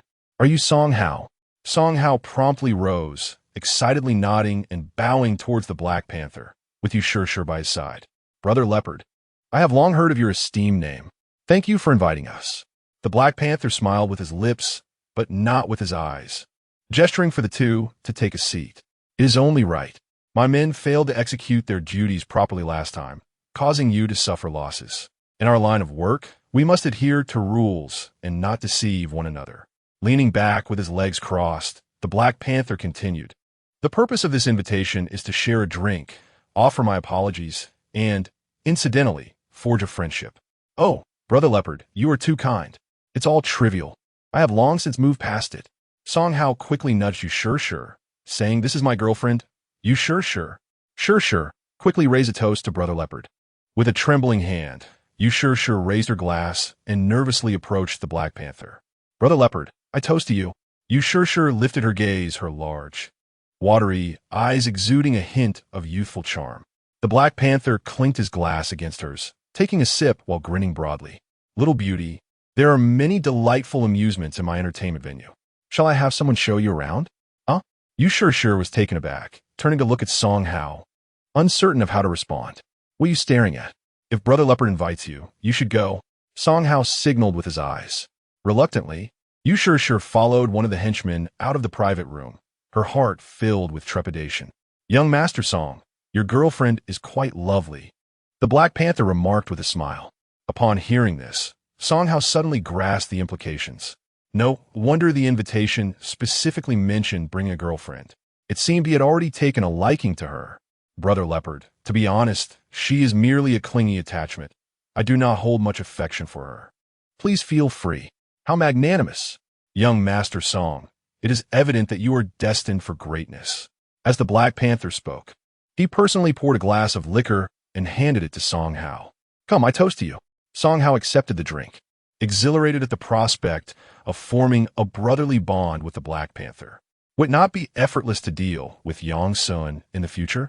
As these thoughts swirled in his mind, Song Hao began to feel a bit lightheaded. The foreign liquor seemed rather potent, overwhelming his senses. Before long, he collapsed onto the sofa, deep in slumber. The Black Panther stood, spitting on Song Hao's unconscious form. Bah beast. He signaled for two henchmen to enter and have them carry Song Hao away. Once these matters were settled, the Black Panther turned his gaze towards the hidden camera nestled in the corner, giving it an approving gesture. At a computer, Yang Sun closed his laptop and turned to face the brooding Ma Wan. Having grown up together, it was the first time he witnessed the shadow of darkness enveloping Ma Wan. You should have guessed it. Song Hao exploited Yu Sure to deceive you, intending to harm you in order to ultimately achieve revenge against me. He dares not strike at me directly, so he resorts to injuring those around me. Ma Wan bowed his head, tears cascading down onto the carpet. Indeed, I have pondered this as well, yet I still cling to a flicker of hope. Yang Sun sighed, likening it to the act of purchasing a lottery ticket.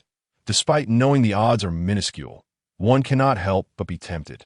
Song Hao, I shall leave it to you, he continued.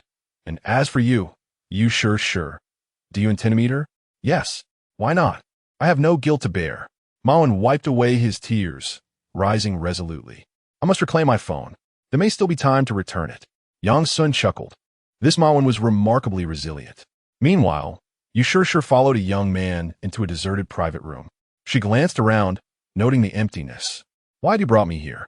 She inquired sweetly. Wait for someone, the young man replied coldly. Is it for Brother Leopard? Yu Sure's eyes glinted with curiosity. Don't pry. It's none of your business, he retorted with a sneer. Feigning vulnerability, Yu Sure sat quietly on the couch. After a brief wait, a figure entered the room. She sprang up, eager to greet the newcomer. However, upon recognizing his face, her complexion drained of color. Ma Wan, what are you doing here? Ma Wan's expression was a mixture of indignation and fury as he stepped forward. Give me my phone. Why? This was a gift from you. Yu Sure's demeanor shifted to one of frantic anxiety as she concealed the phone behind her. Don't force my hand. Are you out of your mind? Do you even know where you are? You dare to follow me here? Hand it over. Ah, help, help, someone please. Brother Leopard, Brother Leopard. But her cries fell on deaf ears. The door to the private room had already slammed shut. In the corridor outside, Yang Sun observed two of his subordinates carrying a stretcher, draping a white cloth over a body as they took it away. Young Master Yang, I know a few fishermen. If a body sinks at sea, it will simply feed the fish, Hua Bao suggested. Enough. Why speak of such matters to a student preparing for university? It's utterly disturbing. Yang Sun frowned, hearing the screams emanating from the private room. This Ma Wan, over a mere phone, was causing a ruckus akin to a slaughterhouse. Surely he wouldn't attempt to extort further advantage from the situation. A good-natured person, once driven to madness, can indeed be terrifying. Young master, there is one more matter I wish to bring to your attention, Hua Bao said with a hint of obsequiousness. What is it? With Chun Mingxiu out of the picture, won't Rose City be left vacant? May I endeavor to acquire it? Why ask me? If you want it, just buy it. Yang Sun replied dismissively. Your approval is all I require. Then I shall proceed with confidence.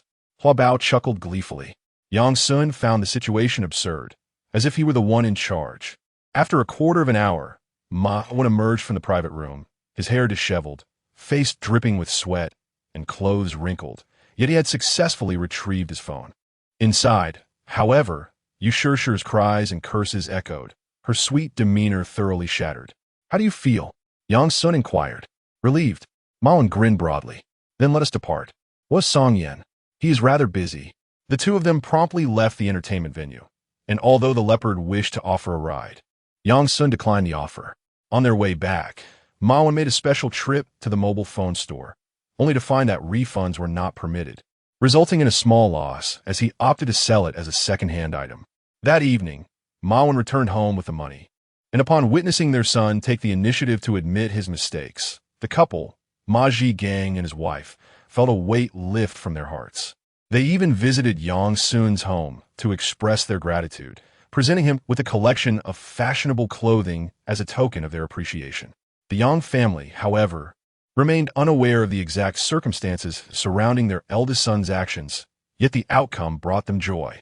On Sunday, both Yang Sun and Ma Wen refrained from going out, dedicating their time to prepare for the upcoming diagnostic examination scheduled for Monday. When Monday arrived at school, they were met with a bustling classroom, filled with students animatedly discussing Song Hao.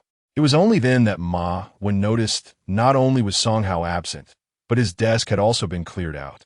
"Old Yang, you haven't truly gotten rid of Song Yanni, have you?" Ma Wen inquired quietly, filled with uncertainty. Chapter 0059.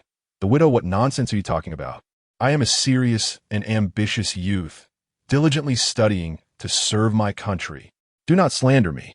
Yang Sun hastily clarified, issuing a stern warning. Upon witnessing this, Ma Wen mistakenly believed his suspicions had been confirmed, turning pale. Yes, I know nothing. I'm not an accomplice." "Shut your mouth, you fool." Yang Sun was nearly driven to tears by his childhood friend's absurdity. What was he thinking, spouting such nonsense? "Yang Sun, I heard it. Did you have a hand in Song Hao's incident?" Li Jiejun, of shorter stature and seated at the front, had been observing the two since they entered. Upon hearing the word accomplice, he jumped up in alarm. "No, do not slander me." Ma Wen reflexively retorted. However, the commotion drew the attention of the entire class, all gazing at Yang Sun with peculiar expressions. Given the ongoing conflicts between Song Hao and Yang Sun since the start of the semester, suspicions were indeed warranted. "Ha! You blushing fatso! You are practically admitting it." Li Jiejun exclaimed excitedly, his eyebrows dancing. "It must have been you who reported him. That's why Song Hao was taken away during the police crackdown, right?" "What are you talking about?" Ma Wen blinked, confused. "What happened to Song Yanni? Stop pretending. It's all over the school. The police conducted a raid and detained Song Hao. His mother, Shi Yinping, is even preparing to transfer him." Li Jiejun Smirka. "I knew it. What a coincidence. You were behind this all along." "Song Hao isn't dead," Ma Wen exclaimed, overjoyed. "So he was just taken away by Uncle Hat? That's a relief." "Dead? What do you mean? Were you planning to kill him?" Li Jiejun and his group of students turned pale, their faces drained of color. What deep-seated grudge could justify such measures? "Stop talking nonsense. This has nothing to do with us." Yang Sun frowned and walked back to his seat. Yet, to Li Jiejun and the others, even a slight furrow of his brow appeared as a threat. It was as if he was warning them to silence themselves. In that moment, the class regarded Yang Sun with a newfound fear. It seemed the prior rumors were true. Yang Sun was indeed involved in the underworld and had connections. Once Ma Wen returned to his seat, he immediately began to inquire about news in various school groups. He had been too busy studying yesterday to pay attention, but after catching up, he laughed heartily. "Brother Yang, it seems Song Yanni was caught in a hair salon, and when apprehended, he was with an elderly woman and completely naked. Not interested. Do not disturb my exam." Yang Sun replied, feigning indifference, though internally he mused about how resourceful old Bao was to arrange such a scenario with an elderly woman. After this incident, Song Hao could forget about making a comeback. At least, he could forget about attending a prestigious university. Before long, Yin Shengwan entered with the test papers. "Everyone sit down, stop the noise. The exam is about to begin. Do not think of any irrelevant matters. Focus on your own exam." After scolding a few students, her gaze briefly flicked to the empty seat where Song Hao would have been, and she let out a wistful sigh. The morning slipped away swiftly during the examination. Yang Sun noticeably felt more at ease than before, indicating that his recent tutoring had proven quite effective. As he prepared to go for lunch, Zhu Wanning unexpectedly approached him. "I have a question for you," she stated, her demeanor remaining as frosty as ever. Yang Sun found himself perplexed, wondering what had prompted her coldness towards him. "Regarding Song Hao, I did not report him," he clarified. "Who even inquired?" Zhu Wanning frowned. "It was my mother who asked me to inquire about your little master uncle. What's his background? Does he have any influential figures in his family? Yu Hongxiu, what has happened to her?" Yang Sun was puzzled, having not heard any news of her lately, and assuming she had left Lincheng. "Several tycoons in the capital circle have subtly advised my mother to nurture your little master uncle, suggesting that should he successfully debut, he would attract substantial resources." Zhu Wanning explained. "My mother mentioned that such circumstances typically indicate a wealthy heiress aspiring to enter the entertainment industry, which is why she is somewhat baffled by your little master uncle's claims of being an orphan with no connections." "Then why doesn't your mother consult my father?" "How would I know?" Yang Sun retorted. "Your father is always evasive. Asking him would yield no results." He found the situation amusing and exasperating, acknowledging that this was indeed old Yang style. "I do know that we have some connections. My grandmother once said the Yang family is extraordinarily wealthy, with assets scattered worldwide. My uncle must be quite impressive." Zhu Wanning rolled her eyes. "Forget it, as if I ever asked." With that, she turned and walked away, clearly unconvinced. Yang Sun felt dejected. Who could possibly believe the old lady's words? Yet, considering the eight elder, the arrogant short-haired woman skilled in martial arts, and the matter concerning Chunming Xiu, there indeed seemed to be a hint of manipulation by powerful families behind the scenes. Shaking his head, he decided to wait until after the exams and during the Qingming festival to have a discussion with the old lady. After 2 days, the exams concluded. The results were set to be announced before Qingming, which left Yang Sun feeling anxious. A day later, the results were finally released. Upon confirming his ranking, he promptly sent a number to Jiang Li, 47. Miss Li replied with a question mark. "That's my ranking." Yang Sun responded with a smug emoji. Yin Shengwan praised him, urging him to maintain his performance, as Jiang University held great promise. "Oh, I am one," Yang Sun said, his expression darkening. "Who asked you? Have you forgotten our bet?" She retorted. "What bet?" "The one where you'd wear a white shirt, black skirt, and stockings, as you stated. Is that so? Where's the evidence?" Yang Sun sent an angry emoji, accusing her of being unreasonable. "Fine, I'll go study with Zhu Wanning. Do you dare? What do I have to fear?" "All right, I was just teasing. Of course, I remember, but I need a couple of days to prepare that outfit." Yang Sun felt pleased. That was more like it. "So, on which day shall we plan? Look at you, so eager." "I'm quite busy with school these 2 days. Isn't there a holiday for Qingming? Let us arrange it then, shall we?" "Okay." Yang Sun set down his phone, casting a furtive glance at Zhu Wanning before him. Fortunately, Jiang Li remained unaware. Zhu Wanning had recently developed a disdain for him, which would have posed quite a dilemma otherwise. As school drew to a close, Yang Sun and Ma Wen decided to return home together, having opted not to stay for extra lessons. Shortly after exiting the school gates, they spotted a striking figure ahead, standing like a crane amidst a flock of chickens. With her auburn hair cascading down, smoky eye makeup accentuating her features, and a fitted black leather jacket that accentuated her alluring curves, she exuded an air of formidable confidence. The woman stood with her arms crossed, a cold expression adorning her face, and 2 black handguns holstered at her waist. "Vocal, Black Widow," Mawan exclaimed, nearly dropping the corn dog he was nibbling on in astonishment. Chapter 0060. A bit familiar, Yang Sun found himself questioning his own perception. The recently released Captain America 2 had him puzzled. What was Black Widow doing at their school? To his astonishment, she approached him directly. Was she seeking him out? As she drew nearer, he realized that although she was dressed in a Western style, her facial features were distinctly Chinese, making her portrayal remarkably authentic. Standing before him, Black Widow flicked her long, chestnut hair in an air of arrogance. "Hail Hydra!"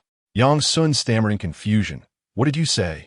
Perhaps due to his upbringing in traditional martial arts, he was not well versed in Western comics, and had only seen a few films alongside his friend Ma Wen. Rolling her eyes, Black Widow remarked, "You must be Yang Sun, right?" "How do you know?" he asked. "Look at you, muscular and burly. You resemble a bandit." Yang Sun's face darkened. Had he done something to provoke her? "Annie, that essay bit much. Even if that is the truth. You shouldn't say it so bluntly." Ma Wen interjected indignantly. "You're the auntie. You fatso. Don't you recognize your cousin?" The girl shot back. "Cousin?" Ma Wen blinked in surprise, then suddenly gasped, "Jiang Ping. Is that you? I didn't recognize you." Yang Sun realized that this was Jiang Li's older sister. He recalled hearing that their father, Jiang Haichao, had made his fortune by cultivating fruit trees, which is why the sisters were named after an apple and a pear, symbolizing their gratitude towards their roots. "What brings you here?" Yang Sun asked nonchalantly. Although Jiang Ping's figure was quite impressive, her haughty demeanor did not appeal to him. "Quite confident, aren't you?" Jiang Ping chuckled lightly.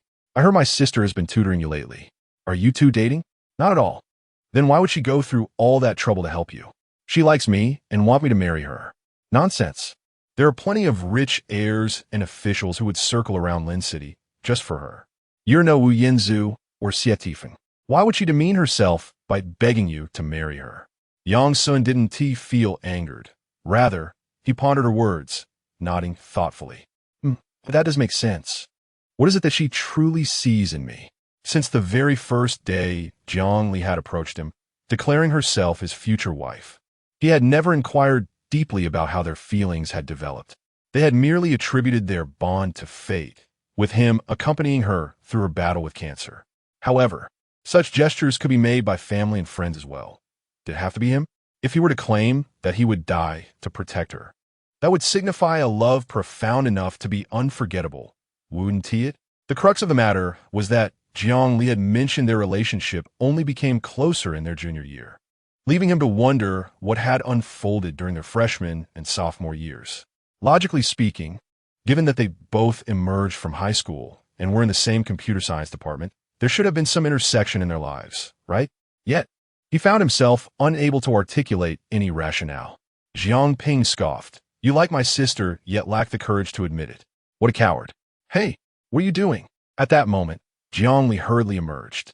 Upon seeing her elder sister donned in a COS outfit, she felt a wave of dizziness wash over her.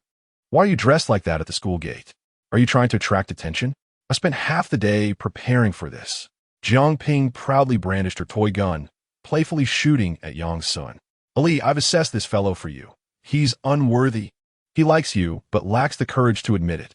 Yang Sun retorted, "Who says I don't like her? Please refrain from misrepresenting my words. Enough of this bickering. Sister, let's leave quickly. You needn't concern yourself with our matters." Under Jiang Li's urging, Jiang Ping reluctantly got into the car. Once inside, Jiang Ping couldn't help but voice her grievances. "Sister, what do you even see in that boy? Do you really need my assistance in dressing as a teacher to please him? It's unnecessary." Jiang Ping felt her sister deserved better. He clearly did not love her. "It's all right. He will eventually come to love me. I can feel it. He does have feelings for me, and that suffices," Jiang Li replied confidently. "I think you've lost your mind. Of all the choices, why pick a naive fool?" Jiang Ping shook her head. "Sister, enough about me. What about you? I have no such concerns. The boys in college are quite immature, preoccupied with gaming and seeking girlfriends merely for weekend escapades." Jiang Ping chuckled. "I just aspire to be a good cozer. I've been selected for the upcoming animation exhibition in Haicheng this summer, and you must come to support me. Of course, I shall wholeheartedly cheer you on as you pursue your dreams. My dear Ali, you are wonderful. Love you to bits. However, regarding old Jiang, you must handle that. Old Jiang is so annoying. He has such a relic."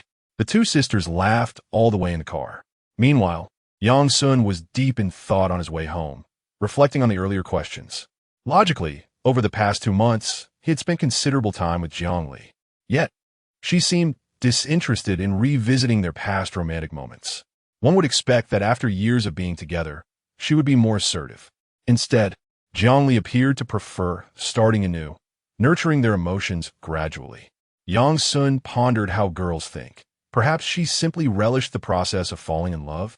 Before he realized it, Yang Sun arrived home. Su Xiaowei had intentionally left work early today.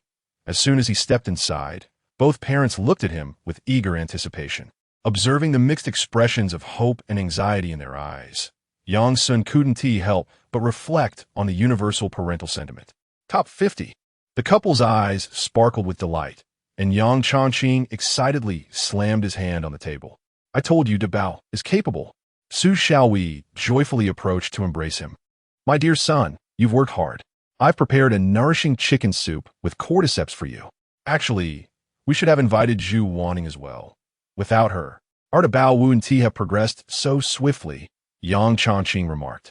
That can wait until after the college entrance examination, and it also depends on the girl's consent. Su Xiaowei replied with a smile. Yang Sun found himself in a perplexing situation. I've already clarified that it was not Zhu Wanning, but Jiang Li who assisted me with my studies. Why is it so hard for you to believe? He exclaimed. Here we go again. Is it merely a pair of trousers? Young people have peculiar preferences. It is entirely normal. Yang Chongqing waved his hand dismissively. Ever since your Uncle Feng opened my eyes, my perspective has broadened. I shall not harbor any disdain for young ladies. Indet, Zhaobao, we witnessed Zhu Wanning aiding you with your studies firsthand.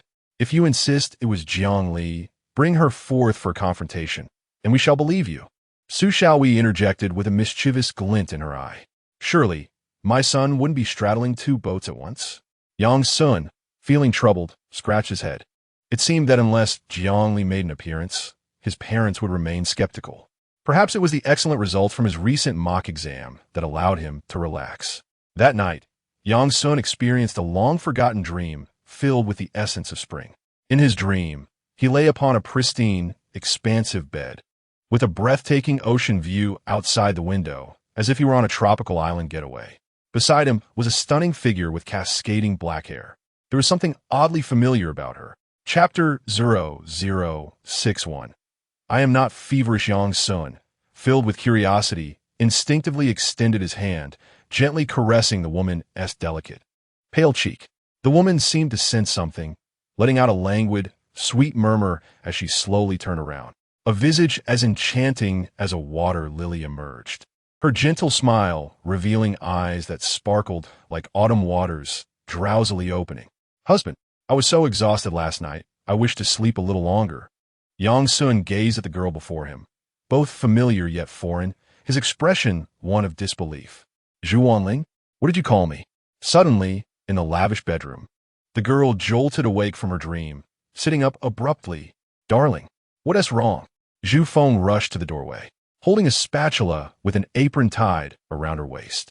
After a long-awaited break, she sought to fulfill her maternal duties by preparing breakfast for her daughter.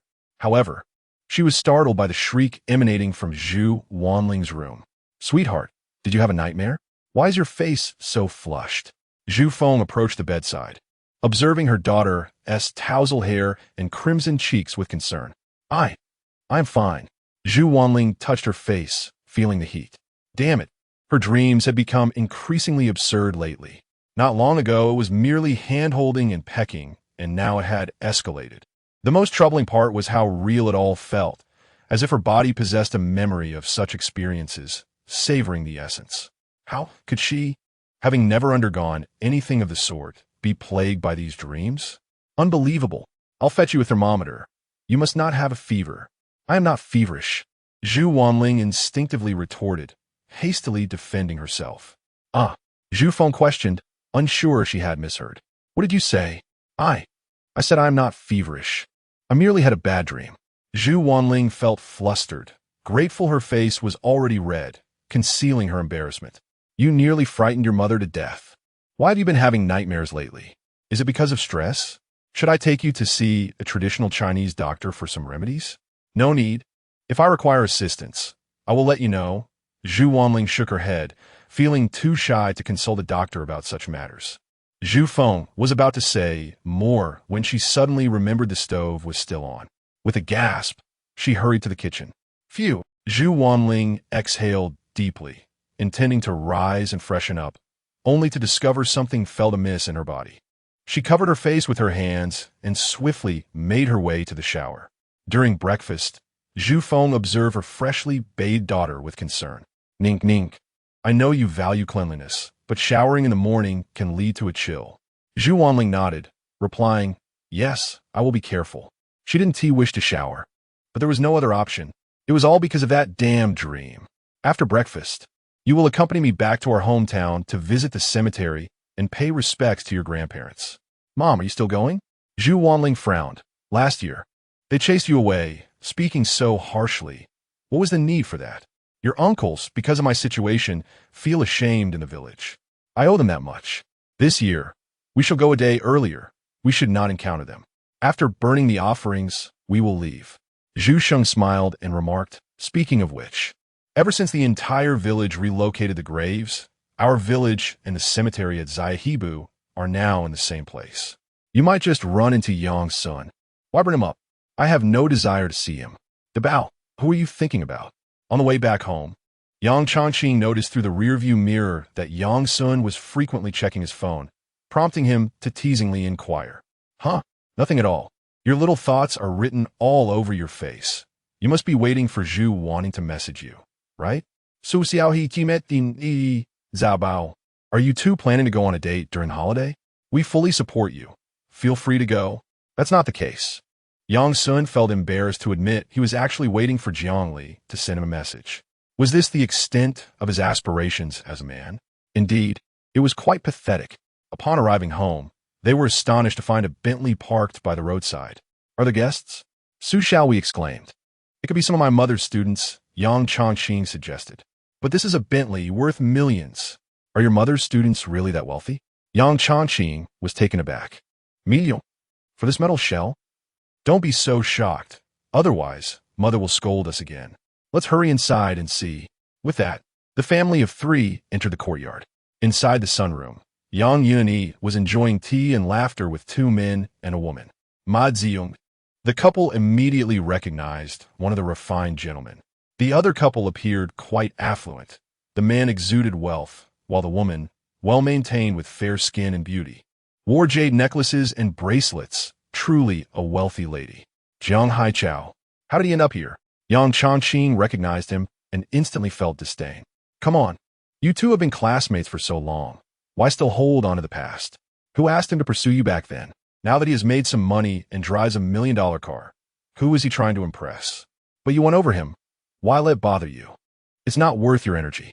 That may be true, yet it still irks me. All right, just consider it flaunting your trophies and go in, Su Xiaohui urged, pulling her husband inside. Yang Sun stood there in astonishment. What did this mean? Jiang Li's father had pursued his mother?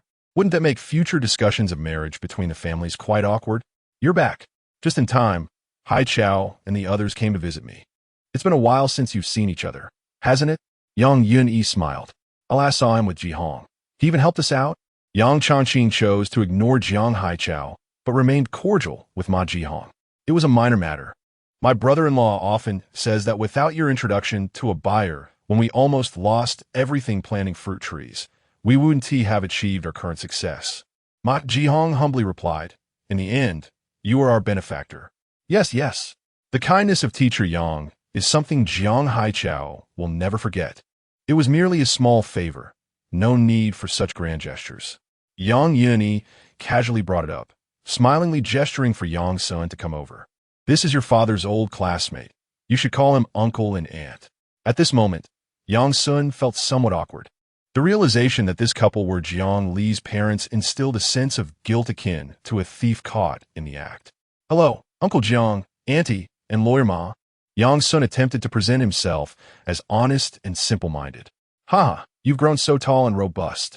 The last time I saw you, you were still a little child in arms. Jiang Haichao inquired with a smile. How did your mock exam go? Your results must be quite good. Not bad. I placed within the top 50, Yang Sun replied, secretly attributing this achievement to Jiang's daughter. That's wonderful. You could get into Jiang University. Just put in a little more effort, and you can choose any major you like. Ma Jihong praised from the side. After all, he is the grandson of teacher Yang. The genes are remarkable. He is certainly a phoenix among men. Jiang Haichao continued with his flattery, while the elderly lady accepted the compliments with grace, showing no inclination towards modesty. Your two daughters are quite exceptional as well. I remember the eldest is named Jiang Ping, and the younger one is called Chapter 62. It's your turn to shine, Jiang Li. An apple and a pear? Huh. What a lack of culture. Such a whimsical name. Jiang Haichao chuckled. Yes, she's indeed called a Li. She seems to be the same age as my Bao, right? Exactly. My Li often mentions Yang's son, saying he has been quite diligent lately. Jiang Haichao remarked with a smile. Upon hearing this, Su Xiaowi's expression changed instantaneously. What? Jiang Li is your daughter? Jiang Haichao was taken aback, somewhat puzzled, and replied, Yes, what's the matter? Su Xiaowi, with a stern countenance, responded, No wonder she is so impressive, ranking first in her class and being the school beauty. I imagine many boys must be enamored with her. It is true that she ranks first, but as for whether boys pursue her, we have strictly prohibited her from dating, Jiang Haichao asserted resolutely. Yang Yunyi detected the underlying tension in the conversation and frowned, saying, Shall we stop being so sarcastic? What is wrong with Jiang Li? It's nothing. Su Xiaowi was reluctant to divulge that her son had been rejected by the other S-daughter. It was too damaging to his pride. Yang Changqing also wore a grim expression, casting a particularly disapproving glance at Jiang Haichao. Is there some misunderstanding between the children? Jiang Li's mother, Ma Fengfei, who had remained mostly silent, cautiously inquired as she sensed the atmosphere was turning sour. There is no misunderstanding. I merely hope you manage your daughter well, and that she doesn't become arrogant simply because your family is affluent. Su Xiaowi retorted, unable to contain her indignation. Maya Li is not that kind of person. She may not be very sociable, but she is well-behaved and polite, Ma Fengfei said with a hint of grievance. Enough. You should speak less. Jiang Haichao suddenly recalled that his daughter had mentioned rejecting Yang's son's confession. He surmised that this incident was the source of the Yang couple's displeasure. Ma Fengfei initially felt unconvinced, but upon noticing her husband's subtle cues, she realized there was more to the story and fell silent. Every generation has its own fortunes. I do not wish to meddle in these matters. Yang Yunyi smiled and remarked, Haichao, you are now a successful businessman, even when returning to pay respects to our ancestors. You managed to find time to visit this old lady. How thoughtful of you. It is only right. I should have come to see you sooner, but I hesitated to lower my pride. Jiang Haichao awkwardly glanced at Yang Changqing, recalling the many misunderstandings from their youth. In our younger days, who hasn't had their share of folly? Yang Yunyi shook her head with a smile, reminiscing about how the two had once been at odds over Su Xiaowi, their animosity palpable while she could only watch. Yes, you are correct. It was my own stubbornness. Jiang Haichao took a sip of tea and then suddenly seemed to recall something, asking, By the way, I heard your family encountered some troubles recently? How is it now? Yang Sun's heart sank. He understood that the visit to his grandmother was not merely a social call, as it appeared that Jiang Haichao had ulterior motives. We're doing well. There is no need for you to worry, Jiang boss, Yang Changqing replied brusquely. Look at you, so petty. Yang Yunyi then smiled and added, It's all resolved now, just a minor inconvenience. That is good to hear. I feel relieved now, Jiang Haichao said, lowering his head to sip his tea, though a flicker of concern crossed his eyes. A minor inconvenience? Chen Mingxiu is dead.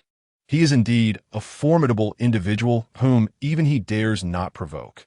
The young couple displayed no cordiality, prompting Jiang Haichao and his companions to leave after merely sipping a cup of tea. Once back in the car, Ma Fengfei could no longer contain her grievances. What do they mean by their behavior? It seems as though my daughter Ali has bullied their son. Indeed, she has Jiang Haichao's side, recounting the tale of Yang Sun's unreciprocated affections. Ma Fengfei gasped in surprise. No wonder.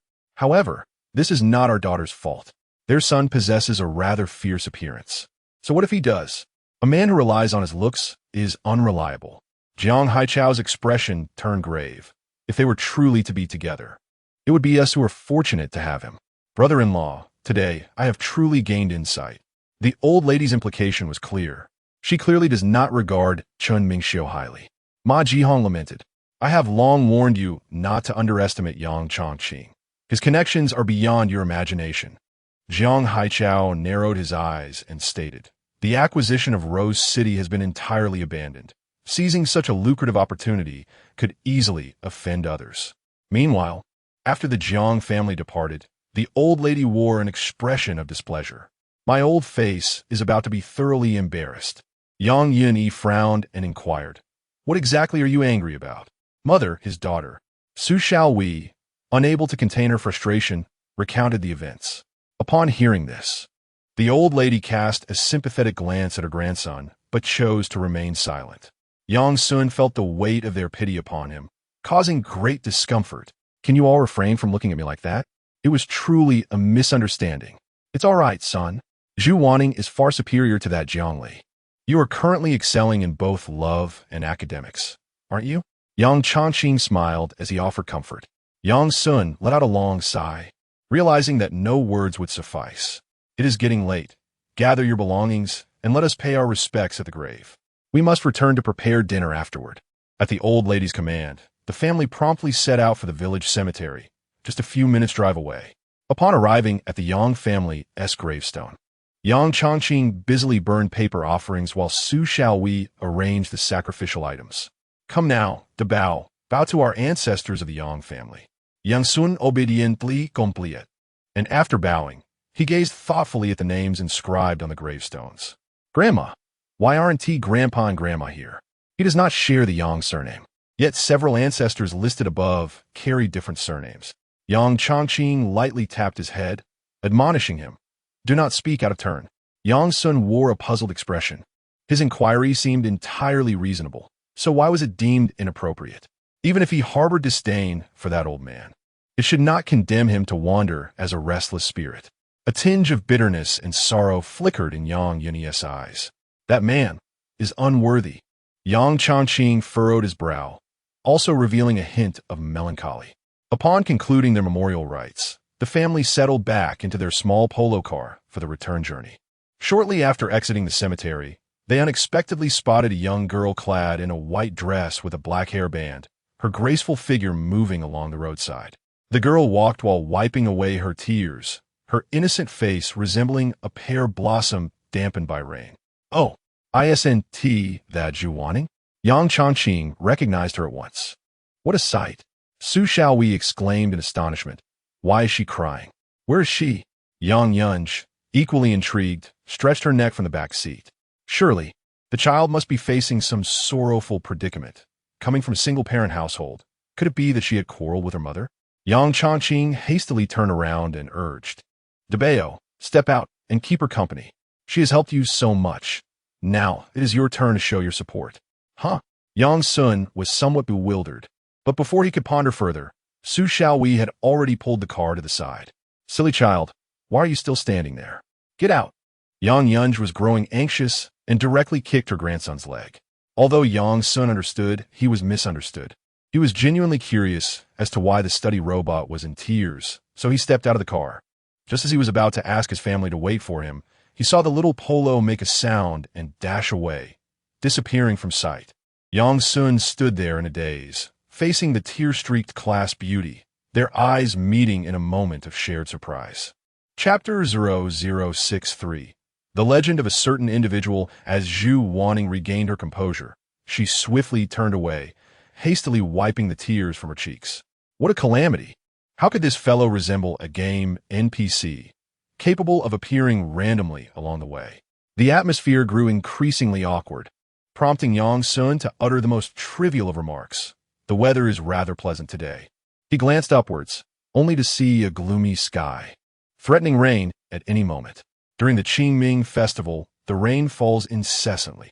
The ancients truly do not deceive me. Unexpectedly, this made Zhu Wanning chuckle. "Piafik." The girl turned back, regarding him with that signature, foolishly amused gaze. One eccentric. Yang Sun shivered involuntarily. How could this girl's insult sound so melodious, laced with both delight and annoyance? Could it be that he harbored some masochistic tendencies? "Are you all right?" Yang Sun found himself at a loss for words, settling for the simplest of inquiries. "Is it a crime to cry?" "I'm not ill," she retorted. "Then what transpired?" He pressed. "Oomph." The girl turned her head away, unwilling to divulge. Yang Sun was left speechless. If she chose not to speak, so be it. "Well, why ask then? Do you think I am eager to know?" "My parents, feeling pity for you, abandoned me to show you some concern. You, Zhu Waning's small pearl, which she had just reclaimed, threatened to tumble once more. Her face flushed with anger, and she lowered her gaze, marching forward in silence. How could she possibly dream of calling this ironclad man her husband? To have such a shameful dream surely meant she was losing her mind. Yang Sun, uninterested in offering comfort, followed her in silence. Fortunately, the journey was not long, likely taking only an hour. "What are you following me for?" Zhu Waning snapped as she noticed he had not departed. "Who is following you?" "My home is in this direction." Yang Sun found himself utterly perplexed. Zhu Waning muttered in frustration. That man relocating the cemetery. He deserves to be cursed. With no alternative, the two continued onward. However, it was not long before a black sedan passed by. The occupants inside seemed to have noticed the two, and the vehicle slowed as it pulled to the side. Upon spotting the car, Zhu Waning's expression soured, and she feigned ignorance. Yet, the sleek black vehicle inched closer, nearly brushing against her arm. In her attempt to evade, Zhu Waning misstepped and slipped into a nearby ditch.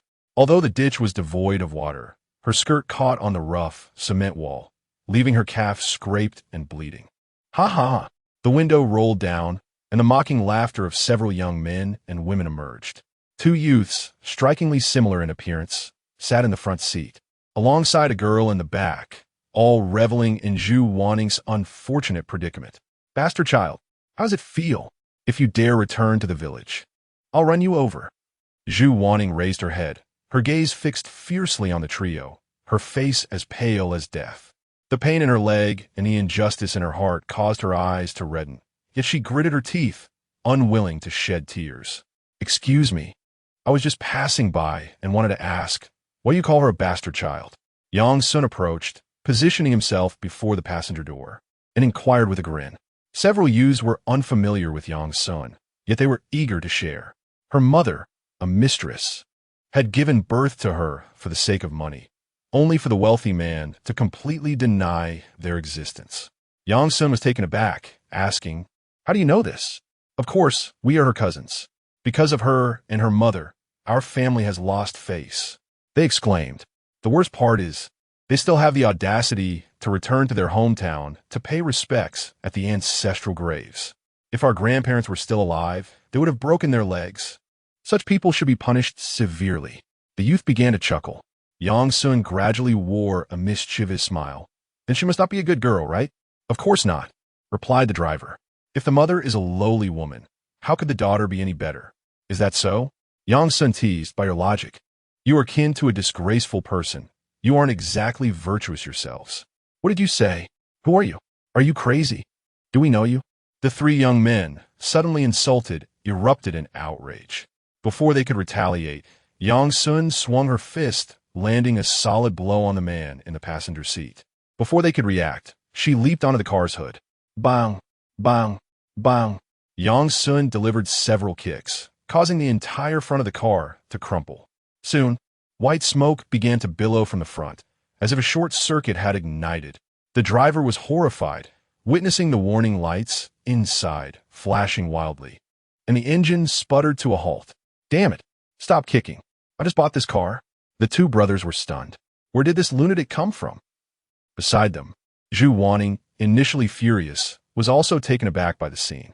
However, with each forceful kick, she felt a rush of exhilaration. In that moment, she wished to join Yang Sun in demolishing the car. The two young men scrambled out in a panic, but it was too late. Infuriated, they shouted threats at Yang Sun. "You bastard! You're dead today. Get down here." Yang Sun eagerly obliged, jumping down and swiftly kicking one of them to the ground. As the other prepared to strike, Yang Sun moved with such speed that he barely saw her, landing a powerful slap across his face that sent him tumbling. "With your level of skill, you dare to fight me?" Yang Sun spat into the driver's seat, grinning wickedly. "Listen well, Zhu Waning is under my protection. Anyone who dares to bully her will face my wrath." "You're from number 1 high school?" the driver exclaimed, lifting his head in anger. "What's your name? Say it if you have the guts." Hearing this, Zhu Waning immediately shook her head at Yang Sun. Although she knew the boy was capable, there was no need to stir up trouble. Her two cousins usually worked in lynching and knew many people. If they sought revenge, it could escalate into a much larger issue. Do I look afraid of you? Listen well, I won't change my name or my surname. Lynching #1 high school. Song Hao. Zhu Wanning was left speechless. Song Hao? It seems I have heard this name before. How infuriating. ISNT, this the widely publicized news about the son of the director of a middle school who was caught in a vice raid? Upon hearing this, Yang Sun approached and delivered 2 swift kicks, causing the two to cry out in pain. Who has been apprehended? Speak another word, and I shall make you regret it. The brothers turned pale with fright. No wonder they dared to act so brazenly. It turns out they are the privileged offspring of a powerful family. Such unscrupulous individuals. It is no surprise they covet Zhu Wanning's beauty. Everything falls into place. Yang Sun then turned his gaze towards the girl trembling in the back seat of the car. Cousin, would you like to step out and join me in some fun? The girl was on the verge of tears. This was a maniac who engaged in brutal fights. It's none of my business. Please let me go. Are you not being rather cheeky? Yes, I am cheeky. I am cheeky. Who is the cheeky one? I am. I am a cheeky one. Satisfied, Yang Sun then made his way to the edge of the ditch and extended a hand towards Zhu Wanning. Come, beautiful, come with me. I do not mind you. Chapter 0064. Is it important? Zhu Wanning gazed at the outstretched hand, torn between tears and laughter. What on earth was happening? She shot him a disdainful glance, declaring, But I find you repugnant. Filthy Song Hao. With that, she hastily extricated herself from the ditch and continued onward. Yang Sun, with a wry smile, seemed to conclude that everything was all right. He quickly caught up to her, saying, Hey, seriously, if your cousins come looking for money, you must help me pay. Just a moment ago, he had acted the hero, and now he expected her to foot the bill? I can contribute my strength, and you can contribute your funds. That seems only fair. Yang Sun asserted earnestly. Society has its divisions of labor. Women can indeed hold up half the sky. What nonsense. Zhu Wanning chuckled. If they come looking, it will be for Song Hao, not you. But what if they do find me? I'll pay, all right? It's just a battered Honda. How much could it possibly cost to fix? Zhu Wanning retorted dismissively. Yang Sun shook his head. This is precisely why the gap between the rich and poor is so vast. The affluent live in their own world. Just then, a sleek Mercedes coupe approached swiftly. Ning ning. Zhu Sheng halted the vehicle and rushed out. Upon seeing her daughter's bleeding calf, her face filled with guilt and concern. I'm so sorry. I should have walked with you. I failed to protect you. Zhu Wanning shook her head. I'm fine. It was my fault for losing my temper and putting you in a difficult position. My dear child, it was clearly my mistake. Why should you bear the blame? Zhu Sheng felt a mix of gratitude and sorrow. Yang Sun, unaware of the earlier confrontation between mother and daughter at the cemetery, surmised it likely involved Zhu Sheng arguing with her siblings. Although he had no siblings himself, he understood that every family has its own struggles. He recalled the last time Zhu Wanning mentioned being an illegitimate child. He had thought a jest, but now. Yang Sun silently shook his head, feeling a pang of sympathy. I just saw those 2 fools crying over the car. It was about to be towed. Zhu Sheng remarked, a knowing smile crossing her face as she looked at Yang Sun. I overheard them cursing at Song something. I was puzzled about who it was, but now I see it's you, young man. No wonder you have such strength. You practically totaled the car. Auntie, I simply could not contain my anger. Their words were far too harsh. Yang Sun grinned, realizing he and T thought much of it at the time. After all, in a rural area, without cameras, one could act freely. There's no need for explanations. I don't blame you. In fact, I'm grateful to you. Zhu Sheng sighed. I carry my own guilt and find it inconvenient to act in many matters. You helped Ning Ning vent her frustrations. Thank you. Not at all. My father works for you. It's only right. Oh, so if your father were not in my production, you would not assist my Ning Ning? Not exactly. Yang Sun replied awkwardly. This beautiful aunt had a knack for asking somewhat ambiguous questions, making him feel rather uncomfortable. Mom, enough already. I am hungry. Let's go eat. Zhu Wanning urged, stepping into the car. Yang Sun, eager to follow suit, settled in beside her in the back seat. What are you doing in here? Zhu Wanning felt a sudden unease, her gaze betraying a hint of panic. I shall catch a ride. After all, we are classmates. Is it too much to ask for a lift? You sit in the front. Why? Because. The pure visage of Zhu Wanning blushed with 2 shades of crimson, her sparkling eyes betraying a hint of indignation. Just days prior, she had dreamt of some absurd scenes involving the 2 of them in the back seat, leaving her feeling quite uneasy. You smell. What a princess complex you have. Even more absurd than Jiangli. Yang Sun couldn't help but tease. Then go find her. Let her share the ride with you. Zhu Wanning's expression turned frosty. Yang Sun was taken aback by her soprano outburst. Indeed, when the cold beauty lost her temper, her impact was formidable. Considering he needed a ride, he opted to behave and sat in the front. Zhu Sheng remained silent throughout, watching the playful banter between the young pair with evident enjoyment. Once they hit the road, Zhu Sheng remarked, Yang Sun, I owe you a debt of gratitude today. I would like to treat you to a meal. It is already past midnight. What do you think? That might not be appropriate. It was merely a small favor. Regardless, your family has left you behind. Returning to leftovers seems rather pitiable. Doesn't it? Yang Sun frowned, acknowledging the truth in her words. Very well then. Zhu Wanning pouted slightly at her mother's suggestion, but chose to remain silent. The trio arrived at a quaint town near the village, settling on a relatively clean farmhouse restaurant. Just as they were about to place their orders, Zhu Sheng received a phone call. After a brief conversation, she said, I must take my leave. There is an urgent matter at the company. You 2 go ahead and eat. I will return to pick you up later, or you may take a taxi if you prefer. Mom, I will go with you. Zhu Wanning immediately sensed her mother's intent to slip away. Why would you follow me? To accompany Yang Sun for dinner. Zhu Sheng denied her the chance and swiftly returned to the car, driving off without further ado. Yang Sun was left bewildered. What was the meaning of this? Was she really pushing them together? Zhu Wanning also felt somewhat awkward, yet her hunger prevailed, compelling her to begin ordering. What would you like to eat? Whatever you choose. I am not picky, and besides, it's your treat, Yang Sun replied. Zhu Wanning glanced at the menu and suggested, how about a stir-fried chicken? Spicy pig liver, stir-fried meat with chili, and a pickled vegetable and egg drop soup? Why the pickled vegetable and egg drop soup? Yang Sun was puzzled. This dish wasn't even listed on the menu. How did she think of it? Don't you like to have that soup with your meals? Zhu Wanning turned back and said naturally. Yang Sun stared blankly at her, their eyes meeting. When have I ever mentioned it to you? Zhu Wanning's expression froze as she struggled to recall, but could not remember. Indeed, how did she know? Do you not like it? Zhu Wanning questioned, a hint of doubt in her voice. It is something I enjoy. Perhaps you merely guessed correctly. Yang Sun recalled the dream from the previous night, his emotions becoming somewhat complex. I must have remembered it wrong, Zhu Wanning quickly added. A dream? It must have been just a dream. But why was it so accurate? Both harbored their own thoughts, falling into silence as they awaited their meal, quietly beginning to eat when it arrived. These dishes happened to be favorites of both, and they were soon devoured completely. Until the meal concluded, the family members had not sent any messages to Yang Sun, leaving him speechless. It seemed they were eager for him to spend more time with Zhu Wanning. Noticing that Zhu Sheng had not yet arrived, the 2 were uncertain about what to do next. Are you going back? Zhu Wanning inquired. I'm fine either way, what about you? Yang Sun replied. I'm a bit full. I'd like to stroll around. All right then, let us go together.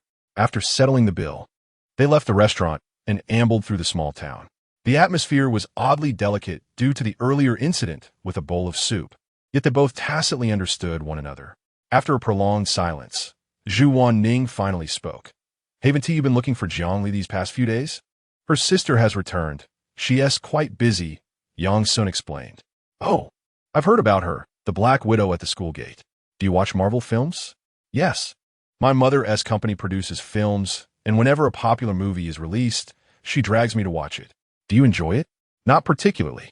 As long as my mother likes it. That suffices, Zhu Wanning replied nonchalantly. Yang Sun paused, recalling the girl he had seen crying by the roadside, and couldn't help but wonder if it truly didn't matter to her. At that moment, the diligent student seemed inexplicably pitiful. What do you like? Yang Sun asked. Studying. Didn't you see? What else do you enjoy besides studying? Why are you asking this? Zhu Wanning looked at him, puzzled. I'm curious.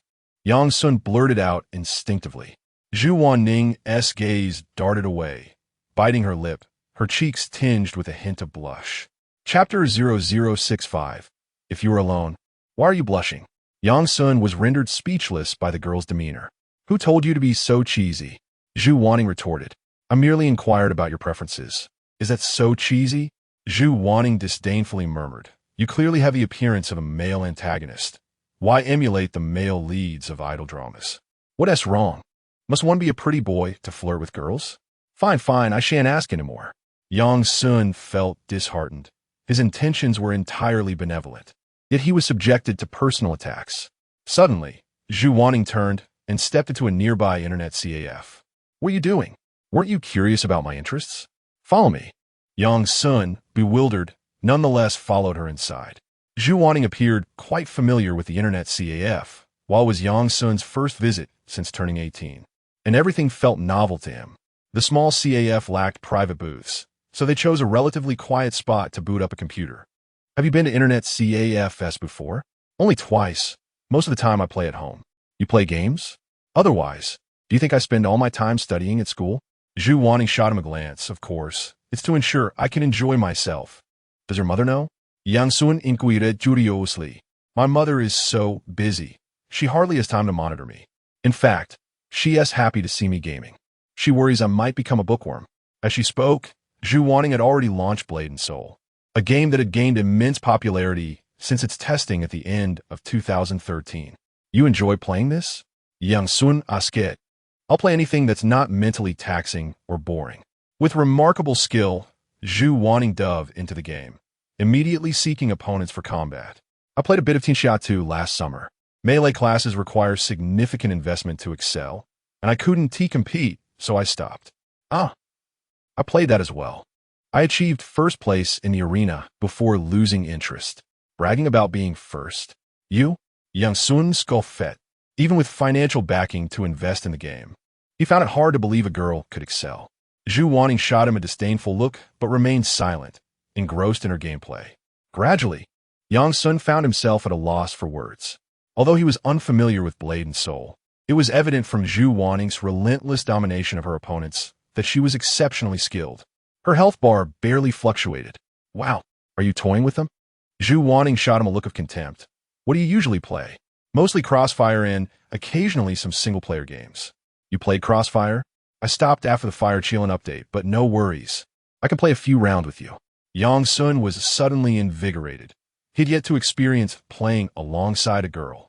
However, once they began to play together, he realized he felt entirely invisible. He barely glimpsed any opponents before Zhu Wanning had already dispatched them all.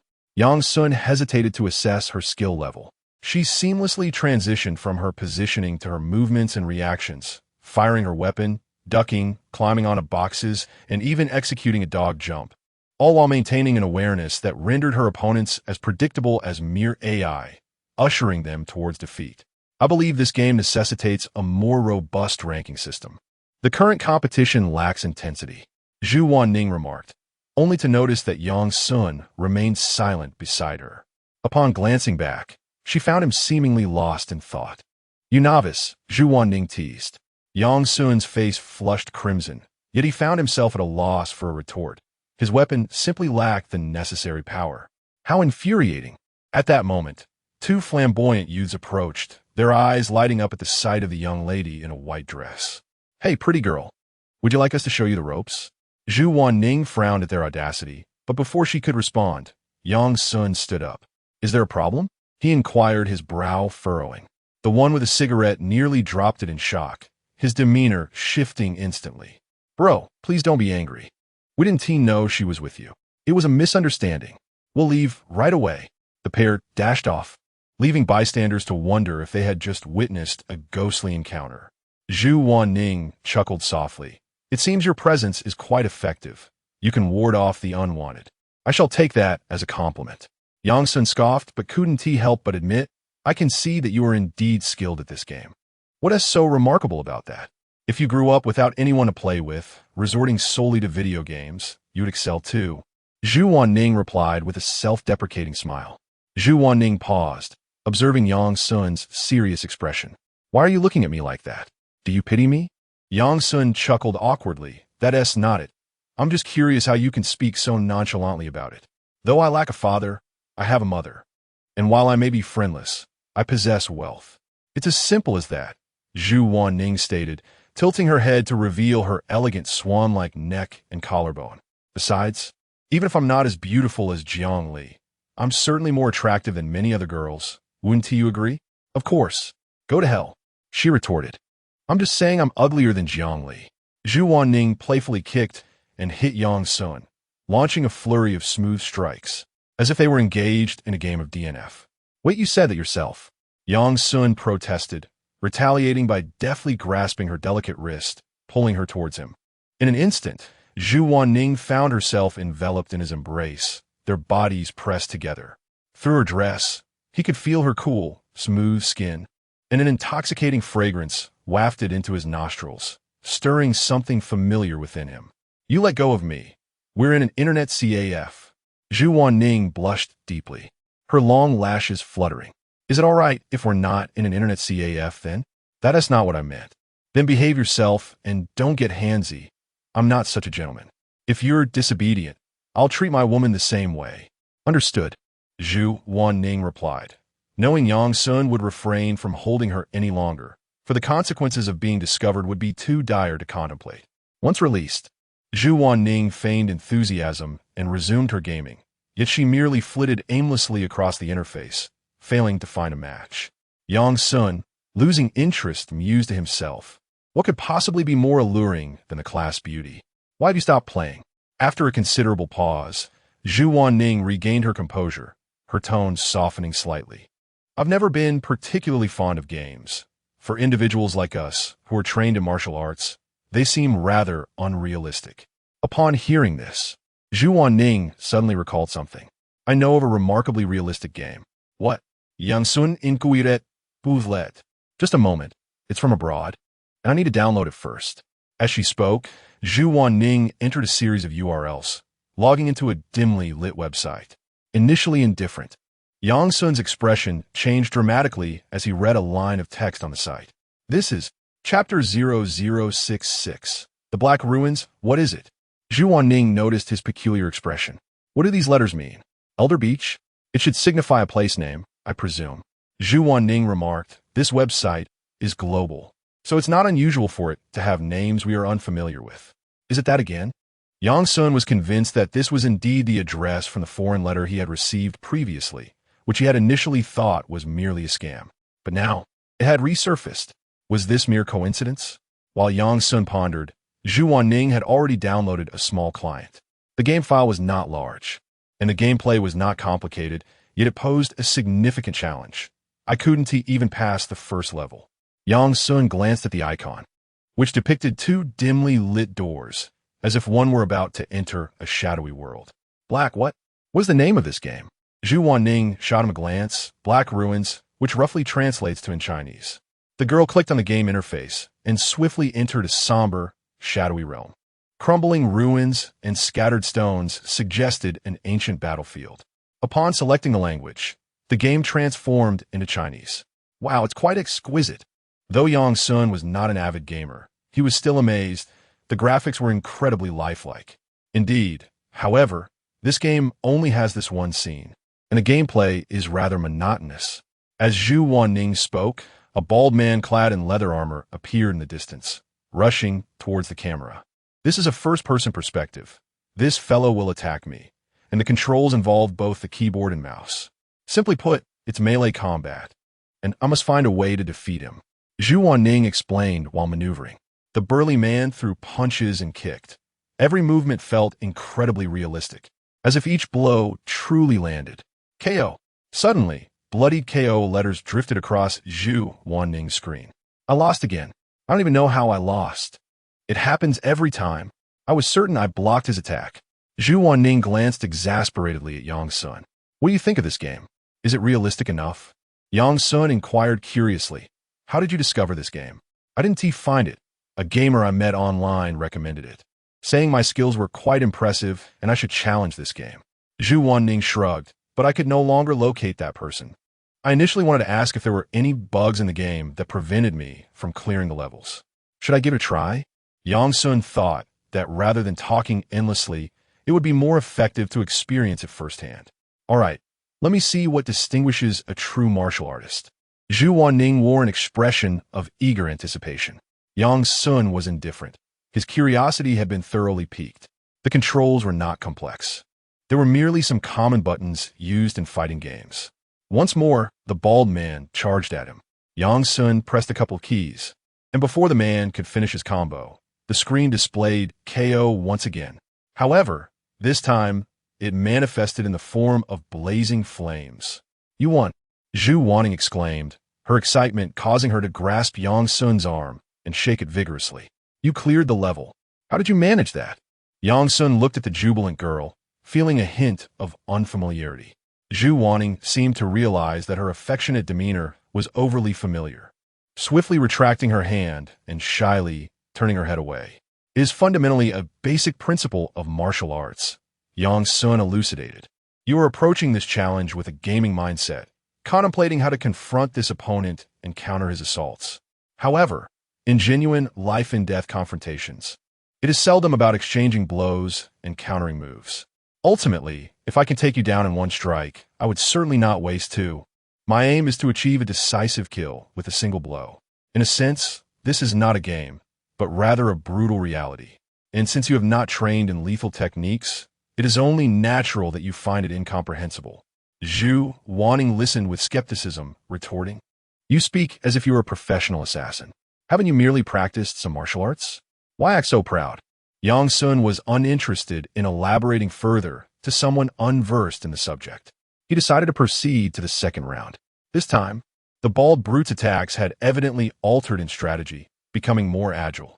Nevertheless, Yang Sun remained vigilant, dodging twice before executing a precise hand strike to the opponent's vital point. Having bested 3 adversaries in succession, Zhu Wanning could discern that each encounter was increasingly challenging. Yet, Yang Sun inexplicably dispatched the bald man with ease. Just as they were about to commence the 4th round, a message appeared on the screen, prompting a recharge. "I'm out of funds. I'll go top up a bit," Zhu Wanning said, but Yang Sun stopped her. "No need. Why waste money? I can play just as well at home." He was reluctant to spend more time at the internet CAF. The letter he had received lingered in his mind, evoking a sense of unease about the website and the game. It would be wiser to investigate it thoroughly at home. Zhu Wanning considered this and agreed.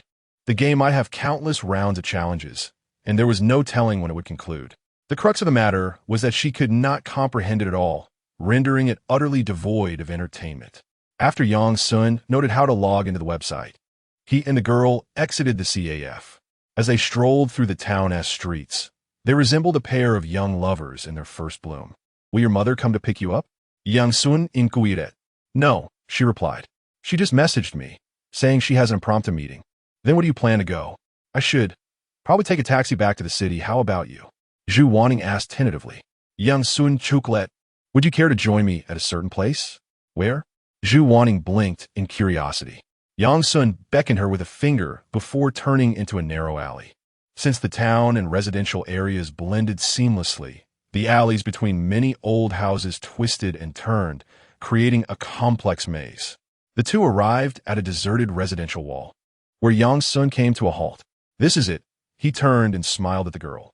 Zhu Wanning glanced around in confusion, realizing the absence of anyone nearby, and she instantly felt a surge of anxiety. He brought himself into this secluded corner devoid of any presence. Could it be?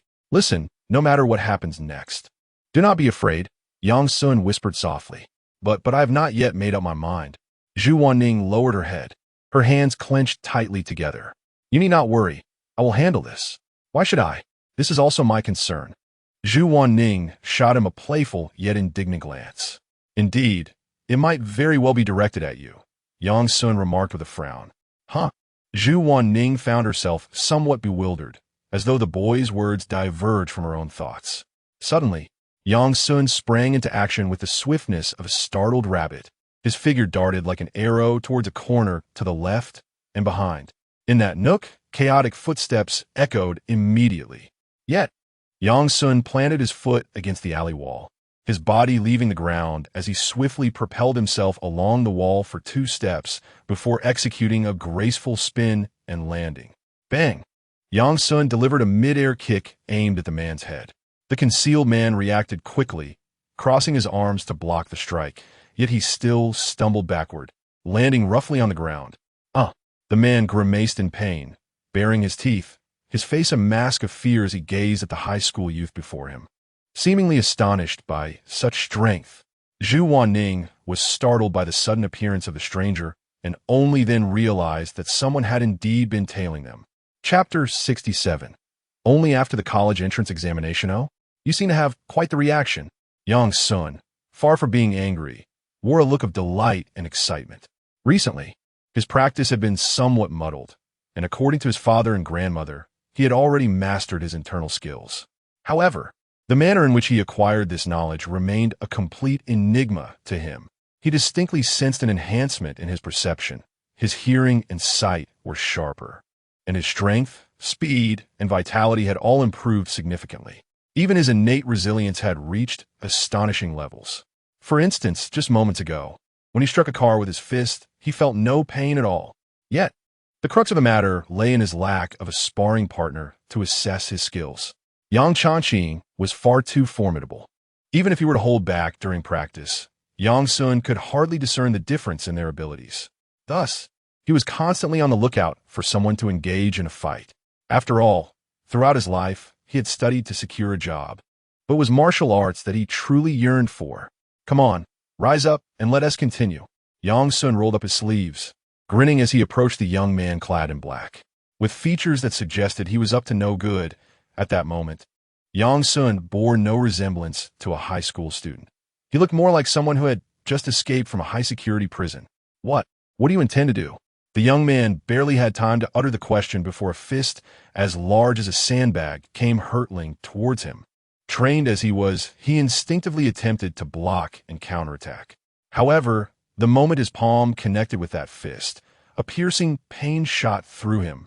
It felt as though his bones might shatter. The man cried out in agony, quickly retreating. No, stop. I concede, having only just thrown a punch. Yang Sun was unwilling to relent at the opponent's plea and bellowed. Hurry up. If you're a man, come at me. Wait, buddy. Should you first inquire who sent me here? Not interested. You should at least ask who I am. I care not who you are. Yang Sun replied impaciently. If you want to fight, I'll beat you up. Please. Miss, save me. I'm one of Mr. Liu's men. We're on the same side. As the saying goes, one does not fear the bold, but fears the reckless. The man, in a state of desperation, revealed his identity, seeking help from Zhu Wanning. If this continued, someone might truly get hurt. Zhu Wanning's lovely face turned cold, though she had suspected some underlying truth. Her anger was palpable. What did he send you for? It's to look after you, to protect you in secret. The man awkwardly glanced at Yang Sun, unable to admit that her father feared she might be deceived by unscrupulous men. Yang Sun furrowed his brow, realizing that indeed, Zhu Wanning was being followed. It sounded like her wealthy father? He had initially thought that Chen Mingxiu's hidden puppet was causing trouble again. Zhu Wanning let out a cold laugh, decisively moving closer to Yang Sun, wrapping her arms around his sturdy waist. Hug me. What? Yang Sun was taken aback by the girl's sudden display of affection. Are you serious? Are you backing down? Zhu Wanning provocatively lifted her chin to meet his gaze, their eyes locking in proximity. The girl's innocent features unexpectedly radiated a hint of alluring charm. Yang Sun found himself momentarily lost in reverie. The woman from his dreams, who called him husband, appeared before him, rendering the scene astonishingly vivid. Are you not afraid? What do I have to fear? With a sweeping motion, Yang Sun's large hand firmly grasped the slender waist of the girl, her fragile form pressed against him. Zhu Wanning nearly let out a shriek, but managed to maintain her composure, turning to the young man beside them. You, take our picture and send it to him. The young man was taken aback, realizing this could lead to his dismissal. Take the picture. Otherwise, I will reveal to him that you are a fool, incapable of even the most basic stalking. Under Zhu Wanning's threat, the young man had no choice but to resign himself to the task, pulling out his phone to capture the moment. Tell him that the more he tries to control me, the more rebellious I become. If he wishes to avoid embarrassment, He had best not provoke me. The young man nodded with a wry smile, acknowledging the reality of his situation. Yang Sun, meanwhile, wore an expression of regret, recognizing that the young man had potential if only he took things seriously. What a pity. Are you a bear? You are so strong. You hurt me. Zhu Wanning struggled, only to find herself unable to break free. Yang Sun realized he was still holding her, perhaps out of comfort, and instinctively hesitated to let go. After they separated, Zhu Wanning straightened her dress and smoothed her tousled hair, her cheeks flushed. I must leave now. You should head home as well. Yes, I should return. Yang Sun suddenly recalled something. By the way, what was it you mentioned earlier that you hadn't decided on? Nothing. You must have misheard. Zhu Wanning feigned ignorance. Yang Sun, uninterested in pursuing the matter further, merely smiled and refrained from asking again. With her wealth, Zhu Wanning opted for a taxi back to the city, while Yang Sun took the bus to the village, slowly making his way home. Upon reaching the entrance, he found Yang Yunyi, Su Xiaowei, and two elderly neighbors engrossed in a game of mahjong. Meanwhile, Yang Chongqing busied himself nearby, serving tea and offering his wife tips. As Yang Sun entered, the group greeted him with peculiar, knowing smiles. The Bao is back. You were gone for so long. The date must have gone well, Yang Yunyi inquired with a grin. Yang Sun felt a pang of bitterness. These people had abandoned him, preferring to play mahjong rather than check on him. Grandma, please don't say such things. We merely had a meal. He shook his head, his throat parched, and approached the table for a glass of water. To his surprise, the group erupted with excitement at his words. You had a meal. Isn't that a date? Congratulations, Yang Yang. You might soon hold your great-grandchild. Yang Sun nearly spewed his drink in disbelief. Had these old ladies not had a wedding celebration in ages? Their enthusiasm seemed overly hasty. Please do not say such things. We are nowhere near that stage. Besides, the child is still young.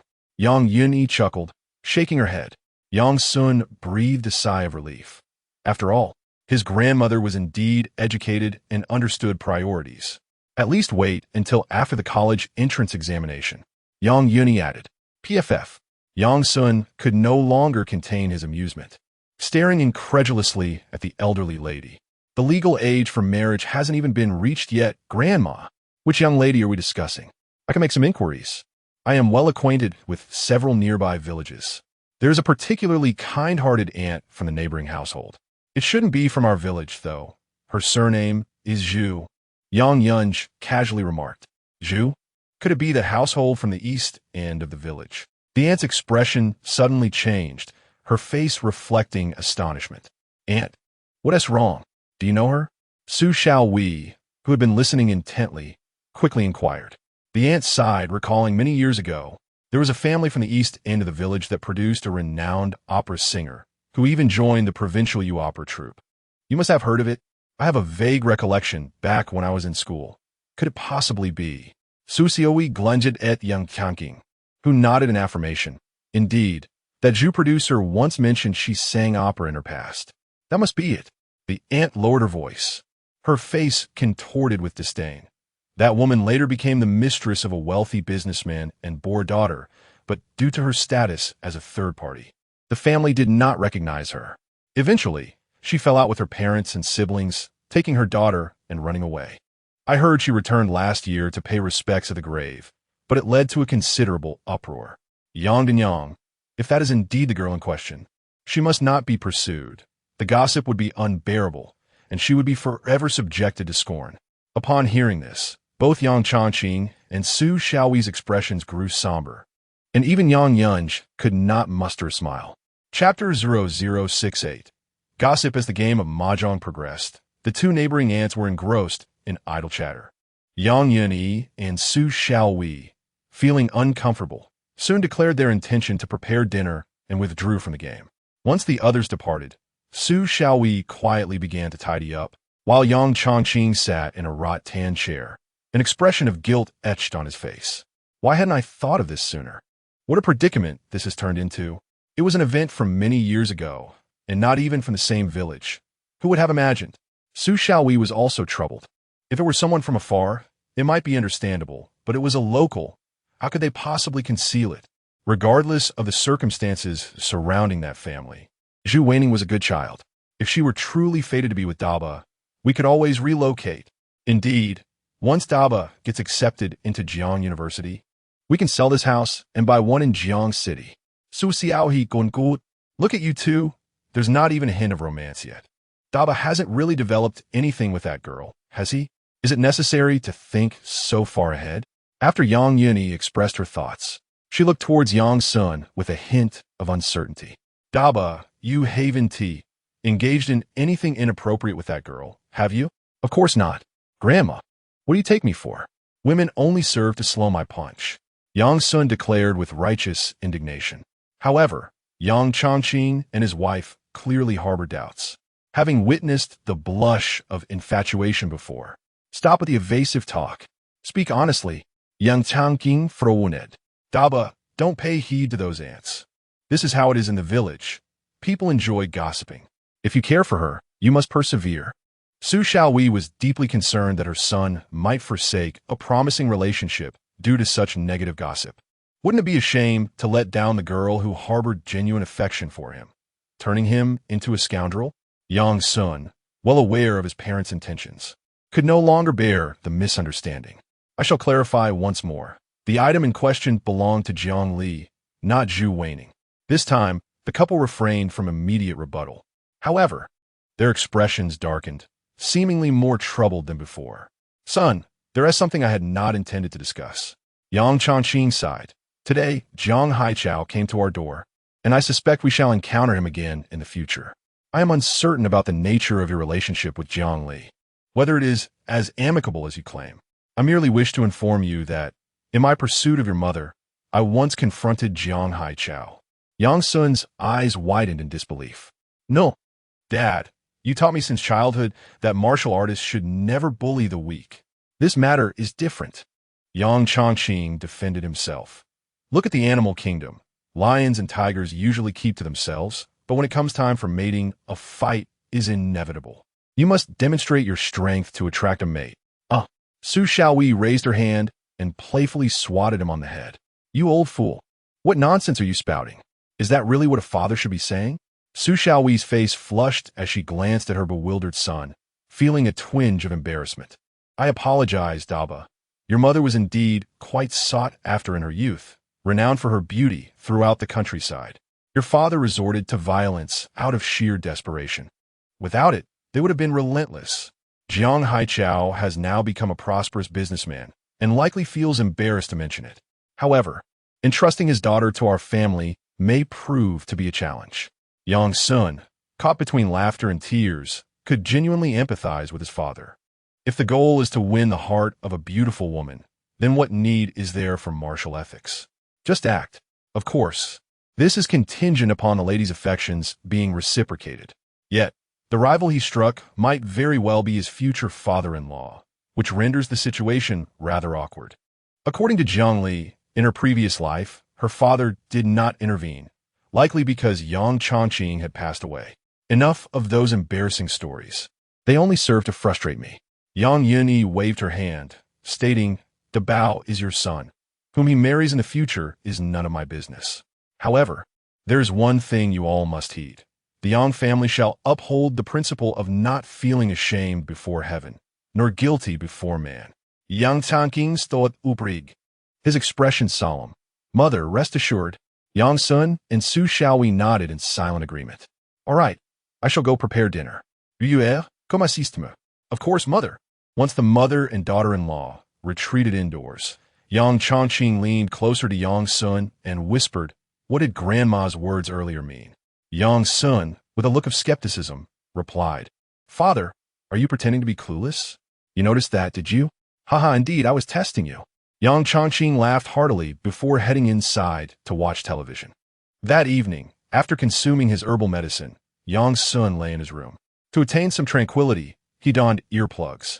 Ever since he learned internal martial arts, the house's soundproofing had proved insufficient. The medicine alone would induce warmth, and the noises from next door exacerbated the situation. Have you completed that game yet? Suddenly, Sang Yufei one messaged him. Yang Sun replied, no computer at home. Why not? We're poor. Miss, do you believe computers are inexpensive? ISN to your mother, a vice president at an insurance company? She just started, and my father's martial arts school is losing money. Previously, we had to purchase a house and a car. Oh, without experience in poverty, I'm not sure how to comfort you. Yang Sun's expression darkened. You've killed the conversation. All right then, good night. Good night. As Yang Sun surveyed the sparse messages, an unusual feeling welled within him. Zhu Wanning mentioned she had few friends growing up, so she likely never had any boys wishing her good night. To be honest, since he had spent more time with Zhu Wanning recently, he discovered they had a surprising rapport. If Jiang Li were likened to an orchid blooming on a cliff, seemingly aloof yet delicate and soothing, then Zhu Wanning resembled a rose flourishing in a secluded valley, appearing serene and elegant, yet vibrant and fiery, with thorns amidst her beauty. As their interactions deepened, Yang Sun realized that their true selves diverged significantly from the public's perceptions. He simply could not fathom how he had unwittingly become entangled with these two exceptional young women. However, regardless of the circumstances, they diverged from his ordinary dream of marrying a woman of modest beauty, with a warm household of wife and children. It would not be entirely accurate to say they were worlds apart, but they were certainly unrelated. Never mind. No matter how alluring a woman may be, it cannot compare to the fragrance of martial cultivation. Yang Sun shook his head, intending to meditate and practice his internal skills, even though he was uncertain of the methods. After all, practice, even if aimless, is still practice. Who knows what rewards may come?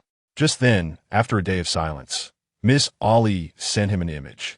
Upon opening it, Yang Sun was instantly invigorated. Although it merely showcased a pair of legs, the significance lay in the fact that they were adorned with black stockings.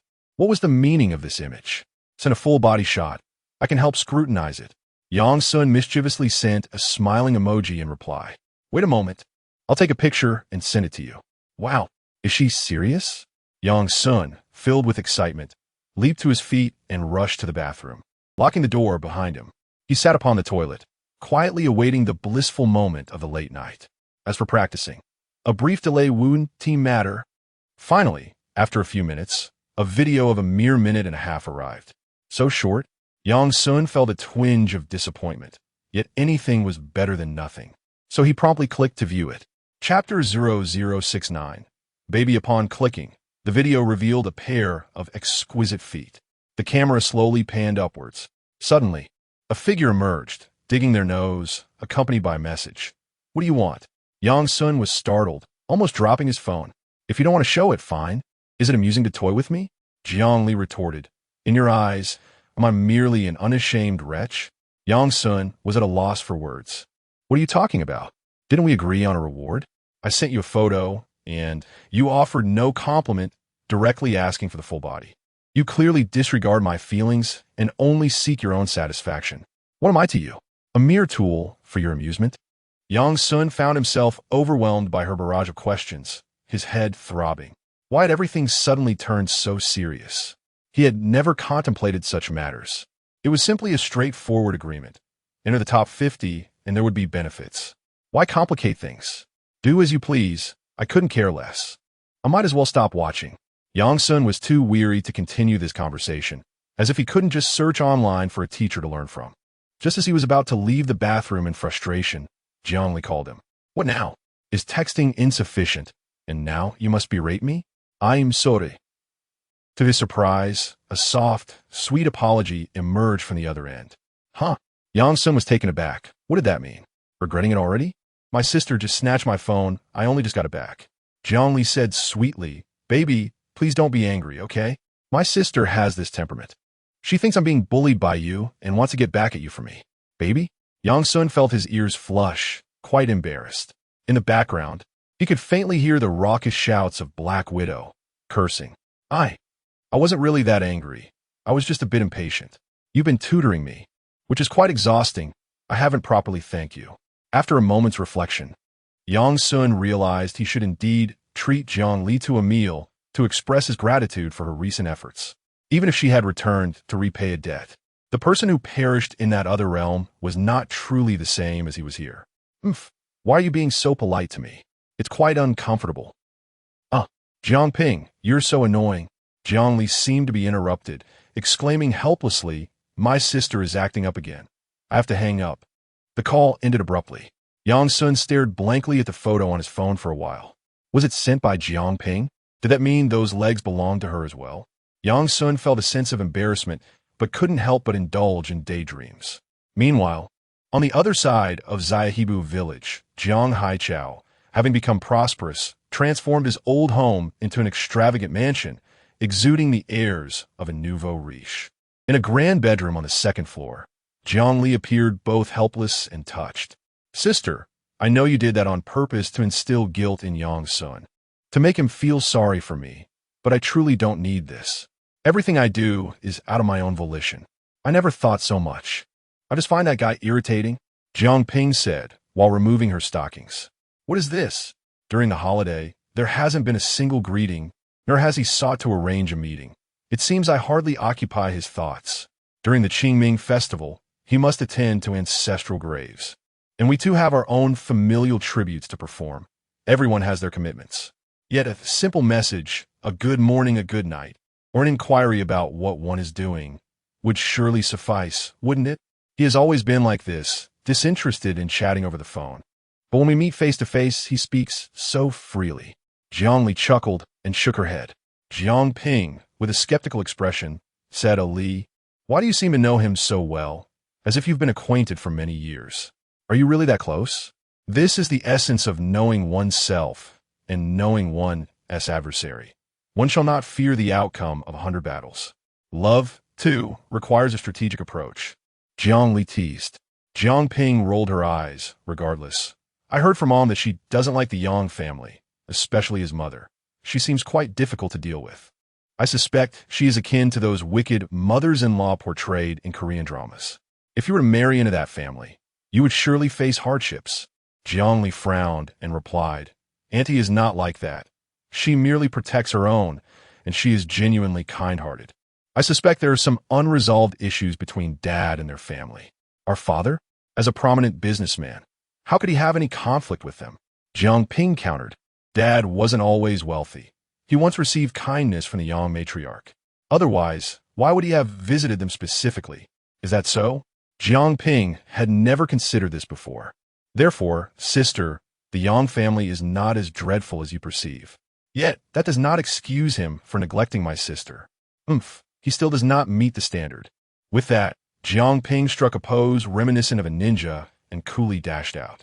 Watching her lively sister, Jiang Li smiled, her expression imbued with determination. "Sister, this time, I will not allow anyone to hurt you again." Under the starry sky, the night was shrouded in mist. The seventh day marked the end of the holiday. Early in the morning, Yang Sun was roused by his father to practice martial arts. While internal strength undoubtedly determines one's potential, physical prowess dictates one's limitations. The Yang family's martial arts, though founded upon the principles of the Six Harmonies fist, are deeply intertwined with ancestral insights into the natural order. One may neglect internal cultivation, as progress in that area relies on fortune and comprehension. However, external skills require diligence. The effort one invests will yield corresponding rewards. Yang Sun completed a set of movements. Drenched in sweat. "Dad, why do I feel like my stamina has been diminishing lately? Am I doing something wrong?" Yang Changqing, while correcting his son's form, smiled and responded, "You are not practicing incorrectly. Quite the opposite, you're on the right path. Previously, you did not engage in internal training, but merely guided your body. Now, you are fully executing the Yang family's martial arts, harnessing the energy around you." Yang Sun's eyes brightened. "So, does this mean I can truly learn the 18 dragon subduing palms? Can I unleash a strike that causes mountains to crumble?" While causing mountains to collapse may be too ambitious, I believe you could certainly manage to shake a chicken from afar," Yang Changqing replied earnestly. "Have I done something to provoke you two?" Yang Yuanyi, who was feeding the chickens nearby, turned and shot them a glare. At that moment, Su Xiaowei emerged from the house, carrying a bag, clearly preparing to head out. "Wife, where are you off to?" "Yang Changqing inquired Buzlet. My brother has returned. He hasn't been home in the past 2 years, and I must go see him." Su Xiaowei remarked, "It also provides a perfect opportunity to pay respects at my parents' graves." allowing the ancestors of the Su family to bless Debeo for a successful college entrance examination. Your brother-in-law? Yang Chongqing furrowed his brow. He didn't even bother to inform us in advance. I will accompany you. Are you certain? Of course. Debeo's maternal uncle is back. It will be absurd for me not to go. Just promise you won't argue, she cautioned. Our parents have been gone for many years, and I truly find your bickering tiresome. All right, I will change my clothes. Mom, I want to go too. I wish to pay my respects to my grandparents. Young Sun, observing the situation, eagerly approached. He was not particularly acquainted with his uncle, as he had spent most of his years working far from home. However, due to his uncle's initial disapproval of his father marrying his mother, their encounters had never been particularly amicable.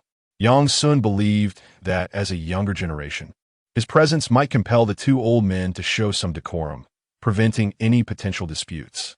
Chapter 70. Concealed depths upon hearing her son's desire to go.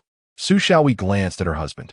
In the past, when Yang Sun was still a child, the two men had clashed violently before him, leaving a poor impression. Why are you looking at me? That is your uncle. Am I to prevent you from seeing him? Yang Chongqing remarked sarcastically. What do I count in this household? Now you suddenly show me respect? It is not respect for you, but concern over your foolishness, you silly boy. Yang Yunyi jabbed her son from behind. Mom. Yang Chongqing felt aggrieved. Do not shout. I was against this marriage from the start, but since you two are on the brink of becoming grandparents, it is time to turn the page on the past. Yang Yunyi said sternly, if I hear again today that you fought with her brother, I shall administer family discipline. Yang Chongqing wore a stiff smile, not daring to display any temper. There was no choice. He had pursued the woman he married, pleading with his mother to relent. Now, if he could not manage his relationship with his brother-in-law, who could he blame? Yang Sun observed his grandmother reprimanding his father, feeling a pang of empathy. Judging by the current situation, if he had followed the original path and married Jiang Li, would the two families maintain a harmonious relationship? Indeed, marriage is not a simple endeavor. After a brief preparation, the three of them got into the car, heading straight for Zhujiacan. Zhujiacan is a rather obscure locality, home to fewer than 10 families. With the passage of time, only 3 households remain inhabited. Interestingly, the ancestral grave of the Su family is nestled within a bamboo grove, thus inexplicably avoiding relocation. Yang Sun recalled his childhood visits to Zhujiacan during summer vacations when his grandparents were still alive. His uncle, Su Liwei, worked in a distant place. Yet whenever he returned, despite his heated exchanges with Yang Chongqing, he showered affection on his nephew. Yang Sun's first air gun and first set of Ultraman figurines were a gift from his uncle, still cherished in his bedroom. You know, Zhujiacan is laden with heavy yin energy. Yang Chongqing, seated in the passenger seat, pointed towards the expansive bamboo forest outside, reflecting nostalgically back in the day when this road was not yet constructed. I traversed this bamboo grove several times at midnight and could still see ghostly lights. Son, you have no idea how brave your father was. At that time, we practiced earth burials, and many coffins were left exposed. Su Xiaowei expressed her disdain. How many years has it been? Aren't you tired? No one asked you to wander over here at midnight. Yang Sun, with ears grown weary of such tales, retorted, Dad, I heard that once people grow old, they tend to reminisce about the past. You little rascal, I am not old. Your grandmother has already declared that your mother and I are on the verge of becoming grandparents. With a chuckle, Su Xiaowei could not help but laugh. Mother is quite amusing.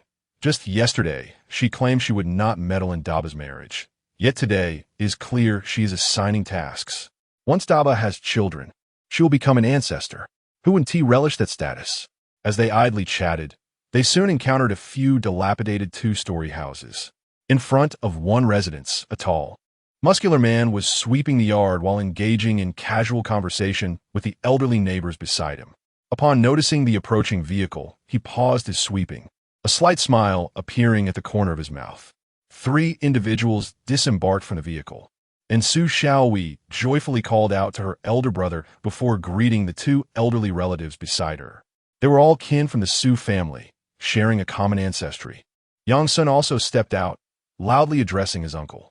Su Liwei responded with a hearty smile, his large, rough hand patting Yang Sun's shoulder. Why did you bring paper money? I've already prepared everything. Su Liwei remarked upon noticing the items his sister was carrying. It's fine to burn a little extra. We rely on our ancestors to bless the Bao for a successful college entrance examination. Su Xiaowei replied with a smile. Su Liwei turned to Yang Sun. I saw your mother's post in her social circle, mentioning your rapid progress. You made into the top 50. Haven Tiu? Yang Sun, bemused, respondet. Did my mother really share that? Well, I'm managing, but I still need to put in more effort. You're already solidly in the top tier. Isn't that enough? You must remember, someone almost didn't graduate from middle school. Su Liwei chuckled as he pulled out a large red envelope. Here, since I didn't return for the new year, take this. Oh, brother, please don't. Nonsense. This is for my dear nephew. Su Liwei insist, firmly pushing the envelope into Yang Sun's pocket. Dabao, your family relies on your mother's earnings. You've endured a lot. Your uncle is unmarried and childless, so you're the sole heir of the Su family.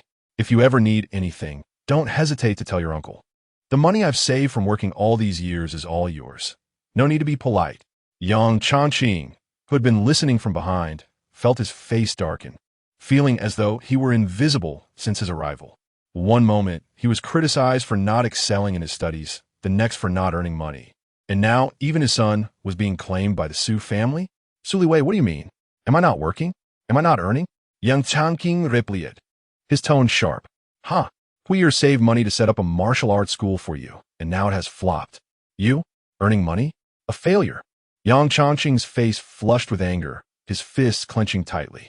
Brother, please don't be like that. Lao Yang has been deceived. He was trapped in a scheme and had no choice. Su Xiaowei hurriedly intervened. Let us head to the grave site early and then have lunch together. Yet, Yang Sun felt a sense of astonishment wash over him. He suddenly realized he had overlooked a crucial matter. Why was his uncle not afraid of his father?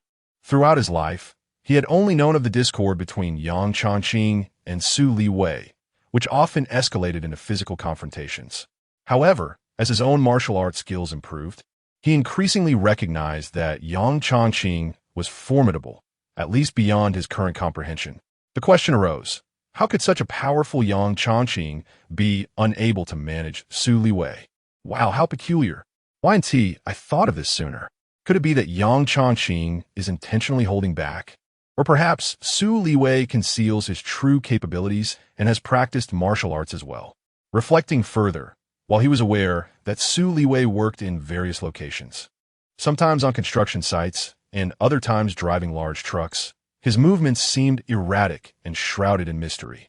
Upon closer observation of Su Liwei's physique, Yang Sun found it remarkable that, despite nearing 50, his uncle's form remained athletic, akin to a professional athlete. The more he pondered, the more uneasy he became. Did his grandmother know something, which is why she opposed a marriage between their families all those years ago? Dabao, we are leaving. What are you contemplating? Su Liwei emerged, a cigarette dangling from his lips and a basket of joss paper in hand. Uncle, I was pondering where you acquired such wealth. What exactly is your profession? Yang Sun inquired with an innocent expression. Haha, are you already coveting your uncle's inheritance? Su Liwei Chukka, taking a drag from his cigarette and exhaling a cloud of smoke. Recently, I have been dabbling in electronics down in Lingnan. You wouldn't comprehend it, so focus on your studies instead. Your uncle hasn't even graduated from middle school. What advanced career do you expect him to pursue? No need to pry. Yang Changqing scoffed from behind. Advanced? You perform flips on set. How impressive. Su Liwei shot back defiantly. That is called being a martial arts director. You wouldn't understand a thing. With your meager skills directing those little ladies? Su Liwei, are you itching for a fight?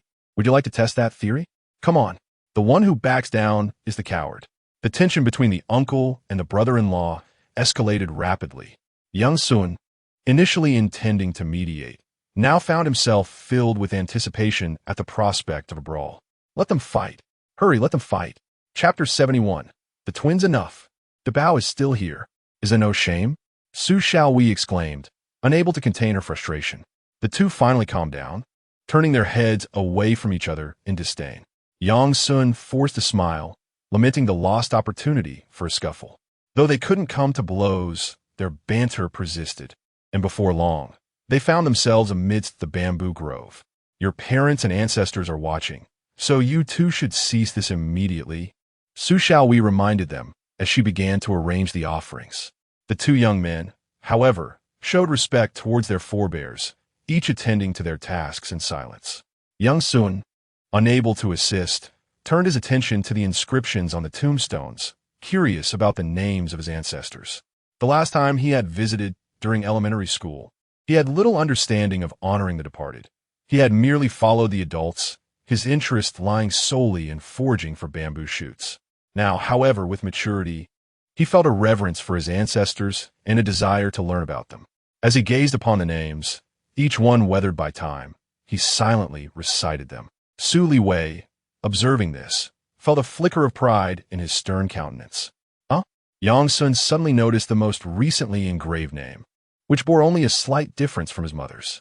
Mom, who is Su Xiaoqing? Upon hearing the name, both Su Liwei and Yang Chongqing's expression shifted, shrouded in an unsettling gloom. Su Xiaowei sighed. She is my twin sister, your aunt whom you have never met. A twin? Why have I never heard of her? Yang Sun was taken aback. He had always believed that his maternal grandparents had only given birth to his uncle and mother. Your aunt Xiaoqing had a tragic life. Su Liwei exhaled a puff of smoke, his brow furrowed deeply. Back then, our family was exceedingly poor, and we faced 2 years of flooding that devastated our harvest. When your grandmother gave birth to twins, we could not sustain them. Reluctantly, we drew lots and sent one daughter to your uncle's home in Haizhou, as they were childless and could provide for her. It was only when Xiaoqing was 3 that our family went to Haizhou to reunite with her. She looked exactly like your mother. At this point, Su Liwei's eyes glistened with unshed tears, clearly burdened by the memory of his late sister. What happened to her? Yang Sun sensed the somber atmosphere, but was intrigued nonetheless. She fell ill and passed away before your father and I married, Su Xiaowei lamented. Xiaoqing rarely returned home to care for her uncle and aunt, thus she did not grow close to your grandparents. I was busy with school, so I seldom saw her. Only your elder brother visited her frequently, thus maintaining a closer bond. When both your uncle and aunt passed away, Xiaoqing finally returned, and our family reunited. It was meant to be a joyous occasion, but she contracted pneumonia on the journey. The medical care at that time was inadequate, and she was gone within days. Your grandparents were already heartbroken and faced much gossip from the villagers, which led them to fall gravely ill. Since then, we have been reluctant to speak of your aunt's name. Yang Sun understood then, realizing why he had never heard of her before. It is no wonder. Who would willingly send their own daughter to be raised by another family unless compelled by dire circumstances? After enduring a long absence, returning home only to meet one's demise is an unbearable blow. Contemplating such a tragedy is profoundly painful. You are still so young. Discussing such matters brings no benefit to you. Su Liwei spoke solemnly. Since you inquired today, remember this well. Your great-aunt's name is Su Xiaoqing. Yang Sun, observing Su Liwei's earnest expression, felt a flicker of unease within and nodded slightly. Meanwhile, Yang Chongqing lowered his gaze, his expression a tapestry of complex emotions. Come, Daba. Pay your respects to the ancestors of the Su family, and also light incense for your great-aunt, formally introducing her to you. Su Xiaowei wiped away the moisture from her eyes and smiled, beckoning her son over. Yang Sun complied dutifully, casting a deep glance at the name Su Xiaoqing. A woman who bore an uncanny resemblance to his mother should have been the one closest to her, yet alas. At that moment, a car came to a halt on the gravel path beside the bamboo grove, an Audi A4. Old Feng's vehicle. Yang Chongqing recognized it immediately, though this time, envy was absent, replaced instead by a sense of apprehension. Feng Xiao. His family's grave is not in this vicinity. What could he want? After all, they had been neighbors for a long time, and Su Liwei was well aware of this. Su Xiaowei pondered briefly. Could he be seeking me out? Is there some urgent matter at the company? No, my phone is still on. Just then, the car door swung open, and 3 men clad in masks and dark gray attire emerged. The leader, sporting tousled blonde hair that appeared natural rather than dyed, seemed to be a foreigner. In a swift motion, he produced a matte black silenced handgun from behind his waist and, without uttering a word, fired 2 shots directly at Yang Chongqing. Thanks to the silencer, the gunfire was barely perceptible in the open space. The instant Yang Chongqing noticed the three men disembarking, he sensed something was amiss. He instinctively maneuvered to the side, darting towards the bamboo grove to evade the two bullets. At the same time, he shouted a command, "Daba, take your mother and hide behind the grave." Upon seeing the gun, Yang Sun's adrenaline surged. Damn it! Today is April 7th, the day of remembrance for Yang Chongqing. Has the resolution of Chun Mingxiu not been sufficient to break the curse of this day?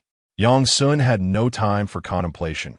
He instinctively grasped his mother's hand, preparing to flee. He initially intended to seek refuge in the car, but upon hearing Yang Chongqing's shout, he realized that the vehicle might not withstand gunfire. So hiding behind the grave was indeed the safer option. Old Yang! Old Yang! Su Xiaowei screamed in panic, utterly bewildered by the unfolding chaos. All she knew was that her husband was being pursued by bullets, and her heart raced uncontrollably. "Mom, follow me." Yang Sun understood that he could only trust his father's skills now. His sole responsibility was to protect his mother and not become a burden. At that moment, another gunman noticed the intent of the mother and son and swiftly changed his target, aiming his weapon at Yang Sun. Damn it! Su Liwei strode forward with determination, forcefully breaking a thick bamboo stalk and wielding it as a weapon, striking fiercely at the assailant. The gunman was momentarily distracted, and his bullets went astray, missing their mark entirely. Upon noticing this, Yang Sun became even more convinced of his conjecture. Indeed, his uncle was no ordinary individual. How could a normal person remain so composed in the presence of a gun-wielding assassin clad in black? Furthermore, while snapping a bamboo stalk may appear deceptively simple, the true challenge lies in angling it with precise accuracy, a feat that multiplies the difficulty manifold. Almost simultaneously, Yang Chongqing, employing a ghostly agility akin to a bolt of lightning, maneuvered to encircle the three assassins from behind. The yellow-haired assassin sensed the movement, swiftly turning to fire 3 shots. Bang, bang, bang. The bullets seemed to trace an invisible path, yet they could not so much as graze Yang Chongqing's form. Unperturbed, the yellow-haired assassin decisively discarded his firearm, transforming the pistol into a projectile aimed at Yang Chongqing's face. As Yang Chongqing evaded the attack, the yellow-haired assassin seized the opportunity, launching a fierce flying kick directly towards him. Chapter 0072. Sane as a foot was about to strike his head, Yang Chongqing abruptly halted, sidestepping with agility. His hand, akin to a venomous serpent, swiftly and accurately grasped the ankle of the yellow-haired assassin. His fingers transmitted a shattering force, and a barely perceptible internal energy transformed his hand into a mechanical vice. The yellow-haired assassin's eyes widened in agony, letting out a blood-curdling scream. He prided himself on his combat skills, yet he never anticipated that Yang Chongqing's single hand could possess such devastating power. In the face of absolute strength, an array of techniques became utterly futile. Before the yellow-haired assassin could even begin to recover from his pain, Yang Chongqing hurled him away with fury, weighing around 150 to 160 pounds. The yellow-haired assassin felt as light as a feather in Yang Chongqing's powerful grip. As he was lifted off the ground, he crashed against another black-clad assassin nearby, like a sack of sand. This second assassin, who had been pursuing Su Liwei with a gun, was taken completely by surprise as his comrade collided with him, leaving him dazed. The crushing impact resulted in varying degrees of shattered bones in their legs, arms, and ribs. Even if they survived, they were rendered incapable of further combat. The only remaining gunman, witnessing this calamity, displayed a look of sheer terror. He hurriedly fired 2 shots at the pair, then turned to flee. But Yang Chongqing, as if performing a magic trick, produced a silenced pistol in his hand. It was the very weapon that had been discarded by the yellow-haired assassin, which he had picked up earlier. With 2 deafening gunshots, the fleeing assassin was struck in the back of the head and collapsed within the bamboo grove. Resolving the 3 formidable assassins took scarcely half a minute. Have you been acting in too many dramas and lost your wits? Why take such a convoluted route? Why not just charge in and take them down? Su Liwei et Gulim, exasperated, I waited for you a full 3 seconds. I nearly caught a bullet in the backside. Do you understand anything? These are professionals. If I don't take the right angle, they could have focused their fire on you, and you would have been toast. Look closely. This is genuine imported merchandise, merely stripped of its serial number, not some homemade contraption. Yang Chongqing pointed at the finely crafted firearm in his hand. Just as he began to speak, his expression shifted abruptly. Wait, there's still one more. He suddenly realized that the driver had yet to descend. If the driver wasn't Feng Xiao, then it had to be. Impressive, with no unnecessary movements. The absolute force and speed of Yang Chongqing were evident. It was no wonder that Aja had fallen to his hands. A burly foreigner with chestnut hair, wearing brown-tinted goggles, appeared behind a tombstone, wielding a black dagger. Clad in a gray-green camouflage vest, his muscular arms bore the fierce tattoos of wolves. His Chinese, heavily accented, was barely intelligible. At this moment, the giant grasped Yang Sun's shoulder with one hand while the other pressed the dagger against Yang Sun's throat. A slight miscalculation could result in Yang Sun's blood splattering.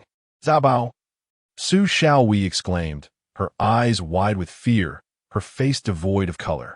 She had just been forcefully pushed aside by her son. Bewildered by the suddenness of it all, upon turning around, she discovered that Yang Sun had been taken hostage.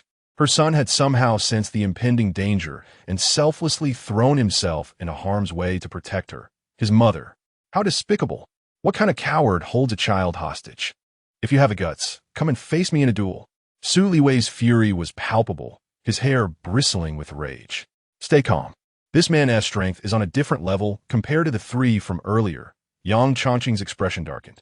Even with his own prowess, he knew that from a distance of several meters, he would be unable to rescue Yang Sun without risking everything. Damn it. How can you be a father and overlook the most crucial detail? Su Liwei growled menacingly. If anything happens to my nephew today, I will ensure you pay dearly.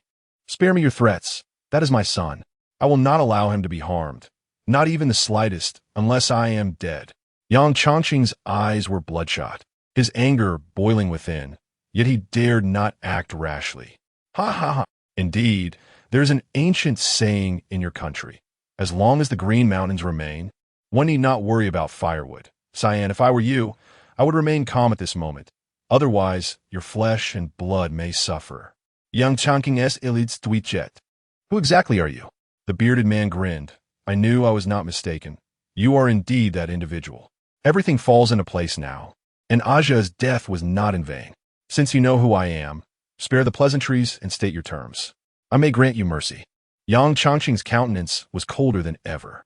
Su Xiaowei stood by, bewildered and helpless, her concern for her son mingling with a sense of estrangement towards her husband. Meanwhile, Yang Sun, in captivity, pondered another matter. Had he heard correctly? The bearded man had called out Cyan? Was it a reference to his father? Wasn't that the recipient written in the last letter, CYN? So, it was true. That letter was not a scam. Yang Chongqing had feigned ignorance, concealing the true information behind it. My terms are straightforward. Use the gun at your disposal to shoot the femoral artery of the person beside you. The bearded man smiled. I must see the blood spurt forth like a fountain. Otherwise, it doesn't count. You might as well let me kill him. Piercing a major artery in a place like this is tantamount to death, anyway. Yang Chongqing would never agree, for despite their strained relationship, he was still his brother-in-law. Coward! It's just a gunshot. I'm not afraid. Why should you be? Hurry! Su Liwei, however, gripped Yang Chongqing's arm, urging him to take action. If you don't do it, hand me the gun. I'll do it myself. Yang Chongqing, infuriated, retorted, do you think that by getting yourself killed, you'll let a Bao go? He aims to incapacitate both of us first. Do you think I don't know that? But what can you do? That guy isn't a pushover. Can you really save a Bao? The tension between the brother-in-law and the husband was palpable, filled with fury and despair. A sense of powerlessness enveloping them. I will count to 3. The burly man had already lost his patience. If you cannot comply, I shall have to draw a little blood from this young man first. 3, 2, Uncle, wait. Without allowing the burly man to finish, Yang Sun interrupted him with a loud shout. What is it, good child? Do you wish to persuade your father? The burly man asked with a smile. Not quite. I merely want to point out that you seem to underestimate others. Yang Sun replied with a hint of displeasure. Why do you assume I need my father to rescue me? Ha! Do you think you can escape my grasp on your own? The burly man tightened his grip, causing a cracking sound to emanate from Yang Sun's shoulder, as if with just a little more force. He could render the young man's arm useless. Ah! Yang Sun grimaced in pain. So, Yang Chongqing and Su Xiaowei were pale with fear, yet dared not approach recklessly. Your father's judgment is infallible. He knows I will not miss, the burly man confidently declared. Yang Sun's forehead was beaded with fine sweat as he forced a smile. Oh really? Then perhaps you should take a moment to observe what lies beneath your feet. Chapter 73. The rear will turn. He chuckled, child. Do you truly believe that such trivial distractions can affect me? Yang Sun, with a look of regret, replied. Then why is the front wheel turning while the rear one does not? What? The bearded man furrowed his brow, unable to grasp the meaning. I said, I'll smash your lowly brain. At that moment, Yang Sun forcefully kicked off, tilting his head back sharply. His skull collided fiercely with the bearded man's prominent nose. No matter how tough the body may be, the nose remains a soft cartilage. A howl of pain escaped the bearded man as he staggered backwards. He believed he had not fallen for the trick and didn't look down. Little did he know, Yang Sun's true aim was merely to engage him in conversation. Once the dialogue commenced, a portion of the bearded man's attention would inevitably shift to deciphering Yang Sun's words. Even a fleeting moment of distraction would grant Yang Sun an opportunity to counterattack. Indeed, Yang Sun was not attempting to flee. He was preparing to strike. The opponent's swift reflexes made it unwise for Yang Chongqing to approach recklessly. Thus, a straightforward escape was unrealistic. The sole strategy was to disrupt the adversary's rhythm. As the bearded man presented an opening, Yang Sun swiftly exerted all his strength to break free. He drew upon every ounce of his energy, recently acquired internal skills amplifying his power. Yet even so, he discovered that the bearded man's grip remained tenacious, as if glued to his shoulder. Do not even think about escaping. The bearded man, blood streaming from his nose, wore a grotesque expression as he lunged forward with a dagger aimed directly at Yang Sun's heart. But in a flash, the dagger seemed to be halted by an unyielding object. How could this be? The bearded man was astonished. This child could not possibly have honed his skills to such an extraordinary level. Yang Sun, drenched in cold sweat, thought to himself, thank goodness I anticipated that my strength might fall short for an escape. Thus, in the very instant of struggle, he had seized the only protective treasure he could muster with his active right hand. At that moment, the bearded man beheld the vibrant red hue adorning Yang Sun's chest. Is my uncle's love not thick enough to withstand this? A hefty stack of $100 bills stood firm against the dagger, rendering it entirely ineffective. A red envelope. The bearded man recognized the object, feeling both astonished and enraged, as if he had been humiliated. Just as he prepared to draw his blade once more, a bullet pierced through his temple, erupting in a spray of crimson. 10 meters away, Yang Chongqing seized the opportunity, executing a counterkill. As he witnessed the bearded man collapse with lifeless eyes, tranquility finally returned to the bamboo grove.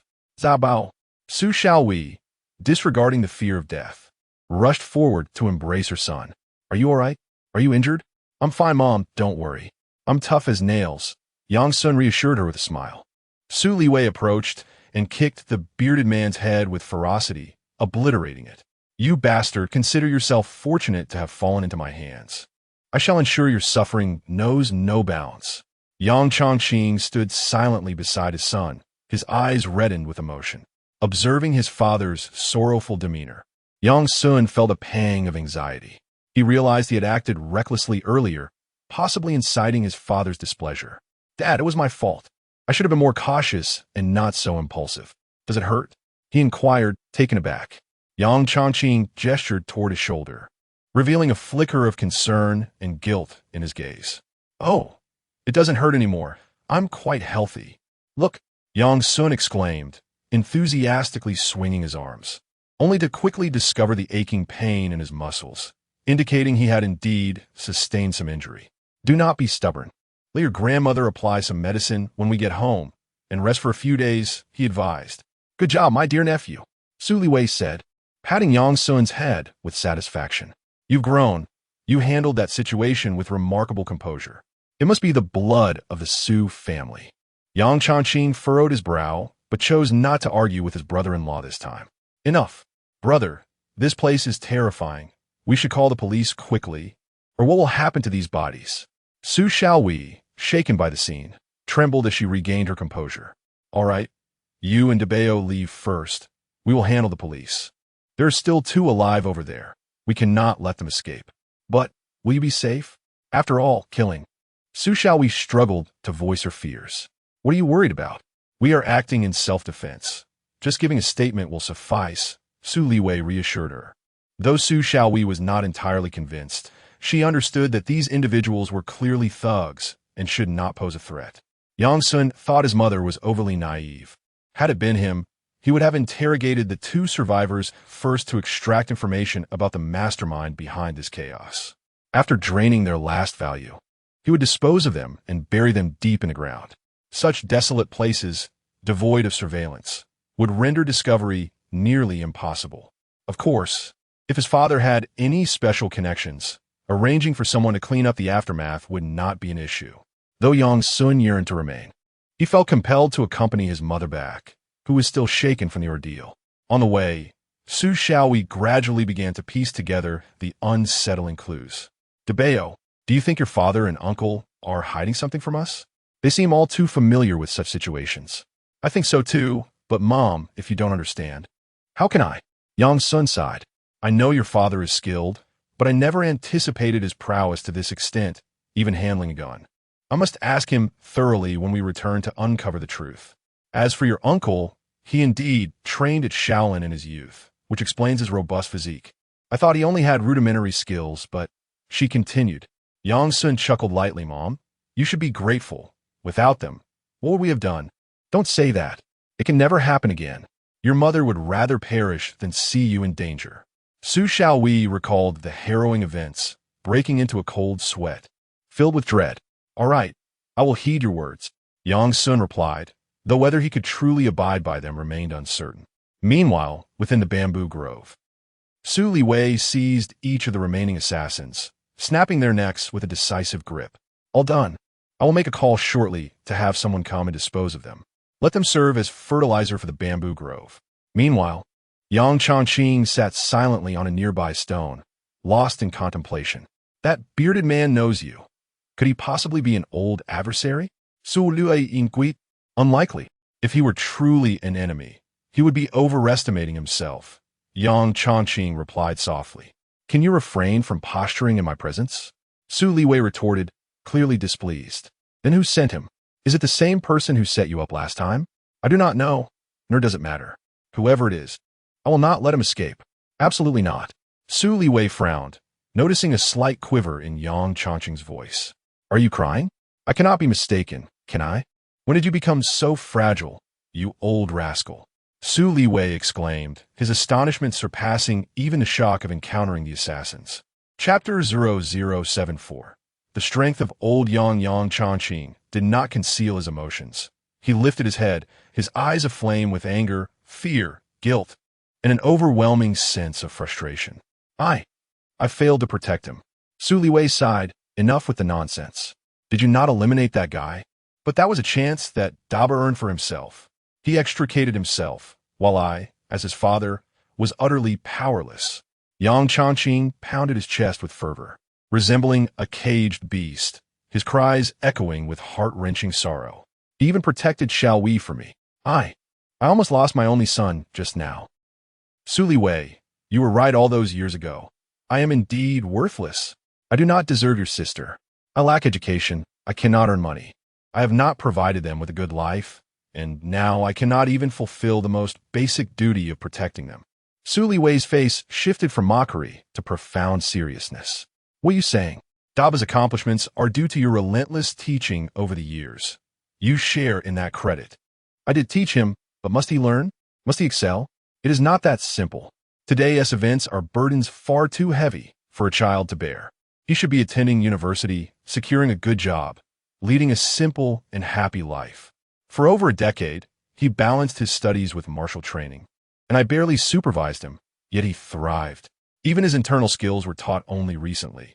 Had I imparted them earlier, he would not have been injured just now. I was careless, overly confident. I should have anticipated this day. In sorrow, Yang Chongqing cradled his head, his speech faltering.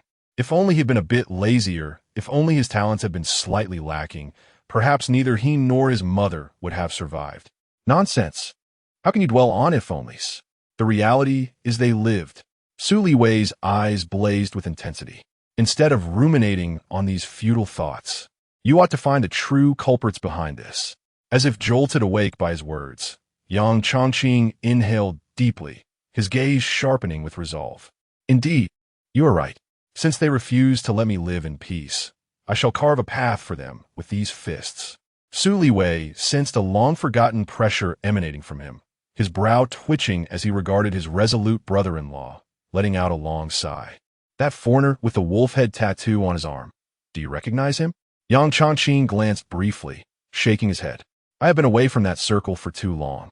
He might belong to a newly emerged organization. Judging by his strength, he appears to be a 2-star, but the entire team is well-trained, likely mercenaries. Su Liwei's expression turned grim. This means that seeking vengeance is not as simple as eliminating 1 or 2 individuals. You must consider this carefully. Rest assured, I will not act until I have thoroughly investigated. There will be no oversight. That is for the best. My sister and nephew must not fall into such peril again. Otherwise, I shall have your head. Su Liwei's gaze was as frigid as steel, while Yang Chongqing merely nodded in silence, harboring no dissent. Meanwhile, upon returning to the old Su residence, Yang Sun and Su Xiaowei were startled by cries for help emanating from the neighboring house. Upon entering, they discovered Feng Xiao cowering beneath an 8 immortals table, sobbing uncontrollably. Zabao, Xiaowei, help me, Feng Xiao exclaimed, scrambling out from under the table upon recognizing Su Xiaowei and Yang Sun. You finally arrived. I thought I was going to die. In his panic, Feng Xiao instinctively reached out to Yang Sun, but it was evident that he had been subjected to humiliation. His clothes were torn, leaving him clad only in a deep crimson lace bra. Yang Sun, taken aback, hurriedly concealed himself behind his mother, nudging Su Xiaowei forward. Feng Xiao, missing his intended embrace, turned to Su Xiaowei for comfort, looking utterly despondent. With a bittersweet smile, she wrapped her arms around his shoulders, reassuring him, It's all right, it's all right. The bad people are gone. Really? Those people were fierce. Are you both all right? Feng Xiao's concern was palpable. But we have Lao Yang and my brother. They're quite formidable. Su Xiaohe Zipli. Yes, Lao Yang is strong and skilled. Feng Xiao glanced around anxiously, failing to spot Yang Chongqing, and his worry deepened. How is he? Is he hurt? Noticing his distress, Su Xiaowei's expression shifted to one of caution. Uncle Feng, my dad is fine, but you should change your clothes first. Yang Sun can hardly bear to look. Oh, I'm so sorry, I was terrified. I'll change right away. Please don't leave me alone. 2 minutes later, Feng Xiao emerged wearing a jacket, his face freshly washed, showing no signs of his earlier distress. Xiaohui, who were those people? Did you call the police? Just forget about it. They were merely a group of robbers, and we sent them packing. Su Xiaowei's tone was somewhat curt as she added, We'll be leaving now. I'll have my brother drive your car back. Wait, I want to come with you. Why would you follow us? Su Xiaowei's irritation mounted. We are good friends. I would never steal from your family. I'm just genuinely frightened. Feng Xiao pleaded, but Su Xiaowei's expression darkened with exasperation. Feng Xiao, if you wish to remain friends and colleagues, you must learn to respect boundaries. Yang Sun, equally anxious, chimed in, Uncle Feng, those people really have left. Please stay home and calm down. Realizing he had overstepped, Feng Xiao awkwardly nodded with a sheepish smile. Before long, Yang Chongqing returned. He assured them he would handle the mess in the bamboo grove and advised the family to leave first. Although Su Xiaowei was brimming with questions, she recalled Yang Sun's injury and felt compelled to suppress her curiosity for the moment. Upon arriving home just before noon, Yang Yunyi was taken aback. Why are you back without eating? Did you two get into another fight? Mom, let us go inside. We can talk slowly, Yang Chongqing sighed. It was then that the elderly woman noticed the bloodshot hue in her son's eyes, and her expression grew grave. The family entered the house and closed the door behind them. In the living room, Yang Chongqing recounted the recent events in detail. Yang Yunyi appeared to be mentally prepared and showed little surprise. She took out a jar of her homemade wound ointment and began to apply it to Yang Sun's injuries, carefully bandaging him. Mother, should you make another phone call? Perhaps those who sought to harm our family last time are plotting again. Su Xiaowei gazed eagerly at her mother-in-law, uncertain of the elders' formidable abilities, yet hopeful that they would prove effective. Chongqing, what are your thoughts? After administering the ointment, Yang Yunyi turned her attention to her son, whose expression was grave. Must I, this old woman, take matters into my own hands this time? Chapter 0075. The laborer Yang Chongqing fell silent for a moment before raising his head and saying, Mother, I wish to meet my second uncle. Upon hearing this, Yang Yunji's eyes flickered with surprise. Second uncle? Yang Sun was taken aback. Father, you have an uncle? Your grandmother had 3 siblings, aside from your eldest uncle. There is also a second uncle, Yang Yunji explained. Su Xiaowei quietly interjected, However, I have never met your second uncle. It seems there has been no contact. What nonsense are you babbling about? Yang Yunji shot a glance at her daughter-in-law and continued, My brother and I have had some estrangement over the years due to certain matters. Nevertheless, blood is thicker than water. Your nephew seeking him out should pose no problem. Yang Chongqing managed a wry smile. I am aware that Master and my second uncle are not on good terms, but I can no longer concern myself with that. Indeed, your idea is commendable. Since my phone calls have proven ineffective, it is time for our Yang family to take matters into our own hands. Yang Yunji appeared quite pleased with her son's decision, cheerfully stating, I will send you the contact information via WeChat later. Great. Yang Chongqing nodded. Mother, what does our second uncle do? Is he capable? Su Xiaowei voiced her concerns. Being family is not enough. It is crucial that he holds power and influence to protect us. I have no idea what he is up to now. It has been decades since we last met. He is likely engaged in business abroad, Yang Yunji replied nonchalantly as she rose to head into the kitchen to prepare a meal. Business? Upon hearing this, Su Xiaowei felt dubious and muttered, What assistance could that provide? Those are just mercenaries. Suddenly, Yang Sun recalled that his grandmother had mentioned the Yang family's assets being spread across the globe, which she and the eldest uncle had chosen not to manage. Could it be true? Were they neglecting their responsibilities because a second uncle was overseeing the affairs? Father, is our second uncle exceptionally wealthy? Yang Sun's eyes sparkled with hope. Could the script of the wealthy heir be unfolding again? I do not know. I only met your second uncle once when I was very young, and I am unaware of his current situation, Yang Chongqing replied. Don't get your hopes up, you rascal. Even if your second uncle is wealthy, that fortune would be passed down to his own children. What does it have to do with you? But we all share the surname Yang. We are family. Your grandmother married out, and neither you nor I are included in the Yang family ancestral hall. Then how can I still bear the Yang surname? Yang Chongqing felt a wave of frustration. Stop asking. Too many questions will only lead to heartache. In any case, our family is not wealthy. Do not expect to gain without effort. Yang Sun felt on the verge of tears. So the Yang surname is meaningless? Dear, whether we have money is inconsequential. Just tell me the truth. Can we resolve this situation once and for all? Su Xiaohe spoke, Ao sets di li. No matter what happens to us, it is vital that we avoid any further troubles, especially with Dabo nearing his college entrance examination. Rest assured, after Qingming, I will seek out your second uncle. Those people are after me, and I will handle it decisively, Yang Chongqing stated with unprecedented seriousness. Did you deceive me when you said you worked for a few years after graduating middle school? Su Xiaowei lamented. Surely, it cannot be a legitimate occupation. Otherwise, how could one acquire enemies? Regardless, I have committed no unlawful acts. You and your mother should remain at home, waiting for my return. With the hired guns emerging, how can I feel at ease? Do you have any idea how terrified I was just now? Is everything fine now? Stop your weeping, or my mother will surely scold you again. As the couple conversed, the sound of a vehicle approached from outside. A Wuling Hongguang halted at the entrance. It was Su Liwei who had come to visit. Brother, what brings you here? Is everything all right over there? Su Xiaowei greeted him.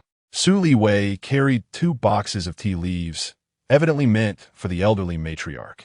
All sorted, it was justifiable self-defense. Nothing happened. I thought it would be rather dull alone, so I came to share a meal with you. Yang Sun was skeptical, doubting that the matter could have been resolved so effortlessly. Even if you called the police, you would still need to provide a statement, wouldn't you? However, further inquiries seemed futile, as Uncle clearly did not wish to divulge the truth. By the way, I just saw Feng Xiao. He went to our parents' grave. That lad has a good conscience. He even thought to pay his respects. Feng Xiao. He still dares to go there? I just saw him, and he seemed too afraid to step outside. Su Xiaowei responded, astonished. Really? He appeared quite normal to me, standing before the grave with a sorrowful expression. I felt too bashful to disturb him. Su Liwei scratched his head in contemplation. Yang Changqing interjected. You did well to keep your distance from him. Su Xiaowei nodded in agreement, noting that her brother's physique surpassed that of her husband. Despite having encountered a heart-stopping crisis, the family shared a delightful lunch.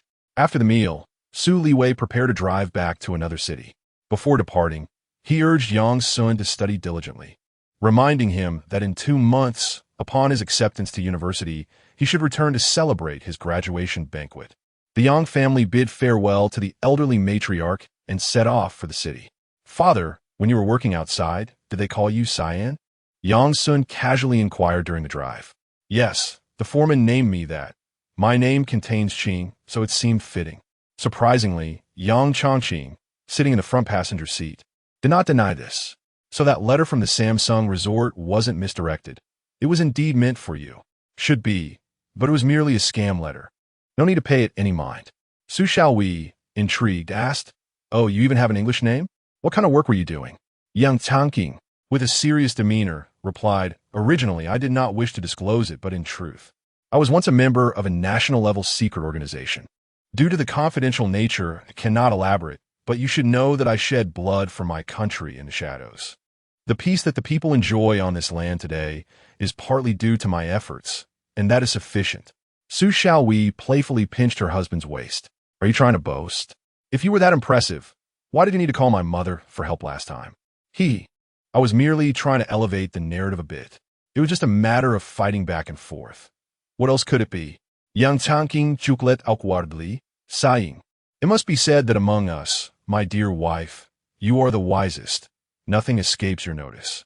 However, Yang Sun in the back row did not share this sentiment, believing that his father was merely jesting. Given his father's skills, it was entirely plausible that he had been involved with some clandestine organization. He even harbored doubts that the Yang Changqing in that timeline had not truly perished, but rather returned to some agency, assuming a new identity to safeguard their mother and son. Upon returning home to the egret community in the afternoon, Yang Yuni forwarded a call from her uncle.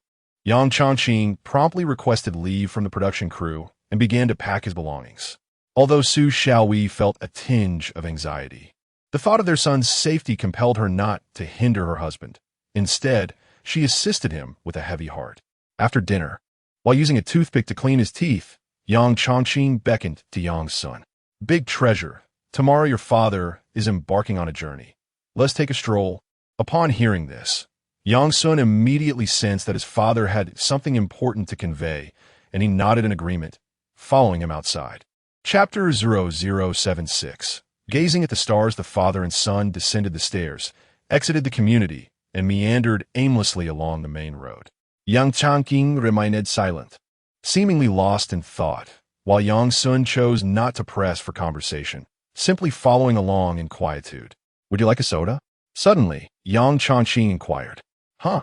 Yang Sun paused momentarily, realizing they had arrived at a small convenience store, and then nodded in agreement.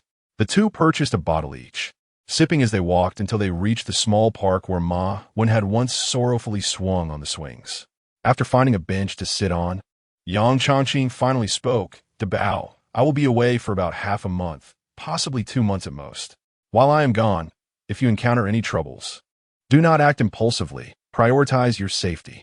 Yang Sun chuckled lightly. Don't worry, Dad. I am quite cautious. Back in middle school, you ventured alone into Hu Dahai's territory. Is that what you call cautious? Yang Changqing chucklet. Yang Sun felt a bit embarrassed. So you really follow me that time? I thought they were surprisingly weak. Turning the tables is commendable, but only if you possess the strength to do so, Yang Chongqing remarked. If you truly find yourself in a difficult situation, you can consult your grandmother. If time is of the essence, seek out your little master uncle. Yu Hongxiu? Is she reliable? Yang Sun asked astonished. She may have her quirks, but when it comes to significant matters, she is quite clear-headed, Yang Chongqing replied. Looking up at the sky. De Bao, you have studied more than I have. You should know how stars come into being. Yang Sun followed suit, gazing at the few visible stars. Current theories suggest they are products of the Big Bang. Your great-uncle once said that to master qi, one must observe the stars. Observe the stars? Yang Sun furrowed his brow. Why? Is there a connection between the star maps and our bodies?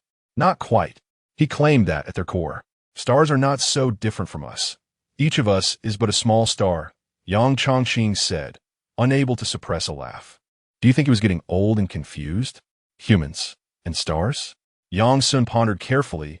If we follow the theory of the Big Bang, then stars and humans alike are composed of countless particles formed after the explosion. In essence, we are made of various elements. The stars are simply vast, while we are minuscule. Yet, from a microscopic perspective, all entities in the universe share a common origin. Humans and stars are merely composed of elements such as oxygen, carbon, hydrogen, nitrogen, and metals. And qi, although invisible, must also be elemental in nature. Your great-uncle's assertion surprisingly holds scientific merit. Yang Chongqing blinked in surprise. Really? I merely noted it down at the time, without fully understanding it. I do regret having taught you internal arts a bit late. Had you practiced 2 years earlier, perhaps you would not have been captured by that scoundrel today. You have suffered due to a lack of perceptiveness, failing to recognize him beforehand.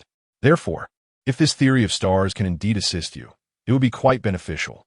Yang Sun scratched his head, admitting that he could only think of these notions at the moment. However, it feels as though he has found some direction in cultivating his internal strength. There is no rush. As the deeper one delves into practice, the more one must rely on enlightenment. My natural talent is rather mediocre. Yet you possess greater ability and should be able to progress further. Yang Sun looked skeptical, saying, come on, based on your performance in the bamboo grove today, you appeared almost superhuman to me. I feel as though I could never catch up to you in this lifetime. Chucky Rascal. There will always be mountains beyond mountains and skies beyond skies. You overestimate your father. Yang Chongqing proudly patted his son's shoulder and remarked, that individual who fell victim to your strategy today, resulting in a nosebleed, is quite a notable figure in his own right. He underestimated you, which is why he revealed his flaws. You must have confidence in yourself. After all, you have only been practicing the complete Yang family martial arts for a few days. Yang Sun felt a bit strange about his father today. Dad, why are you praising me so much? Is it not a good thing to praise you? I just feel a bit unsettled. Nonsense. Can you not think of something positive? Yang Chongqing glared at him. I'm going for vengeance, not to meet my demise. Those who lurk in the shadows to undermine us are the ones who should be worried. Then it's settled. You must return within 2 months. Before my college entrance examination, Yang Sun extended his hand. A promise is a promise. Yang Chongqing chuckled and shook his hand. Then, Dad, since you are heading far away, could you entrust me with the secret stash of money you have hidden behind the shoe cabinet? Get lost. As the night deepened, the following morning, Yang Chongqing set off. When Yang Sun awoke, his mother, Su Xiaowei, was still fast asleep. Last night, the couple had, out of reluctance, seemingly returned to their youthful days, causing quite a ruckus. And thus they were exhausted. Yang Sun felt fortunate to be on the brink of university. Otherwise, enduring such noise at home would have been unbearable. Upon arriving at school, the homeroom teacher, Yan Shenwan, took the time to commend Yang Sun extensively. After all, moving from 200 to the top 50 was indeed remarkable. Many of his classmates, who previously looked down upon him, now sought to befriend him, claiming they might be university classmates in the future and should maintain communication. Yang Sun had little interest in this clique of top students. He merely furrowed his brow and adopted a fierce demeanor to scare them away. During lunch, Jiangli brought along a demure and tall girl with round glasses, introducing her with delight. This is my newly acquainted best friend, Su Jing. Hello, everyone, Su Jing said shyly, appearing somewhat intimidated by Yang Sun, yet feeling a sense of safety in the presence of the chubby Ma Wen. Hello, hello. Please take a seat. Miss Su, I have long heard of your esteemed reputation, Ma Wen enthusiastically said, moving a bench to facilitate her sitting down. Yang Sun couldn't help but chuckle. You wouldn't happen to know her as well, would you? Of course I know her. She hails from a distinguished medical family. Her father is a renowned neurologist. Do you not recall her parents' representative speech during our sophomore year? It was an occasion when the school proudly introduced a university professor. In contrast, my parents are merely ordinary physicians, which is nothing of great significance. Su Jing's cheeks flushed with embarrassment. Yang Sun regarded Jiang Li with a teasing glint in his eye, pondering whether this friendship was astutely orchestrated, perhaps as a pathway to her medical aspirations. Darling, we still have supplementary classes after school today. Aiming for the top 50 is far from our ultimate goal. Jiang Li responded with a sweet smile, subtly winking at him, sending an electrifying jolt of energy through the air. Yang Sun gasped, feeling the meal lose its appeal as his face flushed crimson. What are you shouting about? We are in school. Did he not care about his dignity? Indeed, Ma Wen appeared utterly horrified, while Su Jing seemed equally taken aback. Chapter 0077. Please. Teacher, why be shy? It's not the first time I've called you that. I thought you would be accustomed to it by now. Jiang Li this, Buzzy thus. Isn't your nickname a Bao? Is there something wrong with me calling you baby? Ah, Jiang Li's Landiarit. Old Yang, you should just accept it. I believe that with such a name, you instantly become much more endearing. Yang Sun flashed a grin at Ma Wen, and in the next moment, his chopsticks moved like lightning. A braised chicken leg was swiftly devoured, and in just 2 seconds, a bone was expelled. Ah! Ma Wen's mournful wail echoed through the cafeteria. Just as Yang Sun was reveling in his triumph, a voice of cold derision rang out from behind. Childish. That sounds a bit familiar. Yang Sun turned his head to see Zhu Wanning, holding a tray, casually passing by. The girl cast him a disinterested glance, her disdain unmistakable. Unlike other girls who clustered in groups, Zhu Wanning seemed accustomed to solitude. Initially, Yang Sun thought little of it, but having recently learned of her background, he felt a strange emotion stirring within him. Are you alone? Would you care to join us? The moment the words left his lips, he sensed a chill at the back of his head. Nevertheless, he remained unfazed. After all, they were classmates. What was wrong with sharing a meal? Zhu Wanning, however, responded coldly, no, thank you. With that, she proceeded to sit at another table. It seemed that Zhu Wanning and Jiang Li did not get along, having clashed on more than one occasion. On Qingming Festival, were you hiding something from me? Jiang Li inquired suspiciously. What could I possibly do? I was merely tending to ancestral graves back home. Yang Sun recalled those days with a hint of guilt. You didn't deceive me, did you? Why would I? Don't be so self-important. Yang Sun retorted dismissively. Is that so? Then what about a reward? Yang Sun stood up, his face brimming with eagerness and sincerity as he nodded. Please, a 3-star reward. Huh, that's all you aspire to. Jiang Li tossed her hair, smiling triumphantly, clearly in control. Amidst the anxious waiting, Yang Sun finally welcomed the sacred hour of tutoring after school. He hurriedly reunited with Jiang Li, who drove them in a luxurious car straight to a hotel in Linqing. To truly immerse ourselves in our studies, the library was not an option. On the way, Yang Sun recalled Su Jing and couldn't help but ask, are you trying to get close to Su Jing for medical school? Partly yes. Uncle Su is a renowned expert in neurology and a doctoral advisor at Jiang University. I hope to study under him in the future. Another reason is from my cousin Ma Wen. I feel rather guilty about the situation with you, sure. Yang Sun was at a loss for words. So, you intend to replace him with Su Jing as your target? That connection must be quite a reach. It should be fine, considering they're married. What?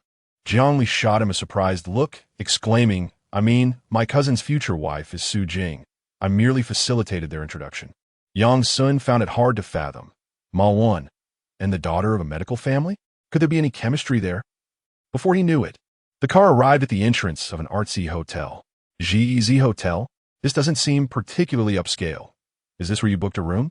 Yang Sun was quite puzzled, having assumed that Jiang Li, a young lady of considerable status, would head straight for the finest seaside hotel. After all, it was merely a study session. A clean room would suffice. After parking the car, Jiang Li inquired, "Do you have your ID?" "Yes." Yang Sun proudly produced it. "Silly." Jiang Li felt a slight flush at his innocent, beaming smile. The two entered a business suite, with Jiang Li bringing along a suitcase. "I'm going to change in the restroom. Please wait a moment." Yang Sun, somewhat helpless, took out a test paper and pretended to wait outside. 20 minutes felt like an eternity. When the restroom door finally opened, Yang Sun's heart raced as he swallowed hard and nervously glanced over. Out stepped a poised and sophisticated woman, her lustrous black hair elegantly pinned up with a silver metal clip. Beneath her black-rimmed glasses, a subtle makeup highlighted her intellectual beauty. Dressed in a white shirt, a black blazer accentuating her slender waist, and a short A-line skirt, she walked gracefully in her high heels towards him. "Well, look good?" Jiang Li asked in a cool, mature tone, her confidence palpable. Yang Sun felt as though his soul had left his body, dumbly nodding. "You look beautiful." Just as he contemplated taking a step closer, he noticed the girl pulling out a spray canister. With a hiss, she sprayed the air between them. Coughing, Yang Sun was instantly jolted back to reality, bewildered. What was that? "Don't panic, it's Yunnan Baiyao. Jiang Li herself kuga." But she was relieved that the effect was immediate. "I mean, come on, is it really necessary?" Jiang Li blushed slightly. "I just wanted you to be more rational. It's not the right time yet. All right, after all, we agreed to just take a look." Yang Sun's tone bore a hint of pity. "Stop acting so wronged. In 2 lifetimes, this is my first time doing something like this, and you're benefiting from it," Jiang Li said, pulling a suit from her suitcase. "Change into this. We're going to put on a show." Yang Sun looked utterly astonished. "Were we performing? What are you planning? Did you think I chose this hotel at random?" Jiang Li replied with a playful smile, her air of mystery intriguing. Chapter 0078. Remarriage. Yang Sun felt somewhat displeased. It seemed that this cost-benefit was accompanied by a side quest. Nevertheless, his curiosity about Jiang Li's intentions piqued, and he cooperatively donned the prepared suit. 5 minutes later, Yang Sun stood before the full-length mirror, his suit impeccably tailored, exuding an air of maturity. It fit him quite well. This was his first time wearing a suit, yet he found it rather uncomfortable, as if it constrained his movements. He could not fathom why the protagonists in action films often donned suits, perhaps merely to appear dashing. "Ah, splendid. I specifically chose a size smaller for you. It fits just right," Jiang Li remarked with satisfaction, a hint of nostalgia in her tone. The last time she assisted him in selecting a suit was during their wedding photo shoot. Upon hearing this, a peculiar feeling stirred within Yang Sun. If one were to take wedding photos with the same man twice, would that not be tantamount to remarriage? Jiang Li playfully tapped his arm, teasingly exclaiming, "We're not divorced. Remarriage? What nonsense!" That was indeed true. Yang Sun chuckled. "I call it widowhood." Yang Sun's smile faded. Jiang Li paid him no mind and made her way to the restroom once more. Upon her return, she had shed her stockings and donned a more conservative black ensemble. Her glasses had transformed into delicate gold-rimmed round frames, and her makeup was sophisticated, presenting her as a refined professional. "What do I resemble?" Jiang Li asked, her arms crossed, a cool demeanor enveloping her. Yang Sun pondered for a moment before tentatively guessing. "This time it's widow play?" Jiang Li's tsuks fulusha crimson, momentarilis paklas. Before retorting with a laugh, "I am a lawyer. Do you boys think about nothing else?" "Wait, you just mentioned widowhood." Yang Sun protested defiantly. Jiang Li found herself at a loss for words, finally conceding, "Fine, just remember, I will be a lawyer later." "A lawyer?" Yang Sun mused to himself, pondering the absurdity of this script. Typically, wouldn't it be a female secretary or office worker? Once they were both appropriately dressed, the pair exited the room together. The cleaning lady, upon seeing them, couldn't help but cast a few lingering glances. Jiang Li was already extraordinarily beautiful, and though Yang Sun was not traditionally handsome, his well-defined physique and distinctive features rendered him quite the stylish man. Together, they presented an intriguing juxtaposition of beauty and the beast. "Where exactly are you taking me?" Yang Sun inquired, filled with curiosity. "There's no rush. We shall arrive shortly. Just remain silent and act according to the situation."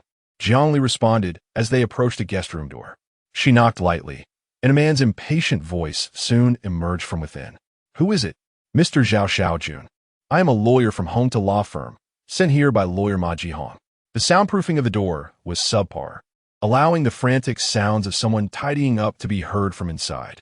Moments later, a strikingly handsome man, clad in a short-sleeved shirt with his suit pants lacking a belt, opened the door. Zhao Xiaojun scrutinized the two with a skeptical expression. Are you truly a lawyer? He inquired. This is my business card. Jiangli presented a beautifully crafted business card with poise. Yang Sun observed closely, noting the card bore the name Jiang Shuixin, along with titles such as partner at Home to Law Firm. You are Jiang Dong's niece? Zhao Xiaojun furrowed his brow, as if recalling something significant. Indeed. My uncle is Chairman Jiang of Haifei Group, Jiangli affirmed with a nod. I have long heard of your esteemed reputation, Lawyer Jiang. What brings you to me? Zhao Xiaojun inquired, his demeanor relaxed and cheerful. It's nothing of great consequence. I merely hope that Mr. Zhao will sign this resignation letter, Jiangli replied, retrieving a document from her bag and handing it to Zhao Xiaojun. Upon receiving it, Zhao Xiaojun's expression darkened. You want me to resign unconditionally from Haifei Group? On what grounds? Simply based on your concealment of a woman and child back in your hometown while attempting to pursue my cousin Jiangping. Is that not sufficient? The moment these words left her lips, Zhao Xiaojun's countenance grew even grimmer. Yang Sun finally grasped the situation. This man was indeed pursuing the Black Widow. How audacious to chase after a young heiress while having a wife and child. Nonsense. Zhao Xiaojun retorted vehemently. I have no woman or child. I am single and unmarried. Then who is the woman in question? Jiangli countered with a smirk. We are fully aware of your hotel records and lynching. What does that have to do with you? Zhao Xiaojun scoffed, unfazed. You, a mere impostor, dare to meddle in my affairs? What do you mean? Jiangli asked. Do you think I do not know Jiang Shuixin? Do not forget. I am part of Haifei Group's management and have encountered numerous lawyers from Home to Law Firm, Zhao Xiaojun taunted. Impersonating a lawyer and stealing someone else's business card to commit fraud? There are cameras here. Do you wish for me to call the police immediately? Jiangli remained unfazed, instead wearing a satisfied smile. So, you will not be signing this resignation letter? Have you lost your mind? An impostor comes here to slander me and expects me to sign? How delightful. What? Are you out of your mind? Zhao Xiaojun was at a loss for words, bewildered that such a beautiful woman seemed unable to comprehend reason. I warn you, if you do not leave at once, I will call the police. My innocence shall not be sullied by anyone. Suddenly, Zhao Xiaojun was cut off mid-sentence, having received a firm kick to his groin. Jiangli had swiftly launched a surprise attack with her long leg. Since the mask has been ripped off, there is no need for further discussion, Jiangli remarked coldly. Yang Sun was left dumbfounded, realizing that this little enchantress had no intention of negotiating. She had been waiting for the confrontation. Although Zhao Xiaojun had been struck, he quickly regained his composure and attempted to grab Jiangli by the hair. You vile woman. Jiangli swiftly drew out her phone and began recording a video. Help! Someone is attacking me.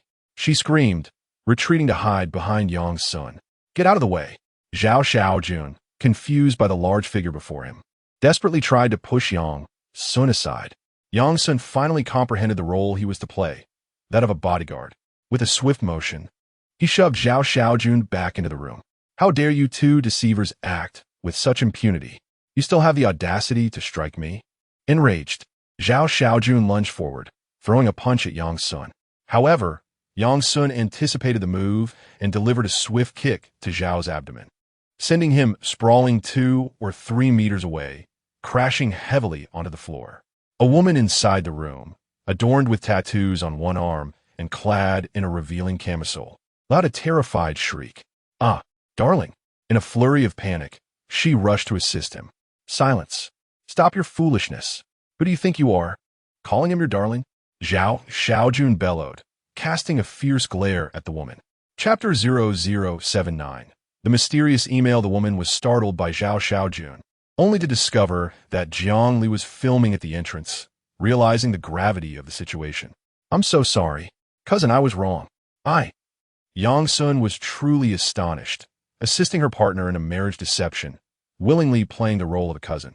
Could this be deemed true love? It seemed that the resignation letter was no longer necessary. Jiangli entered the room, her demeanor cheerful as she said, "I shall present this video to Chairman Jiang. If you wish to avoid a dire fate, I suggest you pack your belongings and leave Lin City tonight, never to return." Zhao Xiaojun's complexion fluctuated between pale and flushed as he reluctantly replied, "The chairman trusts me immensely. Do you think this video can sow discord between us?" "Trust you?" Jiangli scoffed, then removed her hairpin, allowing her silky hair to cascade down. In an instant, Lawyer Jiang transformed into a goddess, appearing significantly younger. "Do you believe my father trusts me, his biological daughter, or are you a mere hireling?" Zhao Xiaojun's eyes widened in terror. You are the second young lady of the Jiang family, Jiangli?" He could not comprehend how a girl still in high school could unearth his secrets and orchestrate such a trap. "Zhao Xiaojun, believe it or not, in this digital age, with your limited capabilities, dreaming of being a marriage scammer is sheer folly. Leave Lin City, and do not let me see you again. Especially do not harbor any intentions towards my sister, or else you will face dire consequences." Casting a glance at the defeated Zhao Xiaojun, Jiangli elegantly turned and departed. Yang Sun was somewhat surprised. He had anticipated a more vigorous confrontation, yet it ended here. He followed her out and returned to the room with Jiangli. "Is that it? If I am not mistaken, that fellow has caused significant harm to your sister, hasn't he?" Yang Sun could distinctly sense that Jiangli harbored intense hatred towards that Zhao. As Jiangli removed her makeup, she remarked, "I cannot truly kill him. The child is innocent." Yang Sun understood, considering she too had children, thus sparing a thought for the child's loss of a father. On the journey home after leaving the hotel, Yang Sun learned from Jiang Li about Jiang Ping's original fate. In that timeline, due to Jiang Li's illness, the elder sister, Jiang Ping, sacrificed her dreams to assist her father in managing the family business. Zhao Xiaojun successfully concealed his past, winning Jiang Ping's favor with his diligent demeanor. Initially, Jiang Ping was reluctant to marry, but later, as Jiang Haichao's health deteriorated, she wed Zhao Xiaojun to fulfill her father's wishes. Ultimately, Zhao Xiaojun betrayed her trust, convincing Jiang Ping to act as a guarantor for a 10 million loan. When the company went bankrupt and the situation turned dire, he fled back to his hometown. At that time, Jiang Ping was already pregnant, and upon arriving at Zhao Xiaojun's hometown with her burgeoning belly, she discovered that he already had a wife and children. Furious, Jiang Ping sought legal redress against Zhao Xiaojun, but was assaulted by a group of local thugs, resulting in a miscarriage. In the second year of the global pandemic, my sister, Jiang Ping, succumbed to severe depression and chose to end her life. My sister was playful and a truly delightful girl. Yet, she sacrificed her dreams and engaged in endeavors she despised for the sake of me and our family. Ultimately, she was deceived, and tragically, both she and the child she carried fell victim to the malevolence of a scoundrel. As Jiangli drove, she wiped away the relentless tears with a tissue. Yang Sun, with a furrowed brow, felt a heavy weight in his heart. It was hard to believe that the cheerful and carefree widow would meet such a fate. Perhaps it would be prudent to eliminate that Zhao fellow. I believe he will inevitably prey upon other women. Yang Sun, however, did not trust that Zhao Xiaojun could truly change his ways. Rest assured, I will let him go, but I shall keep a vigilant eye on his every move. Jiangli raplia coldly. If he attempts to deceive again through marriage, I will ensure his ruin. And how do you plan to monitor him? Yang Sun inquiret, intriguet. In this digital age, where is there no surveillance? Jiangli shot him a glance. I almost forgot. You've studied computer science for over a decade. You must be quite the expert. Yang Sun remarked. Surely, you're not a hacker, are you? Did you really deduce that? Jiangli smirka.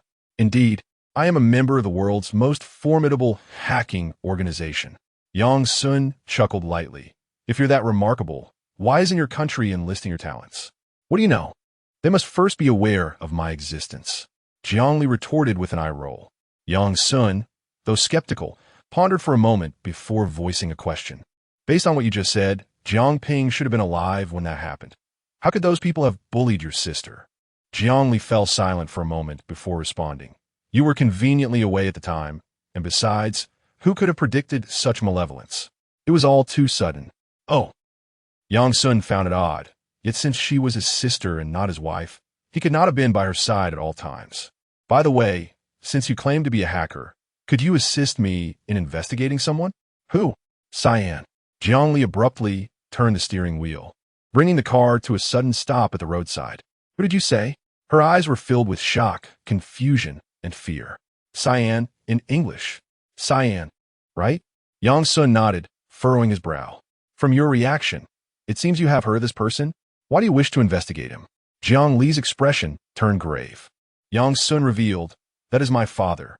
Your father? Jiang Sun explained that it was a code name he used during his youth while working for an organization.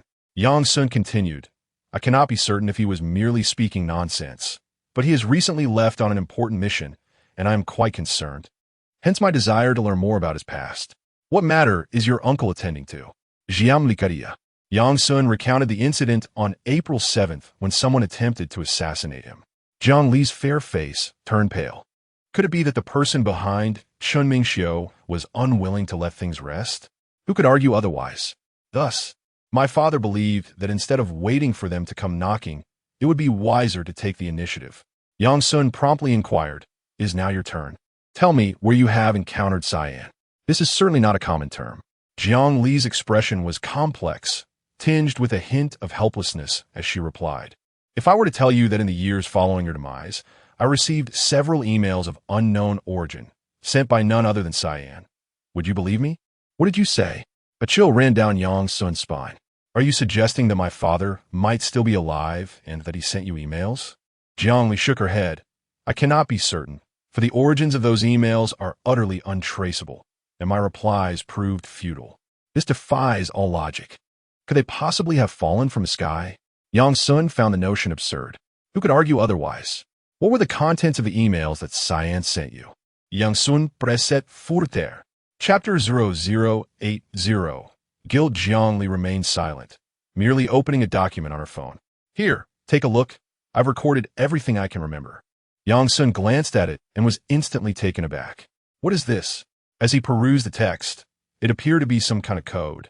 But as a high school student with only a cursory experience in programming, he was utterly perplexed. The document was replete with Python, C, and fragments of PTX assembly language. Jiang Li elucidated, in simple terms, this represents a powerful AI, that is, artificial intelligence. Yang Sun scratched his head. Is it akin to a smart vacuum cleaner? You underestimate it, Jiang Li replied earnestly. Once completed, this AI will be a groundbreaking invention. Is it really that impressive? It won't be like those movies where robots can converse with humans, will it? It surpasses even that, she lamented, but I cannot ascertain the full extent of its capabilities. Yang Sun pondered, You haven't finished it? At that time, my cancer had recurred, and I was too frail to complete the entire framework. Jiang Li sighed thus. I remain uncertain about what this AI can achieve. Why did Cyan send me these details? What's the issue? You've been reborn. You can certainly pursue it again. Yang Sun was indeed eager to uncover what transpired in that timeline. After all, it was highly likely that he might encounter a similar crisis. Not to mention, on April 7th, he had experienced an assassination attempt himself. It's not that straightforward, Jiang Li responded. The code remains incomplete, with certain logical inconsistencies. Cyan must have additional information that he did not manage to send me. What I possess is merely 80 complete. Furthermore, even if I could independently finalize the design, substantial hardware support would be required. Researching such AI is incredibly costly. Without tens of billions or even hundreds of billions of funds, it is nearly impossible to consider. Yang Sun's eyes widened in astonishment. It's that expensive? So I will need to earn enough money first? Indeed, she affirmed. But I do have ways to accumulate that wealth. It merely requires time. Jiang Li reflected, I never imagined that Cyan was my uncle's code name. But from where did he send me the email? How could he possess such advanced knowledge of AI technology? Moreover, while I can be considered world-class in my understanding of artificial intelligence, the outside world remains oblivious to this fact. I have never even met your father. How could he know to send me an email that I could comprehend and organize for him? Yang Sun pondered, stroking his chin. Could it be? My father is truly alive, watching over us from somewhere. That's a rather chilling thought. Where could he possibly be? How would I know? The two ultimately could not deduce any conclusions and decided to revisit the matter later. Upon returning home, Su Xiaowei was already there, having prepared a bowl of chicken soup for him. Yang Sun gazed at the assortment of ginseng, goji berries, and various obscure traditional Chinese herbs within the bowl. A flicker of concern crossing his mind. Would consuming this lead to dreams solely of teacher Jiang? Nevertheless, upon witnessing his mother's eager expression, he resolutely downed the entirety of the concoction. Was it palatable? Indeed. Then tomorrow, mother shall prepare more for you. The herbal mix from your grandmother was exceedingly bitter. I apologize for the discomfort. Yang Sun thought to himself that it was hardly necessary, yet he felt too timid to decline. Dabao, your father is absent lately, leaving us to rely solely on each other. However, do not let this weigh heavily on your mind. Focus on your studies, Su Xiaohui said, her voice wavering as tears threatened to spill. Though she said nothing, her heart was naturally laden with worry for her husband's safety. Yang Sun Sigit, gently patting his mother's back, uncertain of how to offer solace. Returning to his room, he opened his computer and engaged in a bout of that fighting game set amidst a desolate landscape. The number of levels was a mystery, and he battled through a dozen burly opponents, each increasingly challenging, yet the prospect of reaching the end remained elusive. However, he was not in a rush. As night fell, he succumbed to sleep. In a hazy dream, Yang Sun beheld a familiar figure. The girl busied herself in an exquisitely adorned kitchen, dressed in a floral frock. Her hair elegantly styled in an updo. Without hesitation, he approached her, wrapping his arms around her slender waist, resting his chin upon her fragrant shoulder, inhaling the sweet aroma that enveloped her. Stop fooling around. I am making wontons. The girl turned, casting a shy yet playful glance his way, her fair cheeks tinged with a hint of pink. I prefer dumplings over wontons. Who cares about your preference? I shall eat them myself. Then I shall consume you. Ah, what are you doing? This is the kitchen. Awakening the next morning, Yang Sun felt somewhat haggard. He ran his fingers through his short hair, pondering why she had appeared once more. Shouldn't it have been teacher Jiang? He felt a twinge of embarrassment. Was he truly harboring feelings for two individuals, indulging in one while yearning for the other? As he ate from his bowl, his gaze drifted to the pot. Su Xiaohui seemed to be fatigued over the past couple of days, sleeping in lazily. Yang Sun did not mind. His mother worked hard and deserved ample rest. He ventured to the nearby food street, intending to savor a bowl of noodles. Passing a snack shop, he noticed a familiar nanny van. Instinctively, he glanced towards the shop, and indeed, he spotted an exceptionally attractive mother and daughter pair, relishing wontons. She truly enjoyed them. Could it be that my dream was a glimpse into the future? Yang Sun recalled instances from his childhood when dreams had manifested in reality. Yet such a thrilling occurrence had never happened before. Yang Sun, are you here for breakfast as well? At that moment, Zhu Xing noticed him, greeting him with a smile. Yes, Auntie, Yang Sun replied awkwardly. It was only when his mother called out that Zhu Wanning lifted her head to glance at him. Yang Sun locked eyes with the girl, captivated by her exquisite and delicate features. The memory of her sweetly calling him hubby in the morning flooded his mind, leaving him feeling quite embarrassed. Even someone as thick-skinned as Yang Sun found this dream to be utterly mortifying. How could a girl like Zhu Wanning, with her proud and aloof demeanor, possibly emit such alluring sounds? Yang Sun, come in and join us for a meal. We have just begun. Zhu Xing warmly invited. No.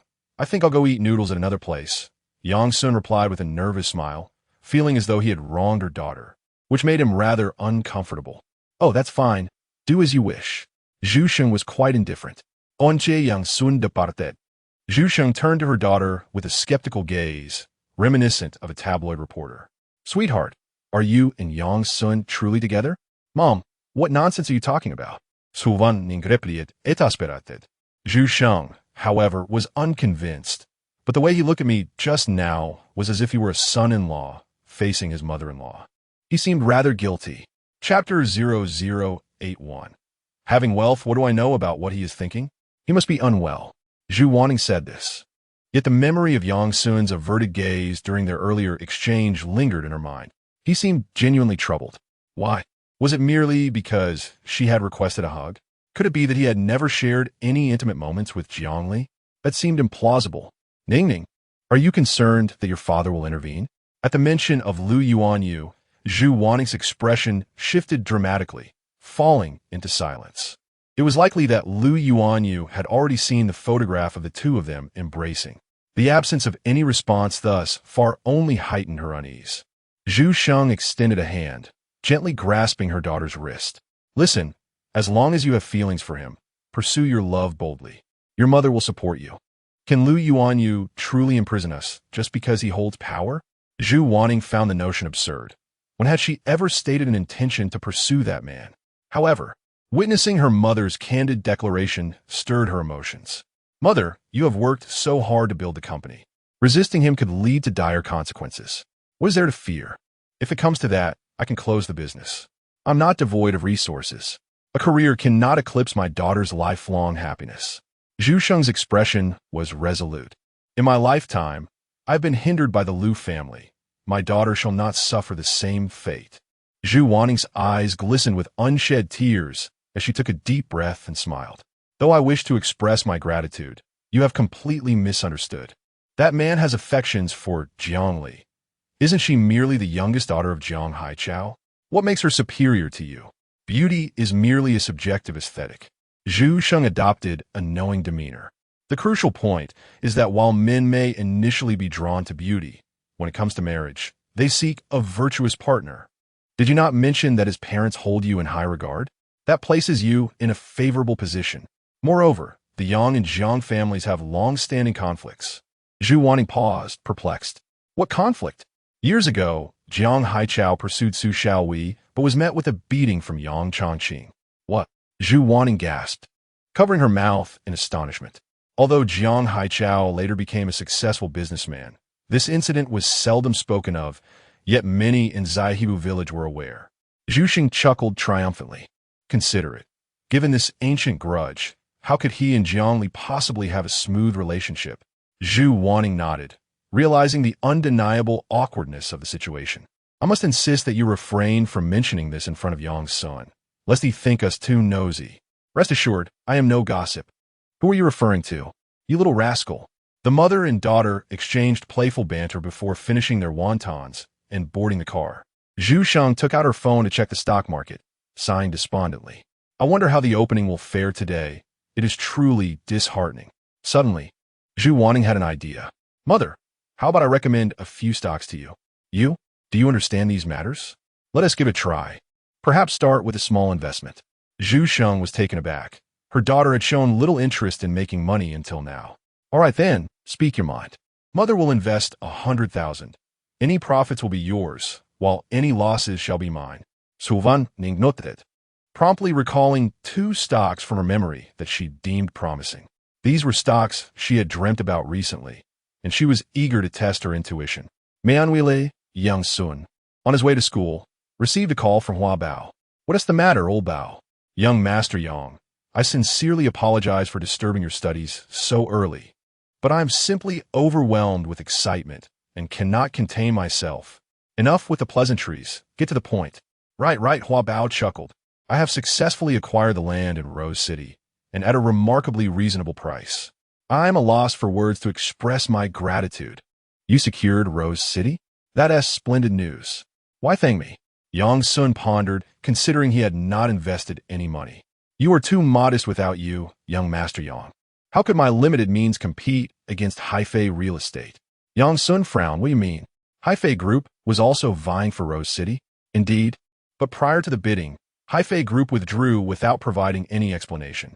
Once Jiang Haichao stepped back, the other contenders followed suit. Hua Bao marveled, young Master Yang. Your influence is truly far-reaching. I am in awe. Yang Sun could not help but murmur, could it be that day Jiang Haichao visited my home? He never mentioned Rose City. Did he perhaps overthink it? Jiang Haichao visited your home. Hua Bao exclaimed, further convinced, no wonder you are a magnate. You are so meticulous in your foresight. Yang Sun was speechless. Everything seemed to align. It matters not. You have secured it. Thus it belongs to you. I wish you prosperity in the future." Just as Yang Sun was about to end the call, Hua Bao panicked. "Young master, please do not abandon me." Huh? Yang Sun was perplexed. "I, old Bao, am not ungrateful. All that I have today is thanks to you. Without your support, how could a humble person like me contend with these large companies? For Rose City, I intend to offer you half of my shares as a token of respect. I beg you, do not forsake me." Yang Sun had just reached the school gate when he abruptly halted. "What? Half? No, how about 60%? Would that suffice?" Taking a deep breath, Yang Sun contemplated the value of half the shares. According to the bank's valuation, that would amount to approximately 100 million. He stepped away from his phone, making his way to the school wall, and struck it thrice with his fists. The concrete yielded, revealing exposed bricks. The security guard, initially intent on reprimanding him, turned away, feigning ignorance upon witnessing the damage. Old Bao Yang Sun inhaled deeply and picked up his phone. "As for the money, it matters little to me. You are aware that my family is not in want." "Indeed, I'm fully aware. You would never bother with our meager sums. However, I find you to be a commendable person. You hold me in such regard. I am truly fortunate. Earning money is no easy feat. A 60% share is unnecessary. Let it be 50% instead. Young Xiao, you are truly like my reborn parents. I shall prepare the contract and deliver it to you for your perusal this afternoon. No rush. It is merely 100 million, nothing of great significance. I must head to school now." "Very well. You attend to your matters."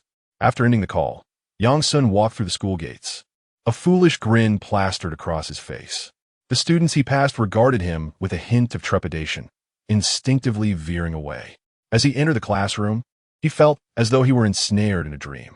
Having not become a second-generation rich kid, was he now on the verge of becoming a first-generation wealthy individual? His spirits soared, akin to soaring through the sky, frolicking among the clouds, utterly euphoric. At that moment, he spotted the class beauty diligently organizing her papers. Their eyes met briefly, yet Zhu Wanning quickly averted her gaze, engrossed in her tasks. However, buoyed by his joyful fortunes, Yang Sun took the initiative to greet her with exuberance. "Good morning, Zhu Wanning." Chapter 0082.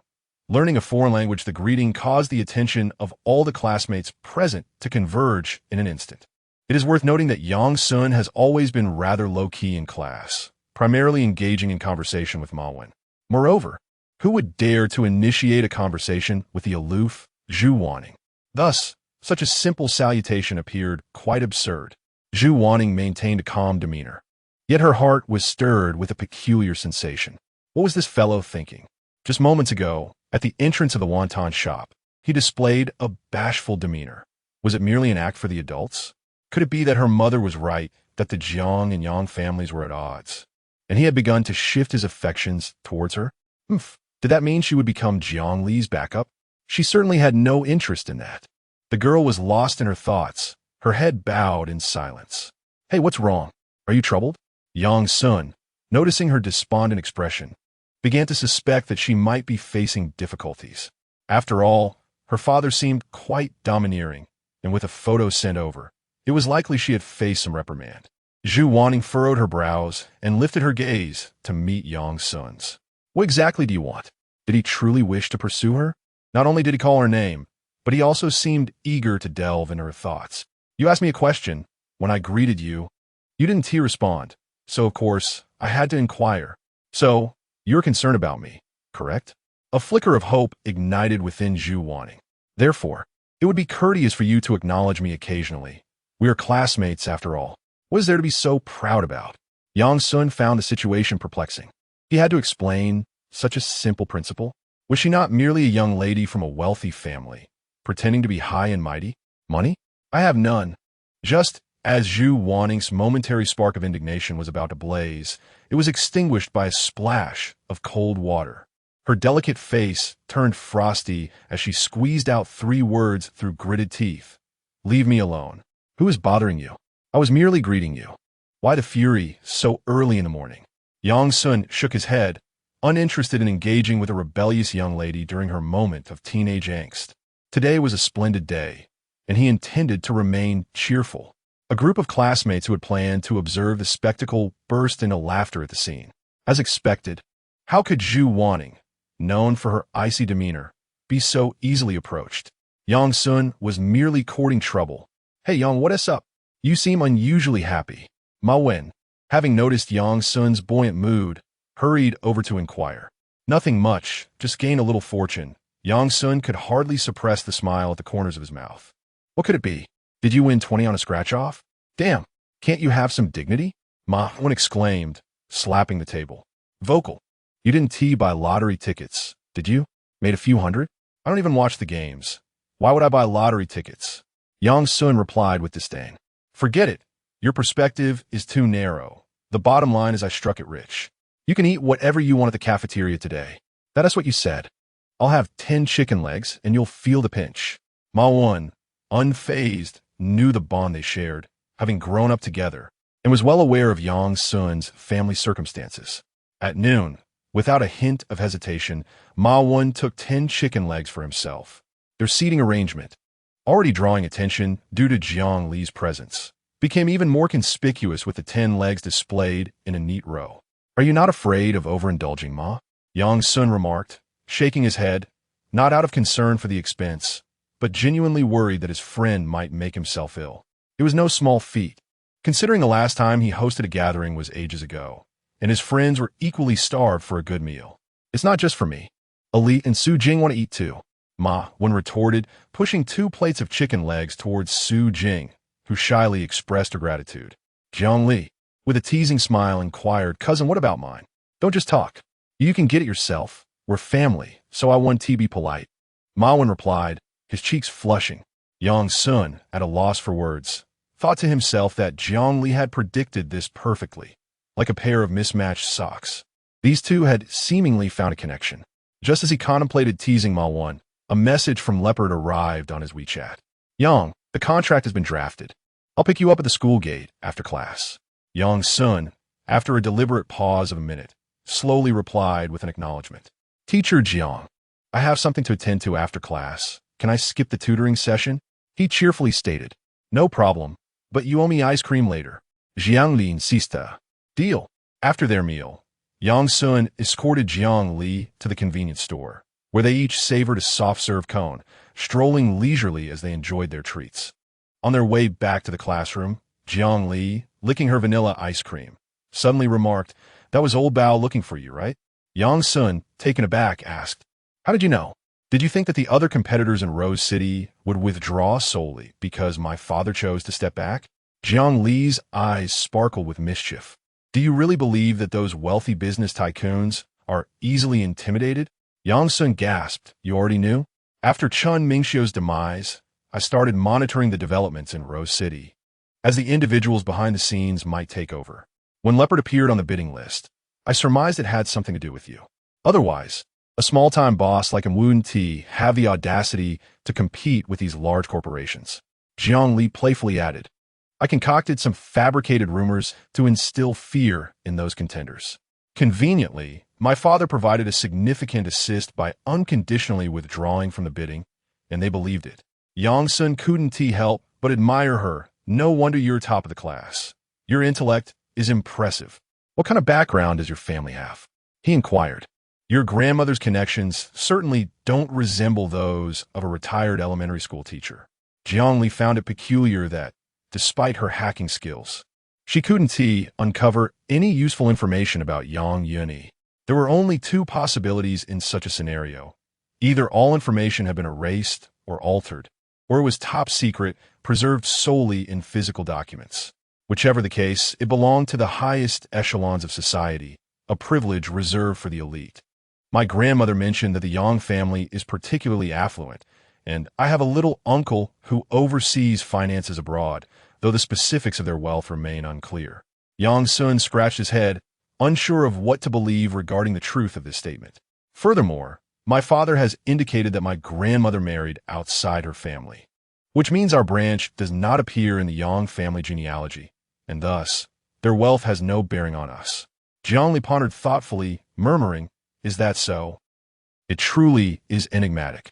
Just then, a young girl, clutching a hefty bundle of papers, approached along the tree-lined path, her ponytail dancing in the breeze, radiating youthful vibrance. Upon noticing the two of them leisurely walking side by side, enjoying ice cream, her delicate brows furrowed momentarily, but she quickly regained her frosty demeanor. Observing this, Jiangli wasted no time in naturally linking her arm with Yang Sun's, leaning affectionately against him. "Darling, shall we study a foreign language together after school today?" Chapter 0083. Observing her performance, Yang Sun was puzzled. Had it not been agreed that there would be no extra tutoring? Why was she studying a foreign language again? Just as he felt an ominous chill approach, he looked up to meet Zhu Wanning's disdainful gaze, and suddenly it all became clear. What was this young lady's situation? Was she envious? Earlier that morning, when he greeted her, she had displayed a similarly impatient expression. Why the sour face, then? It seemed that beautiful girls indeed had peculiar minds. Yang Sun decided not to indulge her, boldly striding past Zhu Wanning. As the two turned their backs and walked away, Zhu Wanning had already torn the outer layer of paper. Yang Sun, with his heightened senses, couldn't help but smile at the realization. With such manipulation of him, shouldn't he be entitled to some benefits? Jiang Li, of course, understood what had just transpired. "What do you want?" "Yang Sun asket Jaswali." "Wait, I'll accompany you to meet the leopard. I want to share the money from Rose City." "Huh?" The mention of money instantly cooled Yang Sun's demeanor as he frowned. "Why? That was a gift from old Bao." "You miser!" Jiang Li exclaimed, the moment money is mentioned. "You turn soft. No, you flip out." Jiang Li was infuriated. "I've been diligently planning for you. Is it too much to ask for a small share? Well, I suppose that's reasonable. I didn't say I wouldn't give you anything." Yang Sun replied sheepishly. Indeed, without Jiang Li's input, his endeavors would be incomplete. Sharing some equity was only fair. With a sigh, Jiang Li confessed, "Let me be honest with you. I have numerous ways to make money, but I need initial capital. While my father is wealthy, I cannot directly ask him for funds. Even if he were to give me anything, it wouldn't exceed $1 million, which is far too little. Unless I tell him I have been reborn. But that would involve more people and render the historical trajectory uncontrollable. Thus, I wish to collaborate with you, using the shares from Rose City as a starting point to earn enough for future AI development." Yang Sun smacked his forehead, realizing he had almost forgotten about the email from Cyan. This enigma indeed required resolution, as it could affect their future destinies. "Very well. You can manage the shares of Rose City. I am not adept at making money anyway," he declared, opting to be hands-off. "Really?" Jiang Li exclaimed with joy, incredulous. "You are willing to part with it?" Yang Sun shrugged. "To be honest, if you were to give me $1 billion, I wouldn't even know how to spend it." "That's true. Back when we were taking wedding photos, you insisted I join a group deal, which drove me mad." Jiang Li couldn't help but retort. Yang Sun felt a little embarrassed. Had he truly been that unreasonable? "Well, I have no other demands. When my father returns, I would like to buy him an A6. That should be acceptable, right? Of course, I would even give him an RS6. RS6? What kind of car is that?" Yang Sun asked, puzzled. Jiang Li laughed despite herself. "Don't ask. You'll find out when the time comes." After school, Yang Sun changed the meeting location and, riding in Jiang Li's car, arrived at an upscale restaurant. Old Bao was waiting in the parking lot, and upon seeing Yang Sun and Jiang Li exit the vehicle together, he appeared somewhat surprised. "Yang Xiao." "Who is this?" Lao Bao, having seen and experienced much, was still utterly astonished by Jiang Li's breathtaking beauty. Of course, being a woman brought by Yang Sun, he dared not gaze too long. "Hello, Boss Bao. I am Jiang Li, and my father is Jiang Haichao." "What?" Lao Bao's expression changed drastically. You are the second daughter of Haifei Group? There's no need for such surprise. I come today solely on my own behalf, with no connection to my father." Jiang Li retrieved a gift bag from the back seat of the car. "As a token of our first meeting, I have prepared a small gift for your sister, Bao Ming. I hope the young lady will like it." Upon seeing the contents, Lao Bao was taken aback. It was a luxurious set of crystal chess pieces. Cold sweat broke out on his brow, as his sister, Bao Ming, was in her 3rd year of junior high and had been selected for the Lynching International Youth Chess Team. "Miss Jiang, you are truly thoughtful." Lao Bao was muntafusto. How could a woman accompanying Yang Xiao exude such an overwhelming presence? A high school student, yet she radiated the aura of a seasoned career woman who had weathered many storms. Yang Sun remained composite. Prior to their arrival, Jiang Li had shared some insights about Lao Bao. In that timeline, although Lao Bao had not secured Rose City, he had managed to navigate life quite smoothly and amass considerable assets. After Yang Sun's demise, Lao Bao would frequently visit to pay his respects. His sister, Bao Ming, out of gratitude, often visited Jiang Li in the hospital, calling her sister-in-law and playing with the children. The siblings shared a bond of loyalty, making them trustworthy allies. As they entered the private room, Lao Bao's lawyer handed a contract to Yang Sun. Yang Sun merely skimmed through it, feigning scrutiny before passing it to Jiang Li. As she examined the document, she marked certain clauses with a pencil. Most of the content was satisfactory, but she noted that some liability disclaimers needed to be added, and there were specific details regarding management rights that required discussion. The opposing lawyer's demeanor instantly grew serious, not daring to show any negligence. Fortunately, Jiang Li's requests primarily aimed to ensure that Yang Sun would not bear any joint liabilities, and her concerns did not touch upon profit distribution. Thus, despite her assertiveness, Lao Bao's side was able to acquiesce.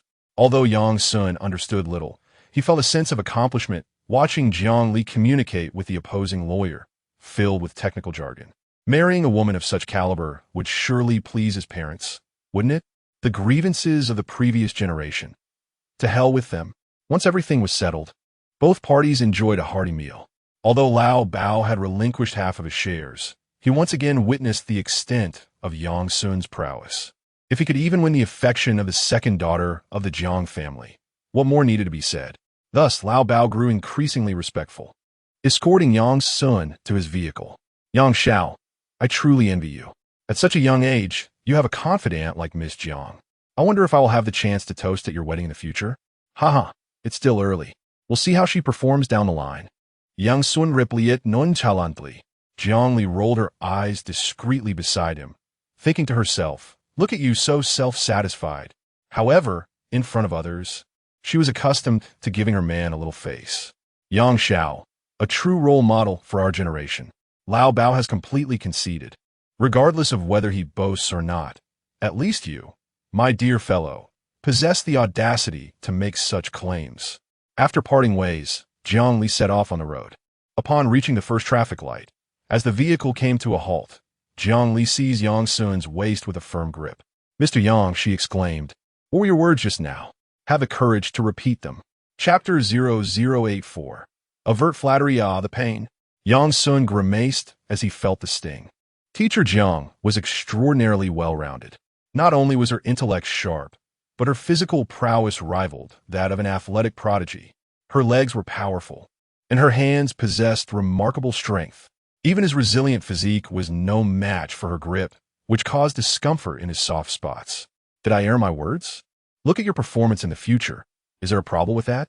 Yang Sun asserted confidently. This matter concerns not only my happiness, but also your lifelong contentment. Such decisions cannot be made lightly. Upon hearing the elongated pronunciation of a certain word, Jiang Li's ire transformed into embarrassment. You are so vulgar. Miss Jiang Li, such an attitude is quite unbecoming. Yang Sun declared emphatically. Consider the news. How many couples part ways due to a lack of experience before marriage? Let us not delve into distant examples. Just look at my uncle Phone.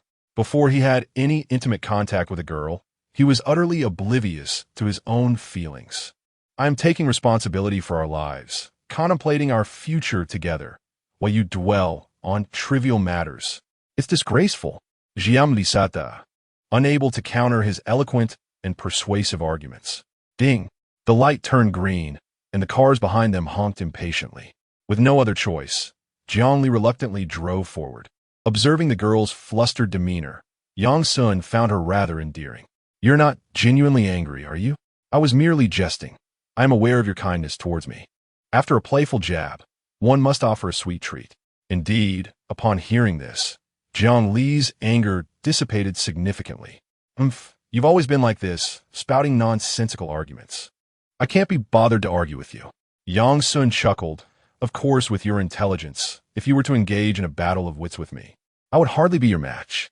Just moments ago, when you were discussing the terms with that lawyer, your poise and eloquence were utterly captivating. I was deeply drawn to you. Hearing the compliment, Jiang Li's spirits lifted, a glimmer of joy illuminating her features. A woman adorns herself for the one who appreciates her beauty. Naturally, she felt delighted that her beloved recognized her virtues. "Oomph. I suppose you possess some taste," Jiang Li replied, casting a shy yet joyful glance at him. "By the way, I must say, you seem different lately." "In what way?" "It appears you have matured significantly, both in your actions and words, becoming increasingly aligned with the version of you that resides in my memory." Jiang Li continued, regarding the Rose City matter. "I must admit I was somewhat negligent and should have communicated with you sooner. However, your discussion with Old Bao was remarkably adept. You secured half of the shares more gracefully than I anticipated. At the dining table earlier, you entrusted me with all the negotiations, which was quite rare. Saying less often leads to fewer mistakes, and it leaves the other party puzzled by you." Jiang Li wished to add that his audacity had grown bolder in her presence, especially around Zhu Wanning, yet she refrained. Otherwise, he might become overly complacent and push his luck further. Yang Sun shrugged and remarked, "Perhaps I've been through quite a lot recently." In truth, he felt that his incessant dreaming of late might indeed be having an effect on him.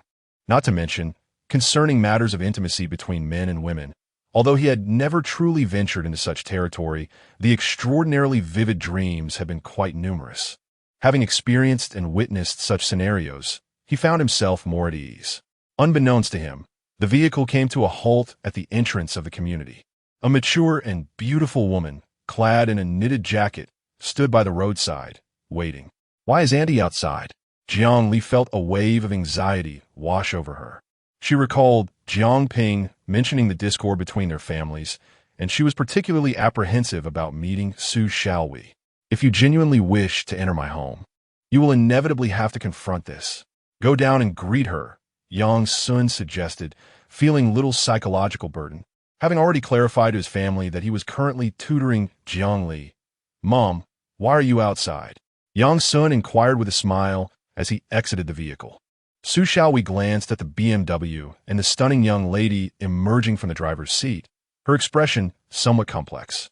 Nonetheless, she quickly composed herself, donning a smile. "You returned home late today, so I thought I would come out and wait for you." Upon hearing this, Yang Sun instantly felt a pang of regret. He should have informed his mother beforehand. With Yang Changqing away from home recently, Su Xiaowei had become increasingly reliant on her son. "I'm sorry. I had a late dinner with Jiang Li. I'll make sure to let you know next time."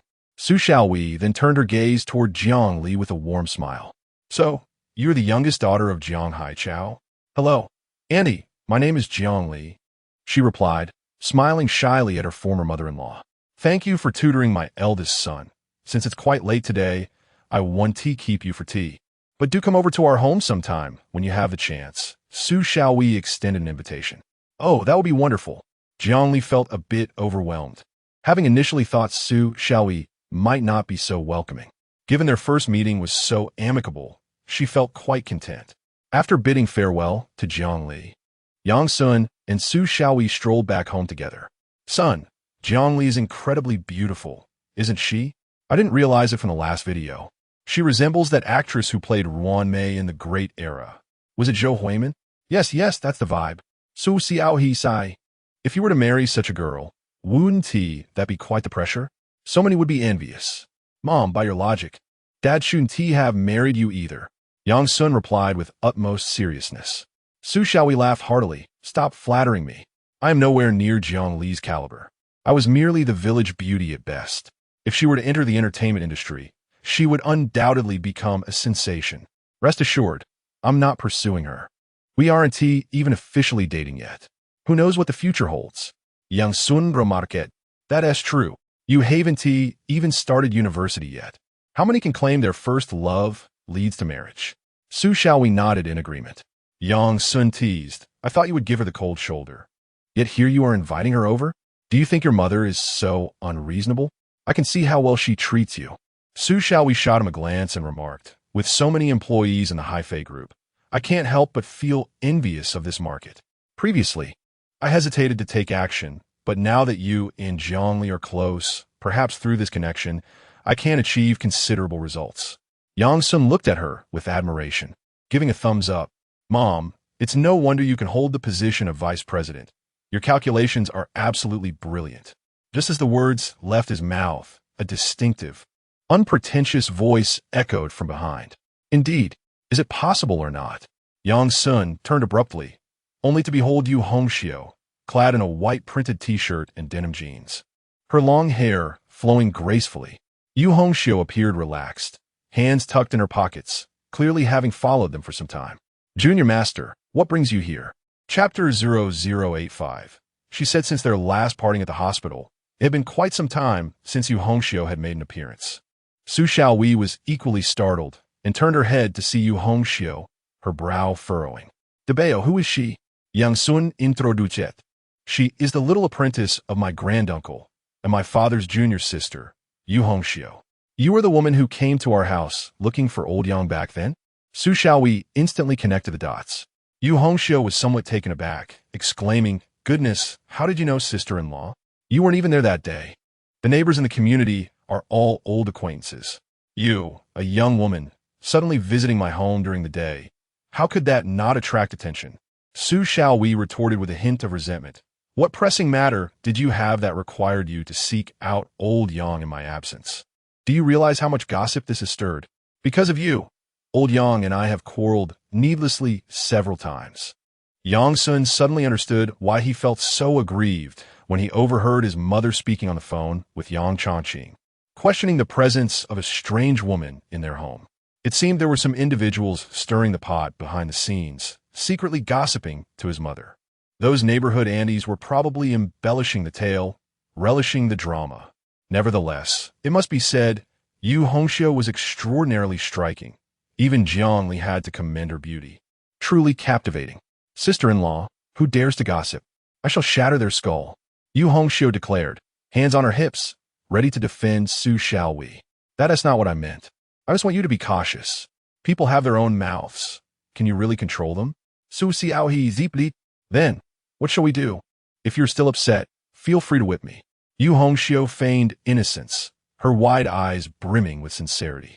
At that moment, Su Xiaowei found herself devoid of anger, feeling as though she were bullying someone younger.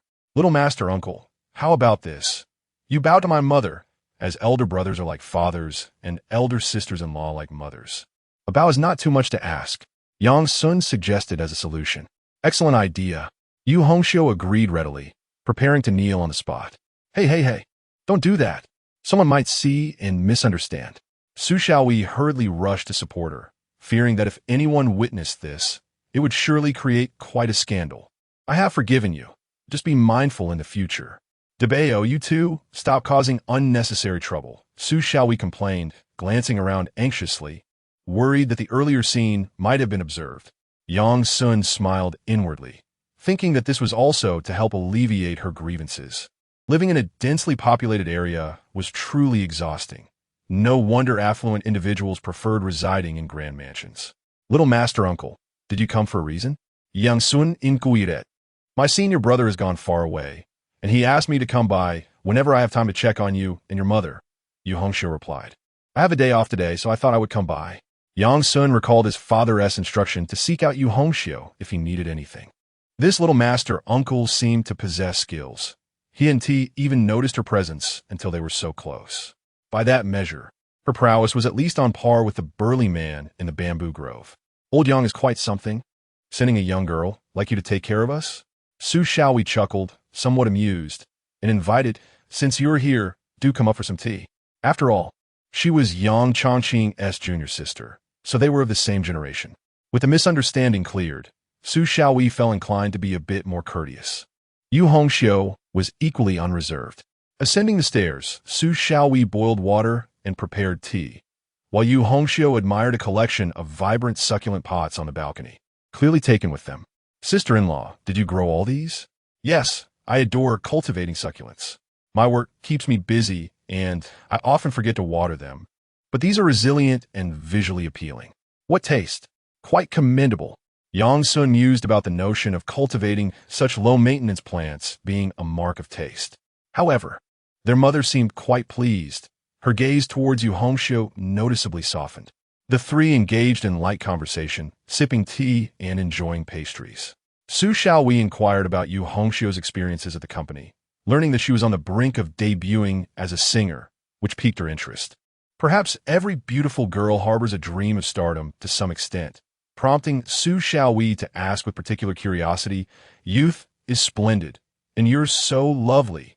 Once you become a big star, remember to give me a signed photo of Hua Zai.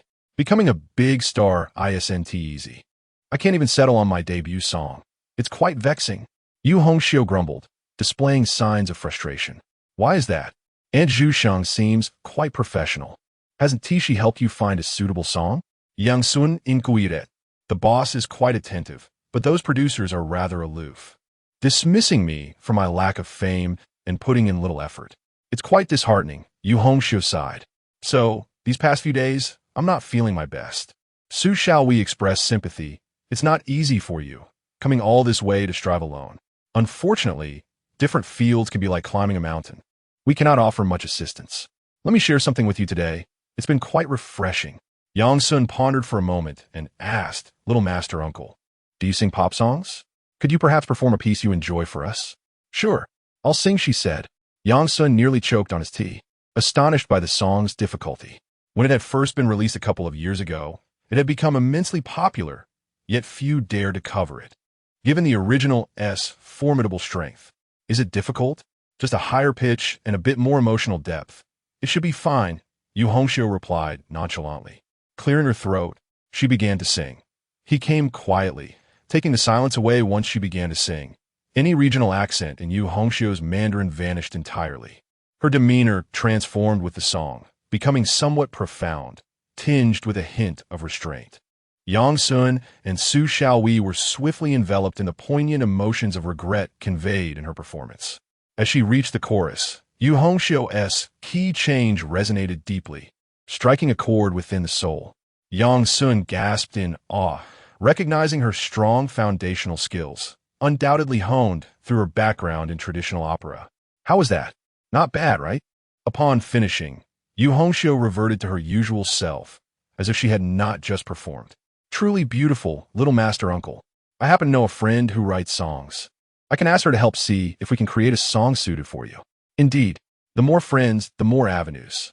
Yu Hongxiu was naturally delighted and did not inquire further. After finishing her tea, she had to return to her dormitory, so she left first. Su Xiaowei, however, was curious. "The Bao, do you know someone who can write songs?" "Who is it?" "Just a classmate. Why not give it a try? If it works out, I might even earn some money." Yang Sun chuckled. Such a little money lover, Su Xiaowei thought, but she did not dwell on it. Upon returning to his room, Yang Sun sent the song he had just recorded on his phone to Jiang Li.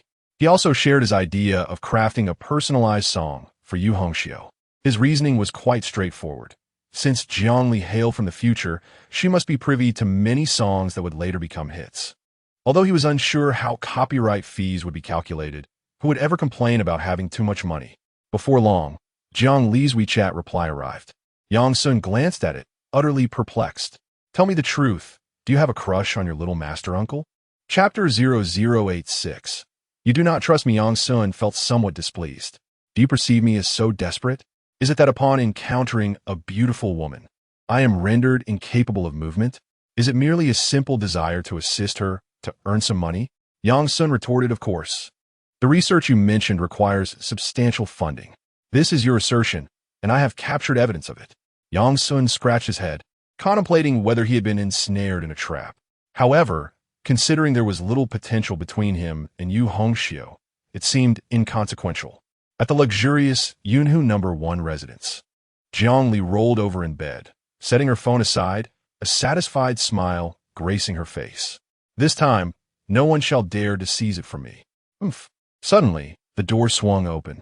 A woman clad in a blue and white, striped nightgown swiftly slithered across the floor and leapt onto the bed. "Little Ali, sister is here," Jiang Ping exclaimed, enveloping her sister in an embrace, her face adorned with an exaggerated expression of infatuation, accompanied by a peculiar chuckle. Tonight, no one can save you. Jiang Li pushed her sister's face away with a firm hand, breaking free from her grasp. Sis, stop messing around. I still need to take a shower.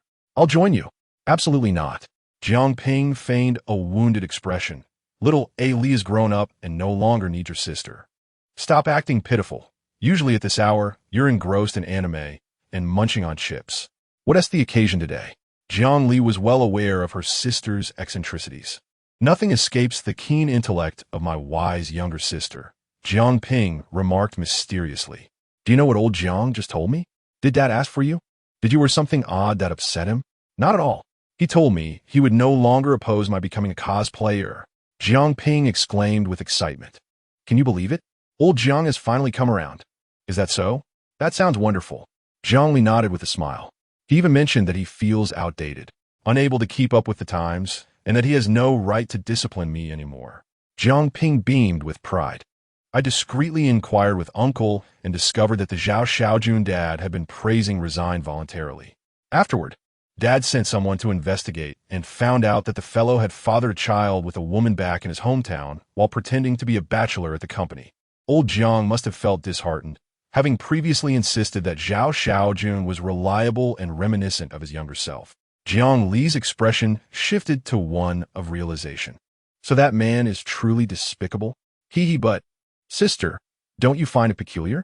Jiang Ping inquired with a knowing smile. Why would Zhao Xiaojun, who was doing so well, suddenly resign? How would I know? I'm not familiar with him. Jiang Li felt a pang of anxiety. Could it be that her sister had discerned something? Suddenly, Jiang Ping sprang up, standing on the bed, striking a pose reminiscent of a young detective.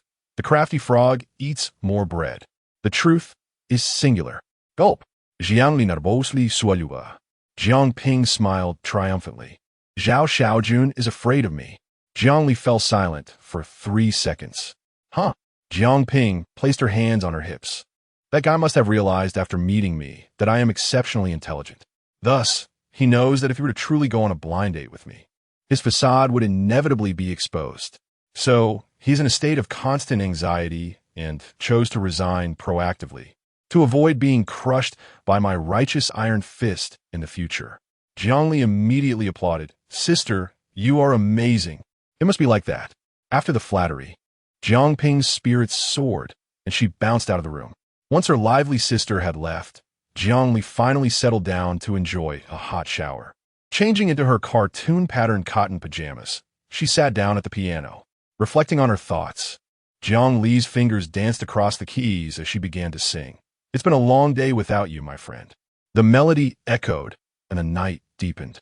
Days later, at the library after school, Yang Sun, as before, diligently received tutoring from Jiang Li. Yang Sun could clearly sense the many compromises Jiang Li had made for him, as she explained everything in meticulous detail. Once the tutoring session concluded, Jiang Li handed him a USB drive. What is this? He inquired. 3 songs I prepared for your little master uncle. Please deliver them to him. Yang Sun was taken aback. You didn't actually finish the songs, did you? It's just a simple demo, Jiang Li responded nonchalantly, but more importantly, we need to expedite our plans. Before May, we must mortgage our shares in Rose City. Mortgage for what? To acquire funds.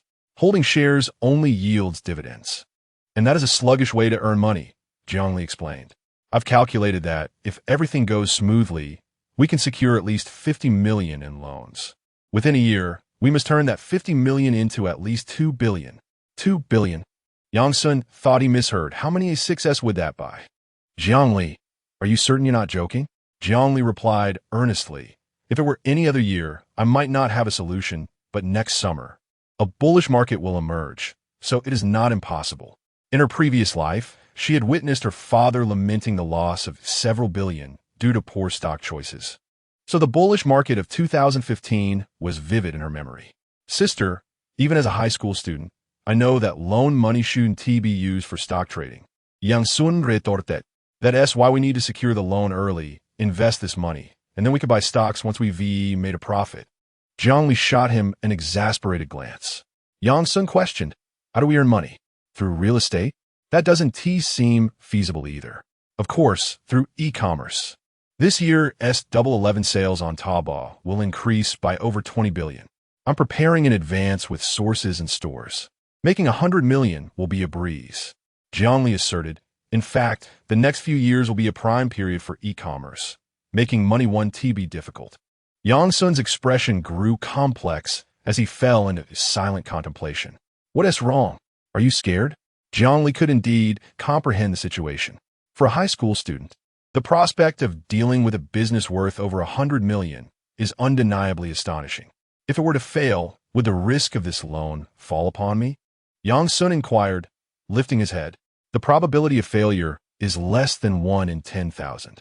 Nonetheless, risks do exist, do they not? Jiangli pursed her lips and nodded, affirming that, after all, he is a shareholder. Therefore, since I bear the risk, I should also be entitled to corresponding rights. Yang Sun grinned and declared, once we earn the money, I should have the final say on how it is spent, shouldn't I? Jiangli was at a loss for words, realizing that this had all been a pretext to wait for her response. What do you need so much money for? I can assist you with investment and financial management. Just let me know when you need to spend. That's not the same. Yang Sun retorted. You are not my wife at present, and even if we were to marry, wouldn't that money be considered premarital property? To be fair, even if my parents held it, it would be more reasonable than you possessing it. Wouldn't it? Jiangli felt a pang of grievance. Her nose tinged with tears as she spoke with a quivering voice. Ultimately, you still do not trust me. The way you phrase that. Trust is mutual, Yang Sun asserted confidently. Conversely, if I were to hold it and you were to weep, wouldn't that indicate a lack of trust on your part as well? You. Jiangli found herself at a loss for words, pouting and playfully asserting. What if you took the money and went off with Zhu Wanting? Yang Sun looked utterly perplexed. Wait a moment. Why would I take the money and end up with Zhu Wanting? What has she done to you? Did she steal men from you in a past life? Constantly bringing her up? It's absurd. Chapter 0087. Registration. How dare she compete with me? No. Who wants to compete with you? Jiang Li's eyes momentarily revealed a hint of guilt as she quickly turned her head away. After all, when men become wealthy, they tend to be fickle. The proud Jiang, the campus belle, maintained her haughty demeanor. Yang Sun retorted, I may not have money, but oh wait. I mean, according to your logic, should women be eager to marry penniless men? Of course not penniless men, but one shouldn't demand too much. What constitutes too much? What defines not much? Isn't that merely your subjective opinion? Is there any objective basis for this? Yang Sun Goentret. You are infuriating. Jiang Li realized she could hardly argue with this fellow. His tongue must be made of titanium. Comrade Xiao Jiang, I must criticize you. Yang Sun said sternly. You must understand that my willingness to invest alongside you, sharing the risks of potential loss, signifies immense trust. How many high school students across the nation can muster up tens of millions to invest? Stop fixating on controlling a man's wallet. Let me ask you, have you ever uttered a single thank you to me? Jiang Li was taken aback, wondering if she had just been manipulated. Hey, who is the reincarnated one here? Who taught you these lines? I present logical arguments, while your misguided notions are, of course, indefensible. Yang Sun maintained his composure, unperturbed. Throughout his life, owing to his appearance, he had faced countless confrontations with various adversaries. Especially during elementary and middle school, while others were merely students, he was embroiled in the trials of juvenile delinquents. He juggled homework in one hand while participating in campus fighting competitions with the other, exemplifying a duality of both intellect and might. In trivial matters, he preferred to let things slide, opting for peace over conflict. However, when it came to matters concerning billions of wealth, Jiang Li, a sheltered heiress, was no match for him. Fine, Jiang Li sighed. Who told me I owed you for my past life? I am reborn, yet still allowing you to bully me. Don't be disheartened. If these songs become popular, we'll split the royalties. Yang Sun offered generously. This was originally mine. You expect to take half? Jiang Li retorted, exasperated. Well, you borrowed inspiration from the future too. Moreover, I discovered this business opportunity. I am the one with the discerning eye. Yang Sun waved his hand dismissively. Forget it, you little money grubber. The bulk of the royalties will belong to you. No need to thank me. Thank you? Not a chance. Jiang Li turned to leave, fuming. You can go home by yourself today. I am not serving you. Ah, still throwing a tantrum? Yang Sun shrugged nonchalantly. If you don't want to see me off, so be it. I have my own legs to walk. In a year, he would be a billionaire. What was there to fear about not owning a luxury car? He imagined deliberately giving Zhu wanting a ride, curious to see her reaction. Upon returning home and finishing his shower, Yang Sun remained exhilarated. He first copied the songs from the USB drive, listened to them, and found each one to be captivating. This girl, though her temper may not be the best, was undoubtedly talented and exceptionally skilled. Yang Sun then sent the songs to Yu Hongxiu, awaiting her response. After dealing with the music, sleep eluded him. He decided to launch the combat game set in a dark wasteland, resuming his relentless assault on the bald-headed foe. Time slipped by unnoticed, and before he realized it, midnight had arrived. Yang Sun sensed that the bald-headed adversary's attacks were becoming increasingly formidable, his health bar thicker than before, each match demanding a minute of his time. Leaving him mentally taut, after completing this round, it was time for bed. Yang Sun murmured to himself, executing a series of deft maneuvers to finally deliver a knockout blow to the super bald head. Yet, just as he intended to shut down the game as per his usual routine, suddenly, the backdrop of the dark wasteland transformed, revealing a foreboding black door. A line of text, shifting languages, appeared at the center of the ominous portal. Congratulations on passing the Black Ruin entrance test. You are about to unlock the door to a new world. Yang Sun felt a shiver run down his spine in the stillness of the night. Such a surreal image was indeed unsettling. He tentatively clicked the mouse. Soon, another line of text emerged. Before registering your ID, please ensure your device has a camera installed. Yang Sun furrowed his brow. This game required facial recognition. It was evident that this was no ordinary game. Had this been his first encounter, he might have dismissed it, prioritizing safety. However, the connection between Yang Chongqing and Cyan, as well as the AI code of Jiang Li, compelled him to investigate further. Yang Sun retrieved the camera and connected it to the console. As the camera activated, a registration box appeared on the screen. Please enter your ID. Once registered, it cannot be altered. Yang Sun pondered for a moment and decided to input the ID Cyan. If his father had already engaged with this site, a conflict might arise. Thus, he could ascertain Yang Chongqing's connection to the website. After all, it was an uncommon term. However, there was none. Yang Sun tried various combinations of upper and lowercase letters, yet no conflict arose. It seemed no one had registered before. Had he made a mistake? Or could this potentially allow for multiple registrations? After much contemplation, he resolved to take a step forward. He decisively clicked confirm. On the screen, the black door vanished, replaced by a character profile.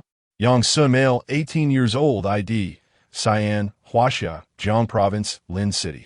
Level, apprentice, global ranking, unranked. Yang Sun started in disbelief. His personal information, including his home address, had been uncovered. What kind of black technology was this? Moreover, what did the apprentice level, with its 3 blank stars, signify? Hovering his mouse over it, an explanation appeared. You must participate in at least 3 qualifying matches to calibrate your true star level. The time and location of the qualifying matches will be communicated through valid channels within the next 3 months. Please be patient. Note: forced eliminations during the qualifying matches will result in a blacklist entry. Yang Sun scratched the back of his head. Could this possibly be serious? Could it truly be that someone would challenge him in person? Goodness, am I about to encounter a major predicament? Yang Sun felt a surge of anxiety. Gritting his teeth and resolutely pulled out his phone to call Yang Chongqing. Even if it meant enduring a scolding, it was essential to convey the situation. Consulting someone was always beneficial. However, the call wouldn't connect. In this critical moment, where could father possibly be? Yang Sun felt a sense of impending chaos. The only silver lining was that this qualifying round seemed unlikely to result in any fatalities. Well then, let us take it one step at a time. Yang Sun shut down his computer and gazed out at the sparse stars, drifting into a hazy slumber. That night, he did not dream of Zhu Wanning nor Jiang Li, but instead found himself dreaming of his father, Yang Chongqing. It was a memory from his childhood. On a summer night, when he was still a chubby little boy, munching on watermelon by the window, watching Yang Chongqing practice boxing in the yard. Debeo, watch closely. Dada's punch may appear to be just boxing, but it embodies a momentum, What is momentum? A persimmon? Ha, you little glutton. Morning arrived. Yang Sun stretched lazily, sitting upright, feeling as though he had hardly slept. Habitually, he picked up his phone and discovered a response from Yu Hongxiu. It's melodious, extraordinarily delightful. I absolutely adore it. Little Yang Sun, you truly deliver. Hurry and have her come to our company to sign the contract. Yang Sun was not surprised. Even with his outsider's perspective, he could discern the intrinsic value in those 3 songs. Certainly, little Shu, I shall speak to her about it shortly. After sending a voice message, an idea struck Yang Sun, and he casually inquired, by the way, little Shu, are you familiar with a game called Heishu or something of that sort? Chapter 0088. Annie's keen insight not playing, huh? I don't play games either. Yang Sun sighed with regret upon hearing the reply. It was to be expected, even though Yu Hongxiu had a somewhat complicated background. She spent most of her time in the countryside, let alone games. She probably had minimal exposure to computers. How could I have missed that? As this thought crossed his mind, Yang Sun suddenly conceived a possibility. His father's ID remained unregistered. Could it be that when he was out making a name for himself, the internet had yet to flourish? Considering that Yang Chongqing ventured into the workforce in the early 1990s, at a time when games like Minesweeper and Solitaire had just emerged, it was implausible for a game like Black Market to exist. How did I not think of this yesterday? After giving his head a light slap, Yang Sun concluded that even if he asked Yang Chongqing, he might remain oblivious. After washing up, he arrived in the living room to find Su Xiaowei had prepared breakfast for him. Dabao, your mother has gone to work. Don't tire yourself too much. I woke up in the middle of the night to use the bathroom and saw your light still on, Su Xiaowei said, patting her son's back affectionately. You are already a source of pride for me. Your health is paramount. Yang Sun's face flushed with embarrassment as he thought, sorry, Mom, but I was actually playing games. After swiftly finishing his breakfast, he grabbed his backpack and prepared to leave. However, upon lifting the bag, he felt it was somewhat lighter than usual. To enhance his physical strength, Yang Chongqing had placed lead weights at the bottom of Yang Sun's backpack since he started middle school, adding a good dozen pounds. Now that his physique had significantly improved, and with the impending qualification round for Black Market, he felt the need to add more weight. Yang Sun decided to fill 2 large soda bottles with water and stowed them in his backpack. If it weren't for the limited capacity, he would have added even more. With a backpack weighing dozens of pounds, he sprinted to the school gates. After a lengthy run of several minutes, he arrived breathless and panting. Not in a hurry to enter, Yang Sun stood by the duty room, awaiting Jiang Li. Young man, your stamina is lacking. At your age, I was carrying over 100 pounds of grain for miles. The elderly gatekeeper remarked, a familiar figure now, as he walked over with pride while clasping his hands behind his back. Indeed, I need to practice more, Yang Sun admitted, wiping the sweat from his forehead. Students these days only carry around 10 pounds in their bags and can't handle it. The old man naturally extended a hand to weigh Yang Sun's backpack. However, after 3 attempts, he exerted all his strength but could only lift it slightly. The elderly man stared in astonishment at Yang Sun and awkwardly turned away, muttering cough. I'm getting old, no longer useful. Yang Sun, not inclined to console the disheartened elder, noticed a girl approaching. Clad in a white hooded sweatshirt and wearing Sennheiser headphones, exuding an air of springtime joy. Surely it was Jiang Li. If any ordinary student dared to flaunt such confidence, the gatekeeper would never let them through. Yet, with Miss Jiang attending school, it was a matter of courtesy to the institution, leaving no room for dissent. Good morning, Teacher Jiang, Yang Sun exclaimed, running over with a cheerful smile.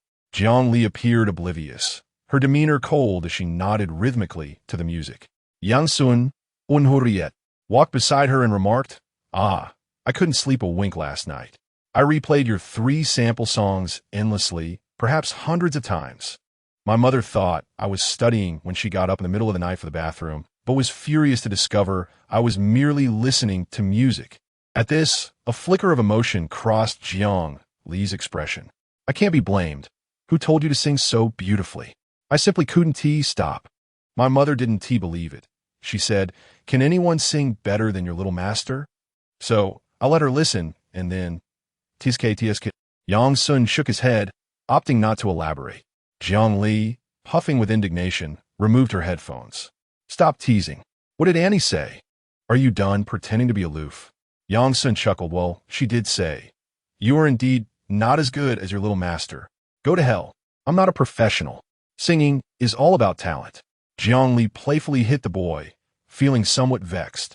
Fully aware she was stepping into a trap, yet choosing to do so. Ultimately, she cared too much. Anyway, look at me waiting for you at the school gate, so early just to share good news. My little master really likes those 3 songs. Jiang Li was unsurprised, retorting, what else would you expect? Those 3 pieces I chose are the hottest international hits for the next decade, sweeping the globe. International, huh? No wonder they're all in English, Yang Sun mused.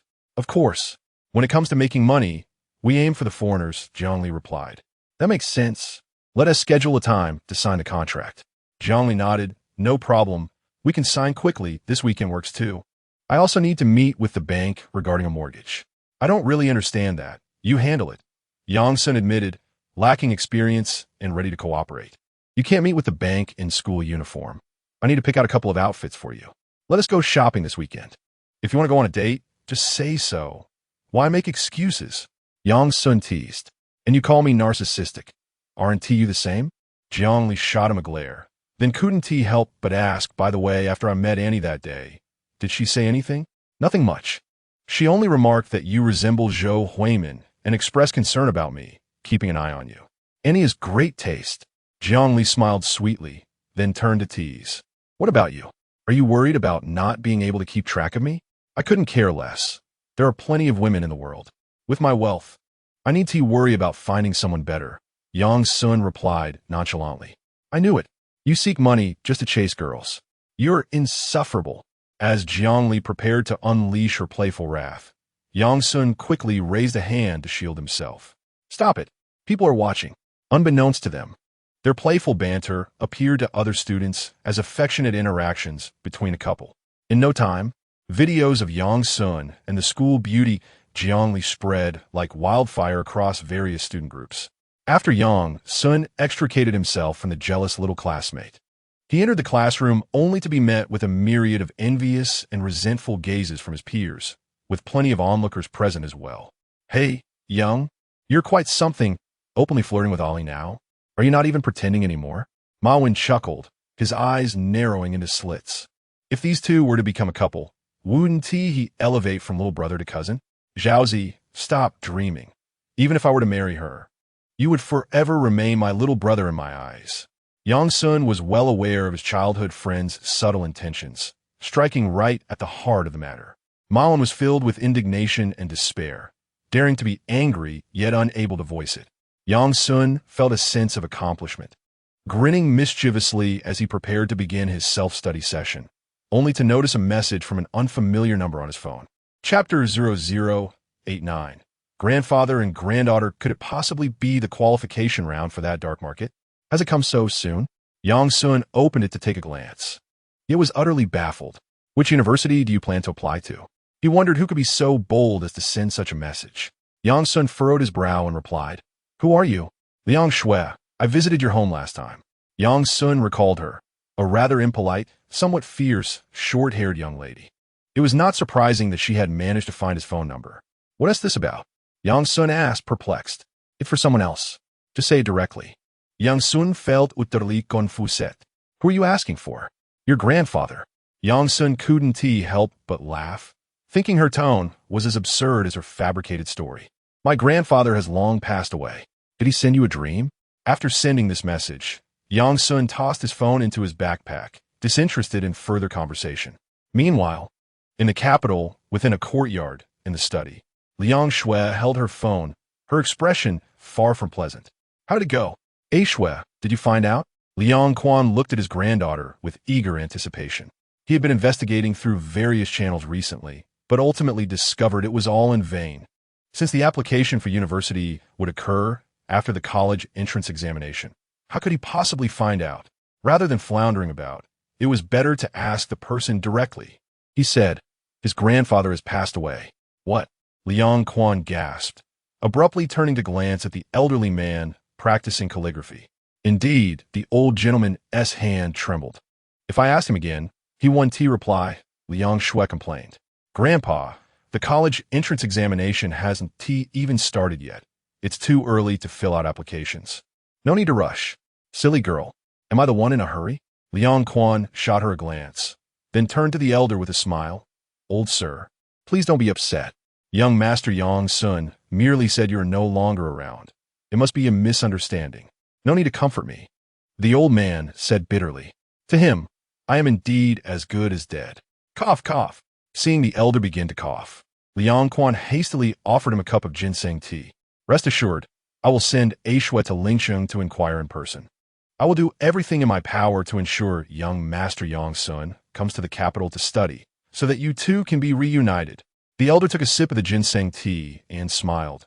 Then I must trouble A Shui. Just do your best, and don't overburden the child. Though Liang Shui felt quite reluctant, she could only silently nod with a forced smile. Once out of the study, she pouted and said, Grandpa, why'd I have to go? I barely have time to practice. Isn't this just about the rankings on the dark web? Your meager skills can barely make a dent. Do you really think you can climb the ranks? Grandpa, is it really necessary to be so discouraging? Liang Shui complained. Liang Quan admonished. Do not think that bringing Yang Sun to the capital for his studies is merely to please the old sir. You are gravely mistaken. Our Liang family has relied on the support of the Yi family for generations, and now, in your father's time, we have finally achieved a modest position. In terms of our foundation, we remain woefully inadequate. Should the Yi family encounter a calamity, we too shall inevitably suffer. Liang Shui was somewhat incredulous. With the stature of the Yi family, who could possibly challenge them? What could possibly go awry? Great families do not perish from external threats, but rather from internal strife. As Liang Quan finished his thought, he furrowed his brow. Liang Shui was taken aback, following her grandfather's gaze to a pair of father and daughter approaching from a distance. The man, clad in a tailored suit, exuded elegance and vigor, while the woman, stylishly adorned, had every strand of hair meticulously arranged. Is Butler Liang here? Master Changfeng. Miss Yi Qi. Liang Quan promptly ushered Liang Shui forward, greeting them with a beaming smile and a bow. Your father is here, right? Qi has just returned to the country and wishes to see grandfather. Yi Changfeng remarked with a smile. The elder has been missing Miss Yi Qi. He is currently practicing his calligraphy. Please come in. Yi Changfeng nodded and entered, followed by Yi Qi, who flashed a smile at Liang Shui. A Shui, let us go to the racetrack together sometime. I've just purchased 2 new cars. Sure, Sister Yi Qi, Liang Shui replied with a grin. The two had known each other since childhood. Although their relationship was defined by master and servant, they were more akin to friends. Grandfather, I believe you are overthinking this. Although Master Changfeng possesses some cunning, he is indeed a worthy heir to the Yi family. Alas, Liang Quan shook his head, speaking softly after all these years. He still calls me Butler Liang. Indeed, you are the esteemed butler of the Yi residence, Liang Shui commented. Is that so? Yet back in the day, young Master Changqing would merely call me Uncle Liang. Liang Shui's smile faltered, her expression gradually turning serious. I understand now, grandfather. I shall depart for Lin City at once. I wonder how things are in Lin City. Alas, having grown accustomed to a life of ease, I find traveling far quite unsettling. In a southern maritime expanse, a yacht was heading toward the open sea. Young Changqing, clad in a faded t-shirt, sat at the bow of the boat, a look of nostalgia on his face. Young Master Qing, if you are worried, why not make a call back? Inquired the helmsman, a man of Southeast Asian descent. With a cheerful demeanor, I have a satellite phone. That device would reveal our coordinates. It is best to wait until our affairs here are concluded before making any calls. Young Changqing replied. Those cunning individuals have taken refuge in international waters. If they escape again, where would I find them? The man laughed heartily. The Yang family holds stakes in thousands of ports and airports worldwide. Unless they drift endlessly at sea, they cannot evade capture. But I must return home. My wife and child are waiting. I cannot simply prolong this confrontation, Yang Changqing said, rising to shield his eyes from the sun. He gazed toward a luxurious cruise ship floating about 2 nautical miles ahead. Is that the one? Indeed, that is a floating casino. It is owned by Chen Mingxiu's parents. Chen Hong and Zhuang Xian. Yang Chongqing's gaze turned steely. They seek vengeance for their son, and I cannot allow myself to be outdone by them. That couple is merely pawns in someone else's game. The mastermind Lu Jin currently traced only to Europe. No matter. Eliminate them, and we shall uncover Lu's whereabouts. Has your father called? No, don't even mention it. I called, but no one answered. After school, Yang Sun and Jiang Li headed to Yu Hongxiu's company, ready to sign the contract. Along the way, Jiang Li brought up Yang Chongqing, prompting Yang Sun to express his thoughts candidly. Do not fret. As you said, uncle is quite formidable. Yang Sun chuckled, acknowledging that there are always greater heights to scale.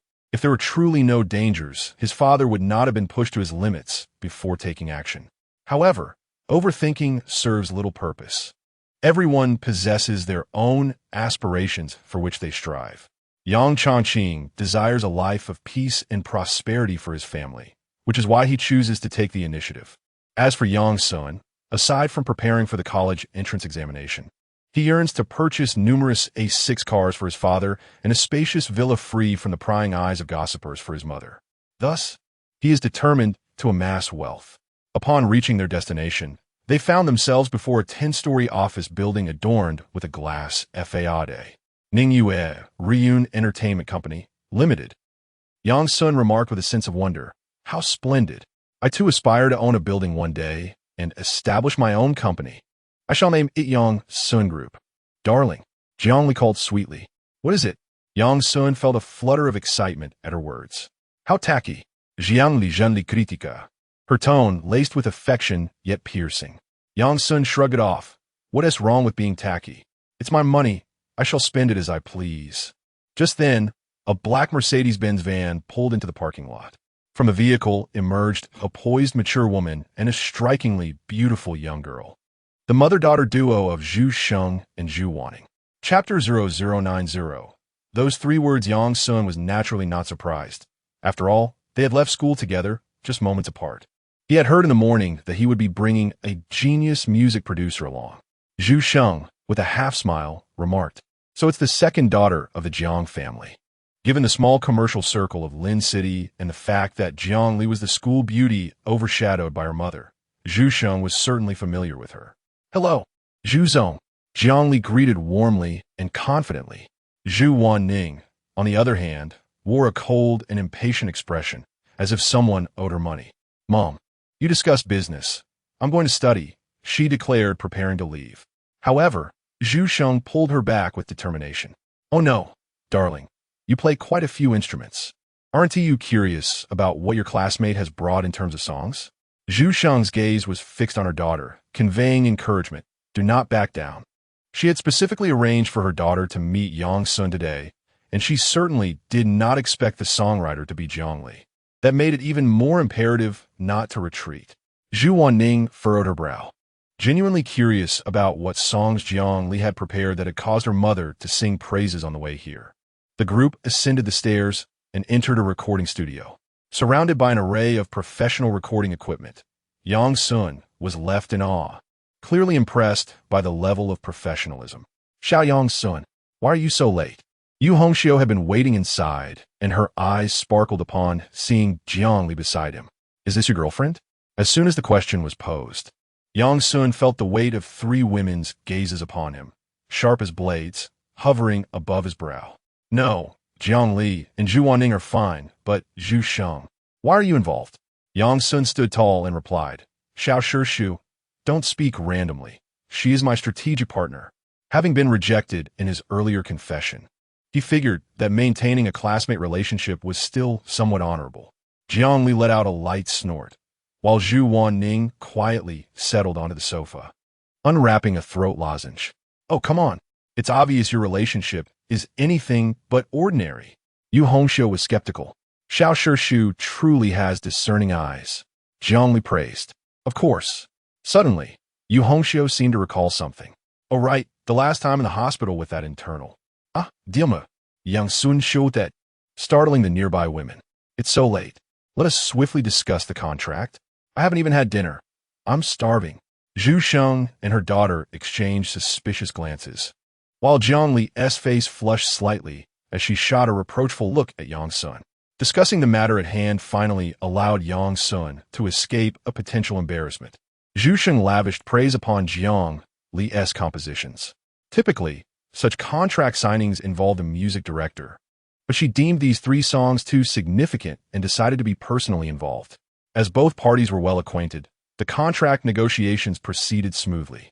However, at Jiang Li's request, all credits for lyrics and composition were to be attributed to a Li rather than her real name. After signing the contract, Jiang Li handed over the complete versions of the 3 songs to Zhu Sheng. Upon seeing the full versions, Zhu Sheng became even more exhilarated with her years of experience. She recognized their immense value. Let us go out for a meal together to celebrate. There's no need for formalities. Auntie, we have matters to attend to. Yang Sun thought it unwise to allow these women to linger together for too long. You just mentioned being hungry. Have you perhaps done something to feel guilty about? Zhu Sheng teased. What? Yang Sun quickly shook his head. Of course not. Then let us depart. Zhu Sheng replied with a bright smile. I wish to collaborate with producer Jiang Li for the long term. We must indulge in a splendid meal.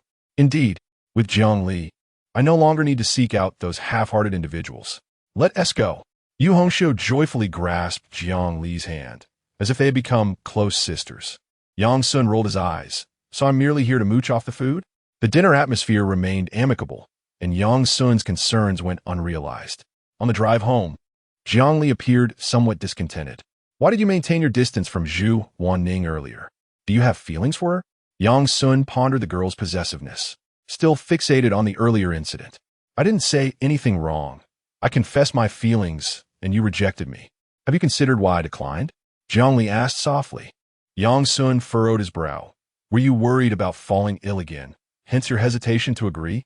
I'm not foolish. I've studied medicine and can anticipate the onset of illness.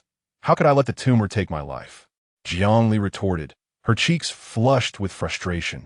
You should introspect. What does that have to do with me? Yang Sun found it perplexing. At a red light, Jiang Li halted the car. The girl turned to Yang Sun. In the dim light, a few strands of hair obscured half her face, her profile shrouded in alluring mystery, her bright eyes reflecting profound and intricate emotions. Say you love me. What? Yang Sun momentarily lost his composure. Proclaim your love for me, that you adore me fiercely. Jiang Li insisted earnestly. If you can utter those 3 words, not only will I agree to be your girlfriend, but I will offer you everything without reservation. Is that all it takes? How simple. Yang Sun chuckled, then opened his mouth. I love. Yet, for some inexplicable reason, gazing into her yearning eyes, he found the words lodged in his throat. The blaring horn of a truck interrupted his contemplation. Jiang Li turned back to the road, a hint of sarcasm dancing at the corners of her mouth. This is my reason for rejecting you. Yang Sun fell silent, sitting in the passenger seat like a deflated balloon.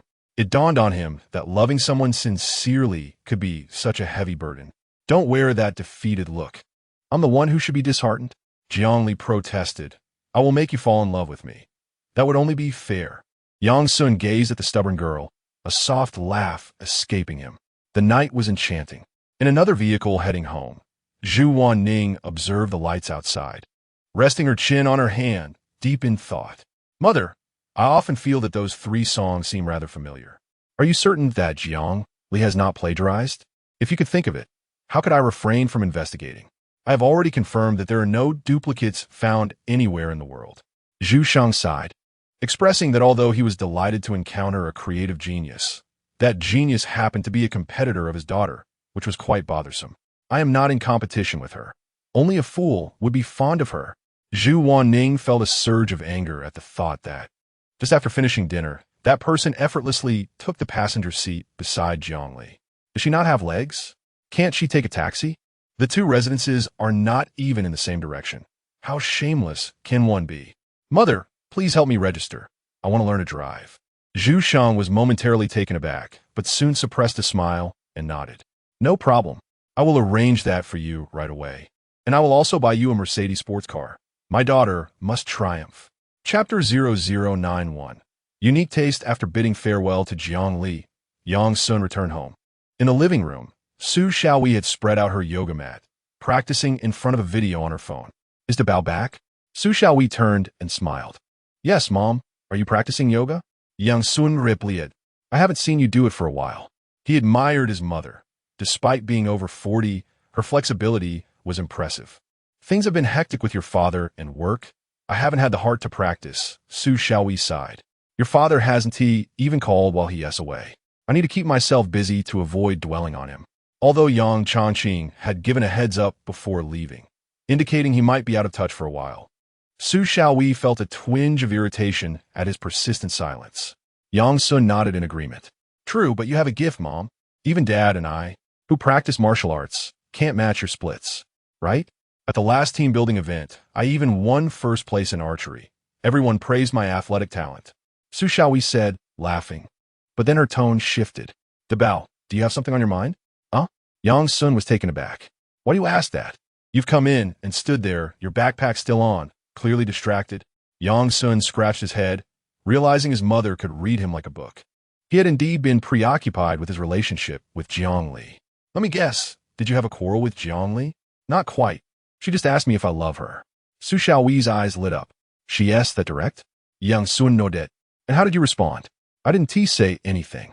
Aside from her occasional temper, Yang Sun found it hard to pinpoint any faults in Jiang Li. After all, she even tutored him and helped him earn money. Oh, my dear Dabao, you're starting to get caught in the whirlpool of emotions. Su Xiaohi Zhuge. What whirlpool? I can hardly express it. It's quite embarrassing, Yang Sun grimaced. Do you know why you find it hard to articulate? Why? Because you care about her, silly boy. Su Xiaowei shot him a knowing glance. Yang Sun blinked, suddenly feeling a fog lifting from his mind. Mom, you really are an expert in emotions. Just the wisdom of experience, Su Xiaowei replied as she continued her stretching. Yang Sun chose not to interrupt. With his confusion resolved, his mood lightened. 2 days later, Saturday arrived. While having breakfast, the mother and son were pleasantly surprised by a video call from Yang Chongqing. Once connected, a tan but still vibrant face appeared on the screen. Why, Zabao, are you eating? Yang Chongqing grinned. You old fool, you finally remembered to call. Su Sehi et Kalim.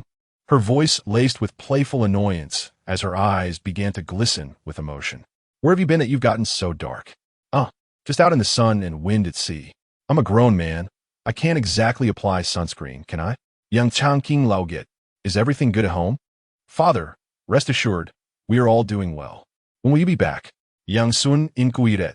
Yang Chongqing sighed, finding it somewhat difficult to articulate. I was just about to discuss this with you. I am preparing to go abroad today, and I might be heading quite far. Abroad? How far do you intend to go? Yang Sun asked, perplexed. I'm not entirely certain. For now, let's say Europe. Regardless, you need not worry too much.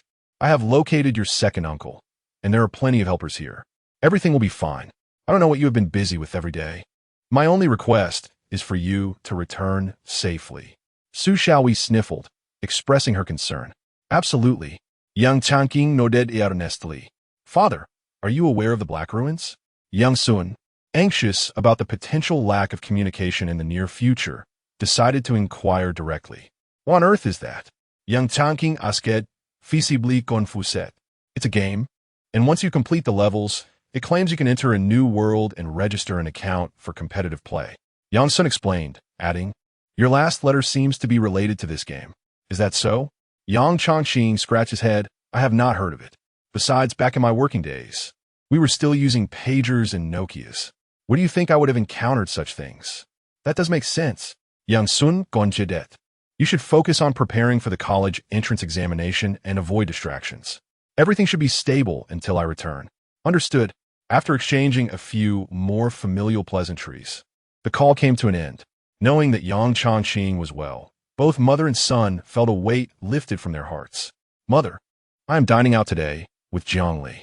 We plan to shop for some clothes. That sounds good. You're old enough now to buy your own clothes.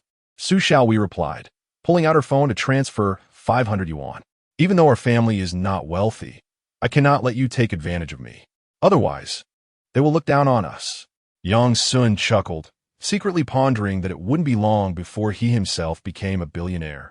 As Yang Sun exited the community, just as he was about to hail a taxi, an Audi A8 pulled up beside him. The window rolled down, revealing Liang Shui, her shoulder-length hair framing her striking Cold features. Dressed in a military green short-sleeved shirt, a wide leather belt, and jeans, she exuded a wild charm. Where are you headed? I can give you a ride. Vocal. Yang Sun gasped in surprise. What are you doing? Are you stalking me? Who told you to block me? Liang Shui retorted, her irritation evident. If it weren't for their differing statuses, she would not have been so accommodating. You joke about my deceased grandfather. How could I not block you? Yang Sun replied defiantly. How can you be so certain that your grandfather is no longer with us? Liang Shui was left speechless. Of course, the old man's picture hangs on my wall. How could I not know? Yang Sun countered, now equally baffled. Was it possible that his grandmother remarried? Surely, the old man couldn't have been cheated on. Never mind. Just get in the car. I wish to speak with you. Yang Sun furrowed his brow, contemplating the trouble of being pursued. However, riding in a luxury vehicle was certainly preferable to taking a bus, so he climbed into the car. As the car glided down the road, Yang Sun touched and pulled at various parts, continuously expressing his admiration. How splendid, truly worthy of its $1,000,000 price tag. He pondered, perhaps I should simply gift my father an A8? Indeed, that could be a splendid idea. Liang Shui's gaze danced playfully as she remarked, Do you wish to drive such a car every day? Of course, he replied eagerly. Then heed my advice. Come to the capital for your studies, and I shall bestow upon you a car worth over $1,000,000. What do you think? Upon hearing this, Yang Sun's expression shifted to one of bashfulness. Scratching the back of his head, Sister, your taste is indeed quite unique. But I am not that kind of person. Chapter 0092. She is quite strange. Liang Shui was so enraged that her blood pressure surged. What nonsense are you spouting? Who is going to support you? Then why do you keep offering me luxury cars worth millions? And why do you insist on me going to the capital, if not to be closer to me? I truly. Liang Shui hastily rolled down the car window and took a few breaths of exhaust fumes to calm her nerves. She expressed her doubts about her grandfather's choice. Was young Master Chongqing truly reliable? How could he have raised such a son? Young Sun, I sincerely and responsibly inform you that your grandfather is still alive. Liang Shui patiently continued. Your grandfather's surname is Yi, and he resides in the capital. He hopes to reunite with you, which is why he desires for you to attend a university there. Yang Sun frowned. Then who is that hanging on the wall at home? How would I know? Liang Shui replied. Aren't you curious why both you and your father carry your grandmother's surname? What's the matter? My grandfather must have married into their family. That's not the case. Your grandmother, back in the day, was in a conflict with your grandfather, and in a fit of anger, she took your father and settled in Linqing. Yang Sun recalled how, during the Qingming festival, when he mentioned why his grandfather's name was not on the tombstone, his grandmother's expression soured, saying he was unworthy. Furthermore, the old lady once mentioned that her family held high prestige and was part of the elite circles in the capital. Could it be that what this girl said was all true? What could have caused such a rift between them? Yang Sun inquired. I do not know. Liang Shui furrowed her brow. This matter was too sensitive within the family, and no one dared to bring it up. She did not have the courage to ask either. Then let's talk about it once you find clarity, Yang Sun said. Do you still not believe me? How about this? I will take you to the capital, and I will cover the airfare. Liang Shui, resolute, decided to take a bold step. Are you out of your mind? Yang Sun replied, speechless. Sister, if everything is indeed as you say, then what kind of monumental conflict must those two have had to not speak for decades? My grandmother has always claimed that the old man is dead, dead beyond any hope of revival. What does this signify? It indicates that my grandmother despises him. Even if that old man in the capital is my biological grandfather, the ones who raised me are right here in Linqing. Why would I betray my closest kin for the sake of a wealthy family in the capital? Am I insane, or are you just naive? Liang Shui was rendered speechless by his words, and upon reflection, it seemed to make sense. No wonder, before his departure, Old Master Yi had instructed not to burden the child. Indeed, this matter could not be rushed. Liang Shui reconsidered the young man before her. It was surprising how insightful he could be in certain aspects. Which university are you considering, if I may ask? Jiangda. Why? Because it's close to home. A crow flew overhead, and Liang Shui felt an uncanny sense of déjà vu regarding this dialogue. Before they knew it, the car arrived at Linqing department store. In front of the store lay a large square, where many doves fluttered about near a musical fountain. A young girl was feeding the doves alongside a 4 or 5-year-old little girl. The young maiden, adorned in a flowing white gown, with long ebony hair embellished by tassel hair accessories, carried a petite LV shoulder bag. The warm sunlight bathed her radiant smile, illuminating her countenance like a saint beside a wishing well in ancient Greece. Upon arrival, Yang Sun immediately spotted Jiang Li, and it must be said that her presence elevated the entire square to a realm of elegance. Do you know that girl? She's stunning. None of the socialites in the capital can compare to her beauty. Liang Shui parked at the side, but did not alight from the vehicle. Having inquired about the university, she had essentially accomplished her task. Of course, she is waiting for me. Liang Shui was taken aback, finding it hard to believe. Could it be a real-life Beauty and the Beast?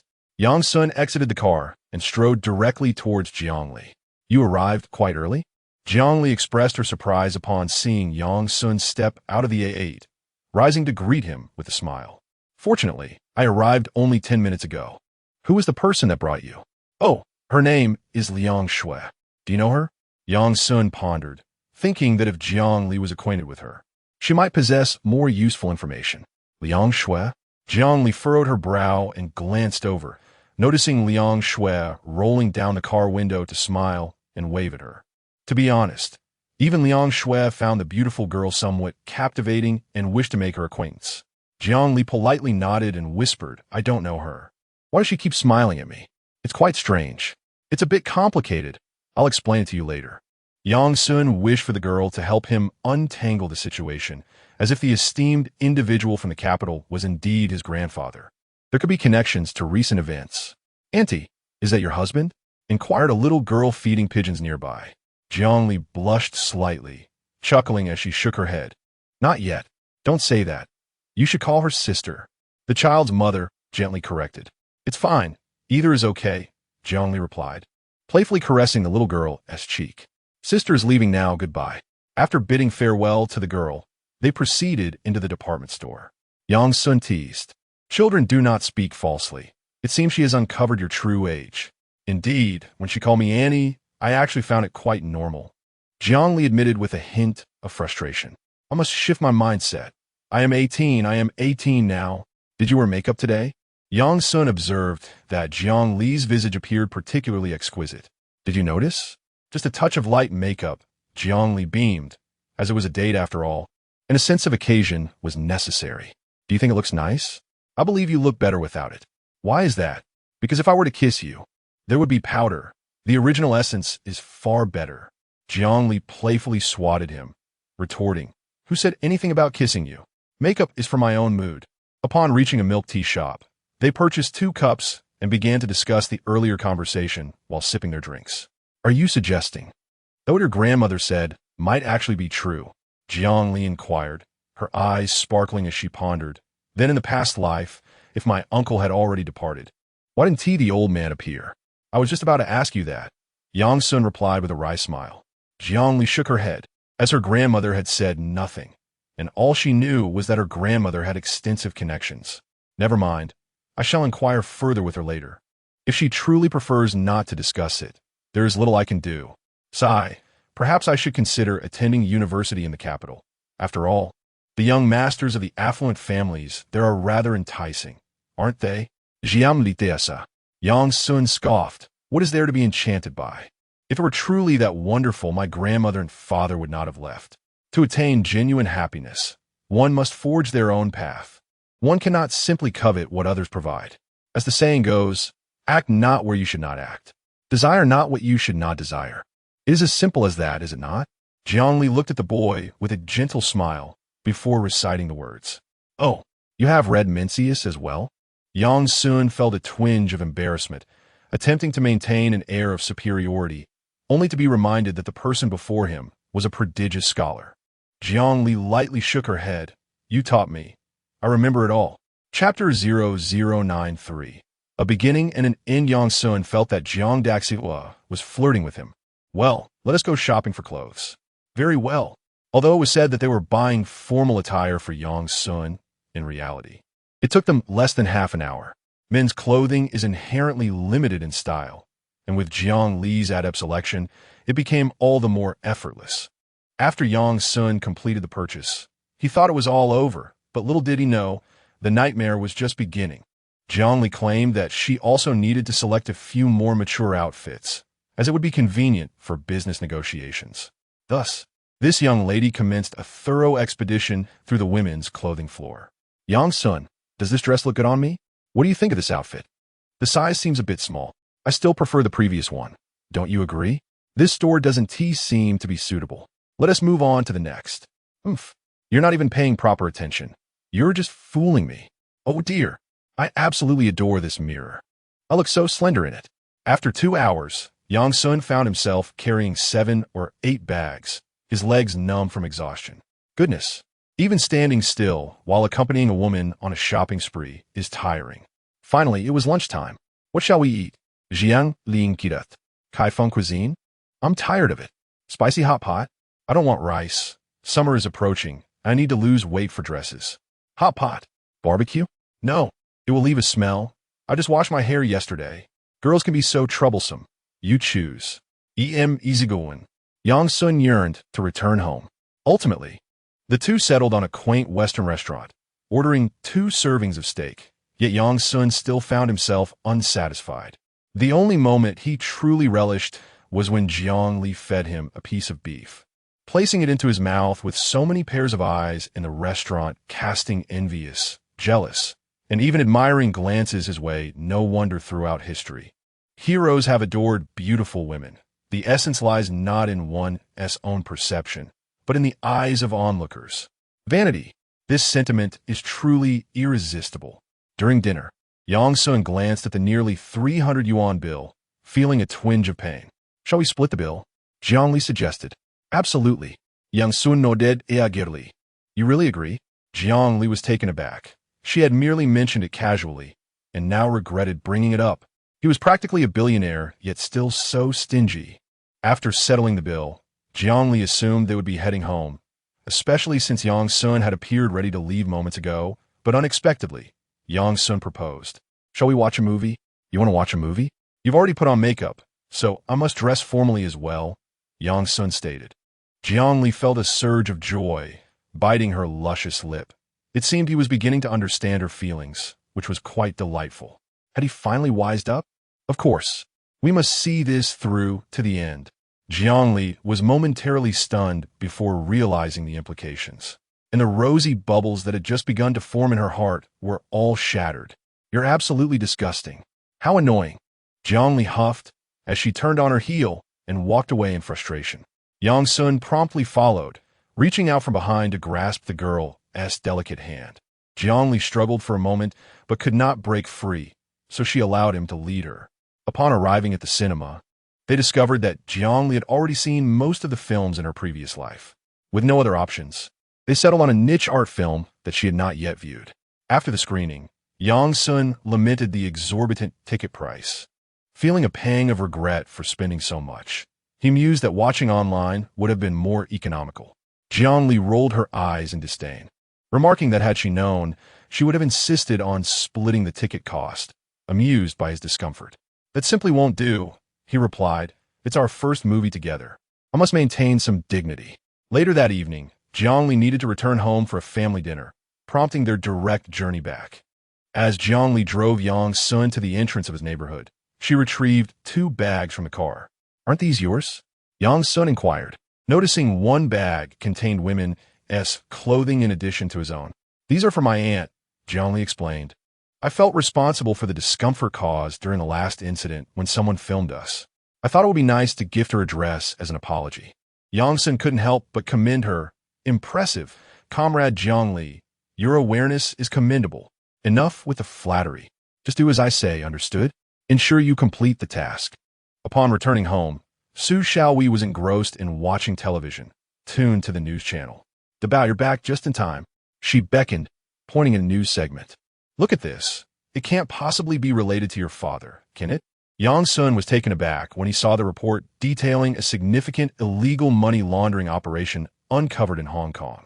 Several brokers involved in laundering money and illegal gambling establishments had been apprehended, with the ringleader brought to justice. The individual named Chun Hong was revealed to be the father of Chun Mingxiu, and both he and his wife had been arrested, along with a multitude of relatives. Su Xiaowei expressed her uncertainty. Their arrests coincide closely with your father's recent outings. It could indeed be related, but could my father be collaborating with the authorities? Yang Sun pondered, unsure, as Yang Chongqing had not disclosed much information. Regardless, the dismantling of Chun Mingxiu's family operation was undoubtedly a positive development for them. How did the shopping go today? Let me see what our son has chosen. Su Xiaowei's attention shifted immediately to the shopping bags. Yang Sun promptly displayed his new clothes. Quite impressive. Your taste is commendable. They suit you well. Jiangli helped me choose. They all seemed quite similar to me. He then produced the dress. This is for you. She said it was an apology for the last incident. What about mine? Su Xiaowei exclaimed, her excitement palpable. At over 40. It was her first time receiving clothing from a female classmate of her son. How could she not be thrilled? She quickly unwrapped it, checked the size, and held it against herself. Oh my, how did she know my measurements? The color and style are perfect. This is wonderful. Elated, Su Xiaowei dashed to the bedroom to try it on. Yang Sun watched his mother flit about, changing her hairstyle and accessories, feeling somewhat dazed. Could it be that Jiang Li and my mother truly share a remarkable rapport? Son, I believe Jiang Li is quite remarkable. He is a considerate child. Upon hearing this, Yang Sun felt triumphant. His efforts had succeeded. That evening, Yang Sun returned to his room and began to search the internet for information regarding the Chen Hong couple.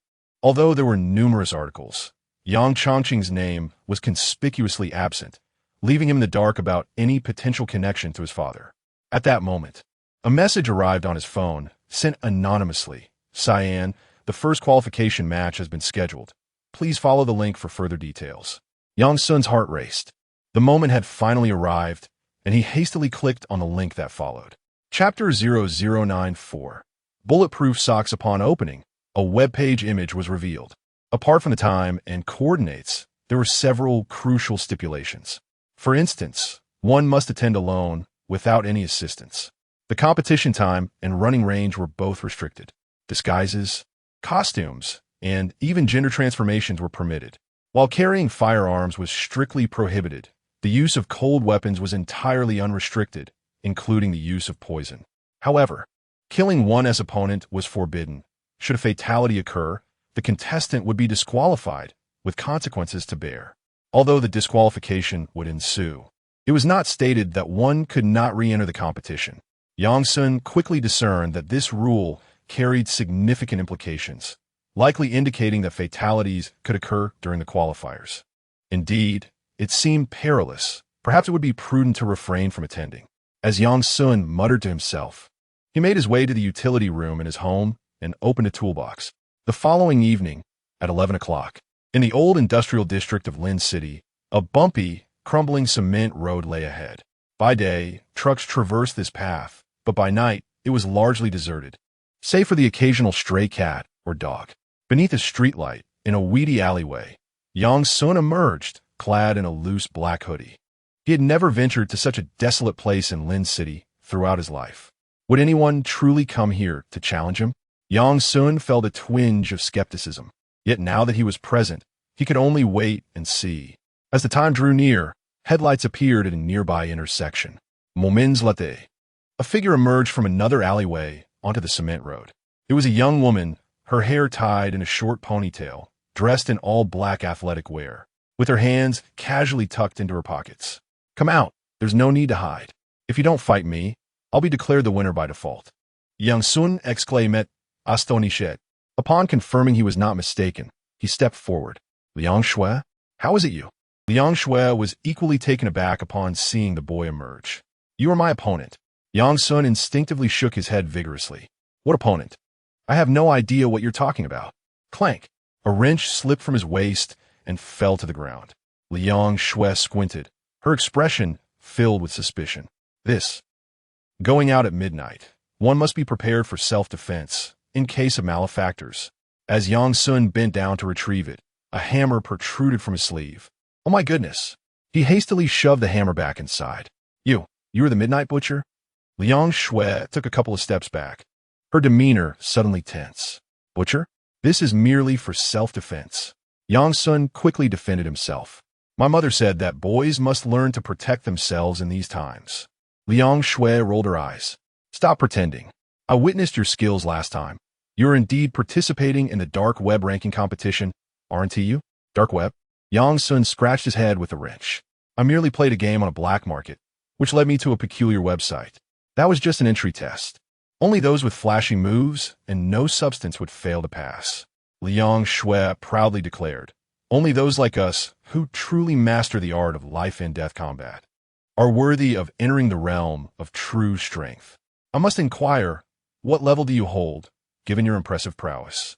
This is my final qualification match. Once I defeat you, I shall ascertain my own star rating. She gestured towards a nearby utility pole. Do you see that camera? It belongs to the dark web's operatives, who have long been prepared. Yang Sun glanced over and indeed spotted a camera. Logically, in such a desolate area, there seemed little worth monitoring. It was likely a hastily installed device.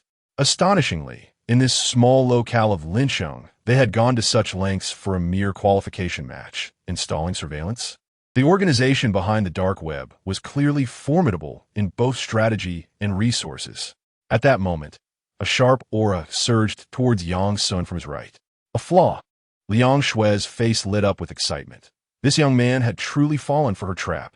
In the heat of battle, distraction was the gravest mistake. In her previous 2 qualification matches, she had endured great hardship and injury to succeed. Arriving in Lincheng, she had not anticipated that her 3rd match would commence here, nor that would be against Yang Sun. This boy was evidently a novice, utterly oblivious, yet he pretended otherwise. Enjoying the charade? Then let him play. This star, I shall swiftly claim. With that, Yang Sun, sensing the impending threat, instinctively swung a hammer-like blow. Liang Shui's hand strike was still mid-air when Yang Sun's strike connected with her ribs. Ah! She cried out, her body hurtling away. What are you doing? Yang Sun shouted furiously, shameless. Resorting to sneak attacks? On the ground, Liang Shui grimaced in pain, her formerly elegant visage contorted. You intentionally feigned a flaw, and yet struck me with a hammer? Liang Shui slowly rose, gasping for breath, seething with indignation. Unbeknownst to her, Yang Sun's actions had been purely instinctive, without any intention to deceive. Wait, how are you unscathed? Yang Sun asked incredulously. That strike didn't take you down? Allow me to demonstrate, Liang Shui replied, beginning to unzip her jacket. Sister, not that. The beauty trap is going too far. Yang Sun quickly covered his eyes, leaving only a gap wide enough to fit an egg. Ha! Liang Shui's cheeks flushed with color. I merely wish to show you the attire beneath. She indicated her athletic wear, revealing a form-fitting combat suit crafted with carbon nanotechnology, costing over 3 million. Ordinary bullets pose no threat to me. Your hammer is of little concern. Yang Sun, filled with righteous indignation, retorted, What makes you so superior? Is wealth truly all that matters? Preying on the less fortunate? Spare me your judgments. On the battlefield, there are no rich or poor, only those who give their all. Prepare yourself. Liang Shui, this time, acted without a trace of carelessness. With a sudden burst of speed, she launched a series of rapid kicks towards Yang Sun. She held unwavering confidence in her leg skills, having triumphed over her previous 2 opponents under the relentless assault of her long legs. As Yang Sun saw her leg approaching, a singular thought raced through his mind. Surely, her socks cannot be bulletproof. Here goes. Yang Sun swiftly retreated a step to evade, simultaneously swinging his hammer to strike the incoming foot. The seemingly swift kick, akin to a phantom, was not beyond Yang Sun's grasp. Thud! The hammer made contact, and 3 toes felt as though they had been struck by lightning. Ah! Liang Shui cried out in excruciating pain. Her body flipped sideways, crashing to the ground once more. This time, however, the girl clumsily clutched her foot, rolling back and forth. Truly injured. So your socks are indeed not bulletproof? Why would you still attempt to kick me? Are you foolish? Yang Sun, bewildered, wondered why she would come at him knowing he possessed a hammer. Her intellect did not seem particularly sharp, so why was she acting so recklessly? Chapter 0095, The Dark Web You, Liang Shui, despite injuring her foot, felt as if her lungs were about to explode, nearly spewing blood. What kind of martial arts is this? How insidious. It was the first time she had heard of a technique that involved striking a person's toes with a hammer. Is this truly considered martial arts? Yang Sun himself was bewildered. Is the threshold for martial arts so low? I merely struck casually. You brought your foot over, and yet you didn't resist. Who is to blame? Yang Sun approached Liang Shui, brandishing the hammer, and asked, So, do you wish to continue? Liang Shui, enduring the excruciating pain, forced herself to rise on her remaining leg. This was her final chance. She could not bear to concede now. Again, no sooner had Liang Shui spoken than a resounding slap landed on her face. Slap! Liang Shui staggered back 2 steps, her head spinning. You struck my face? Yang Sun shrugged. You were wearing that outfit. I'm not foolish enough to strike a covered area. Liang Shui's lips quivered in frustration, tears welling in her eyes. Suddenly, she recalled Liang Quan's words that her meager skills were unworthy of recognition. Was it all true? She couldn't even defeat a high school student? That slap had barely registered before she was caught off guard. The speed and explosive power left her incapable of reaction. So, I'm not even worthy of a single star? Liang Shui despondently raised a hand towards the camera. I concede. Yang Sun observed Liang Shui's crestfallen expression, feeling somewhat unsatisfied. Is this how it ends? It was less thrilling than the time he pursued Hu Dahai and his gang. Hey, how serious is your foot injury? Can you drive? Yang Sun followed her, feigning concern. Don't worry, it's just my toe. It's not a problem. Liang Shui thought to herself. At least he shows a semblance of conscience, caring a little. Well then, how about you give me a ride back? There are no taxis around. The fleeting goodwill Liang Shui had just felt vanished in an instant. She wished she could strangle him. Are you shameless? After injuring me, you want me to drive you home? Come on, this is a competition, not a personal vendetta. Yang Sun profondément remarqued. Oh dear. Don't tell me you lack the capacity to handle this. Surely it's not that bad. I'm going to the hospital. I can at most take you one way, then I'll get a taxi.